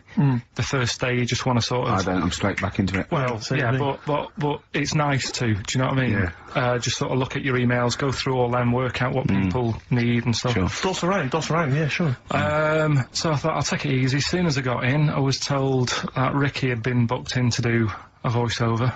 And I thought, can't handle that. Do you know what I mean? On the first day, him coming in annoying me, probably trying to get a week's worth of head squeezing in. So so I called him up and he said, I might not come in because I've got a bad back. I thought, well, that's alright, right? Then you just turned up, didn't you? He said, I managed to get in a cab. Yeah, Johnny walked me in, and I sort of, yeah. And he did the stuff, which I haven't got it here at the moment, but I'll find it on the system and I'll play you what he did. That he's been paid to do as well. It's alright, yeah, Well, it's not alright. I had to pretend it was alright when I played it to all my bosses to try and well, look, let's play that a little bit later, but now, as we're all back together, Steve, would you say the boys are back in town? Yeah. Brilliant. Then Lizzie, boys are back in town on XFM 104.9. Right, we are back in town. Me, Steve, and Karl. Karl's on holiday. Steve's been living with his mother, because he had a sore throat, and I've been hobbling around still trying to keep things going. Do you know why I think I was ill? Stress. I genuinely think it was stress. I think, I'm beginning, no, I'm analysing it. What do you think of that, Karl? But I'll tell you what it is. Look, think about it though. We live in London, we got the war, the threat of terrorist activity. That's where I live, I'm alright. Next one. We got SARS. One. Yeah, but you can walk to work, I got to travel on the tube. I came in this morning, I saw a Chinaman sneeze, I was terrified. S Club 7, they've split up. I mean, I worry about those sort of people. They're young kids, they're talented guys. I mean, they say they're going to be alright. I'm not sure Tina is. I'm not sure she's got the talent. So there's just so many elements that I stress remember me you were out. worried about hearsay. Oh, Kim Marsh is doing alright. Well, Kim's doing fine, but she got out early. Yeah. But, you know, I'm not sure the rest of them will be. You know, No, I'm just... they're quite emotional. I've got to worry about the show, I've got to be worried about this, you know. It's just me. I've never been that good when, like, anyone in the family's ill or anything. I've just got... Just because that's the way I am, do you know what I mean? If I'm ill, I don't expect people to run about. No, but I've never been off for being ill. I mean, you were. Did a couple of weeks ago. Yeah, but that's... But hang on, I've not missed either of the shows. I'm ill today, but I'm still here. You took I seem to remember you took a show off when you were ill. Yeah. You were whinging, I was really ill. Right, sure. I couldn't even walk to work, though, that's what I mean. Did you go to the doctors? No, I was too ill to get there. Right. That's how bad I was. Did you call a doctor out? No. No. Interesting. But it's just that, I mean, we were talking about it last night, because I was saying to Suzanne, I said, Steve's, you know, he's been living at home all week. She said, is he really ill? He talks about you behind your back as well. Fine. And she said, so what's up with him? Malingering geek. And I said, he's got a sore throat or something. She went, sore throat? So, she said, well, you don't know how serious it is, don't be offhand with him tomorrow, because, you know, if he's coming in and he's still not right, because she always sticks up for you. Yeah. Right? And she said, she's got some sense. She said, and anyway, you're no good when people are ill. I said, hang on, what are you talking about? So, apparently, when we first sort of started going out, the first time she was ill, she kind of thought she saw the real me. Because because she was ill in bed and that, and I was saying, "Oh, get up." And, of course, you can drink alcohol with these. And I just was like, you know, you make yourself feel worse if you lie in bed. I said, "Come on, we need to go shopping." And she said, "You go shopping." I said, "No, I'm not, because I'm rubbish at shopping for food." Do you know what I mean? I'm all right at getting that night's food, but once it starts, like, you've got a plan. Sure, yeah, you're dropping the bananas. I forget all sorts of stuff. Cusco all over the floor. Well, she was like feeling out on that. She said, "I've got a temperature." So we'll come to the supermarket and not hang about in the frozen chicken section. Cool yourself down. Yeah, sure. And it made her worse. So now she was like, "Do you remember that?" And I was kind of like, yeah. Who's that hot woman sitting in the chicken fillets? Yeah. That's Carl's girlfriend. She's obviously ill again. Even when I was younger, do you know when I told you that I was picked at school to give old people biscuits? Right, yes. Because you had nice hands, Because I had nice nails, right? Yeah. And then, because I went down a storm like that... Went down a storm like that? He said, "Bravo! Getting back with the Garibaldi's the best I've ever had! Bravo!" What do you mean you went down a storm? Because I'm into biscuits, so... You knew your stuff! I was talking to him about... I'm into biscuits! Right, so, Did you make sure that they finished the first layer before you dipped into the second layer? No, there's no rules like that. Just No rules. what do you want? What do you want? What do you fancy? Yeah. So, then, because I was good at that, we were going to, like, an old people's home where they were a bit iller. Rather than just being old, they were, like, ill. Yeah. And I said, "No, not doing that." Not going there. Because they're old people. They didn't want biscuits. Well, yeah, that's They're too old to eat. So, yeah, so Did you have to dunk them in tea before you fed them to them? No, it was just like, Did you feed them like Did you have to chew? Did you have to chew their food, then stick it down their throat with your face? Like a little bird? Yeah, yeah. Little trolley, right? A lad who I didn't really get on with, he had good nails as well, so he was serving the tea. Yeah. And I just had a chat and said, "Oh, do you want a biscuit with that? Yeah. What about this one? Do you like bourbons?" Yeah. Oh, you really did the whole... So, yeah. Oh, right, so you weren't just... It wasn't like their choice, you offered a selection. Well, I sort of told them, because the thing is, there's only so many, so you've got to handle the situation well. Sure. You don't want too many in one type, so it's like, well, you've had a bourbon. Yeah. What a great life they lead. They probably only pay about 900 quid a week to stay in that particular home. Yeah. And they get a free bourbon by a kid with clean nails. Brilliant. Whoop-de-hoo. Oh. So anyway, I found these, things. Do you want to hear them? Yeah. So what's this? Explain this again. Right, so I got back off holiday. The first job I found out I've got to do is work with Ricky for a voiceover. I do a regular thing, I do X-Ray magazine, but I'm allowed to make the script up. And they said I could, so I did.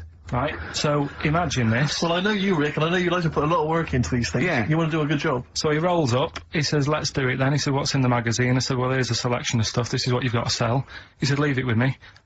He goes into the little booth, and the first one he comes up with is this little advert for it, right?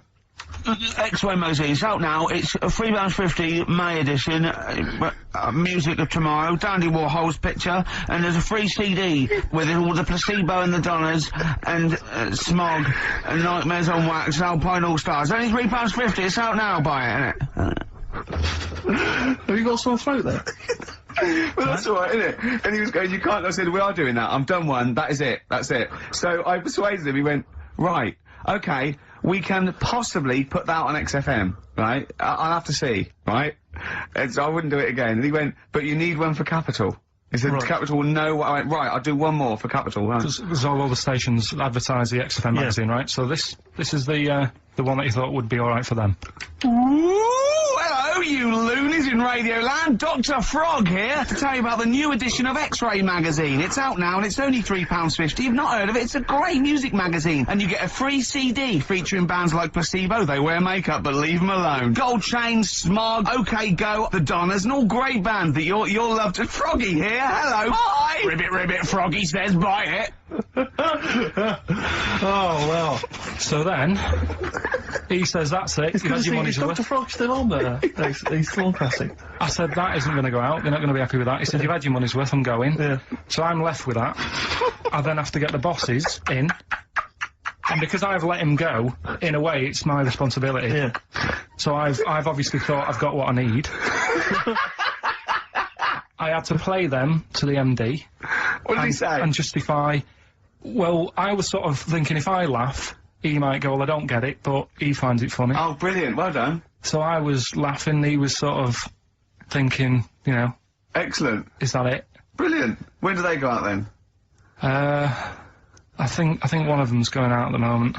Excellent. I think the first one's going out. Brilliant. Well, let's play a great track then. Is it Dr. Frog? I'd like to see Dr. Frog feature maybe on our show more often. Okay. There's a number of cracking DVDs as ever on Rockbusters. We've got The Life Aquatic with Bill Murray. We've got Howard and Kumar Get the Munchies, hilarious stoner comedy, and Batman the Animated Series. And Ladder 49, there it is. Joaquin phew, Phoenix, yes. John Travolta. If you, incidentally, if you've ever seen Ladder 49, you can give us a quick text review on 83XFM. I'd be interested to know if it's Why actually are we worth giving watching. away one a week for the last 6 weeks? Yeah. Well, we better start then. Let's do Rockbusters for the last time. You can win those amazing prizes. Alright. As always, just a little cryptic clue. Some initials of a band or an artist. Work it out, email in or text in. That's it, isn't it? Right, the first one. Richard's kid. Yeah. Cuts hair for a living. Right? Richard's kid cuts hair for a living. Right? Initials ED. Right? DD. Richard's kid cuts hair for a living. Second one. I have a problem saying the French word for well. Right? I think that's the right word anyway. I have a problem saying the French word for well. So what's that? That initial there is K. Right, band or artist. And then the third one. You take 8 kebabs, 2 kebabs, 57 kebabs, times it by 27 kebabs. Right? The fella is struggling to work it out. What's that? What's going on there? Right? That's a good question. DS. DS is the answer there. 8 kebabs, 2 kebabs. I've got it. 57 kebabs times it by 27 or what have you. Fella's struggling working it out. What is it? I've got that one. DS. So just email in. Wrap it up. I think we've got to do the Rockbusters winner and give someone those lovely prizes. Monkey News, then we're out of here. We'll maybe come back, maybe do some Christmas specials. I don't want to make any promises. Right then, first one. First one was Richard's kid, he cuts hair for a living. Yeah, what's that? That was, well, try and work it out. No, there's no point. Dick's son, yeah, he was a barber. Barbara Dixon, right? Doesn't work. Dixon, well, again... Barbara Dixon. Right, Her name wasn't Barbara Dixon, was it? So, that's that one. Did Ronnie Corbett ever say, ladies and gentlemen, Miss Barbara Dixon? Second one. Never did, did he? He never did. I have a problem saying the French word for well. What's the French word for well? Bon, isn't it? That's good. What? No, that's good then. Bell? Well, no, what? Isn't it bien? Yeah. Yeah, alright. I have a problem saying it, so I can't say it. I can't say bien. I can't say bien. Can't say Kasabian. Right? So they managed to work that one out. That's one of your worst, that. Can't say bien. Can't say bien. Can't say bien, it doesn't. And the last one. Work. That's terrible. 8 kebabs, 2 kebabs, plus 57 kebabs, times 27 kebabs. This fella is struggling working it out. What's the answer there? DS. Right? A Donna sum. Right? So he's struggling working it out. It's a Donna sum. Right? So they got that right as well, so... What was the answer? Donna Summer. Donna Summer. Yeah, Donna Summer. So, just pick So one, went out on a Steve. high then. Steve, just pick one. We went out on a high. That was shocking. What about, let's have a look, there's, It should be a joy, Karl. Yeah, well, I do. I treat her all year round. How do you treat her all year round? We know you got through 2 boxes of condoms, but that to me isn't a treat. Waking up next to you every day. Well, listen, are we doing this quiz? Right, Rockbusters, and we should explain what Rockbusters is. Don't be fooled, it has no association with the popular TV show Blockbusters. Although he's just ripped off He's ripped off the name, but I don't want to say the quiz is anything like it. That quiz actually had a format, I don't know what this is. I know. We should give it, basically, Karl, I'm just thinking about it. You describe what, you explain it, Karl, I can't even do it It's like a cryptic... No, it's not cryptic. Because a cryptic clue actually makes sense, every part of it. You might as well call this What Band Am I Thinking Of? Yeah. Right. Go on, Well, what I do is let's sum it up in an easy way, right? I give you some initials of an artist or a band, right? Like they play on Radio 2, if you listen to Radio 2 a lot, right? You'll know the sort of songs we play. Big, good songs, right? And what I do, I give you like a little description, like a cryptic clue. Right. About that band, right? Yeah. So say like if I said, if I gave you the initials WH, right? Sure. Yeah. This is a classic one, isn't it? This is a classic Rockbusters clue, right? WH are the initials of the artist of the band, right? And then, like, you say, right, I was in Texas, right, having a wander about. I was over there on holiday. Yeah. This is the Think of clue, this, by how the way. long a clue is this? Imagine this on for the TV. gold run. Yeah. All right, but so I was in Texas and that, and it had been raining. I fell over, right? Landed sort of landed on me leg, right? Yeah. So that's the clue, and then I say WH. Right. And the answer would that be... would be like wet knee in Houston, right? Wet knee Houston. There's no artist called Wet Knee Houston. Wet knee Houston. No, don't try and make wet sound like wit. No, but I'm just saying that's well. It works, doesn't it? People got it. People Who's got it Wet right. Knee Houston? Who's Wet Knee Houston? Alright, forget that one. Here's another one, right? This is what you're dealing with, people. This is extraordinary. This is what you're dealing with. No, right. Here's another one then, a bit easier, right? Right. The initials. Well, no, don't make it easier. Make it work. Right, Okay, come on. The initials ND, Yeah. right? And the clue would be something like, oh, someone's stolen me garden tool, right? Someone's stolen me garden tool. So you think about it, right? What's a garden tool? Oh, what's going on? Someone's stolen it. Nicked rake, right? Nicked rake. Nick rake. Nick Drake, you mean? Yeah, nicked rake. That nearly works. Yeah. So that's the sort of thing we're going to be doing. I don't know if you want to. Well, let's play a record and then we'll come back with the actual clues and you can win yourself this platinum disc. Madonna It's album. good. Nick, on with it. Okay, these are the genuine clues. You can win yourself this Madonna platinum disc plus some other goodies. And the clues are, please, Carl. So there's 3 clues, by the way. We've got to get three Okay. right to win this. Oh, good this stuff. is so hard. I mean, the worrying thing is if you do get these, you think like Karl. Yeah, which is so really you scary. might want to give up all the goodies just to not admit that you got a so-called Karl cryptic clue. Right, here we go. I'm ready for it. You Okay. ready then? They better work. No, They better work. They always do. Because They always Wet do. Knee Houston doesn't work because her name's not Wet Knee. Well, they got it last time, didn't they? So. Right, first one. Put the, I mean, it's just not. Imagine that in the Times crossword. But the Listen, do you know the little information What are we doing? No, listen, what are you let's doing? hear it, let's hear the clue. Is this still the clue you're reading? This is what I'm giving it Rick, to we you now. want to get this done before Christmas. Let him hear it. Oh, Right. Karl. Listen, do you know the little information card you get in a mobile phone? Oh, sorry. Is this the clue? This is the clue. Okay, fine. Work out what you're going to say. before you- Rick, you're annoying me! Okay. Be quiet. Now let's hear it. The little information card you get on your mobile phone, right? No, what's that? Well, this is the question. What is it, right? But put that. Oh, shut up! Will you be quiet? We got to do the news in 5 minutes. We got to get Right, 3 clues out. You put that little card right on a spider's house. The initials. This is the ramblings of a madman! Listen. Oh, The initials. If they don't hear the initials, they can't play along. It's Okay. important, right? SW.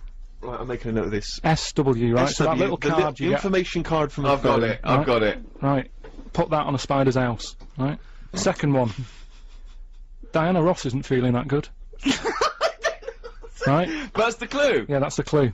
ID, right? Diana Ross isn't feeling that sort of good at the moment. She's Oh, it's different. Different. How can it be cryptic if the clue's different the next time? Diana Ross isn't feeling that good. ID, right? Okay. Right. And then the last one, that stuff that I put on my toast, right? Right. It doesn't taste sharp enough, right? That stuff I put on my toast, doesn't taste sharp enough, right? Bob Holness, eat your heart out. The initials JB, right? So there you go. There's the Wow. 3 clues. And that- Okay, so Right, I've got that and it doesn't work. Well, Does not work. you've got I'll- until I'll after the quickly- new... I'll Hang quickly on a whiz sec, through Carl. that. Let me give out how the people can get in touch. Alright, Come go on, I on. know you're excited to on do then. the clues again. You can text us 88291. You can give us a call 0500 288 291, or you can email gervais@bbc.co.uk. The clues again, then, Carl. well, quickly, that information card you get on your mobile, just pop it on a spider's house, right? That's SW. Yeah. Second one, Diana Ross isn't feeling that good at the moment. What's up with her? Huh? Oh, added stuff. What's the initial? ID. Yeah. And then the last one, that stuff I put on my toast, doesn't sort of taste sharp enough. So it's web. It's sim on web. Simon Webb. Yeah, Sim on web. I've never Simon heard of Webb. him. I've never heard of Sim on Is web. that a French artist? Simon Webb, isn't it? Oh, no, you said Spell Sim that though, mate. No, but it still works. No, it doesn't work, mate. No, it does. Doesn't, mate, because you said Sim on web, mate. Doesn't work, Well, they got mate. it. We've got a winner, so don't Yeah, it worry doesn't about work, don't right, worry mate. yourself, Next, right? let's see if the Second next one works, because that one doesn't work. Right. Sim on web, Right. from the pop band Blah. Right. Diana Ross. Right. She's not looking that good. There's something wrong with her. What's That's wrong with her? changed. Right. That's completely All right, changed. Diana Ross isn't feeling that good. Right. Right. That was a clue. The initials were ID. I've no idea. Right. That was, you know, ill. She's a diva. Ill diva. Ill divo. Right. That sort of opera type. I honestly am speechless. Again, they got it. So don't worry yourself It's about it. absolute nonsense. Diva and Devo are two different words. You're an idiot. Right. You really are a stupid idiot. So well done if you got that and that. Last one. That stuff I put on my toast. Yeah. Right, sort of doesn't taste right. It's not sort of sharp enough. No, well, I got it to be blunt, and I got jam. Jam blunt. But there's no artist called Jam. There's no Blunt. jam. No, there's no artist called the Jam. No, but look like Jam's Blunt. Jam's Blunt. I James. don't know anyone called Jam's Blunt, though, mate. So there's your What? answer. No, what's the answer? James Blunt. No, you said Jam's Blunt, mate. Jam's Blunt. So Doesn't work. So who's the winner? It doesn't Steve? work. It's not a cryptic clue. It doesn't work. Landed, Mr. Ben Folds. We've landed on XFM 4.9. Looking today, Steve Merchant and little Karl Pilkington and his magical little manky round baldy head. He was described as wacky mank in one of the papers this week. Really? Brilliant. Well, remember we were talking about it last week about he came round to my house and I popped out my Mr. Johnson to take a little look at. And his two That made the daughters. papers. That made the papers. Wow. What paper? It wasn't front page of the Times. It must have been like the Daily Star or something. Just squeeze Live 8 on the second page. Yeah, so Wacky Mank. Wacky Mank. That's Wacky great. Mank. Wacky Mank. We had an email from someone who reckons they remember you from body popping round Salford Way. Yeah, Eccles Precinct apparently. You know that, don't you? I wasn't doing it round there though. Well, what do you mean? I was round Stretford. Stretford Arndale. And what were you doing? What sort of body popping was it? Bit of everything. Caterpillar. Bit of moonwalking. Do you have a little piece of line there you used to carry around? Well, mates had that. Right, you didn't Borrowed bother theirs. Borrowed theirs. Were you really good? You weren't breakdancing, well, you weren't spinning on your head and stuff, you were more body popping. Well, I hope he wasn't spinning on his head, because you know that can sort of give you little brain damage and things. Well, it can give you brain damage. Also, it can wear your head down, and also it makes your head perfectly round. Yes. Because the gravity is pulling on. But if you keep on doing it, obviously it's going to wear your hair out, yeah. So you become sort of like a stupid, bald, and roundy headed. Yeah, yeah. So I very much doubt that you did do any of that. Did you, Karl? Didn't do any of that. Wow. So you're shooting off in a minute, aren't you? Well, yes, because we were trying to make poverty history, Karl. Yeah. People are making poverty history all over the place. They're putting on a wristband, and it seems to be working. Because I haven't been poor for ages. I haven't been poor. And Alex had a stop bullying. Alex was wearing a stop bullying wristband, and as he himself said, he seems to have sorted that out. You haven't been bullied for I haven't ages. been bullied for years. So wristbands work. I saw one in a shop window the other day which said stop child abuse, and I bought one obviously because a lot of people say, you know, does it make a difference? But it was only £1, and I'd only spent it on kiddie porn. So, you know, I think I've made a little difference there, in a small way. On a serious note, I like the idea that stop child abuse. You're a paedophile, and you're walking along the street in your Mac, right? You got a puppy in one hand, a bag of sweets in the other, and you see this wristband, and you go, oh, stop it. Oh, okay then. Yeah, I thought before, that's what I think. Okay, fair enough. Yeah, well, I won't be doing that again. Yeah, he was hanging around in Topshop for unsavoury reasons. He saw them in there for only £1. Karl, we haven't got long, have we? We've got an hour and a half because we've got to shoot off. I've got to shoot off down to Live 8 and introduce Rem. So we've got a lot to pack in. We've got the Rockbusters, and then we give away. I just saw those. I'll finish the sentence in a minute. I look forward to it. I'm getting excited. I'm getting excited. So we've got so much to pack in. I haven't got time to finish all my. So listen, right? Do you know the things we're giving away? The signed little Homer, the Nigel Tufnell thing, and the Flanimals, right? It looks brilliant. They've done a brilliant job. The people here at XFM. So take back all you were saying about them. Karl. And also we should say as well, you've still got a chance to win that, because if you get today's Rockbusters, you go straight into the hat for the big draw, so you've still got a chance to win all those top prizes. Play a record. Bit of Monkeys. Yeah. Monkeys. Pleasant Valley Sunday. Right, do you like that, Karl? It's alright, yeah. What's it about? Well, if you heard, it was a sort of description of, you know, typical suburbia, isn't it? Here in status symbol land. You know, it's a sly dig. When the monkeys get a bee in their bonnet about something, you better not. You do not want to be on the receiving end of that. Yeah. We've got a good song with a story later. Go on, what we got? Don't want to tell you yet. Alright. Now, is it as pitiful as last week's, where you somehow misheard that Eric Clapton song? What was the Eric Clapton song? Well, Wonderful Tonight, and he was convinced it was about a bloke in a wheelchair for no reason. No evidence at all. Other than she's walking around with me. Yeah. Well, yeah, walking around with me. No. I walk into a room and everyone's head turns to look at her, which you didn't seem to Helps him to bed. Is he drunk? He's had a few. Oh, never mind. Yeah, well, you're totally wrong. Big day, Karl, though, isn't it? Because there's lots going on, and I know Karl's it's very important for him that he champions Live 8. I don't know what's going on. I don't know what... I am sick of it, to be honest. Sick of what? Just sick of reading about it. Sick of this Live 8 thing. Sick of it all. Brilliant. Fed up with it.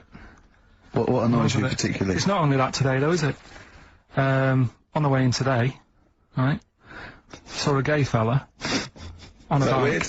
On a bike, rushing. What time did the gay march start? What time did it have to be? Why are you looking at me? I don't know. No, but he was rushing, left it late, so he'd had a late night again, so my point's right about him. What was your point about, just to people who've just tuned in? Well, the fact that they go out late, so, you know, they sort of have a nice night out from about 11:30.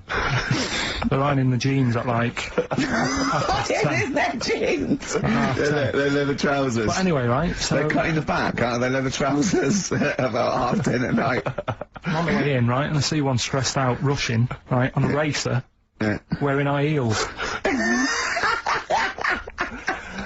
Oh, I love you. He's 50's dad, isn't he? He's angry. He's just angry. If you're a gay fella and you're proud to be gay, but you also want to make poverty history, you don't know what to do today, do you? You're all racing all over the place. Murder. It seems a bit unfortunate that they've put them on the same day.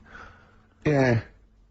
Well, you can get little leather studded wristbands that say make poverty history. Yeah. So you know, you can join in on both You can kill two birds at one stone. Yeah. But why is Live 8 stressing you out? It's probably a good cause. You must have, I know we've discussed this in the past, and you don't really know what you're talking about. But I mean, maybe that's the problem. I'm just, I don't know. I mean, I could have told them ages ago that there was no way that they were going to pay it back. I knew that was going to happen. I love that. But they didn't consult you, did they? When they were handing out this money willy-nilly to people who were dying, you could have had a quiet word with them. All I'm saying is... You could have said to Harold Wilson, Harold, you're not going to get this back, mate. You are not going to get this back, mate. When I wanted a mortgage, I had to supply 3 wage slips, is what I'm saying. I was double-checked out loads of times. I'd like to see, have you ever seen that guy Alvin Hall, who gives financial advice to perhaps teenagers who don't know how to spend their money wisely? Alright. Perhaps like send him over there. He's the guy with the bow tie. Oh, yeah. Like, send him over there and just sort of have a chat with him and say, you know, make a list of what you're spending it on. So it is basically, will you be annoyed if they drop all debt and double aid and everything? No, because, I mean, you know, people sometimes need help and that, don't they? You've got to help people out, but it's how many times is the thing. You know what I mean? Let them off. But do I, you know, I've got this monthly payment at the moment, haven't I? Yeah. I'm paying for tools for people out there who need a drill to build a house or whatever. Yeah. Am I now in me right to say, well, you can't have it all? Do you want the drill, or do you want the debt cancelled? This is what I'm saying. I'm just, you know, I'm all happy to help people out. Do you think they're taking us for a mug? Is that what you think you might be taking? We'll see, won't we? Time will tell, won't we? You know what I mean? If next year at the same time Geldof's putting on another gig, I'll go, what's going on now? Geldof putting on another gig! And the Bean Fiddler! What's going on now? I think you're missing out on the true meaning of today, Karl, which is an opportunity to see Keane for free. I think that's the problem. No, I don't want to go. I don't like crowds and that, do I? Right. Can't be dealing with that. Don't like big crowds. People, because I was talking to people at work about it, and they were saying, oh, you know, it's a big occasion, it's one of them events, like, you've got to be down there, because in years to come, when they say, you know, were you there, I don't see what's good about having a memory being stuck in a crowd of 150,000 people. I prefer to do something nice, say if I have, like, a nice cake and a cup of tea, right? In years to come, when they go, do you remember that day when we were all cramped and what have you? I'll go, no, I was on a nice cake and a cup of tea. So I've got a nicer memory than them. So I believe in doing something nice on a big occasion, do you know what I mean, on a special day. Do something nice, remember that. The thing is, you have got a nicer memory than them, because when you look back and they say what you're doing 20 years ago, your memory will tell you you were actually having a cup of tea and a cake, but with a chimpanzee that could talk English. That's what your memory will tell you. You go, oh, I was out with my mate Marty, he's a chimp. And it just, you'll be in cuckoo land by the time you're 50. You'll be just going, oh, it was great that day, I remember Suzanne, I don't know what I'm talking to Suzanne, she's left you. She's left you, she's had enough of you waking up. Well, she's down in Hyde Park watching Bed Shaped live. She's not worried about cake and a cup of tea. Well, do you want a bit now, or what? What would it be? No, I wanted you to tell Steve about your holiday, because you told me the week. Go on. Steve, I mean, bad idea. I had a feeling anyway about going away with like Suzanne's mum and dad, because I've never been into sort of family holidays anyway, right? Even when you see it, whenever I've been on holiday and you see like families on planes and that, and they're all having a laugh and a joke, loving it, and then on the plane going back, you can see that they've gone off into groups, and like, you know, the dad isn't talking to the daughter and all that business. So I thought, asking for trouble, but you know, I do everything once. Do you know what I mean? Boxing, dancing, going on holiday with parents and that. Give it a go, see how it goes, right? So not your A-levels, but fair enough. It started off. It started off bad, didn't it? Because last week I told you that. You know, our dad called us up and said, you know, I want to take some tea bags with us to Madeira. Yeah. What's the best way of packing them? Yeah. Right, so I knew there was going to be problems like that, because the thing with Suzanne's family, right, they like having a routine. They know what they're doing every day. They know what they're having for tea every day. It's the same thing every week, and stuff like that. Yeah. So I thought this is going to be interesting, this, because they can't do what they normally do. Sure. I love it. I love you treating it like an experiment. Right. Just watching them all the time. So, the first problem was they'd never flown before. So I was winding them up a bit. Saying, oh, it's murder. It's really horrible. You know, plane goes all over the place. And a man had done some research saying, well, I've been reading about it, and, What, she got a funny accent? More people, there's more chance of me being killed on a donkey than there is on a plane. So I upset her. I said, right, when we get there, Spain. I said, when we get there, let's see if there's any donkeys on the beach. Yeah. Right? And she didn't like that. So. Oh, what? The joke about you hoping she died? Yeah. Oh, what's up with her? Right, so we get there, and, you know, they see the villa and that, they're quite happy with all that business, right, and all that stuff. And then, as time went on, I was getting a bit sort of fed up with them being around us all the time, because I think you should have your own time when you go on holiday with the family. You should say, right, you go off and do your thing, we'll do our thing, and we'll meet up later and talk about what we've been doing and stuff. Anyway, so it gets to like the Thursday, we've been away since Monday, right, and I said, right, we're going out tonight. So a mum says, yeah, we'll come with you. I said, no, it's just us, we're having a bit of time on our own, right? Is it true you said to her, you told me this, you said to her, you started to annoy me, I want to go on my own? Well, I just said, well, I told her at the start, I said, it's going to be interesting this, because people annoy me when they're around me a lot. Sure. So I wasn't nasty to her, I just was saying people, not her. All right. Do you know what I mean? I'm just saying, you're going to get on my nerves. So, you hailed a donkey for her. So, no, but, seriously, right, with the flying, do you know those stockings that you can get because of, deep vein thrombosis? Sure. She had them on in the cab. Brilliant. And it's only a 2-hour flight as well, so that was annoying me. Right, so anyway, it gets to this, you know, the Thursday night when I'm going out with Suzanne. Yeah. And, a mum's like sat on the sun lounger outside, so where are we going tonight? I said, no, like I said, it's just us, we're going out having a bit of time to ourselves. So, I could see as the day was getting on, she was realising that she's got a night in with, like, her husband, right? Her face started to, like, look miserable. Sure. I thought, I'm loving this. So I said, right, I'm going in to go and have a shower, go and, get ready for this tonight, it's gonna be great.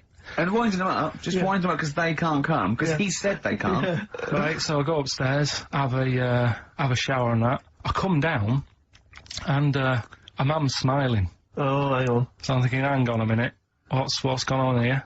So I went to Suzanne, I said, why's your mum smiling? She's not coming. She said, no, but, my dad said he'll take her out now. So in a way, she was happy because she got her own way, which annoyed me. That annoyed again. me, sure, because you wanted It's to... like, What, you don't even holiday. want her husband taking her out? Well, it's just the fact she didn't want to go out. She was happy to stay in and have sausage, egg and chips that they'd found from some shop that sold English food.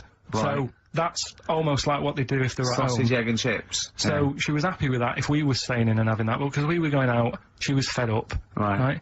So she's smiling, so she's going, yeah, I'm going out now. So I said, well, enjoy yourself. She said, where are you going? I said, well, it doesn't matter, does it? You don't need to know. Sure, She's not going to where we're going. Oh, you just don't want us to be in the same restaurant. I said, yeah, that's right. I said, I want a night out on my own with Suzanne. It's our holiday as well. I don't know, I can talk to you Amazing. like this. This is not even his own parents. This is someone else's parents. These are the parents of the woman he loves. But even Suzanne sort of agreed with me. There's only so much time you can spend with your parents. That's why you leave. That's why when you're ill, you don't go home to them. Yeah? Sure. Yeah. Of course, the slight difference between me and you, Carl, is that not everyone in the world annoys me. Well, not everyone does, just... I can see what, I felt a bit guilty that week when he said I was annoying him, but I realise it's not my fault now. No, everyone annoys him. Yeah. So, yeah, it was an alright holiday. It was good to get back. Brilliant. I won't be doing it again. No. And what now would you say is your relationship with Suzanne's parents? Is it a frosty one? No, I just think they know that I don't like to put up with them for a long time. Yeah. I mean, when we were packing, a man was upset because, like, she really liked the place where we were staying, right? Because it was quite a big villa, because there was a few of us. There was a brother as well with us, right? Yeah. So, a man said, oh, I love it here. She said, I'm definitely going to book this place again. I said, it's a bit big for two of you, isn't it? Just being sarky, like, we're definitely, I said, because, I won't be coming again. You're like, I don't know what you're like, Carl. You're a monster. You're an absolute You're one of the people that monster. goes, I says, I speak as a find, I says, and gibbered whap the wibble. Yeah. And never the way will slap. You're like a middle-aged man. You're like an old man. You're like an old man, and you're what, 30? I'm just imagining you scraping along in clogs and a flat cap going, oh, that tree's got to come down. Yeah. Yeah. Puncturing a kid's ball if he kicks it into your garden by mistake. Yeah. Refusing to give it back. Yeah, gather round. Yeah, there were once Chinese kid as hairy as that cow, which is weird, because there's not many Chinese people that hairy, but this one, I tell thee, it were back in 1990. Grandad, are you eating a Twix? Well, that's you too, with or without you, but we've got to cut it a little bit short because we're actually running out of time. It's so jam-packed, the show. We've got monkey news on the bench. Carl just remembered, we've got Cheeky Freak of the Week to fit in. I don't know what to do. What's your Cheeky Freak of the Week, quickly? Just throw that away. Right, well, it's just like, we look at Cheeky Freaks. Is this show offensive in any way to some people, do you think? Ding dong. Got any buns? Oh, it's the Elephant Man. Go on. Right, well, it's a bit of a problem for you, this one, Steve, right? I'm chucking it forward to you. Remember the Cheeky Freak of the Week that we were talking about? That illness where people age quicker? The 5-year-old girl that was older than her mum, and he said to you, what, if you ran off like you wouldn't serve her fags and beer? And you went, no. He went, why not? And you went, because it's a 5-year-old. Yeah. Right? He went, oh, she's got enough problems. Give her some fags. You remember that, don't you? Sure. Yeah, right. So, another dilemma for you, right? Picture this. You're running a restaurant, right? Door goes, right? Few people. Most of them look normal. You notice the woman at the back, crawling on all fours. Top half is woman, right? This is real. Yeah. This isn't like a comic or anything. This is on, yeah, on the internet. I've seen it. They're called dog people, and her legs just come straight down. They're like little twin legs at the back, and so they walk on all fours because it's easier. Dog people, right? Yeah. Not dog people. They're human beings with deformed back legs, so they walk. It's easier for them to get around like that because they can't stand up because they can't stabilise, and also it comes straight out of their hips. Right. So you're running a restaurant. It's a busy night. You haven't really got time for any hassle. She comes in. Would you serve her? The premise being what? That he doesn't serve dogs? Because the restaurants don't allow animals in. Right! Right. So it's a dilemma. It's not a dilemma, she's not a dog. She's a human being. Yeah, with I put, a plate of meatballs on the floor, and she tucks in. And a little glass of, a little bowl of wine next to it. He turns round, there's the woman older than... Get away from that plant!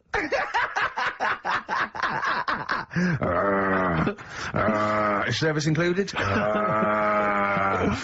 Oh, dear. Okay, so monkey news, please. Alright then.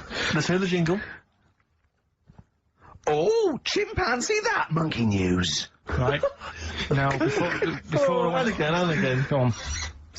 Oh, chimpanzee that monkey news. Brilliant. Right? Right, before I went away, I told you about Alfred. He was the monkey where there was a robbery going on in a bank. And then he nicked the robber's loot and backed out with a gun. Yeah, he sort of stole, he robbed the robber, didn't he? Yeah. Did he take his gun as well? He took the weapons, he took all the weapons, there was like a couple of robbers. He managed, because they were so amazed that a monkey was coming in, it was like... Don't talk shite twice. Right. Anyway. So anyway, got a follow-up to that. Okay, now what was that monkey's name? Alfred. That was Alfred. So anyway, because a lot of people wanted to know, well, you know, what did he do? Did he go off and have a holiday? Did he... No. Right, so the follow-up is, what happened is, the monkey had the guns, had the cash, which was $250,000. Sure. Right? It went back to the zoo. Right? Right, Carl, you're talking shit. Ricky, I get angry with you when you won't let him finish his monkey news. Can't we just get out of the official Imagine thing? if people were interrupting Trevor McDonald. It wouldn't happen. I want to make sure I don't get anything wrong. No, of course not. So check the internet. So, the monkey goes back to the zoo, right, where all the zookeepers come out and go, get him, he's got the guns. Yeah. He hands out a couple of guns to his mates. What? Right. His monkey mates? His monkey mates, so they've all got a couple of guns each. Oh, Carl, Steve, I can't, mate. I cannot stand it. Honestly, I want to scream. Please, I really get annoyed with you. They tried to do him a deal. They said, how about if... I'm going. Tell him that. I'm not going. Now I can't. Step out from a... Okay, we'll just do it. Look, don't listen. Step out and I'll paraphrase what I hear for you when you come back in. Step out. Now, please, I need to hear the end of this. This is monkey news. This is important stuff. Right. Right, Ricky now has left the room. He cannot bear to hear, which is surprising to me. Right, so anyway, so yeah, they've got the money, and they say to the zookeepers, how about, we give you some cash? Yes. And they go... Sorry, hang on, sorry, the zookeeper said that to the monkeys? Yeah. Right. No, the monkeys who have got the £250,000... Right. ...say to the zookeepers, we'll sort you some money out if you let us go. Sorry, the monkeys say to the zookeepers... We'll give you some money. Yeah. You don't see any problem with that? Right, listen. Okay. It's nearly finished. Right, I'm listening out there. This is ridiculous. What do you mean the monkeys say? What do you mean the monkeys say to the zookeeper? They were probably holding the money out, like, kind of going, look, you know, we'll do your deal. Right, okay, come on. And what happened is, I think they were happy with that. I think they left, and that was that. They wanted to get out of the zoo because they didn't like it in there. There's the thing. Right, I don't... Just have a look. Right, Carl, think. Right, how did they get out in the first place, this one? Just let Steve have a... So why did he go... So he went and robbed... He thought... what, he knew there was going to be a robbery that day, did he? He might have been getting some money before they went to escape, and then that happened, and they had more money. They might have been withdrawing some stuff out. What do you mean? No. If he was planning on leaving the zoo, he's going to get his savings... What are you talking about? What have you read there, Steve? I've got a feeling this is a review of one of the Planet of the Apes films. I think it's Escape from the Planet of the Apes. I'm not certain. It could be Beneath the Planet of the Apes. Right. I mean, Carl, think. Please think. Right. So this monkey, right? He leaves the zoo, right? So he leaves the zoo, which he can do presumably. What? They leave him the keys or what? They're chatting to him, they might as well. He goes to a bank. What's he thinking of doing? Sees a robbery, probably by chance. He probably wasn't tipped off, was he? Or has he got one of those police scanners? Probably got one of those police scanners, Well, I think he was going to the bank to get a mortgage to, build I think he wanted an extension, didn't he, on his, cage? Think of that. And so, I love the fact that he hands out the guns and they do a deal. It's, honestly, you've got the best mind working on radio today. It's incredible. The only person who makes less sense is Terry Wogan. Oh, anyway. He goes up and down, I doesn't don't know he? what he's talking I about. can't understand his sentences, because I don't know... No, it's like free-form poetry. Yes, I don't know whether it's the end of a sentence, in the middle, Sure. a new one. Yeah. Yeah. Yeah. But Let's have the jingle again, a record, and then we'll probably have to wrap up the show, I imagine. that was... Oh, chimpanzee, that monkey news. Well, Mr. Stipe, I am not Kenneth, but I can tell you the frequency was 104.9. See you next week. I'm Ricky Gervais, with me Steve Merchant and Karl Pilkington. Do you think that when Marconi invented radio, this was what he had in mind for it? Yeah, 2 hours of absolute... See you later. Now on Radio 4, guess what Karl's fed up with this week in Karl Pilkington's Sick of It, narrated by Elizabeth Conboy. Karl Pilkington is sick of people telling him he should be on Twitter. I think in years to come we'll look back on it and go, what was all that about? They're sort of obsessed, aren't they, about having mates, all this online stuff, the Twitter stuff. That's not mates. They're not mates. Well, people think that's what they do. They go, Yeah, some people got imaginary friends as well. Some people sit in an attic and cover their head in tinfoil and think they're talking to God and aliens, but they're not. I wasn't really looking at them. So Karl has decided to put Twitter to the test. Ah, yeah. Who are you looking for? By the power of tweets, he's going to see if he can become proper friends with the site's best-known user, Stephen Fry. Stephen Fry. The reason I'd like Stephen Fry as a mate is because he's brainy, and I haven't got a brainy mate. But can Karl really become friends with Stephen through Twitter? If I can't make a proper mate out of Twitter, then it's all pointless.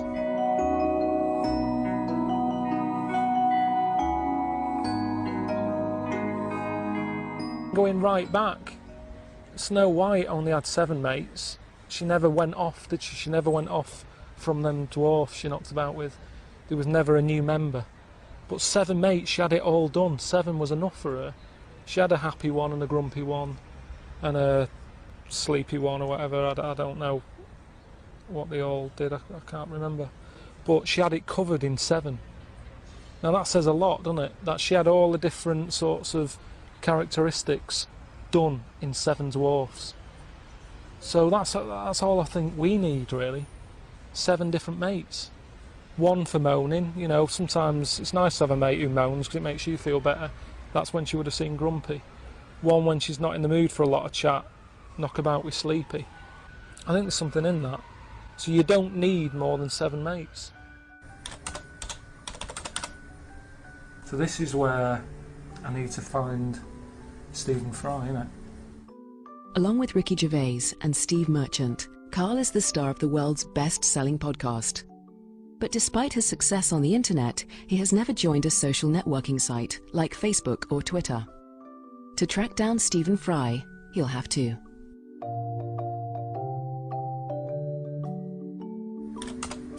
Well, I'm just gonna try and sign up to Twitter, see if they'll have me.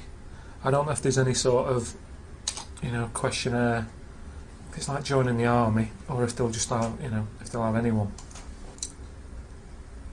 This connection's not very fast. Karl Pilkington. I think it would actually be quicker to just go out and meet some people than use this computer. I'll just skip that. Keeping in touch with people is of prime importance to the author Danny Wallace.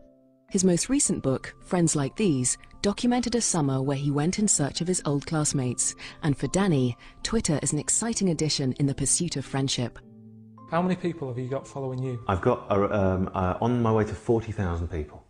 40,000? 40,000 people. Essentially, you've got your own little army, your own little army of followers, and they'll respond to you because, you know, they've signed up to you. They've got something invested in you.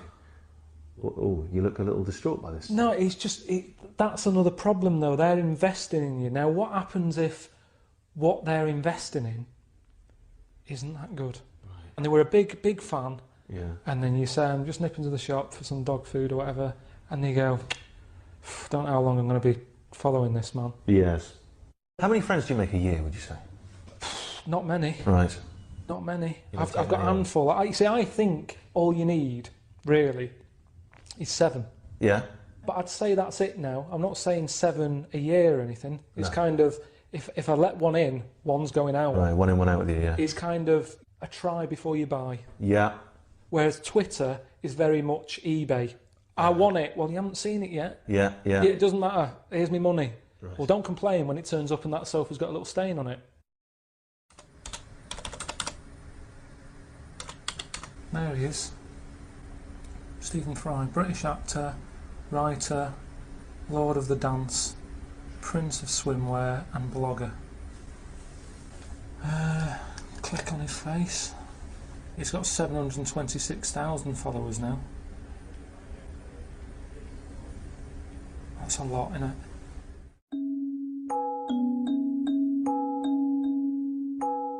You know, I don't think you can have 1,000 friends. I certainly don't think you can have 1,000 acquaintances. I don't think, you know, sending tweets to each other count as friendship. Amongst Karl's friends is the star of hit TV show The Office, Ricky Gervais. I think friends are up there with the most precious things anyone can ever have in life. What? There's no replacement. Well, you see, they used to say a dog is man's best friend. Yeah. And I'd probably agree with that when I was younger. But since they've brought in this law that you've now got to pick up its shit, I've gone off them.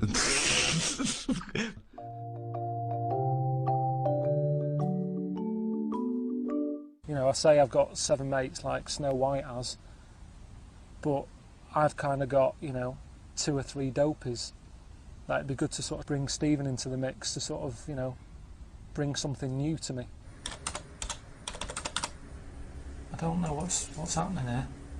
Oh, hoping no tobacco aftershave this birthday though. Right, it's his birthday.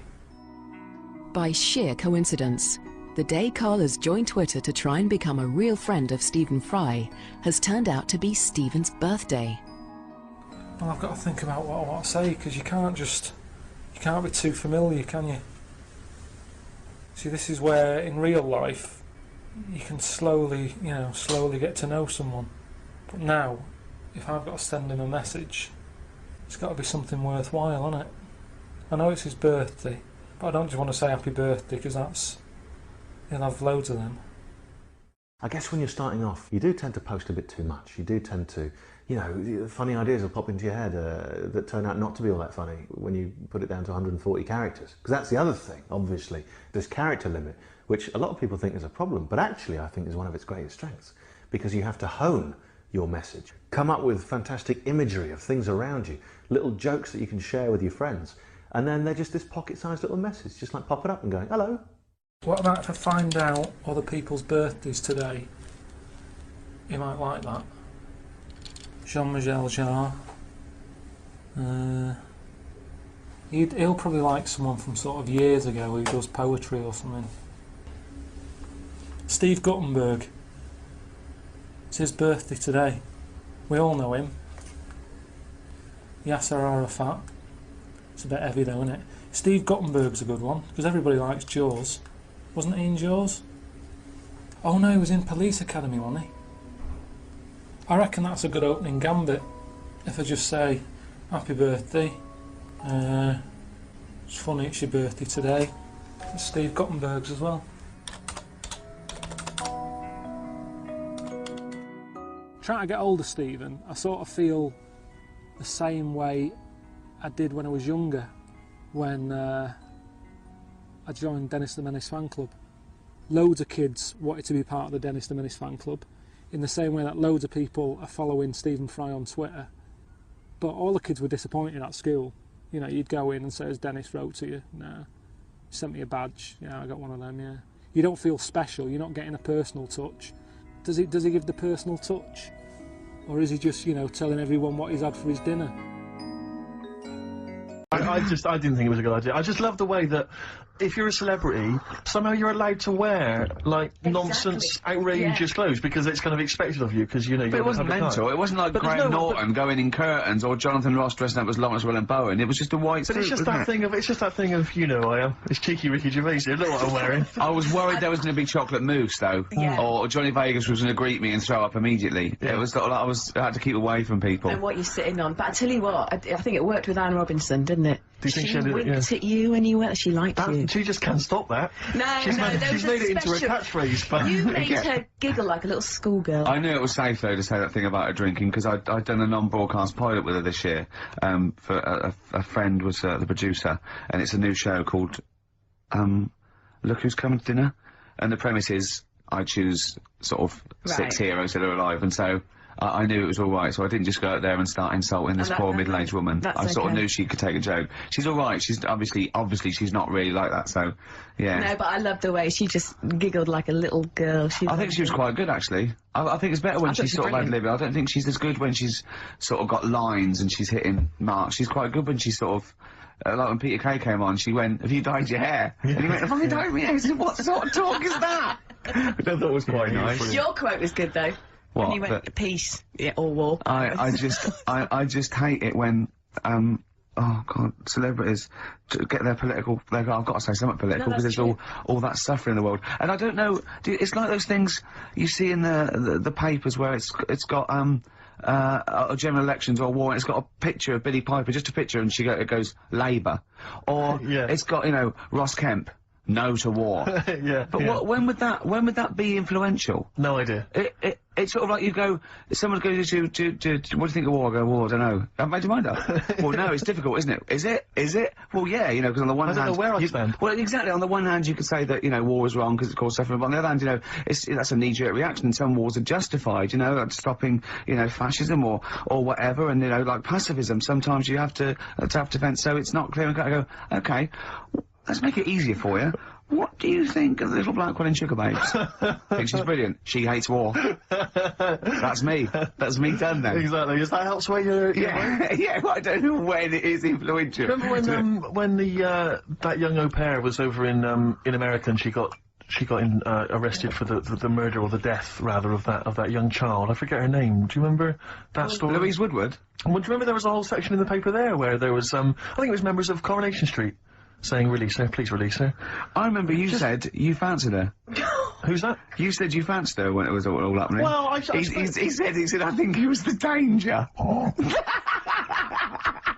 There was an element of that. Do you know what I thought it was? I would love you to go out with Louise Woodward. The thing about Wooders... what's she doing now? The thing about Wooders is that she, my suspicion was that when she came back and she'd been cleared of it, she hadn't been cleared of it. Yes, she was. No, she wasn't. Wasn't she? No. I don't think I think no, it was she'd done her time, and it was I think it was manslaughter. I think. Oh, really? I'm not sure about this. Teetering on the edge of getting. Well, no, someone knows. Call up. You know, we don't know this, so don't. Yeah, I think you're right. Well, either way, it was a tragic accident, and she wasn't a murderess. That was the clear point. And it just struck me that nevertheless, there would probably be a certain stigma. You know, so she was down, you know, kind of Monroe's on a Wednesday night, you know, looking for a dance. Probably there weren't going to be a lot of guys queuing up for her because they were conscious that, you know, she had this certain reputation. Whereas Ding Dong, Gentleman Steve, I'm happy to step in. Do you know what? I'd let her babysit because she'd be so careful, wouldn't she? Do you know what I mean? She'd be on real best behaviour. Yeah. So maybe we shouldn't be talking about it. But I do wonder what she's up to now. Well, if you know.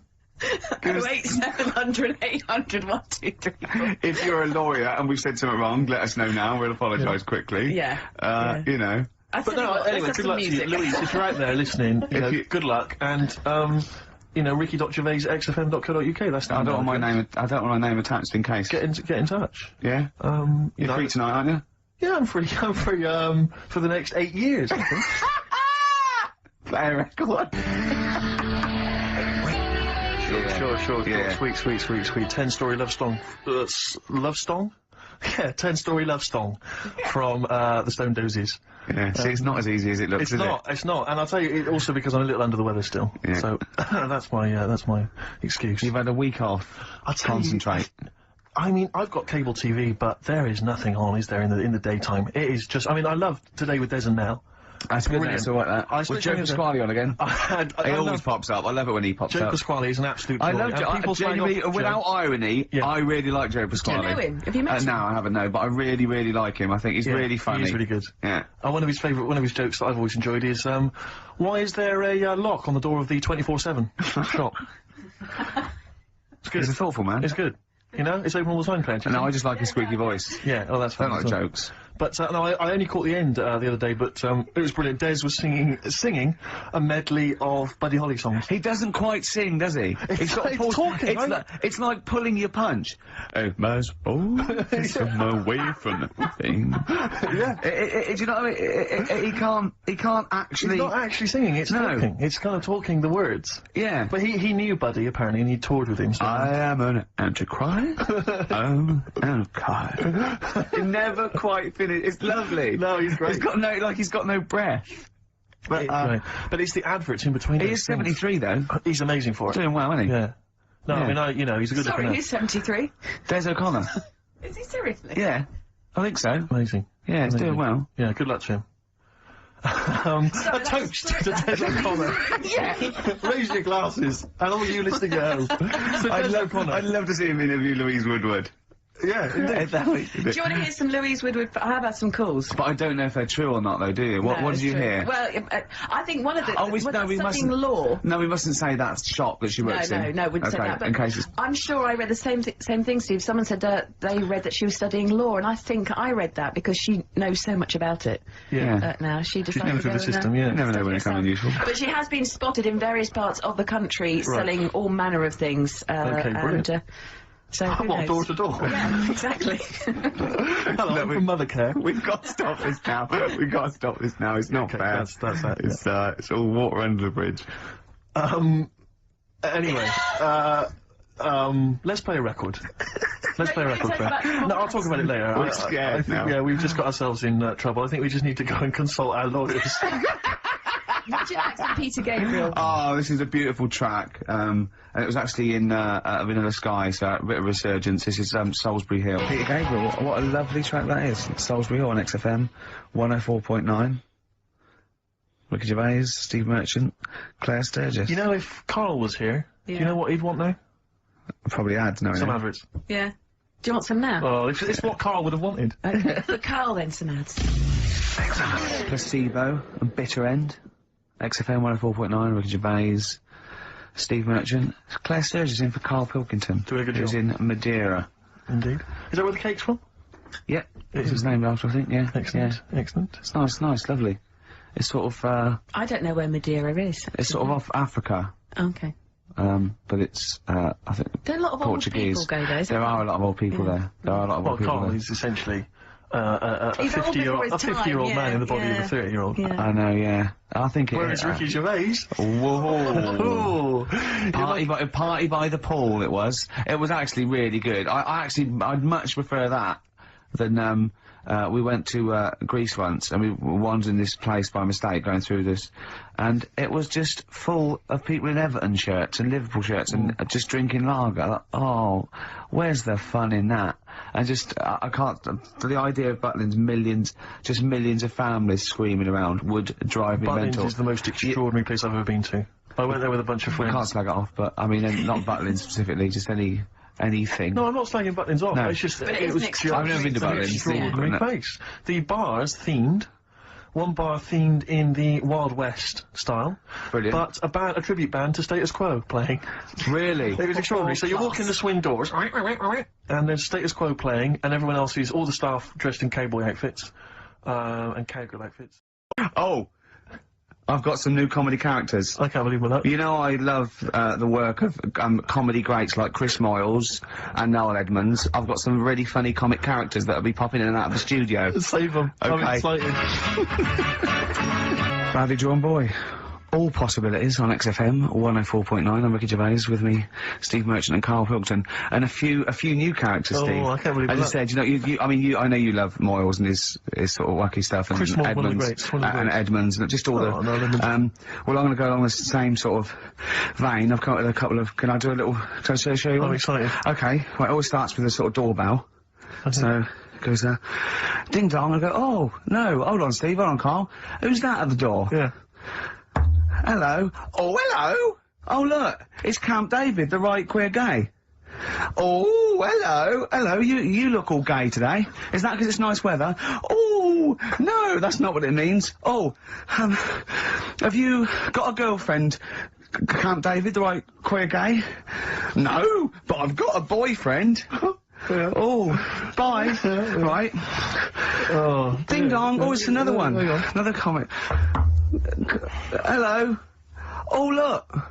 It's Holy Fuck, the little funny Chinese fella. Right, that's his name, Carl. That's his name, Carl. Carl. Hello, Holy Fuck. Harold.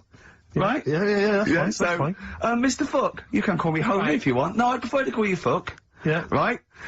You're right. Nothing wrong with this so far. No. Have you got a girlfriend, Mr. Fuck? Achoo. Oh, you haven't got that stars, have you? Yeah. No, that's my girlfriend's name. See? Yeah. Oh, just before you go, Mr. Fuck, I've got two things here. I've got a nice trilby hat that you could wear, or I've got a little lampshade. Right? Which one do you want to put on your head and walk around? I presume the trilby. No, but it's not. No. Yeah. The lampshade. Lampshade, of course. Bye. See you later. Yeah. I thought they were genius. Can I be honest? I mean, I'll be honest. I thought they were brilliant. I thought they were. You didn't steal them off Chris. No, they're original. They're original. Sometimes characters. Chris Moyles has done stuff as good as that. I know, yeah, I know. But no, these are all mine. So there you go. We'll be hearing more from Camp David, the right queer gay, and Holy Fuck, the funny little Chinaman. What? All right, Carl. Yeah. Is that your sort of humour? It might not be your sort of humour. You just should have run it past me before you did it. Yeah. What one are you worried about in particular? The not Camp David. Say his name? No. Say his name. Which one? Well, I don't know which one you mean. The Chinese fella. I forget who that was. What was his name? I can't remember. Well, if you can't remember, it can't be that good, so we'll leave it. We won't do it again. Right. I'll tell you what I've got, Steve. Oh, what? I'll tell you what I'm thinking. Go on. Right. Do you know, like, TV programmes sort of get rested in the winter? Ding dong. Oh, no. Hang on, who's this? Oh, go on. Hello again. Not now, Mr. Fuck. We're talking. Bye. Is that Holy Fuck again? Yeah. God. Look at God's face. Right. Okay, that's it now. I'm not answering the door anymore. Right. Okay, go on. Right. Yeah. Ding dong, ding dong, ding dong, ding dong. He's trying to get in. You've got. Don't be impolite, Rick. Come on, Rick. He wants to come in. No, it's too late. It's too late. He's gone away now. Go on. Right. Anyway, what I'm thinking is, Rockbusters coming back for a bit. What? What are you talking about? He likes my idea. He likes my characters. He doesn't like that idea. What? Come on, what, Carl? No, I was going to say if I came up with with what? With that Chinese fella. What was his name for a sketch? You wouldn't have liked it. Let's do Rockbusters and see how it goes. I know you weren't a fan of it, but. Yeah, but to be honest, Carl, he dissed Cheap as Chimps, and we know that's a brilliant idea. Hang on, sorry, we all agreed that Rockbusters was a piece of old toss. No, I didn't. I said it needed resting. That's why we stopped doing it. I said it needed resting for a bit. I don't remember that conversation. What do you mean it needed resting? We abandoned it because it was appalling. It started off as a nice idea, but you just gone crazy. Let's play a record and come back to this, shall we? What do you want to play? Bit of sugar. Oh. Yeah, brilliant. That'll cheer us all up. I don't know why you were thinking of bringing this back. I'm genuinely worried about this. Well, is that the doorbell? I would be lying, Rick, if I told you that didn't feature in my list of the best singles ever. That's lovely. If I can't change your mind, great pop tune. Brilliant, absolutely brilliant.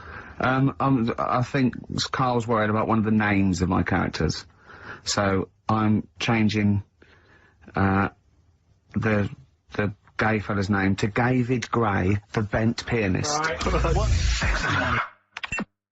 The Scientist, Coldplay, on XFM 104.9, with me, Steve Merchant, Karl Pilkington, and Ricky Gervais, obviously. So, Carl's just getting a little bit frustrated there with Steve. Having nothing to offer after being off for a week. Do you know what he calls you now behind your back? Oh, God, here we go. No, it's alright. He calls you the Professor, because of a picture of you in, My Media. Oh, right. It's what did you say? He said it. Did you approve it? I didn't actually, no. No, you know what it is, don't you? It's, you know when you take it from an angle, it sort of distorts one side, and they've taken a picture from a bigger picture, I think, and so it's, do you know what I mean, like he's looking in a kettle, and he went, what's going on there? He said he looks like one of those professors of BBC Two schools programmes. Well, I take that as a compliment, considering what I call you behind your back. And I say, no, it ain't the Professor. Although, Carl's looking pretty good at the moment, aren't you? I'm surprised, can I just say, I'm surprised that you got chosen for having clean nails at school to serve the biscuits, because I always imagine you, when I look at you, I see you as a child, I see you as a grubby little child, who's always out in the street getting dirty. Carl is quite hygienic, because he's always got a nice little... Nowadays I do. Yeah, nice but little top on. Not the boyhood, Carl. I always imagine you being quite neglected. No, me clothes weren't always the best, and they were a bit warm, but they were always clean. Yeah. It's the country song coming on. Are you Dolly Parton? I always imagine your house as having, and actually, to be fair, I imagine your house as being very much the same. Always stinking of chip fat. Yeah. Also, my mum was always cleaning. So again, it was always sort of like clean. It was just it smelled. It smelled and cigarette smoke, maybe. Yes, it smelled of Dettol, pets. Yeah, and cigarette smoke. Yeah, and such chip a working class and smell. Chip fat, yeah. That's a real working class sort of smell and look and stench. Yeah. Are you talking about me now? Yeah. I mean, the interesting thing is that Carl's cleaned up his house. I clean. I have 2 baths. No, you're obsessed. I love This is really bad of me. I was in Waitrose earlier buying a sandwich. I got a bit of money now, Carl. I like to splash out on a sandwich. I like £2.50. You ever seen any of it? Benji's shop. He does go to Benji's. I'll tell you what. I love Benji's. We go for lunch, right? And if he looks in the restaurant and it's sort of like £6.50, he goes, Rick, I'm not made of money. Yeah. He is. We have to go to Benji's. He gets 2 sandwiches that have to fill him up, right? Because they're a quid each. But I'm a big guy. I need a lot more food. I genuinely need more food than most people. I'm like a brontosaurus. It is. He's just grazing all day. So I can't afford to sort of splash out in Pret a Manger all the time with your fancy French sandwiches. I like to get a lot of bread for the money. I want a lot of bread. So I was in Waitrose, and some guy came in behind me. And he was sort of, I don't think he was mentally doolally, but I think he'd been homeless for just too long, and he was really. What's just right at the time to be homeless? Well, I think it was. You want to get out of that game early, don't you? He's past the point of no return. This guy. I think it was like it was too late for him. I think there was no going back really. 6 months. He was sort of walking at a bit of a weird angle. He walked like the Elephant Man, even though he wasn't deformed. It was probably like you were in the week. It was quite. It was quite unpleasant. And he sort of came up to me and he went, and weirdly he spoke a bit like I'm speaking now because of my throat. And I thought, if I speak to him back, is he going to think I'm taking the mick? So I kept quiet. And he went, alright, what's your name? And I said, Steve, and he shook my hand. He forcibly took my hand and shook it. But he had these cuts and bruises on his face. Oh, the open sores. Yeah, and he was shaking my hand, and I was just terrified. I was just thinking, get off my hand, let go of my hand. And thankfully, did he have a bow round his neck? Well, he may as well have. I mean, seriously, and I caught the eye of a security guard, I had him thrown out. I'm all heart. This man does not have the funds to be shopping here. Please have him removed. This is part of the John Lewis partnership. Yeah. And, so they had him thrown out, and you know, seriously then, I was just freaked out. I had to wash my hand as soon as I could. I couldn't imagine the kind of grime that was crawling across Weatherby's kind of homeless way. Are you still doing your social work? Or whenever I can, Rick. Yeah. Yeah. At least he used to give it to old people, biscuits. You'd have gone, oh, I'm not going near them. Look at them gums. Wouldn't that have been grim? Would you have wanted that, though? Old kind of homeless people touching you? Well, no, I'm not Jesus Christ. No, I know. It's not on the list. I know I was shoving this on. What do I know? I need some batteries from a Walkman. I need to be touched by some old people. See you later. Cheers. I was watching, the one thing I did watch all week was Columbo, which seems to be on constantly. I was watching Columbo, and I know you're a fan of Columbo, Rick. One of my favourite programmes of all time. But I was like, do you not think that Alright. I just thought you were going to talk about it. Well, which one? They made about 90, and they're showing on about 4 channels in rotation. But it doesn't matter if I tell you who did it, because you'll find out in the first 5 minutes. Exactly. You find out in the first 2 minutes I mean, anyway. let's be honest, if Robert Vaughan's the star, it's probably going to be him. Or Culp. Often Robert Culp. Yeah. Yeah, sometimes Patrick McGowan. But do you not think that Columbo looks like he smells? Would you imagine he smells a bit? He's a brilliant detective. Well, he's got that dog, and he smokes cigars, so I imagine he smells... I reckon he stinks. I reckon he doesn't clean his clothes enough. Oh, I think he has. I think he gets up and washes, but I think he puts on a crumpled he's too absent-minded. I think he's too busy thinking on solving crimes and stuff. What do you think? Do you think his wife makes him clean his pants now and again? I think they're quite a bohemian couple. I'm not sure she's really interested in that. I think she's got her own mind. Maybe she's a painter or something.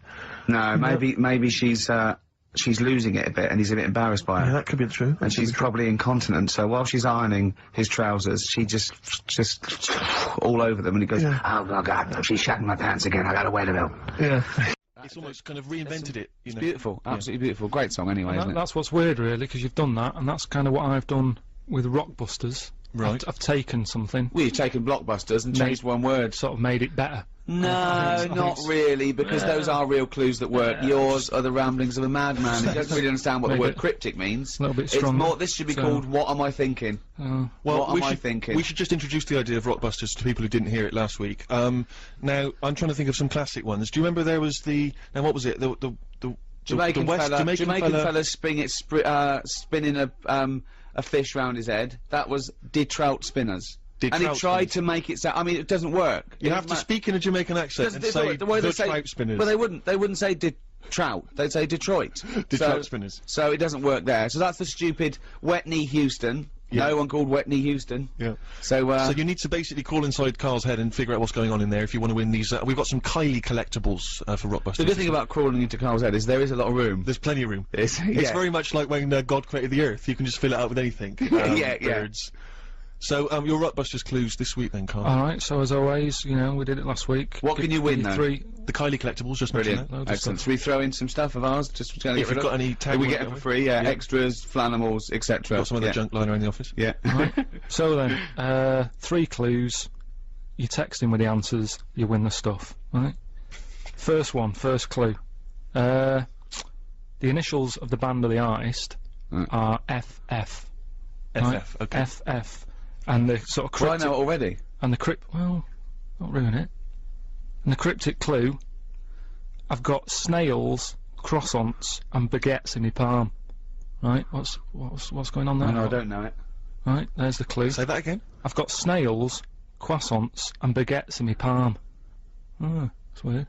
FF. Right, FF, what's the band of the artist? The clue changes ever so slightly every time. I know. Right, the next one, me granny's is taking a penalty. She better get the ball in the back of the net. NM. Artist or a band. NM. That's an old artist, by the way. Give it to us again. NM. Me granny's taking a penalty. I've got it. She better get it in the back of the net. It's a good one. Okay. It's a good one. Alright. That might be his best ever. Wow. There you go, right. And the last one, this is a tough one, but you know how it works. Wow. When he says tough, he means doesn't work. Yes. Does not work. Repeat, this does not work. Go on. The initial of the band, it's an 80s band, I think I've got to help them out. A is the initial, right? And the clue is, and where people go to relieve themselves after looking at elephants and that. What am I? Right? So, letters A, the cryptic clue, and where people go to relieve themselves after looking at elephants and that. What am I? And the initial? A. 882921. That works. You can give us a call 0500 288 I'm getting worried now because I'm getting all these. That's really scary. We're doing about 20 minutes ago Rockbusters, special New Year's Rockbusters. 3 clues, 3 bands or artists. We've had a number of responses. It really worries me when people get this right. Well, I was worried that I got it right. Well, I don't know what it says about our audience. It's like, why are we bothering? We may as well just shoot off. They'll be happy just watching the tumble dryer going round. I know. Karl, come on then. What are the clues again? Here we go. Right then, so, there's 3 clues. First one, the initials were, FF, right? And that was, if I've got snails and croissants and baguettes in my palm, right? That's like the clue. What band or artist is that? Think about it, right? Go on in. The initials were FF. That's Franz Ferdinand, right? So like Whoa! Franz Ferdinand. It's kind Franz of Ferdinand. France, because it's like that's what France, they eat yeah. over there. Should be snails. French, really. There's no, you can't say France in food, your hand, can you? so France. French food in hand. French food I've in hand. never heard of a band called French Food in Hand. Well, a lot of people got it as I well. know, It's on the but text, French so- food in hand. What are they? What label are they on? What label are they on? Just French food in hand. So you got that, right? French food in hand. Yeah. Second one was my granny's taking a penalty, right? She better get the ball in the back of the net. Go on. NM with the initials. Yeah. Try and work it out. Your gran, that's your nan. Ball in the back of the net. That's Nana must score it, right? Nana must score it, right? Nana Muscori. Okay, I'll give you that one. And who is it? Nana Muscori. Nana Muscori. Yeah, so Nana Muscuri.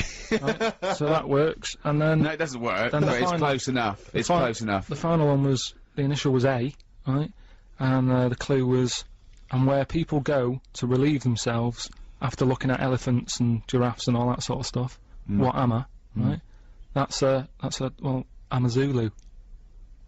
I'm a Zulu. No, I got I'm a Zulu. I'm a Zulu. So that works as well, doesn't it? Yeah, no. 3 good clues as always there. Well, not really. Couldn't really call them cryptic, but we're gonna do something that we used to do on our local radio show called Rockbusters. Sounds a bit like Blockbusters, a television program that used to be on television where they gave sort of real cryptic clues. Yours aren't cryptic clues. Yours are ridiculous. So explain Rockbusters. Give out an initial of a artist or a band Yeah. that are knocking about like now or ages ago, and I give a cryptic clue. It's not a cryptic clue. Very rarely cryptic. Sometimes it works, sometimes it's nonsense, but... Well, as we once said, I think it is more accurately described a craptic clue. Yeah. Well... Or what am I thinking? Well, are you going to give an example, or will we just do them? The classic example, of course, for me is a woman. She's an artist. The initials are WH. She was wandering around in Texas. She fell over. A part of her leg fell in a puddle. Wet knee, Houston. That is the level. That's what you're working with, people. So he's going to give 3 of these. The first email that gets them all right, the first email we get, and it's timed, isn't it, emails, so we can know, that gets all these clues exactly right, can win, what, a signed photo of Karl? Now that is exclusive. There are not very many. I don't think they even exist, do they? There are no signed photos of Karl, so this will be a collector's item. Right. So, yeah, there's 3 different ones. When you send it in on email, podcast@rickygervais.com, just put in the subject thing like Rockbusters, so I know what I'm looking for. Right then, so three different clues for you to work on. First one. Oh, shouldn't I do a jingle for this? Please. Okay. Oh, that sounds cryptic, like Rockington. Rockbusters. Right, first one, the initial, right, is B. The initial B, band B, or artist? So, band or an artist beginning with the letter B. The cryptic clue, well, I don't want a house that's that far away from the water. I want to be right on top of it. Right, that's the cryptic clue. Well, I don't want a house that far away from the water. I want to be right on top of it. Right? B, artist or band. Who is it? Right, work on that one. Second one, it's B again. B, letter B for the band or the artist. All right. Cryptic clue, right? That part of my leg is English. That's it, is it? Yeah. Right. That part of my leg is English. Initial B. What is it? Part of my leg is English. And then the last one, KW, artist or band, and the cryptic clue, the fitness teacher has got a speech impediment. What's going on there? Right, KW, the fitness teacher has got a speech impediment. Work on them, right? Send in the answers, podcast@rickygervais.com, and just win some signed picture and that. Right, so last week's clues, there was 3 of them. I give you initial of an artist or a band, and a cryptic clue. Yeah. You work it out, you email it in, you win a signed picture and that. First one was, well, I don't want a house that far away from the water. I want to be right on top of it. Go on. Right, so that was B. Yeah. That's, you know, that was Beyonce. Beyonce. Like, Yeah. it's like a cryptic thing. Do you get that? Second one. I'm stunned. Beyonce. That part of my leg is English. The initial was B. That was Brittany. Right? Brittany. Yeah, so it's like British. Brittany. But so you're just taking the one half of her name, are you now? Well, she's known as that now. I think she's known I don't more know who as she is, but fine. more as Brittany than Britney Spears. They don't really call her that anymore. Yeah. Also, British isn't the same as English. Yeah, I know. I realised that, but it was too late. Brilliant. That's what you're up against. Just like that Only Wants to Be a Millionaire. The last one was the initials were KW. Yeah. And the clue was the fitness teacher has got a speech impediment, right? So you've got to sort of think about that. You've got to think about a fitness teacher. Yeah. He's working out and that. Yeah. But he's got a speech impediment. So when it like comes to like finishing, well, no, you didn't say all this in the clue. So.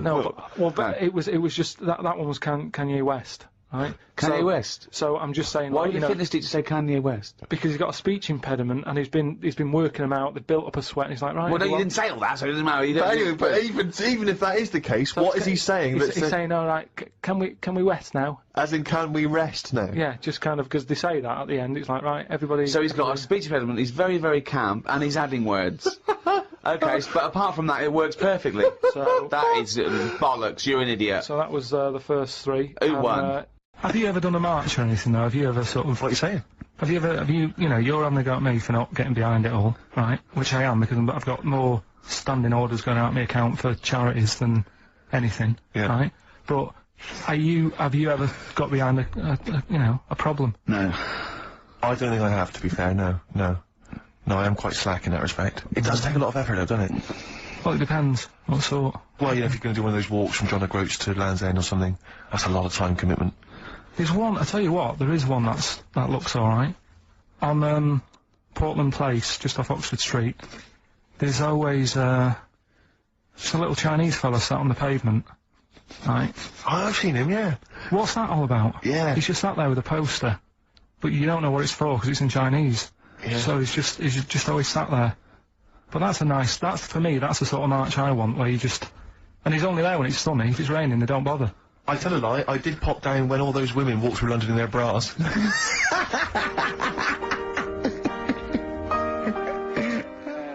Embrace and Gravity on XFM 104.9. We've had a couple of texts. People obviously can text in 83XFM. That's the text number for the big quiz that's coming up shortly. Rockbusters, still your opportunity to win some of those cracking prizes. Enter your name in the draw if you can unravel the, I don't know what you call them, conundrums that Karl set. Sort of. We've had a couple of texts. Obviously we're leaving early today. This is a shortened show and our last show of this run. But we've got to leave early. We've got to go down and try and make poverty history. But Rob's texted and he says, only an hour and a half today. Well, poverty does have some benefits then. He's a fan. He understands the show. Who was that little fella that used to write in who hated the show? I forget his name, mate, and I haven't heard from him for a while actually. I don't know what happened. No. Maybe you realised that if you hated the show so much, the obvious thing to do was to switch off. Maybe that finally That's dawned on him. annoying. What's his name? Someone remind us of his I name. like people who hate us to carry on listening. Yeah. It just gives it an edge, doesn't it? Yeah. It's the fact that, that you're annoying someone. I mean, I love annoying people. I know you do, I know. So You're like a kind of walking Chinese water torch. Yeah, exactly. Yeah. Have we got Ladder 49 today? There's a number of cracking DVDs as ever on Rockbusters. We've got The Life Aquatic with Bill Murray, we've got Howard and Kumar Get the Munchies, hilarious stoner comedy, and Batman the Animated Series. And Ladder 49, there it is. Phew, yes. If you've ever seen Ladder 49, then you can give us a quick text review on 83XFM. I'd be interested to know if it's actually we're worth giving watching. away one a week for the last 6 weeks. Yeah. Well, we better start then. Let's do Rockbusters for the last time. You can win those amazing prizes. Alright. As always, just a little cryptic clue. Some initials of a band or an artist. Work it out, email in or text in. That's it, innit? Alright, the first one. Richard's kid. Yeah. Cuts hair for a living. Alright? Richard's kid cuts hair for a living. Alright? Initials ED. Right? DD. Richard's kid cuts hair for a living. Second one. I have a problem saying the French word for well. Alright? I think that's the right word anyway. I have a problem saying the French word for well. So what's that? Initial there is K. right, band or artist. And then the third one, you take 8 kebabs, 2 kebabs, 57 kebabs, times it by 27 kebabs, right? The fella is struggling to work it out. What's that? What's going on there? Right? That's a good question. DS is the answer there. 8 kebabs, 2 kebabs. I've got it. 57 kebabs times it by 27 or what have you. Fella's struggling working it out. What is it? I've got that one. DS. So just email in ricky.gervais@xfm.co.uk or on the text 83936. Yeah. Yeah, and you can win Ladder 49 and those other DVDs. Plus, you go into the draw, which we'll do before we leave, and you can win the signed by Matt Groening, personally drawn Homer Simpson. We've got the Spinal Tap poster signed by Christopher Guest, and also the original artwork of us as Flanimals. But they've all been framed. They've done a brilliant job. It really is a nice prize. I mean, almost too good to give away. A little bit annoying. Is it too late to take that back? Well, I was thinking we could sneak in a copy. Yeah. Just a very bad photocopy, so it goes grey and Yeah. No, they're all originals. So get texting. Right. Right. Right then. First one was Richard's kid. He cuts hair for a living. Yeah, what's that? That was well, try and work it out. No, You know. there's no point. Dick's son, yeah, he was a barber. Barbara Dixon, right? Doesn't work. Dixon, well, again... Barber Dixon. Right, Her name wasn't Barbara Dixon, was it? So, that's that one. Did Ronnie Corbett ever say, ladies and gentlemen, Miss Barbara Dixon? The second No, one... never did, did he? Never did. I have a problem saying the French word for well. What's the French word for well? Bon, isn't it? That's good. What? No, that's good, though. Bell? Well, no, what? Isn't it bien? Yeah. Yeah, alright. I have a problem saying it, so I can't say it. I can't say bien. I can't say bien. Can't say Kasabian. Right? So, they might should work that one out. That's say, one of your worst, that. Can't say bien. Can't say bien. Can't say bien, it doesn't. Yeah. And the last one. Work. That's terrible. 8 kebabs, 2 kebabs, plus 57 kebabs, times 27 kebabs. This fella is struggling working it out. What's the answer there? DS. Right? I've done a sum, right? So he's struggling working it out. So done a sum, right? So they got that right as well, so... What was the answer? Donna Summer. R.E.M., Night Swimming, beautiful song, brilliant band. I've got to introduce them, and I'm actually nervous. Yeah. I never get nervous. You never get nervous, do I you? never get nervous, and I get a little adrenaline rush. It just takes, 80% of the world's population to be watching you, and then you get a little bit jittery. And I don't know what to wear. No. No, this is interesting, actually. I don't... No. For a moment, I was thinking maybe Ricky's got to pop home first before he goes down to bring on the band. But if you are watching it, or if you're there, obviously not there, if you were there you wouldn't be listening to this, but if you're watching it on TV, do check Ricky out, because how do you describe that particular look? Ricky's wearing sweatpants. I assume they're sweatpants. They're not pyjama bottoms, are they? They're sweatpants, they're sort of... And yeah. you've got just a white t-shirt, cheap plain white t-shirt. Yeah. And basically Ricky is wearing... It's like he's made so little effort. The only way he could have made less effort was if he wasn't wearing any clothes. And he was just wearing his underpants that he slept in. But he's actually bothered to put on a t-shirt and a pair of sweatpants and some trainers. Yeah, well... I mean, Jonathan Ross is going to probably be wearing a suit, one of his, expensive suits, or whatever, and... Yeah, but he won't be as comfortable as me. Well, true. Did it not occur to you for a moment to maybe make slightly more of an effort? Perhaps put on a jacket? Jacket looks silly with tracksuit bottoms. Well, again, you could have changed your tracksuit bottoms. I mean, they're a mainstay of the outfit, are they? It's like, they're not changing for anything. Yeah. I've got very little things that I haven't got a drawstring or elasticated waistband. No, sure. I don't want to be bothering with buttons and zips and hooks. There's going to come a point, isn't there, where you're just going to wear, I don't know, smocks. Baby grow. Baby grow. Baby grow with a flap. Yeah. That'd be great, wouldn't it? Those little mittens. Yeah, all in, yeah, great. And then an oven glove, so I can just get stuff out of the oven, eat it, let it drop everywhere. Yeah. Right, and then just get out of the baby grow, put a new one on, a clean one on. All those kind of red flannel things with the which cowboys wear. Yeah. The kind of buttoned up. Yeah, like old cowboys. Yeah. Grandpa, he comes out with the shotgun. Exactly. Yeah, the long johns. Well, how's it going with Rockbusters? Anyone got the answers? Actually, one guy has he texted in, James in Deptford, he's offered some answers, and he says here, the guy that hated us, famously, of course, we should have remembered, Dickie Anderson. Dickie Anderson? Richard Anderson, of course. I don't know if Dickie's still listening. If he is, obviously email in ricky.gervais@xfm.co.uk and tell us what you've been doing, how you've been keeping busy and stuff. Yeah. Nice to hear from him. Chris Campling hasn't called, has he, either? No, The one that thinks that not only is this whole show scripted, imagine that, right? But that Karl is a character created by us. Yeah. He's actually an actor. Oh, if only Look at that. A shaved monkey we got. I'll tell you, you're going to go along later to the Live 8 gig and you're probably going to see some bands that can make an effort to entertain you, but if you want entertainment, Rick, you know it. There's only one person to book. Go on. Me. If you know, perhaps I'm going to do, because I mean, I'm obviously a top DJ on the radio, but where I really come into my own is DJing in any kind of club environment. Well, you told me you were DJing, I didn't go to it, DJing at a party, and you said the place was rocking. The place was roaring. And they loved it. Karl just said he was there and they weren't. Well, that's nonsense, Karl, because you know very well that when I put on a tune, they'd cheer. Yeah, but it was late on in the night, they would have done that, whatever you put on. That's nonsense. No, they were happy and everything. I'm not saying they weren't having a good time. It was your party. It was all right, but they weren't going mental like you're sort of making up. They were definitely going mental. When I put on the Proclaimers, they could not believe their luck. Yeah. They would have walked 1,000 miles. Was it good though? Were they really? What were they doing? They were dancing, were they? It's dancing and that, but they weren't sort of cheering, going, more and all that at the end. What's about?